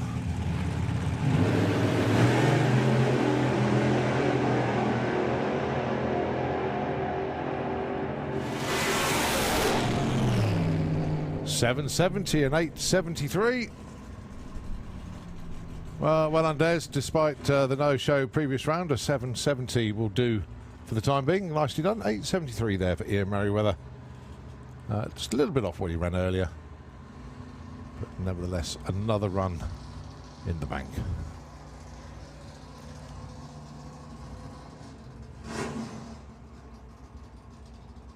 All right, still got more to come around the corner. Unfortunately, we don't have Roy Wilding in this session. Bit of bad news for Roy. Broke a couple of rocker arms, and they didn't have spares with them either. So, in true drag racing fashion, Roy Wilding has headed off home. He's got some spare rocker arms there, and all being well, the car will be back out tomorrow. So, and unfortunately, we're not going to see Roy Wilding in this session, but we will tomorrow. Right, who's up next?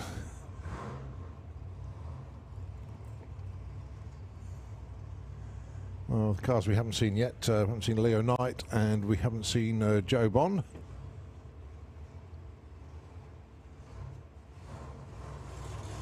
And we haven't seen this one yet, and I'm absolutely delighted that Al Capone for the Watts family is putting a run in. That is seriously cool.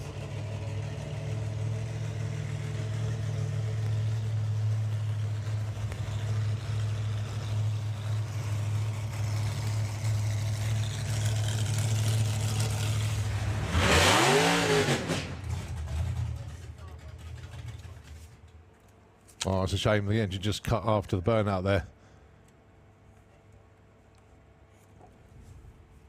And unfortunately just been pushed back. But that is a cracking looking car, that. And when it goes down the track, certainly can run some pretty serious numbers as well. So we're not actually going to see that car run in this session, I don't believe, unless they can get it pushed back and get it going again. Not quite sure how that's going to work out.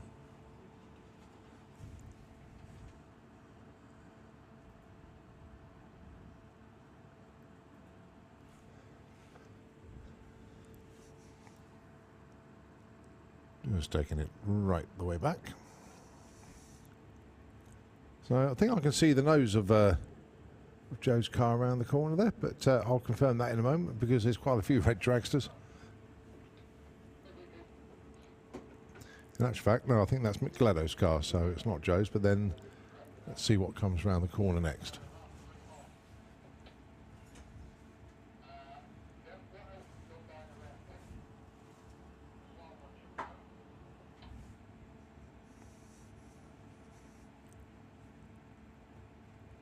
Right, looks like we're going to be taking Al Capone back to the pits.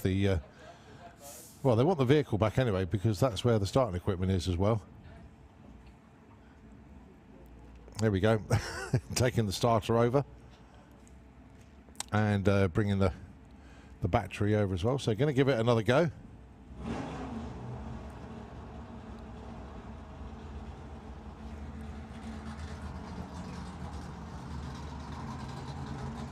So just hold him for a moment as Gonzo the Great comes around the corner. Over 170 miles an hour, 6.7 seconds. Sorry, 7.6 seconds. Get it the right way around, Cole. Car is absolutely flying today.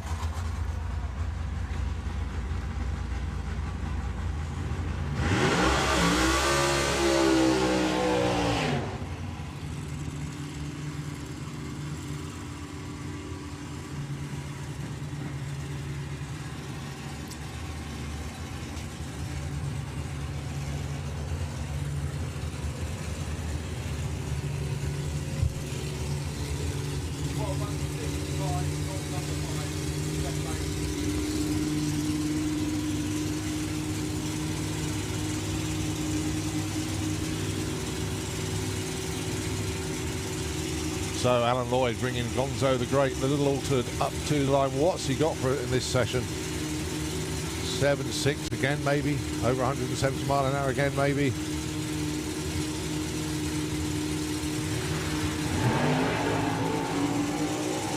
$113.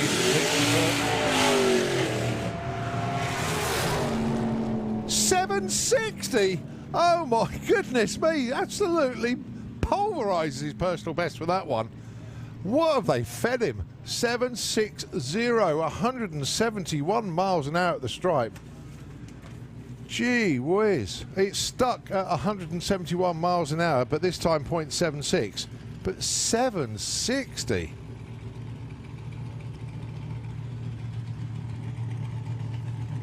Outstanding for Alan Lloyd. That's his that's his fourth PB this week, third or fourth PB this weekend. Phenomenal. All right, Mick Glenno with Jurassic Parts. Don't know how he's ended up there.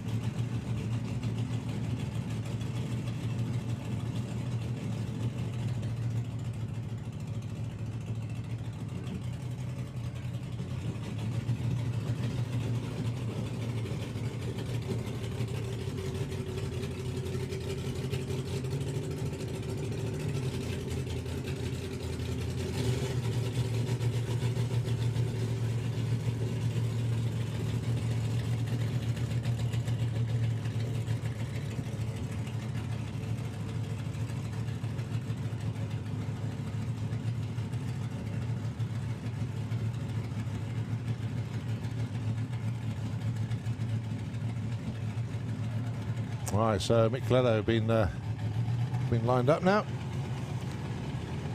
See if he can get into the nines comfortably on this one.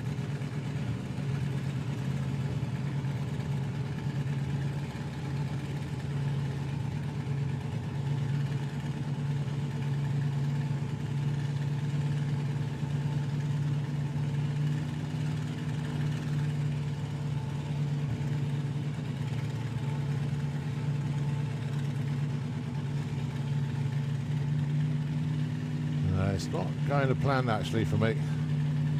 Just rolled through stage and I think the engine's getting a little bit warm now.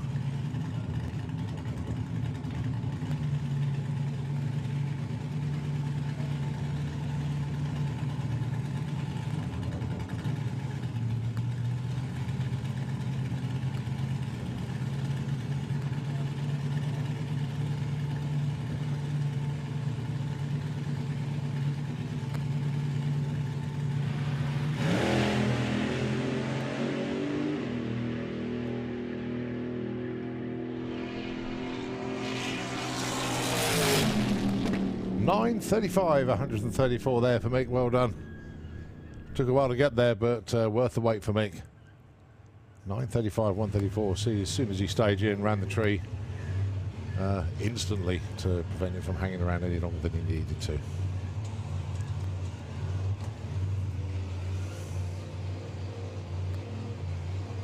So for the second time then, Al Capone for the Supercharged Outlaws.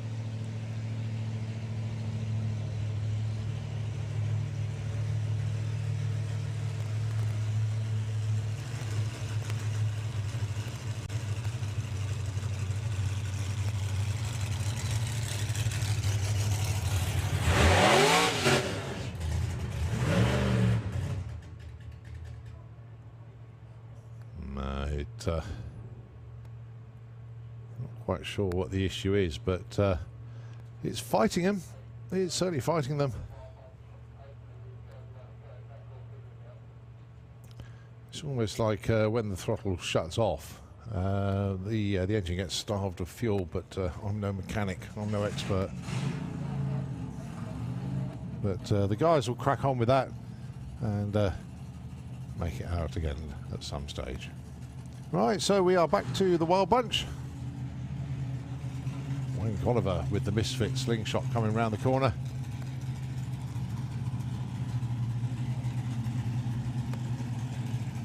Going alongside Paul Tarry with Triggers Brung.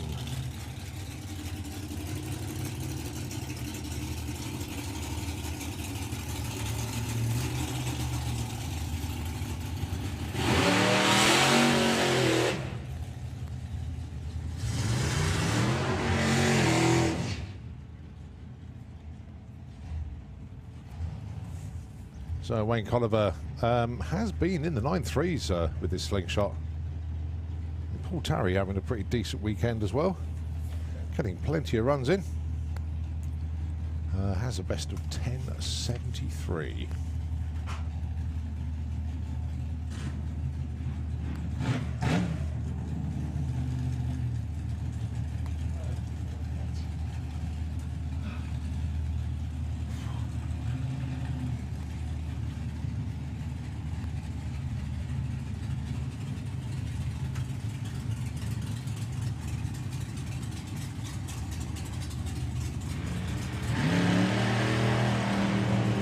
Right, so Wayne Colliver, off he goes. Good light as well, actually. 0.8 off the line. 10.50 is the result there. Paul Tarry goes 11.02. All right, Bobby Wright with the altered, alongside Steve Garland. What happened there? Straight into Prince Station. So Steve Garland with a sonic attack. Up and down weekend for Vinny and the gang, as the cars dialing is all over the place, but somewhere around 10.8 would be rather good. He went 10.66 to match his race number for a PB. Bobby Wright with the altered. What's he got for us? Nines aplenty.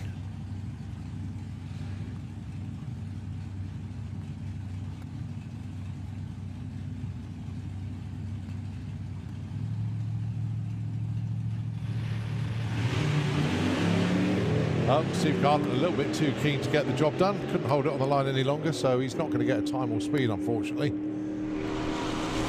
Bobby Wright though, 9.65, 138 mile an hour. Well done, Bobby.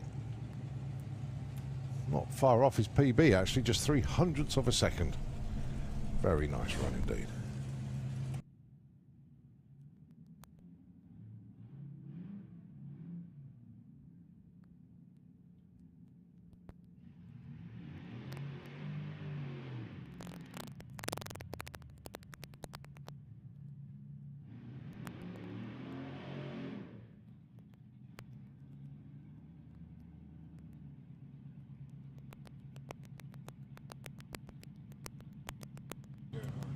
So, Rob White with Happy Days alongside James Ord with the Little Faust Dragster. Now, the team did come up to me and say, we're sorry about the interference noise. They have put noise reduction capacitors on the dragster. And in fact, it seems all right this time. Very bizarre. Right, so then, Rob White, the Happy Days slingshot. What's Rob got for us? Would love to see something around about 11.68 or better, because that will be a new PB. James Ord has been running in the high 12s, low 13s this weekend. A car with 50 years history racing here at the pod. What's going to get there first? 13.16. James goes no time or speed. Curses.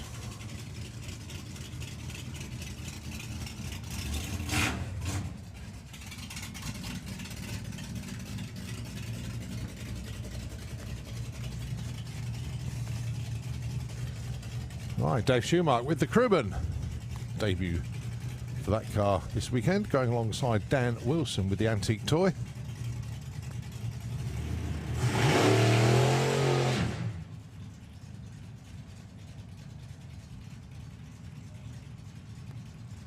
Well, shame to see the Alki Pan go back to the pits. Have two strong attempts to get the car to hook up and burn out, but as soon as the revs dropped, the engine died. And as I say, I can only assume it's either ignition or a fueling issue. But they'll work on that, and we'll see it out again tomorrow.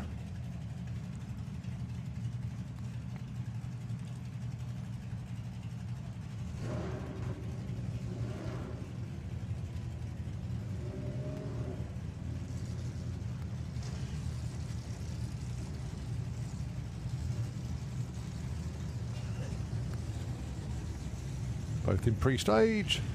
Dan rolls in, the lights go green.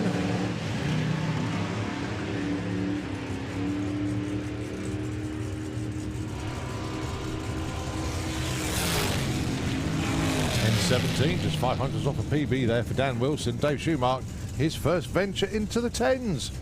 10.75 there.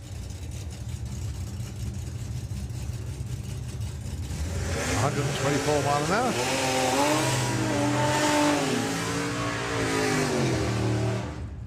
hour. Right, Paranoia and Beasting. It's the turn of the Altereds.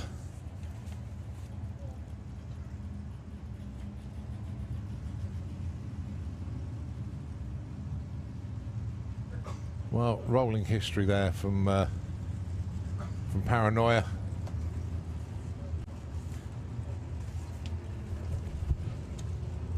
Car in the right lane is number 69. You've got it as number 6.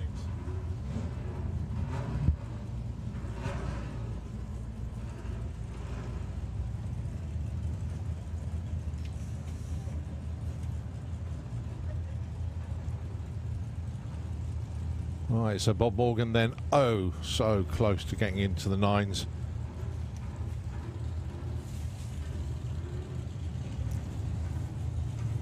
Consistent low 10s though, can't complain at that.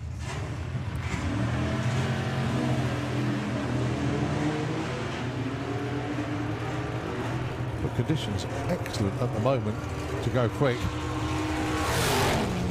10.17, 132. Alan Lowton goes 12.45 at 100 miles an hour.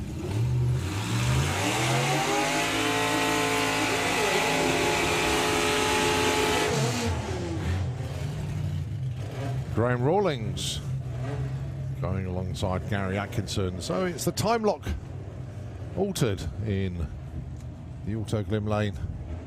And it's that little slingshot dragster of Graham Rawlings.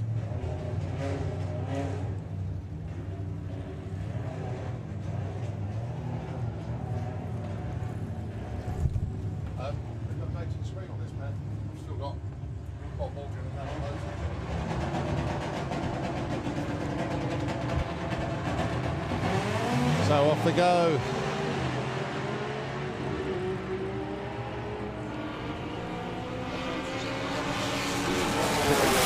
And it's a 961, plays a 996.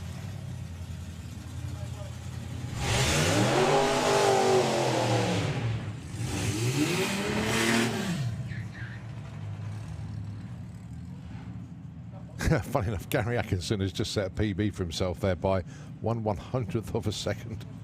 Well done, Gary. Right, next pair. Jim Tanner with the Shindigger going alongside the Wildcat of Ian Wild.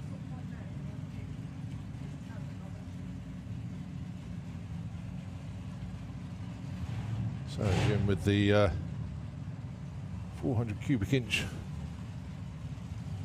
motor in the slingshot with the bug catcher obscuring his view straight ahead. That's all right, you can look around it. And Ian Wild, interesting, obviously being a 6-cylinder car, he's got the air intake out of sight completely over to the right. No vision obscurity for him whatsoever. Whoa, we go, Jim. That was heading for the centre line, so he sensibly backed out of it, poured it back into his own lane, not that he ever left it, and eventually goes through with a 12.12 alongside a 12.06 for Ian.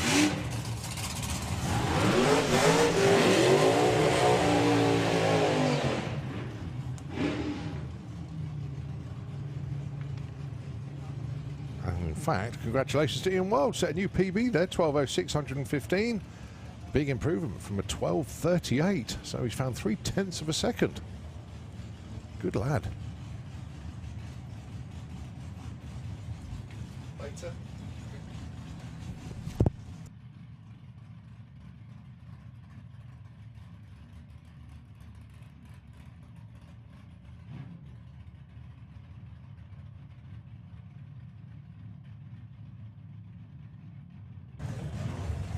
So Keith Crampton with the Sultan Shaker going alongside the ball breaker of Mark Coulsell.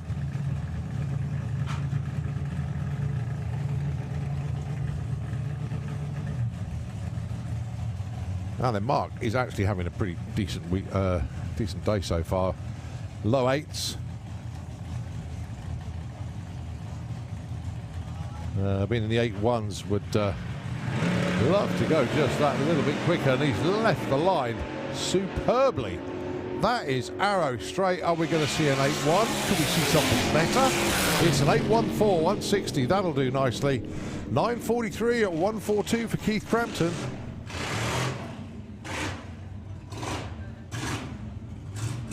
Went 9.28 earlier on, but nevertheless, good run there for Keith Crampton. But Mark Purcell, 160 miles an hour again.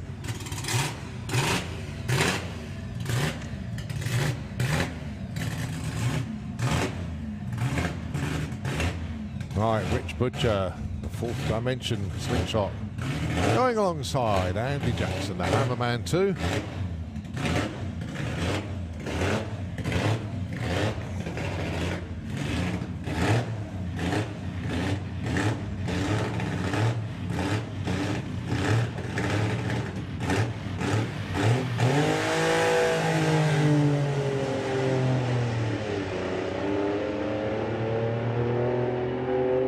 That is absolutely fine on this run.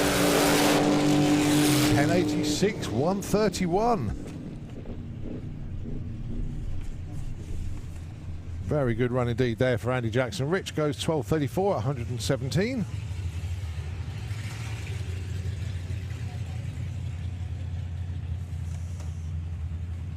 Right, next up, Brad Cooper. Back from the past, the little slingshot going alongside Gavin Meanley, the Charles Bang special.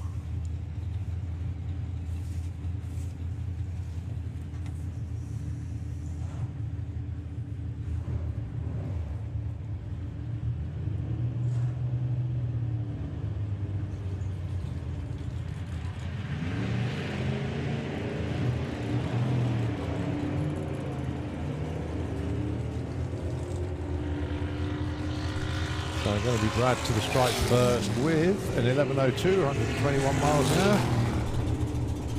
Almost a PB on the speed. Oh no, he went slightly faster than that earlier. And Gavin goes through with a 15.15. Would have been a 12 if it wasn't for the little double step off the line.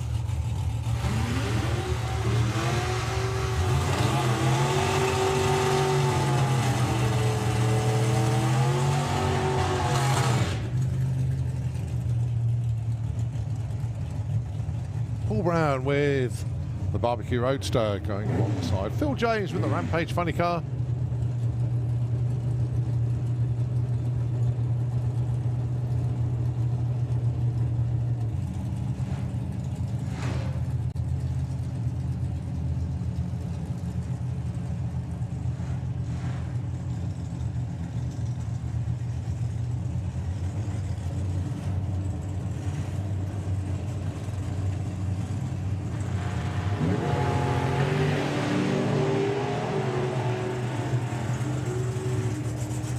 Well, Paul Brown having to drive the wheels off the car. Phil James goes through with a 9.47 at 138. And Paul Brown backs out of that, 11.46.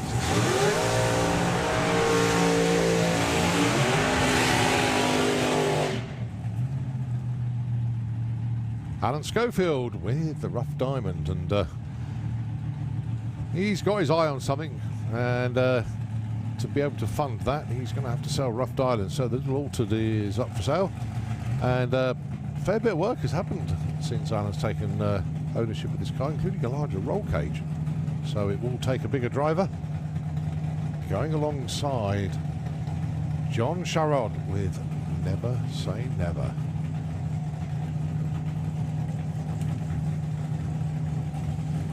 Has been in the 13s. I would expect this car will pick up speed and lower the ETs as time progresses.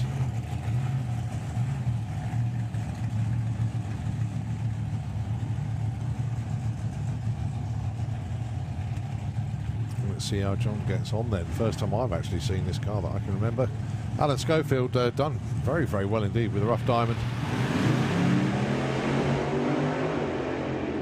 Oh, this is going to be a huge PB for John.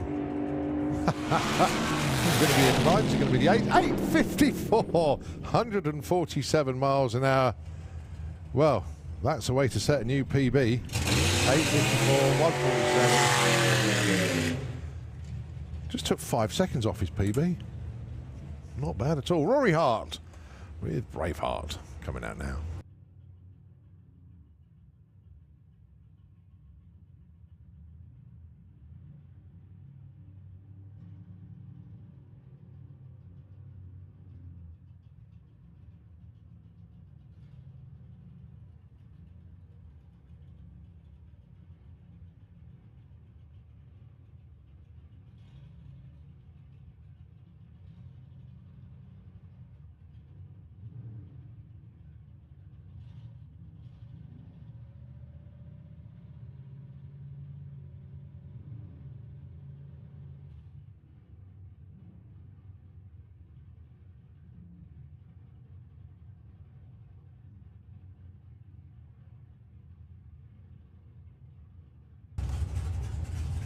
Right, so a little bit of concern around Braveheart.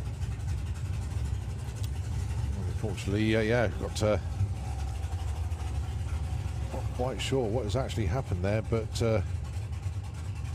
like an issue on the steering, very bizarre. But Rory climbing out of the car. He's a good lad. Does a lot of work on the fuel cars. It's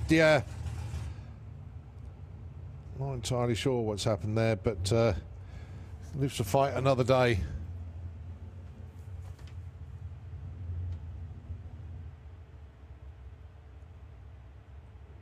Well, we're going to have to obviously just get the dollies underneath Braveheart and just get that one pushed back. Rory, commiserations, mate. Back again tomorrow, fingers crossed, depending on what's actually happened. Yeah, you reckon so? Good stuff. And we'll see what happens. Tell you what, Nitro FM, if you could just take the airwaves for a minute, it's going to take a few moments to get this lovely little Opel back, and we'll take it back when we continue qualifying here at the Hot Rod Drags.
The Brits win. Yeah, I see what you mean. I thought the Zephyr was quick. My goodness me, that Boxer was fast. Oh, 8 flat. 165 miles an hour. Oh, cheeky little wheelie as well.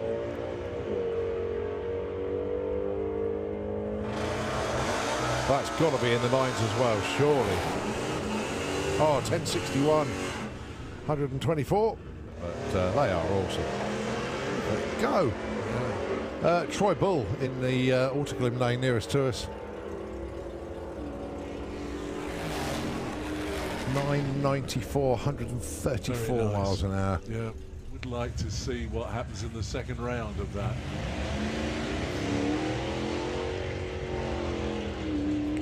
It purely depends how long the engine swap takes for Andy Bond, really, I suppose, doesn't it? Yeah. I'd like to see that happen. Rich goes through with 13.22 at 114.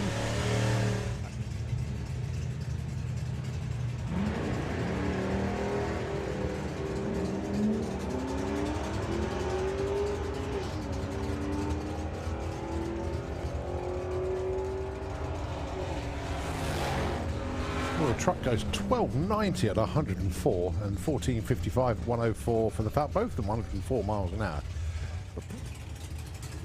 And the Smurf Tang, as they affectionately call it, on the back of the car.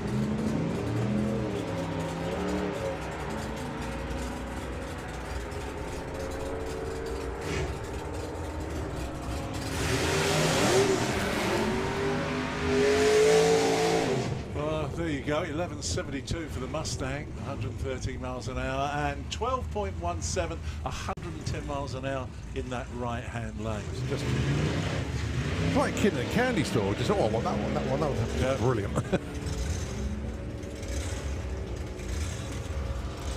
So Bobby Wright going through with the Alta, 977.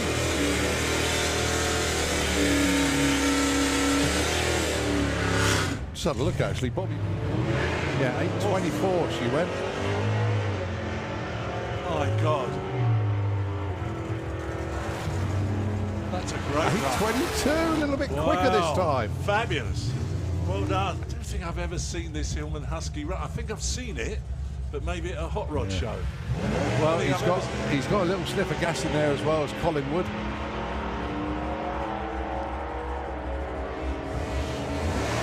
Good looking run for me. 971. Oh my word. Nice car.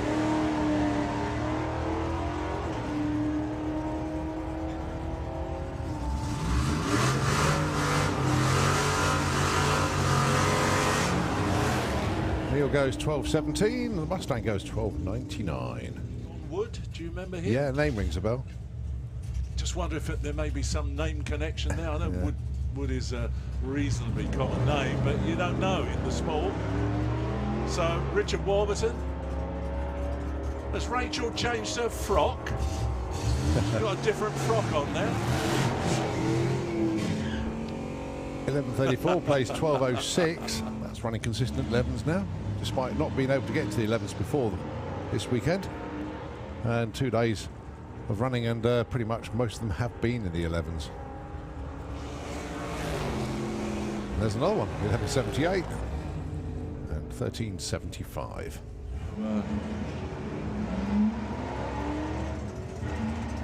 All right, Chris Tyhurst and Mark Evans. And Mark would love to get in the 11th. I think he's going to be in the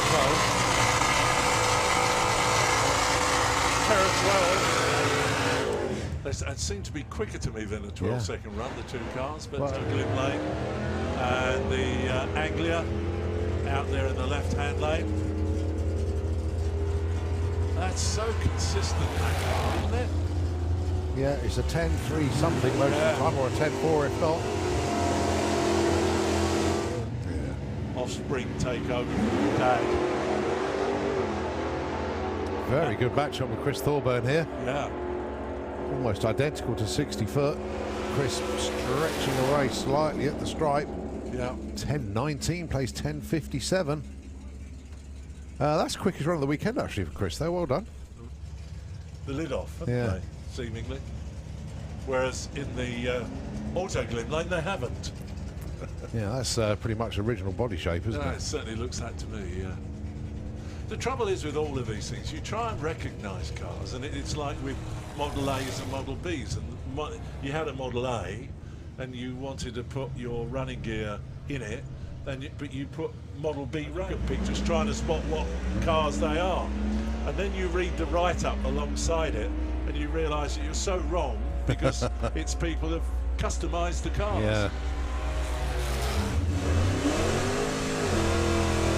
12.47 in the Auto Glim Lane, plays a 16.38 for a few seasons now. Does everybody, I mean, because as far as I'm aware, this Super Stocks thing started up in York. Does everybody from here go up to York to race? Yeah, well, there's a meeting up in York, which in a funny sort of way is going to be the last round of the Nostalgia Championship. This year? Yeah. Oh, but okay. it's, because there's a lot. Well, it's the first time we've seen that car run today. And that's got the pedal welded to the firewall. Goes 8.92 at 148. Nice.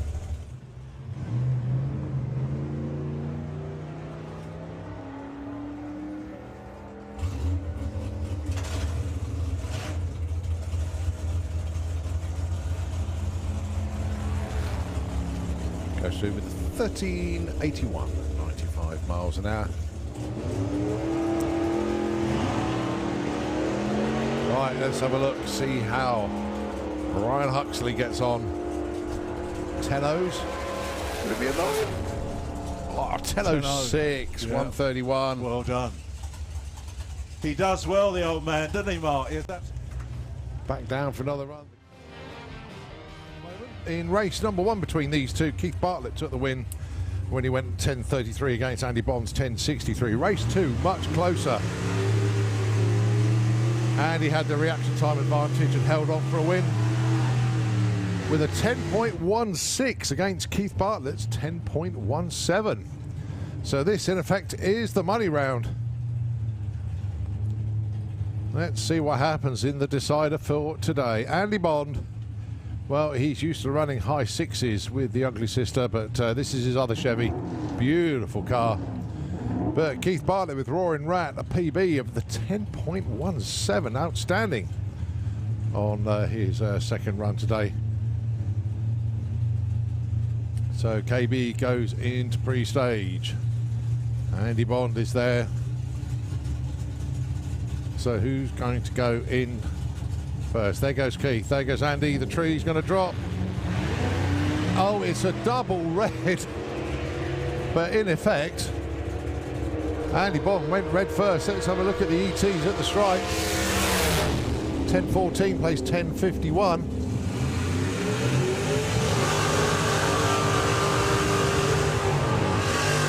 They were expecting a pro tree, were given a sportsman tree. Well, they're going to have to fight that one out between the pair of them. Might even see a rerun, who knows. But 10.14 Andy Bond, 10.51 for Keith Bartlett. Right, it is Outlaw Anglia, the last session. And it is a 16-car field for Outlaw Anglia. It's going to make life quite entertaining. 24 cars are trying to qualify for a 16-car field, and then the other 8 will have their bracket race afterwards. So the bump spot, 10.68, you can see that up on the scoreboards. Okay.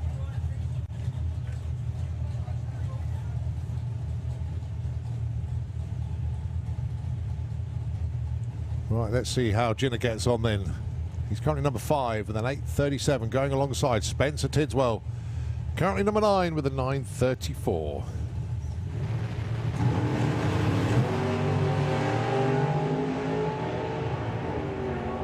Well, these conditions are ripe for going fast. Jinner goes 8.44. 10.53 for Spencer, backed out of it at the stripe a bit there. So no improvements, they stay put. Mark Bracking and the East Coast Racing Angler going alongside Doug McClure. Currently on a 10.33. We'd like to go that a little bit quicker if we can, but Mark Bracking, he's on 10.68. He's on the bump spot. Mark can run in the 9s. And Doug, I believe, can go quicker than 10.33. Whichever one of these two goes quicker, well, certainly Mark Bracking, it'll be the new bump.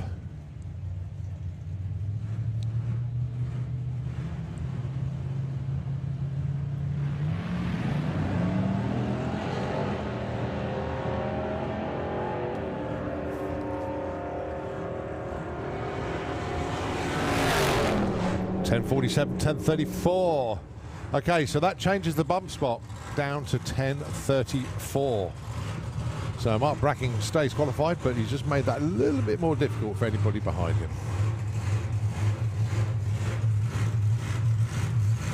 Simon Barlow coming around the corner with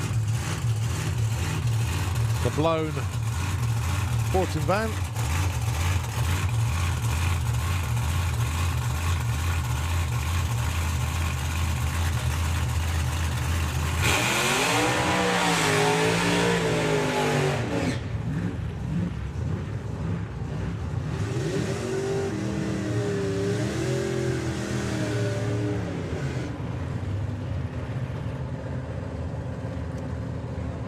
So going alongside Pete Butler. He's in the first alternate spot, number 17. Would like to get into the show. He's going to have to go quicker than 10.34 to get in. He's on a 10.94 at the moment.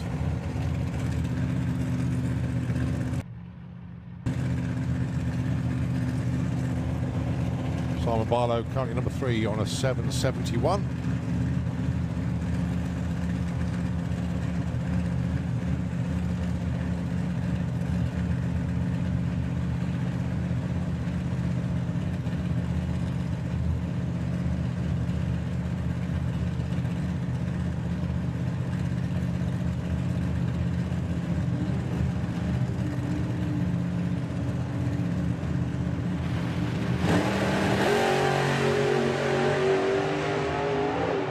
.15 to 60. Simon Barlow's going to record a 7. It's a 7.61, 180 miles an hour at the stripe. Pete Butler goes 11.15, 117. So a little bit of an improvement there for Simon Barlow. 7.61, 180.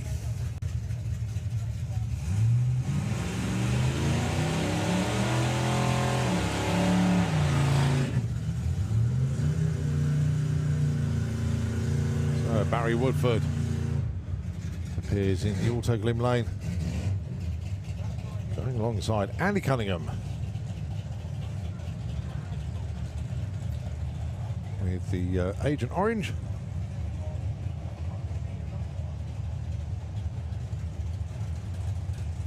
Barry currently number 22, Andy currently 18.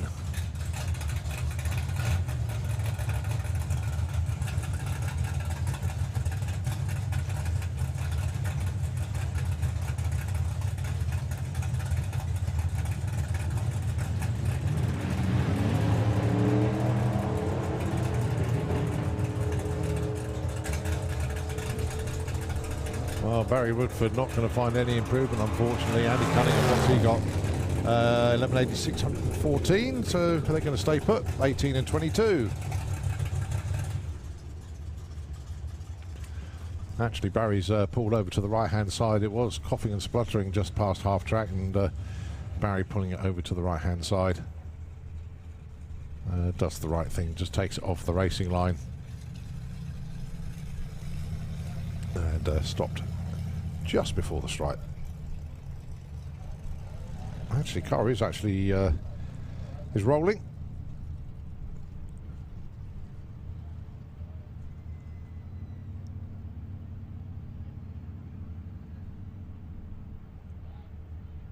And looks like it will make the first exit.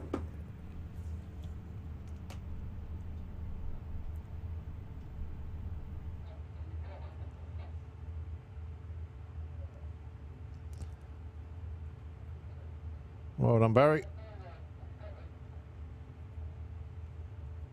And exit stage left. Right, next pair, start them up.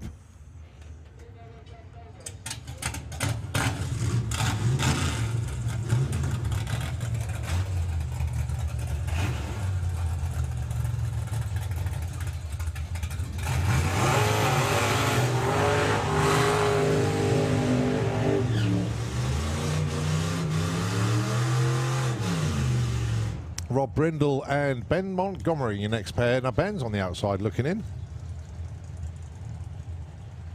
Well, we've said it before, and I'll say it again. Green is the colour today. Some stunning cars. And green and black, green and whatever. Just seems to work really well. Rob Brindle, though, he's currently number 8 qualifier. 8.93 from him. Ben on the outside looking in. He needs to find a 10.34 to get into the show, but there was a bracket for the cars that don't qualify for tomorrow, so it's not all done once qualifying is over.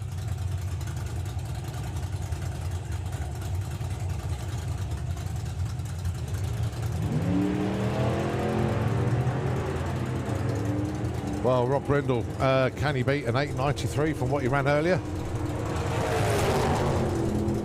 Well, he does. 8.92 and a 12.43 then.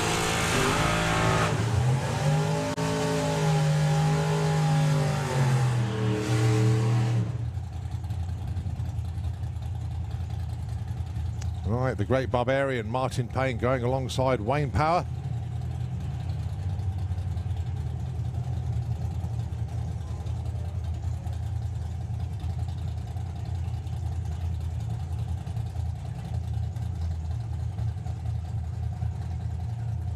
So Wayne, proper purge of the nitrous. Martin Payne safely qualified on a 9.52, but Wayne would love to go quicker than a 10.3. Mark Bracking sitting on the bump spot at the moment with a 10.34. Wayne's best today, 11.07.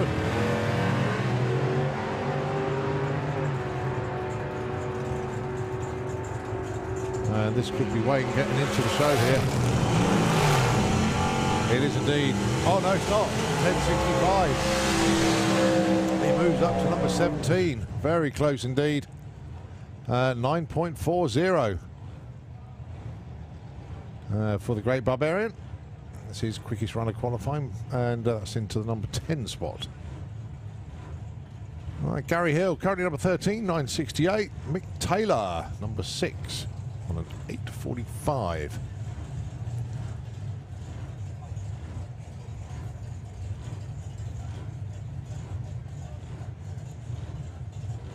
Well, I'd imagine it's, well, 20 to 7 here. It's 20 to 5 in the morning in Australia, possibly 20 to 4, but so I don't know if I'm really not sure if the Aussie Outlaw team are tuned in, but if they are, John, very good afternoon to you, or early evening from the pod. And I hope I'm right in saying this. Look forward to seeing you next year, mate. That would be cool.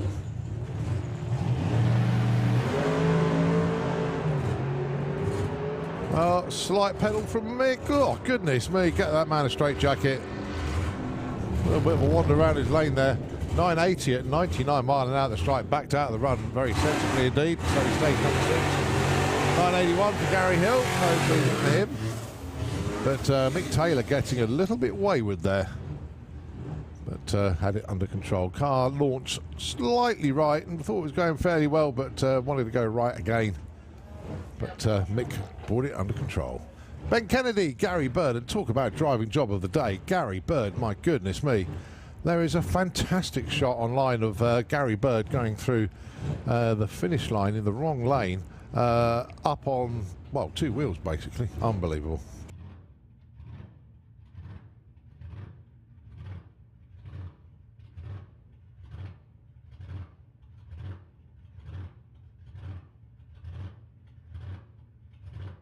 Right, just had word that, well, let's get this pair first. Ben Kennedy and Gary Bird.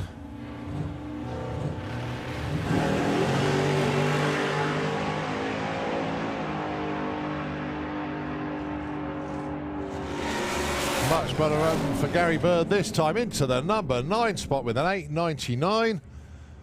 Ben Kennedy goes 9.47, just drops a spot there. So unfortunately Mark Bracking just been bumped out.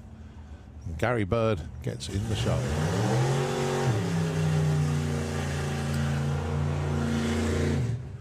Right, as I say, just had word that the Andy Bond, Keith Bartlett race that where both of them went red, and well, it's going to be a rerun. So they're both going to come down and give it another go. So the best of 3 is still a best of 3 because that last one null and void. So Aaron Bird, let's see what he can do.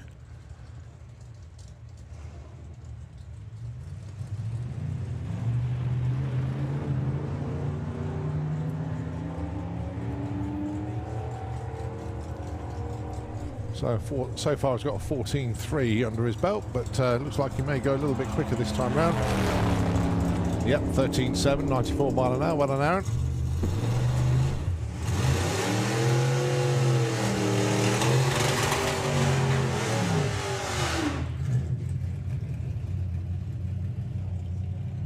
All right, Dave Pearce, Rob Nixon, your next pair. Both of these are in the the 9 second zone, 9.62 currently for Rob Nixon. 80 for Dave.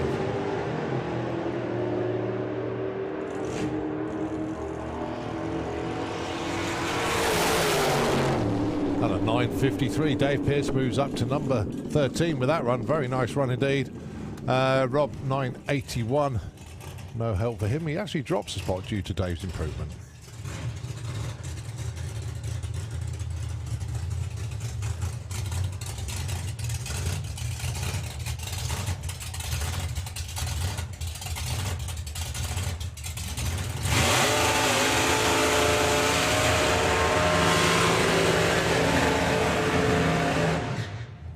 Ben Rushforth putting the burnout in with the short trip pop.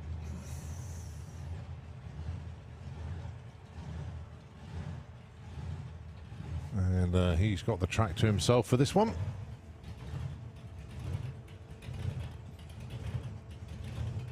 And I do believe this is the last pair in Outer Anglia for this session, so no Colin Miller, no Jed Guy. They've, well, obviously safely qualified 1 and 2. They're going to save it for tomorrow. Especially Colin. That car's done quite a few runs this weekend.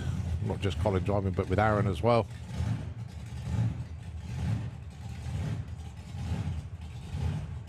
Right, so Ben Rushforth then. Number 7 qualifier at the moment on 8.66. Pointing slightly right.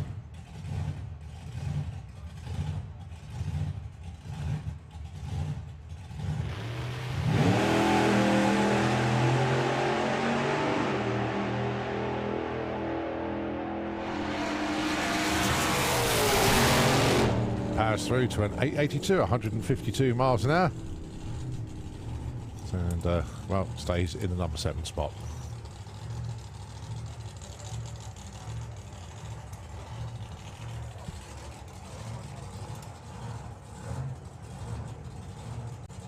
Well, who's coming around the corner to join us? It's Rod Atkinson. I do believe it's Run What You Brung for the rest of the evening now until, well, until we get ready to do our 2-minute silence, actually, followed by National Anthem and Jet Car, and then of course our Crackle Fest. So time now 10 to 7.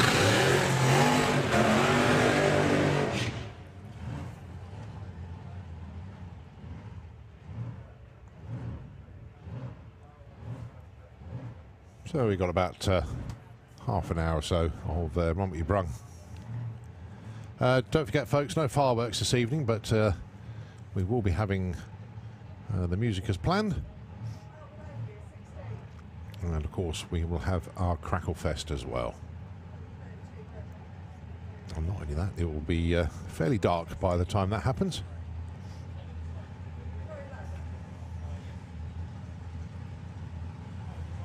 So Rod Harrison, the new car, the debut of his new blown altered, built by Ron himself, with Carl obviously doing the engine, and it's nice to see Kim and Andy Raw and everybody back down there. Oh, the good old days. And Christian Carlo down there as well. Christian, a big part of that team.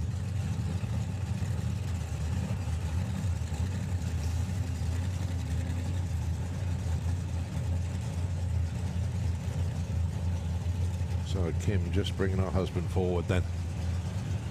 Let's see what Rod's got for us this afternoon. I think he's getting quite comfortable in that car. Certainly enjoying it.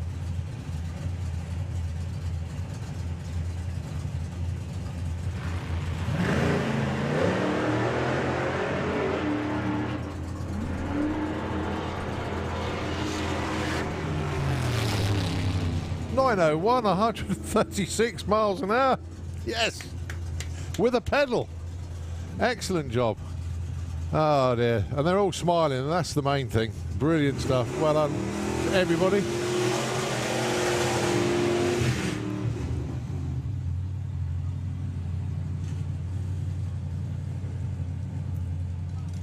Right, so back into the fun factory that is Run What You Brung.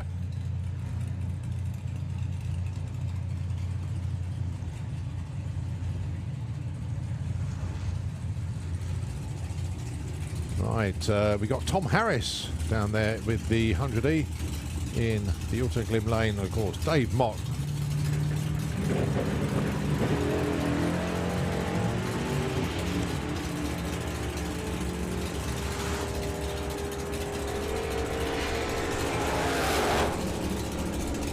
Ten flat there. Tom, nicely done. Dave Mott, 1387.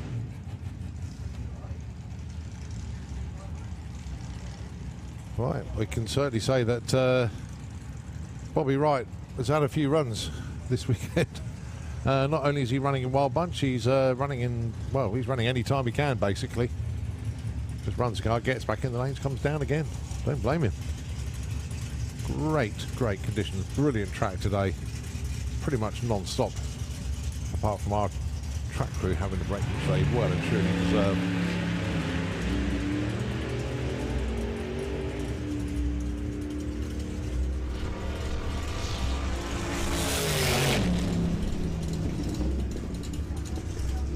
And Bobby goes through with a 961.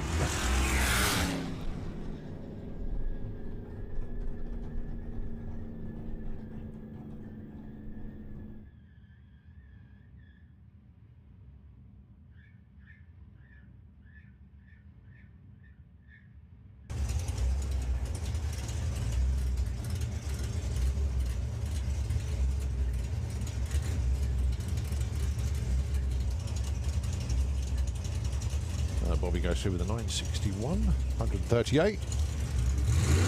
Next pair.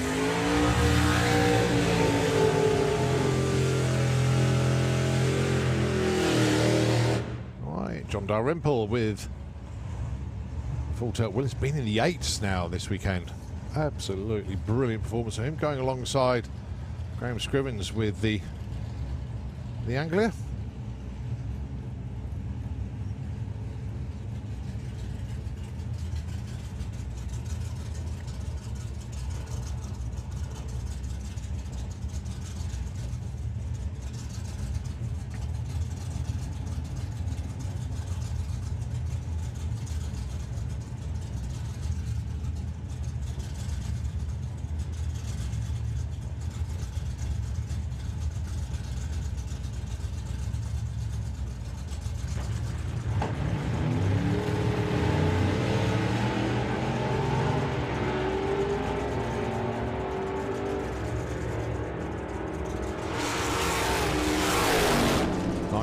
Plays a 10.21 for that pairing.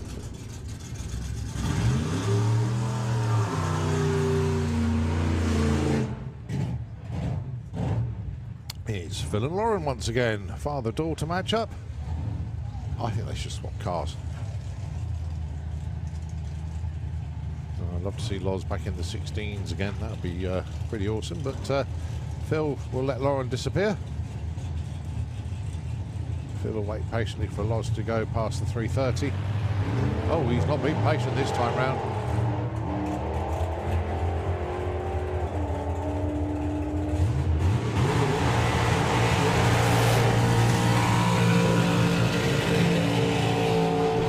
.82 plays a 17.46 that time round.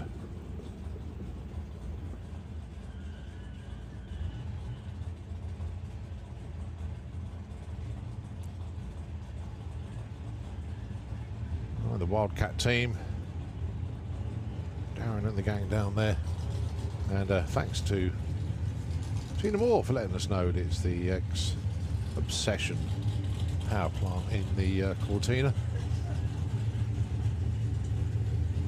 But that car really moving these days.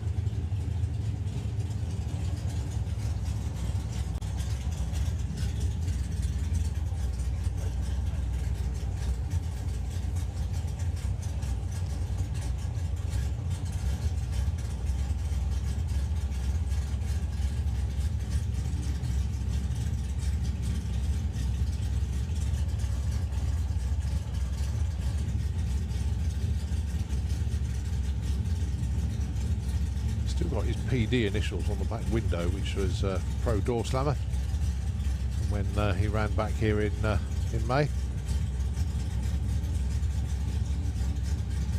So love to see another 7-second pass here.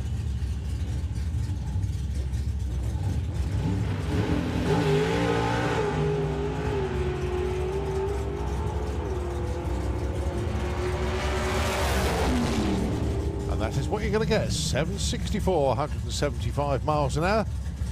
Very nicely done indeed, gang. It's just the way that car launches. It tries to corkscrew almost, the way the chassis twists. Absolutely bang on.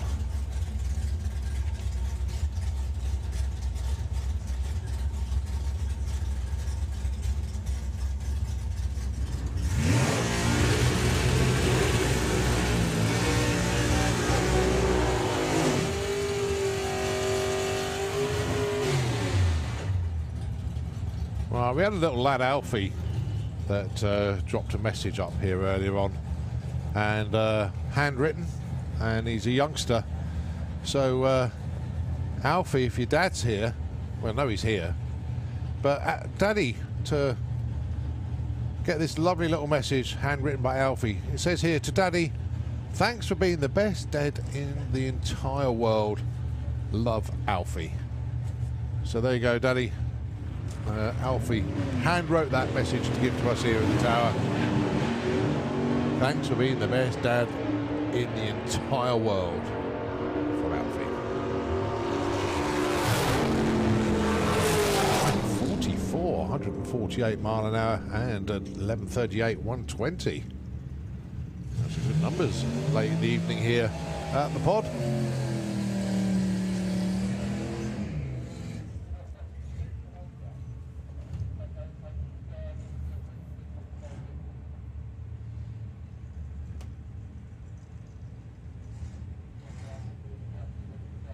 So another 100E alongside the Triumph Herald. Apologies for not knowing either of the drivers, but certainly putting some good runs in over the course of the weekend.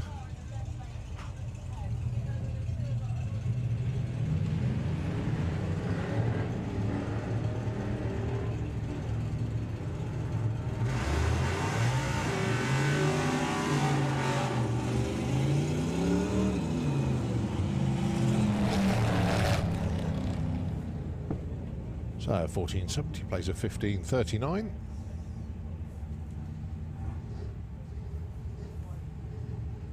So the Aussie Falcon, and proper old school Ford that goes insanely quick into the nines. And we like that.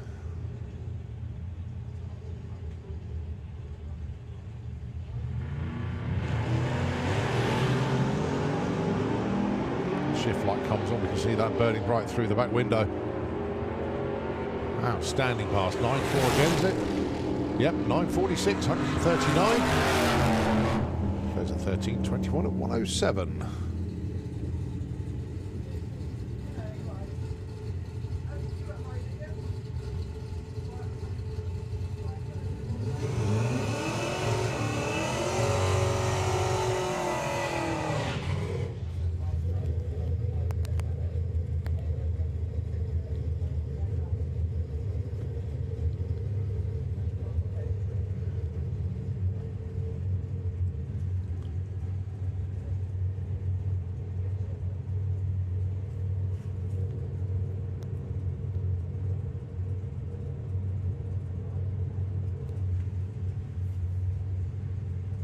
Andy Crockett coming up to the line. Door just rolls the beams very slightly there. And unfortunately not going to get a time or speed. As the timing system wasn't operational then.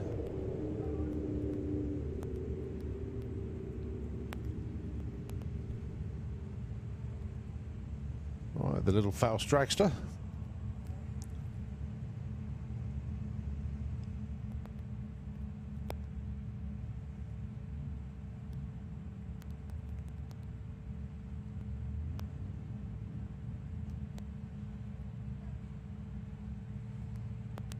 James Auld at the controls.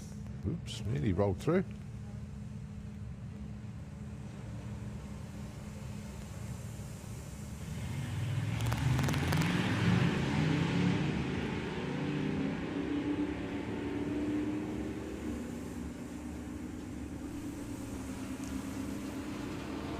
By 12, 13, it's a 13.26 with all the zeros after that. 101 at the stripe. Well, just a little bit of sledding out there. Tell you what, Nitro FM, if you can take it for a few moments, And we will take it back when we do our last part of Run What You Brung.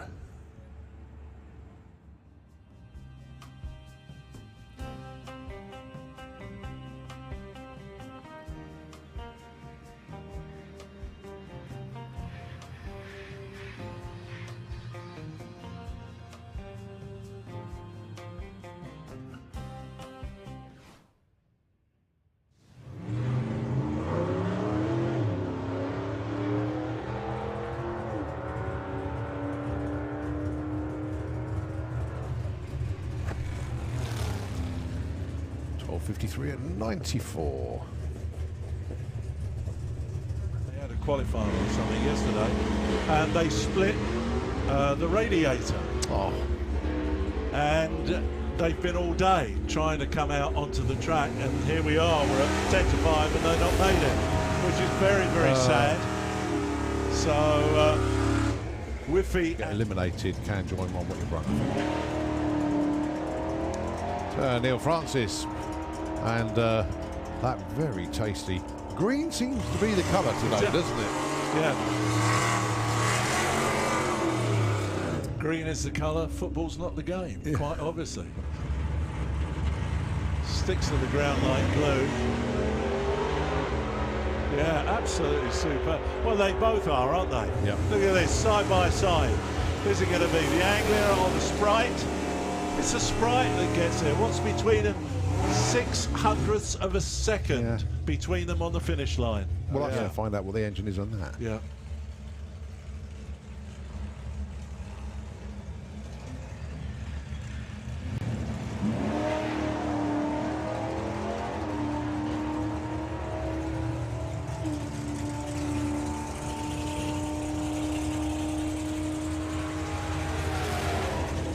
.12.11 plays a 12.22, quite closely matched those two. Indeed. These wheels, these tyres, everything that's in there has been changed to turn it into a stocker. Running in the low 12s at the moment. The Mustang going very nicely indeed, running good numbers also in the 12s. So 12.22 plays 12.43 there from those two. Ain't no saint the Volvo. Or L.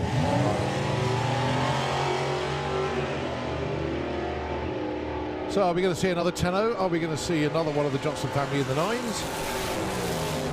Hey, it's a 9.98. L gets into the 9s as well now, 135 miles an hour.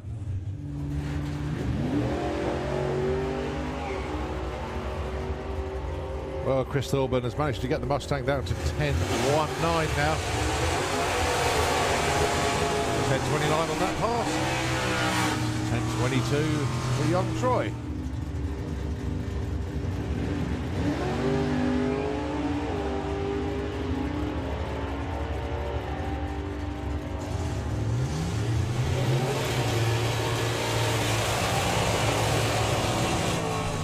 Jason Pickett goes up from number 7 to number 3 with that one.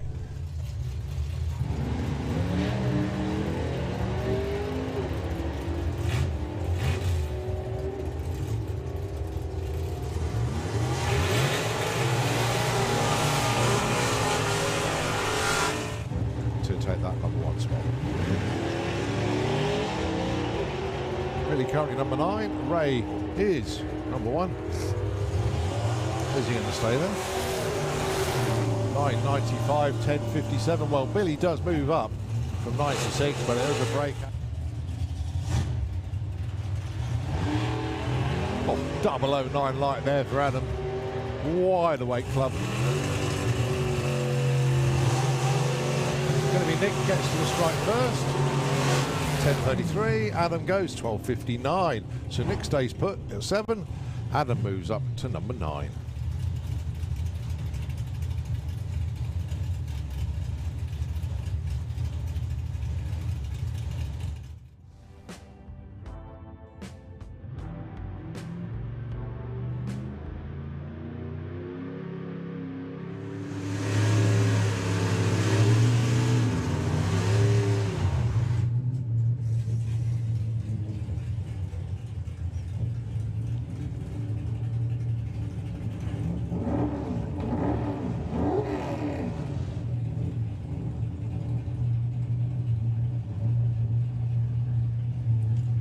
So is it going to be Andy Bond then? He is in the Auto Glim lane.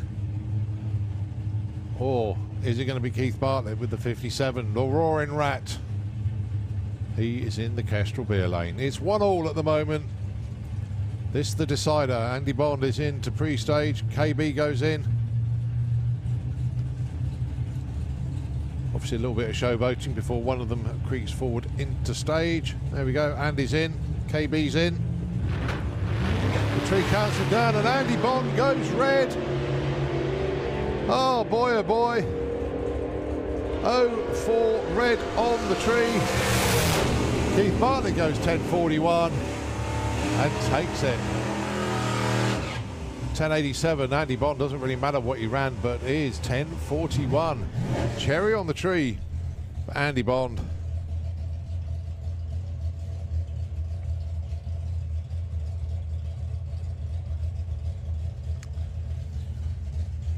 Right, Nostalgia Superstockers. A group session for them, and it is John Davison and Neil Francis. John looking for a 10.50, Neil looking for a 12.23. Last session for them.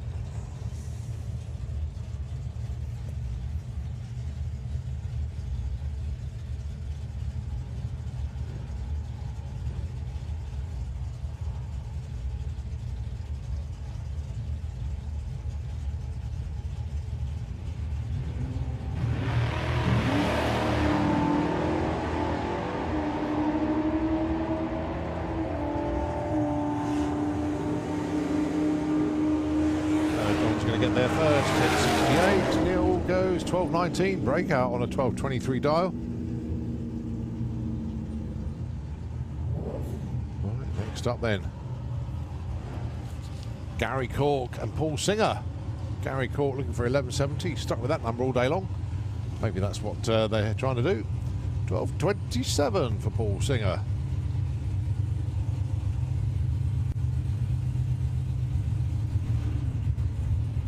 Well, Nostalgia Superstock, the biggest class in lifestyle event drag racing.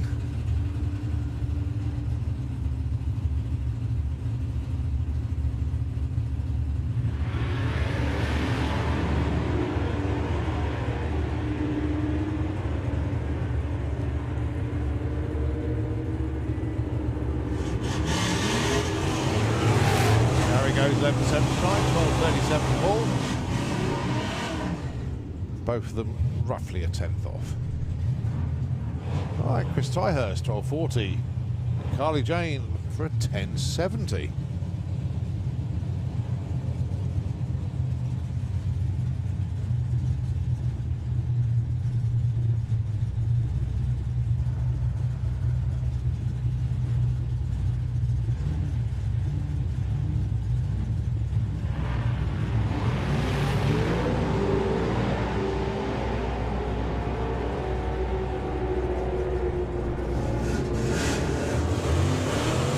Carly's going to get there first. 11.56, plays a 12.58. Carly off the throttle before the stripe, actually, 89 miles an hour. All right, Jim Smith.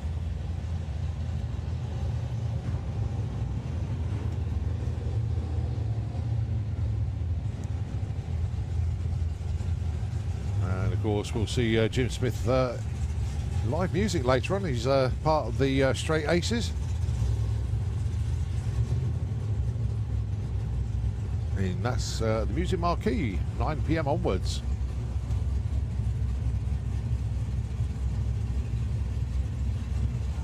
I think Carly might actually be stuck on the track at the top there. Let's have a quick look. Yeah, Carly Watts in the shutdown area with the door open. So she did slow down at the strike to 89 mile an hour and couldn't make it to the end.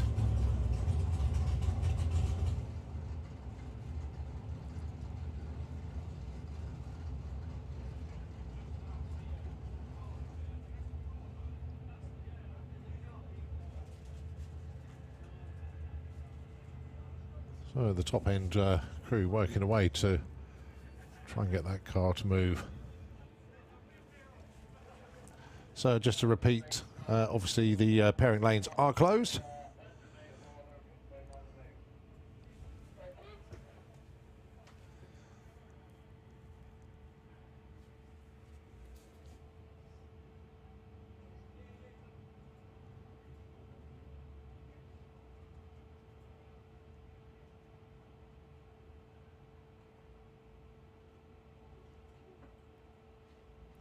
And I think they're on the move now. Going to go through the second exit.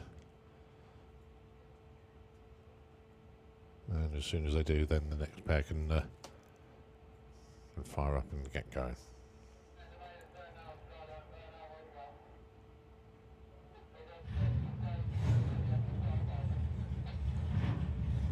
Yeah, just see the car going through the second exit at the top end. So we are back running once again. Jim Smith and Connor Hall. Jim looking for a 10.95, Connor a 12.42.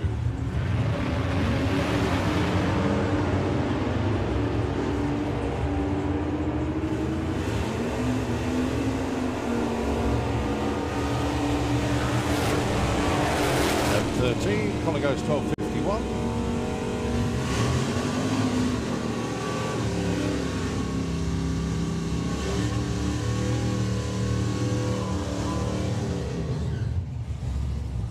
Glenn Baldwin and Billy Mills. Billy is your number one man in the Stone Superstock. He's the one closest to his number. Sticks with the 10.49, which he ran earlier. Glenn Baldwin looking for a 9.80, went 9.84 earlier on. Feels that, yeah, it might be a little bit better now. He can run closer to the number.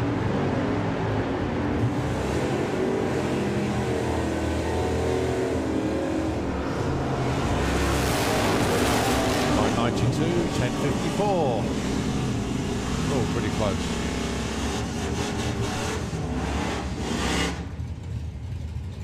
Old Scatterbolts with Phil Hobson down there, going alongside the 69 Camaro of Chris Goodale.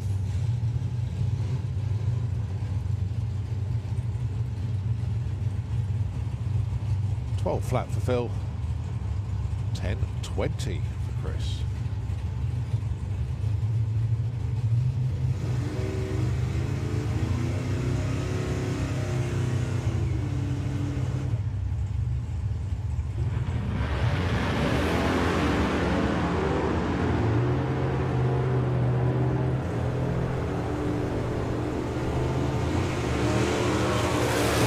First run to 10.28.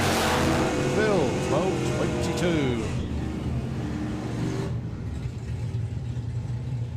Well, 11 flat darling for the Camaro, 12 flat darling for Bob May.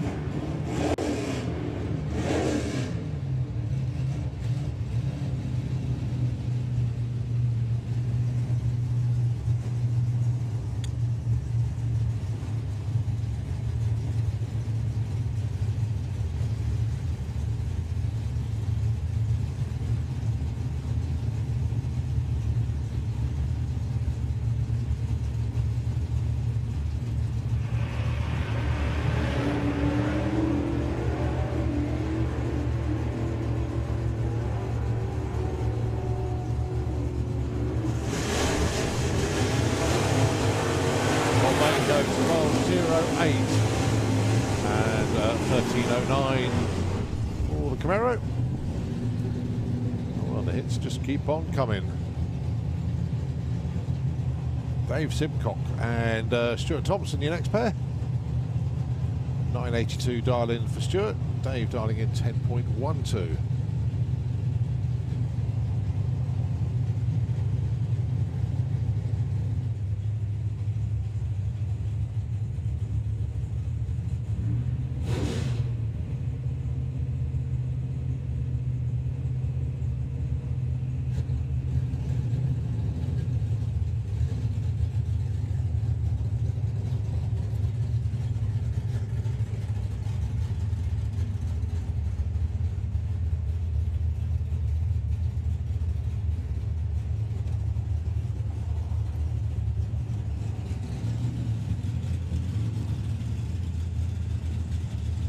Very quick shuffle around. Kiwi's wondering what's going on.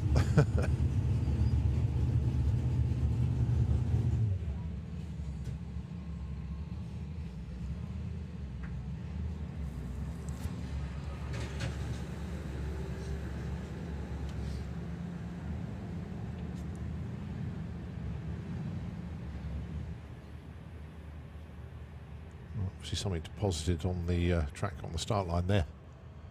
So just a very quick sled to get that one sorted, hopefully.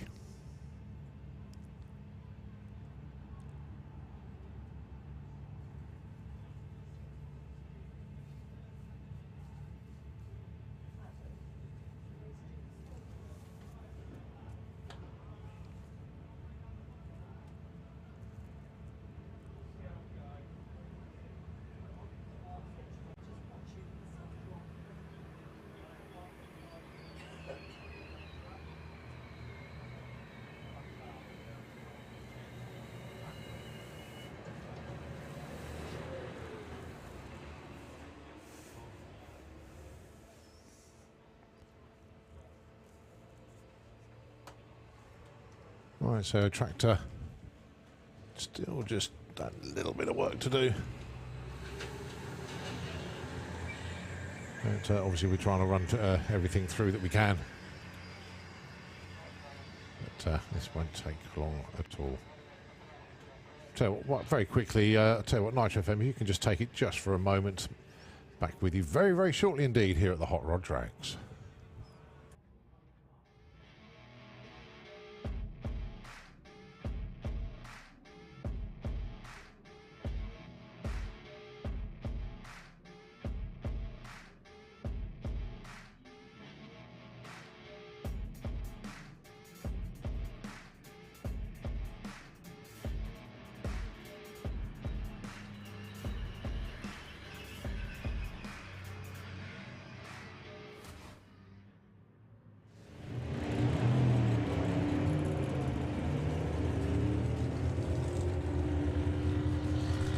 So going to be Brad to the stripe first with an 11.02, 121 miles an hour.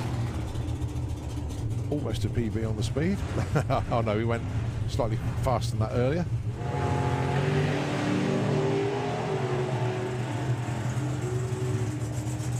Well, Paul Brown having to drive the wheels off the car.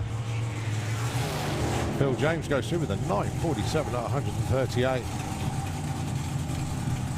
And Paul Brown backs out of that 11th diamond. Oh, this is going to be a huge PB for John. This is going to be in line. This is going to be the 8.54, 147 miles an hour. Well, that's a way to set a new PB. So who's going to go in first? There goes Keith. There goes Andy. The tree's going to drop. Oh, it's a double red. But in effect, Andy Bond went red first. Let's have a look at the ETs at the stripe. 10.14 plays 10.51.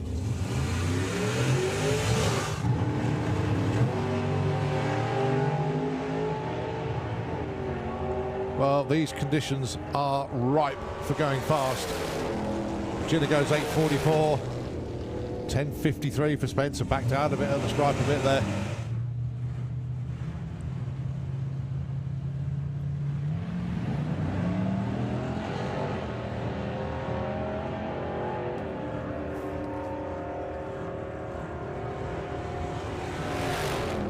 .10.47, 10.34.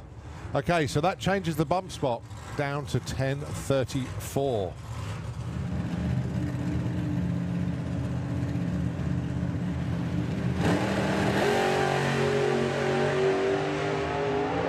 .115 to 60. Simon Barlow's going to record a 7.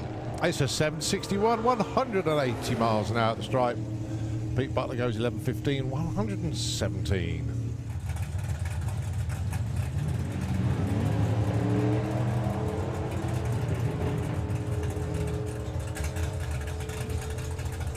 Well, Barry Woodford not going to find any improvement, unfortunately. Andy Cunningham, what's he got? 11.86, 114, so they're going to stay put, 18 and 22. Actually, Barry's pulled over to the right-hand side. It was coughing and spluttering just past half-track, and Barry pulling it over to the right-hand side. Does the right thing, just takes it off the racing line.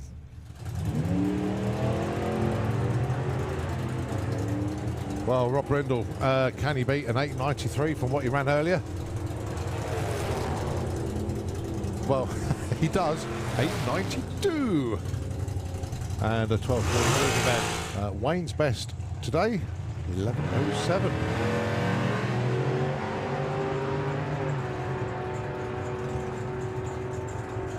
And this could be Wayne getting into the show here. It is indeed. Oh no, it's not. 10.65.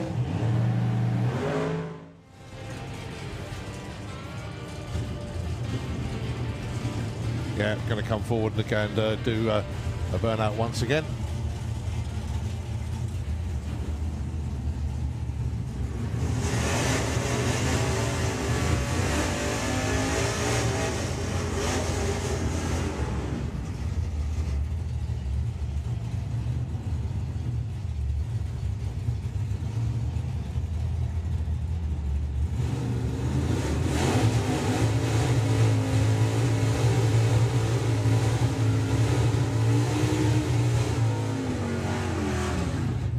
So Kiwi looking for a 9.82. Dave Simcock 10.12 as we get into the latter part of the day 2 here at the Hot Rod Drags.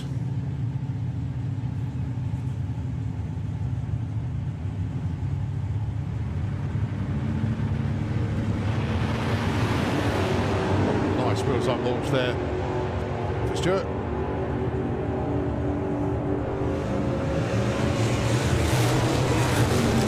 79 breakout, cool run. 10.29, 129 for Dave.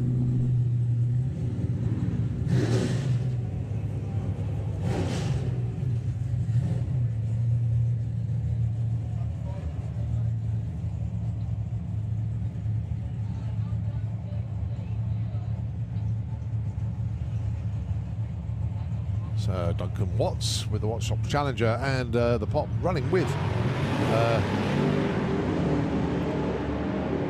Nostalgia Superstock. Has done all his runs within the group. Dave very close to the centre line there at the stripe. 9.67, 132. Plays 11.64 at 112. Right, still got some brung cars to get through. Beautiful 67 Nova down there. And the Barracuda. Well, just to let you know, folks, so we do have Firestorm in the lanes, which will be the precursor to our Cracklefest. But before that, we will have our 2-minute silence, followed by the national anthem. We'll let you know when that is. They will become blatantly obvious. But one thing that the drag racing and the hot rod community do is observe the silence and impeccably.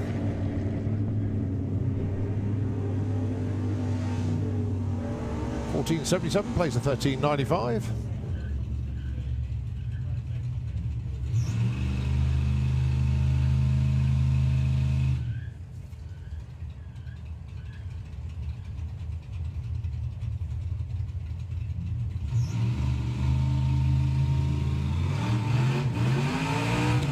We've got Sharon Carver down there in the Kestrel Beer Lane. Another one of our 100E cars. And the Chopped, we think it's a Model Y down there. But it looks cool as anything and getting quite a few laps as well.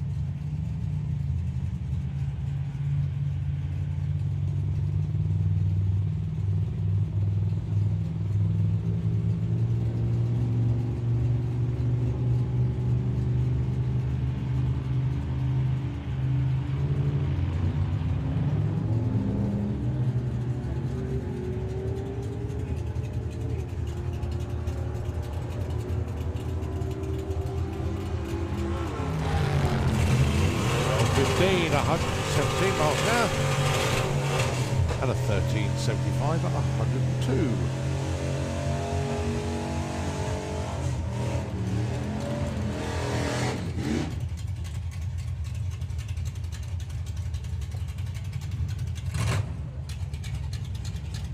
Chevy pickup.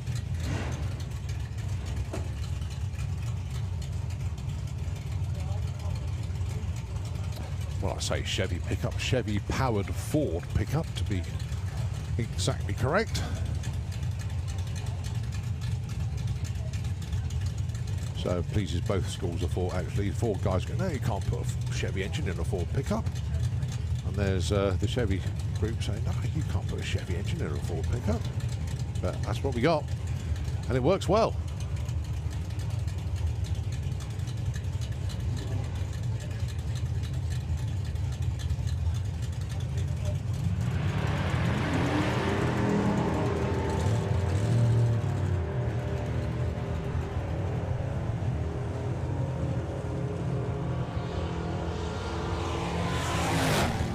Powering on through to a 1238 and 106. All right, the Anglia, the 105E, going alongside Paul Hammond with the 32. It's been running very consistent 10-second passes.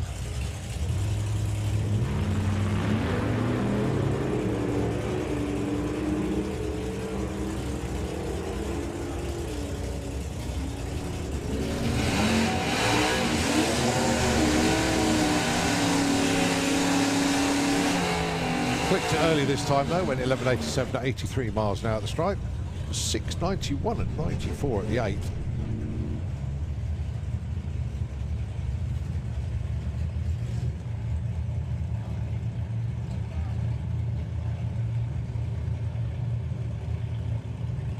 Right, see what Ellie can do with Ain't No Saint, the Volvo, going alongside the Fright. These two cars always somehow seem to end up matching. Going side by side, and got one in the 9s and the second one almost in the 9s. Very, very close indeed. 1065 places 1113. A little bit drop in performance for the two cars this time round, but fair to say they've had a pretty decent weekend. Mark Bull, best this weekend of 1006. And of course, Ain't No Saint, the Volvo, comfortably in the 9.9s now. Right, ladies and gentlemen, we've reached that point in proceedings where we get ourselves ready to observe our 2-minute silence.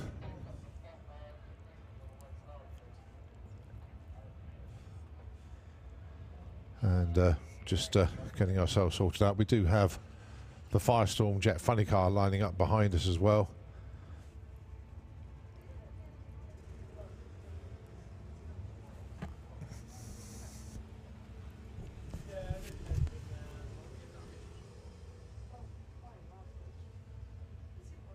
Dan's just legged it down there. It is now we're doing it, isn't it?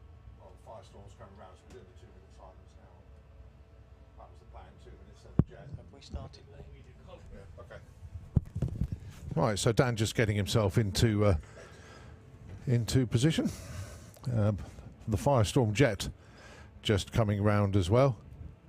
The format, what we're going to be doing, folks, just to give you a reminder, it will be once Firestorm is into position, we will be observing a 2-minute silence, and we're going to follow that with the national anthem in memory, of course, of HRH Queen Elizabeth II.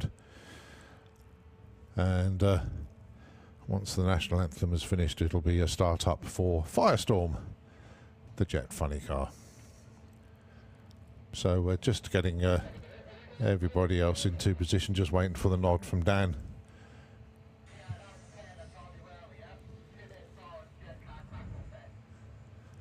Just waiting for the nod from Dan, and then once we're all good, we will get things underway. But Firestorm certainly in position, they're ready.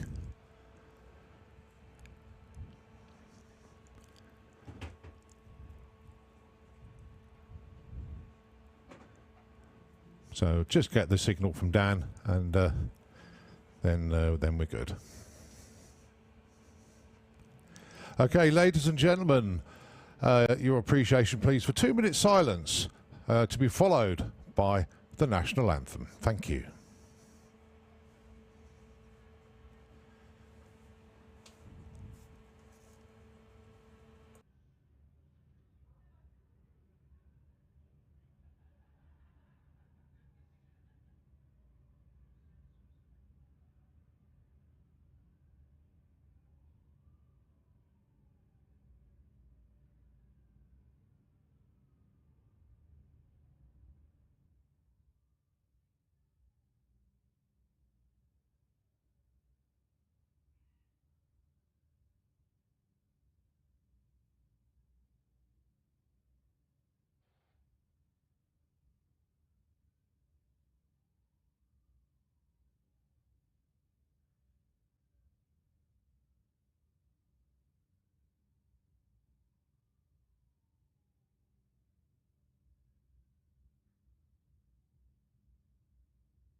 Ladies and gentlemen, thank you all so very much indeed. Impeccably respected, as is customary here at Santa Pod Raceway. Thank you all so very much indeed. Right, let the fun begin with Roger Goring and Firestorm. The Jet Funny car going to be putting in a late pass for us.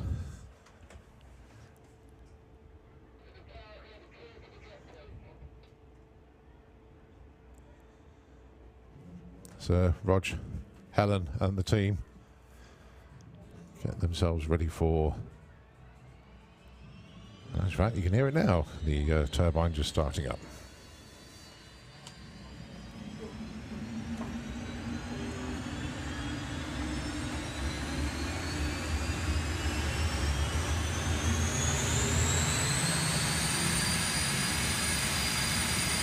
So the General Electric J85 jet engine starts up to propel Roger once again down the famous quarter mile here at Santa Pod Raceway. Low 6-second pass is the norm.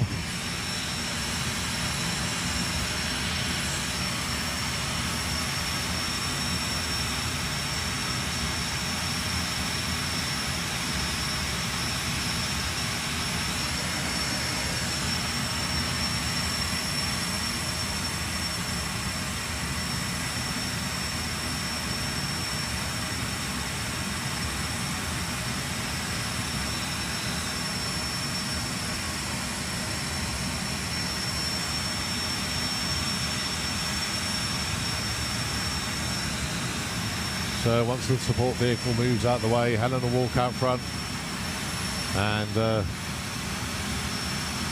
flames will be burning bright behind Firestorm as we get our flame show before the run.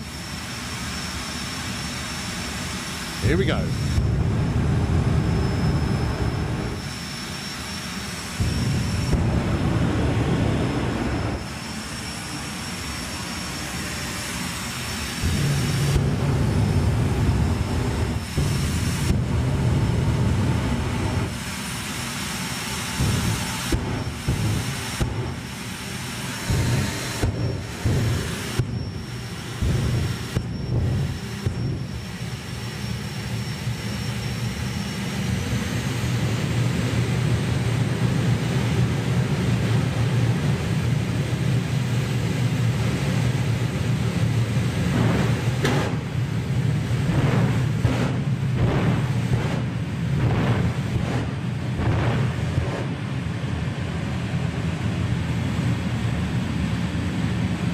So Roger brings Firestorm up to the line. Helen said, yep, you're there, go get them.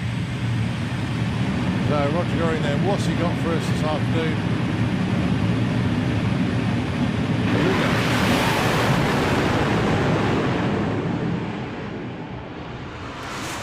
go. Beautiful looking run, 6:04 at 250 miles an hour. Absolutely superb run there from Roger. Parachute blossoms in the shutdown area, and Roger slowing down towards the end of the drag strip, and he's got those pretty blue LED lights to guide him down on his path. Turns around the corner at the top end. Beautiful run there from Roger. 6:04, 250 as the Firestorm team goes and collects him from the top end.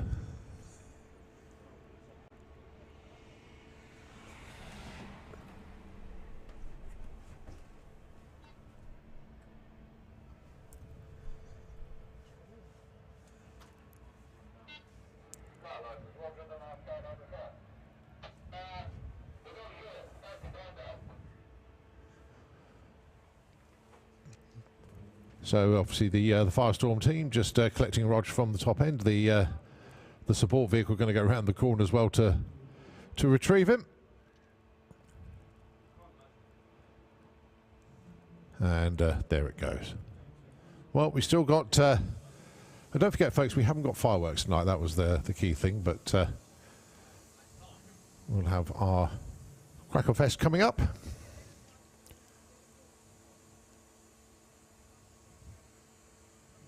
So don't go anywhere just yet. One thing that was very poignant, actually, just as I was looking out the window during the national anthem and the 2-minute silence, I don't think it was absolutely planned this way, but the Union Jack was fluttering right underneath the floodlights, and that was quite poignant. That the Union Jack, you can still see it there fluttering now, but during that national anthem, that breeze picked up just a little bit, and it made that flag just flutter in the breeze beautifully, like it is doing now.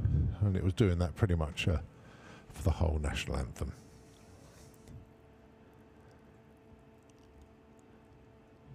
So we got quite a few cars in the lanes.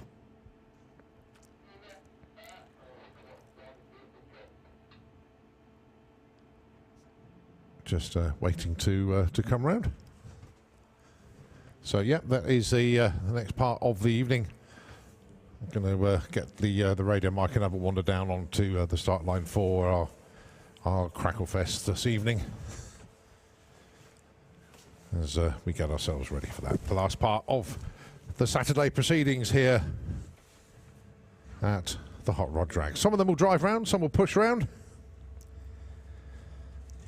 but we'll certainly make some noise, that's for sure.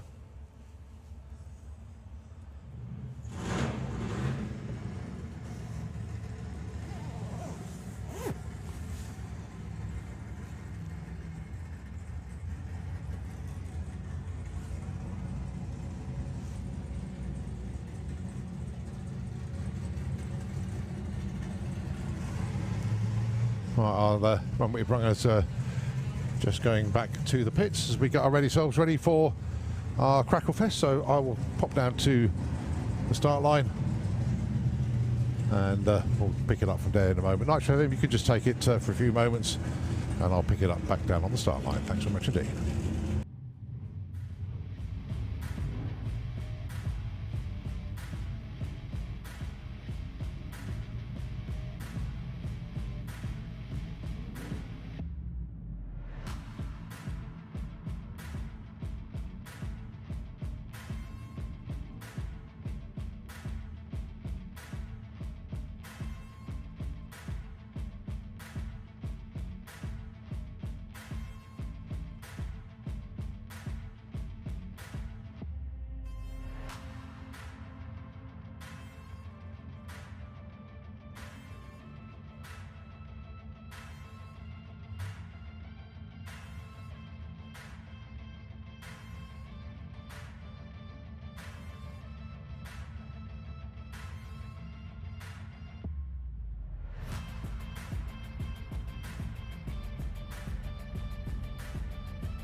They'll be back out again for tomorrow. Just run out a little bit of time to get everybody done this evening. But we get ready for our Crackle Fest. Quite a few of the Gas Circus cars have come down. Quite a few of the Wild Bunch will also take part as well. So they'll be coming down. Could be quite a car display once everybody's parked up, and we'll keep the radio mic open so this is broadcast nice and loud. Very good evening to everybody on the banking. How are you all over there? You had a good day today? Just keep yourselves nice and warm. Going to be getting a bit chillier this evening now. And of course on the grandstands as well, a very, very good evening to you. And absolutely super. Oh yeah, they're Wide Awake Club over there. Well done. You all had a good time up there. Been a good day, hasn't it? Not too bad at all. So, spectator banking, they've outdone you. Oh, they're very quiet over there. I said, everybody all right on the banking? That's more like it. Right. Hello. How are we doing? Right, okay, our Crackle Fest cars are making their way around now. Let's see who we got. Never know who's going to come down. And we don't know how long the queue is going to be. But they're making their way up.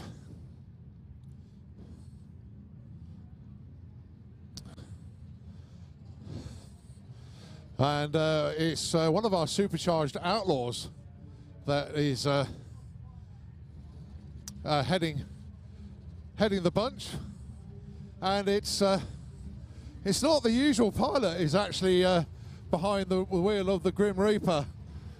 How are we doing? Are you enjoying life in there? Certainly am. I first came here when the track opened in 1966, and I made the third run after Harold Bull and Ken Cooper. You're under instruction now to turn the wheel, but yeah, Chris Patterson behind the wheel of the Grim Reaper. And, well, he basically just told the story there. He was the third person ever to go up the drag strip here after Harold Ball. So he's going to be sitting in for the Crackle Fest this evening.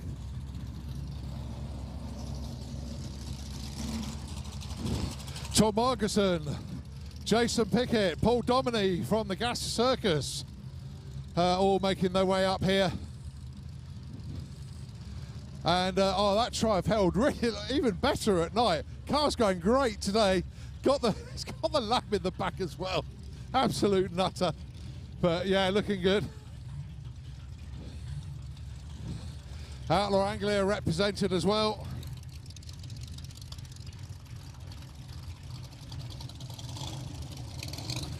Gary Hill bringing the hopping popping Outlaw Anglia entry down as well. Ian Smith brings the Morris Minor. Got to bend down to say hello to Ian.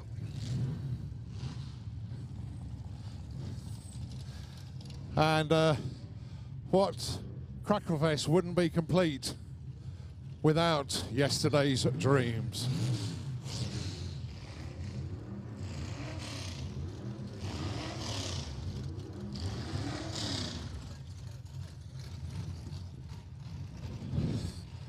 So Bill Sharratt, absolutely fantastic to have this car coming down, and he's going to park right at the front.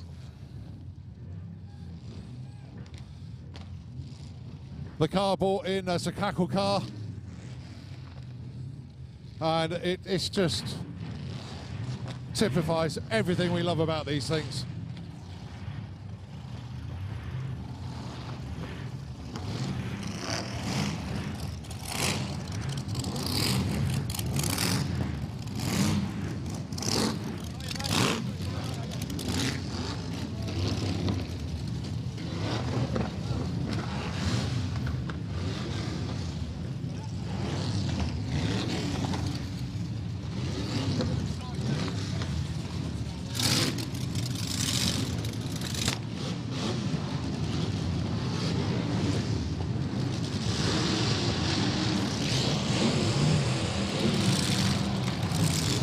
So we're still waiting for some of the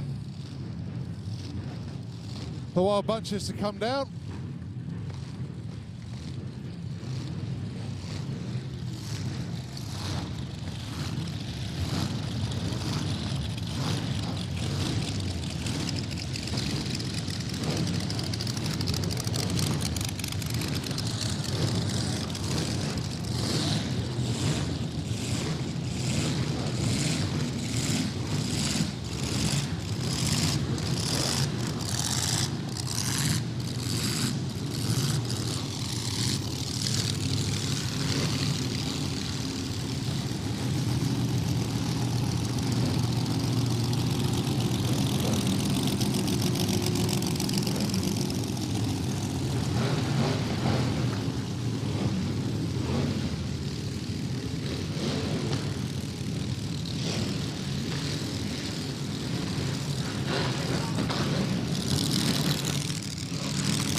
series, ladies and gentlemen.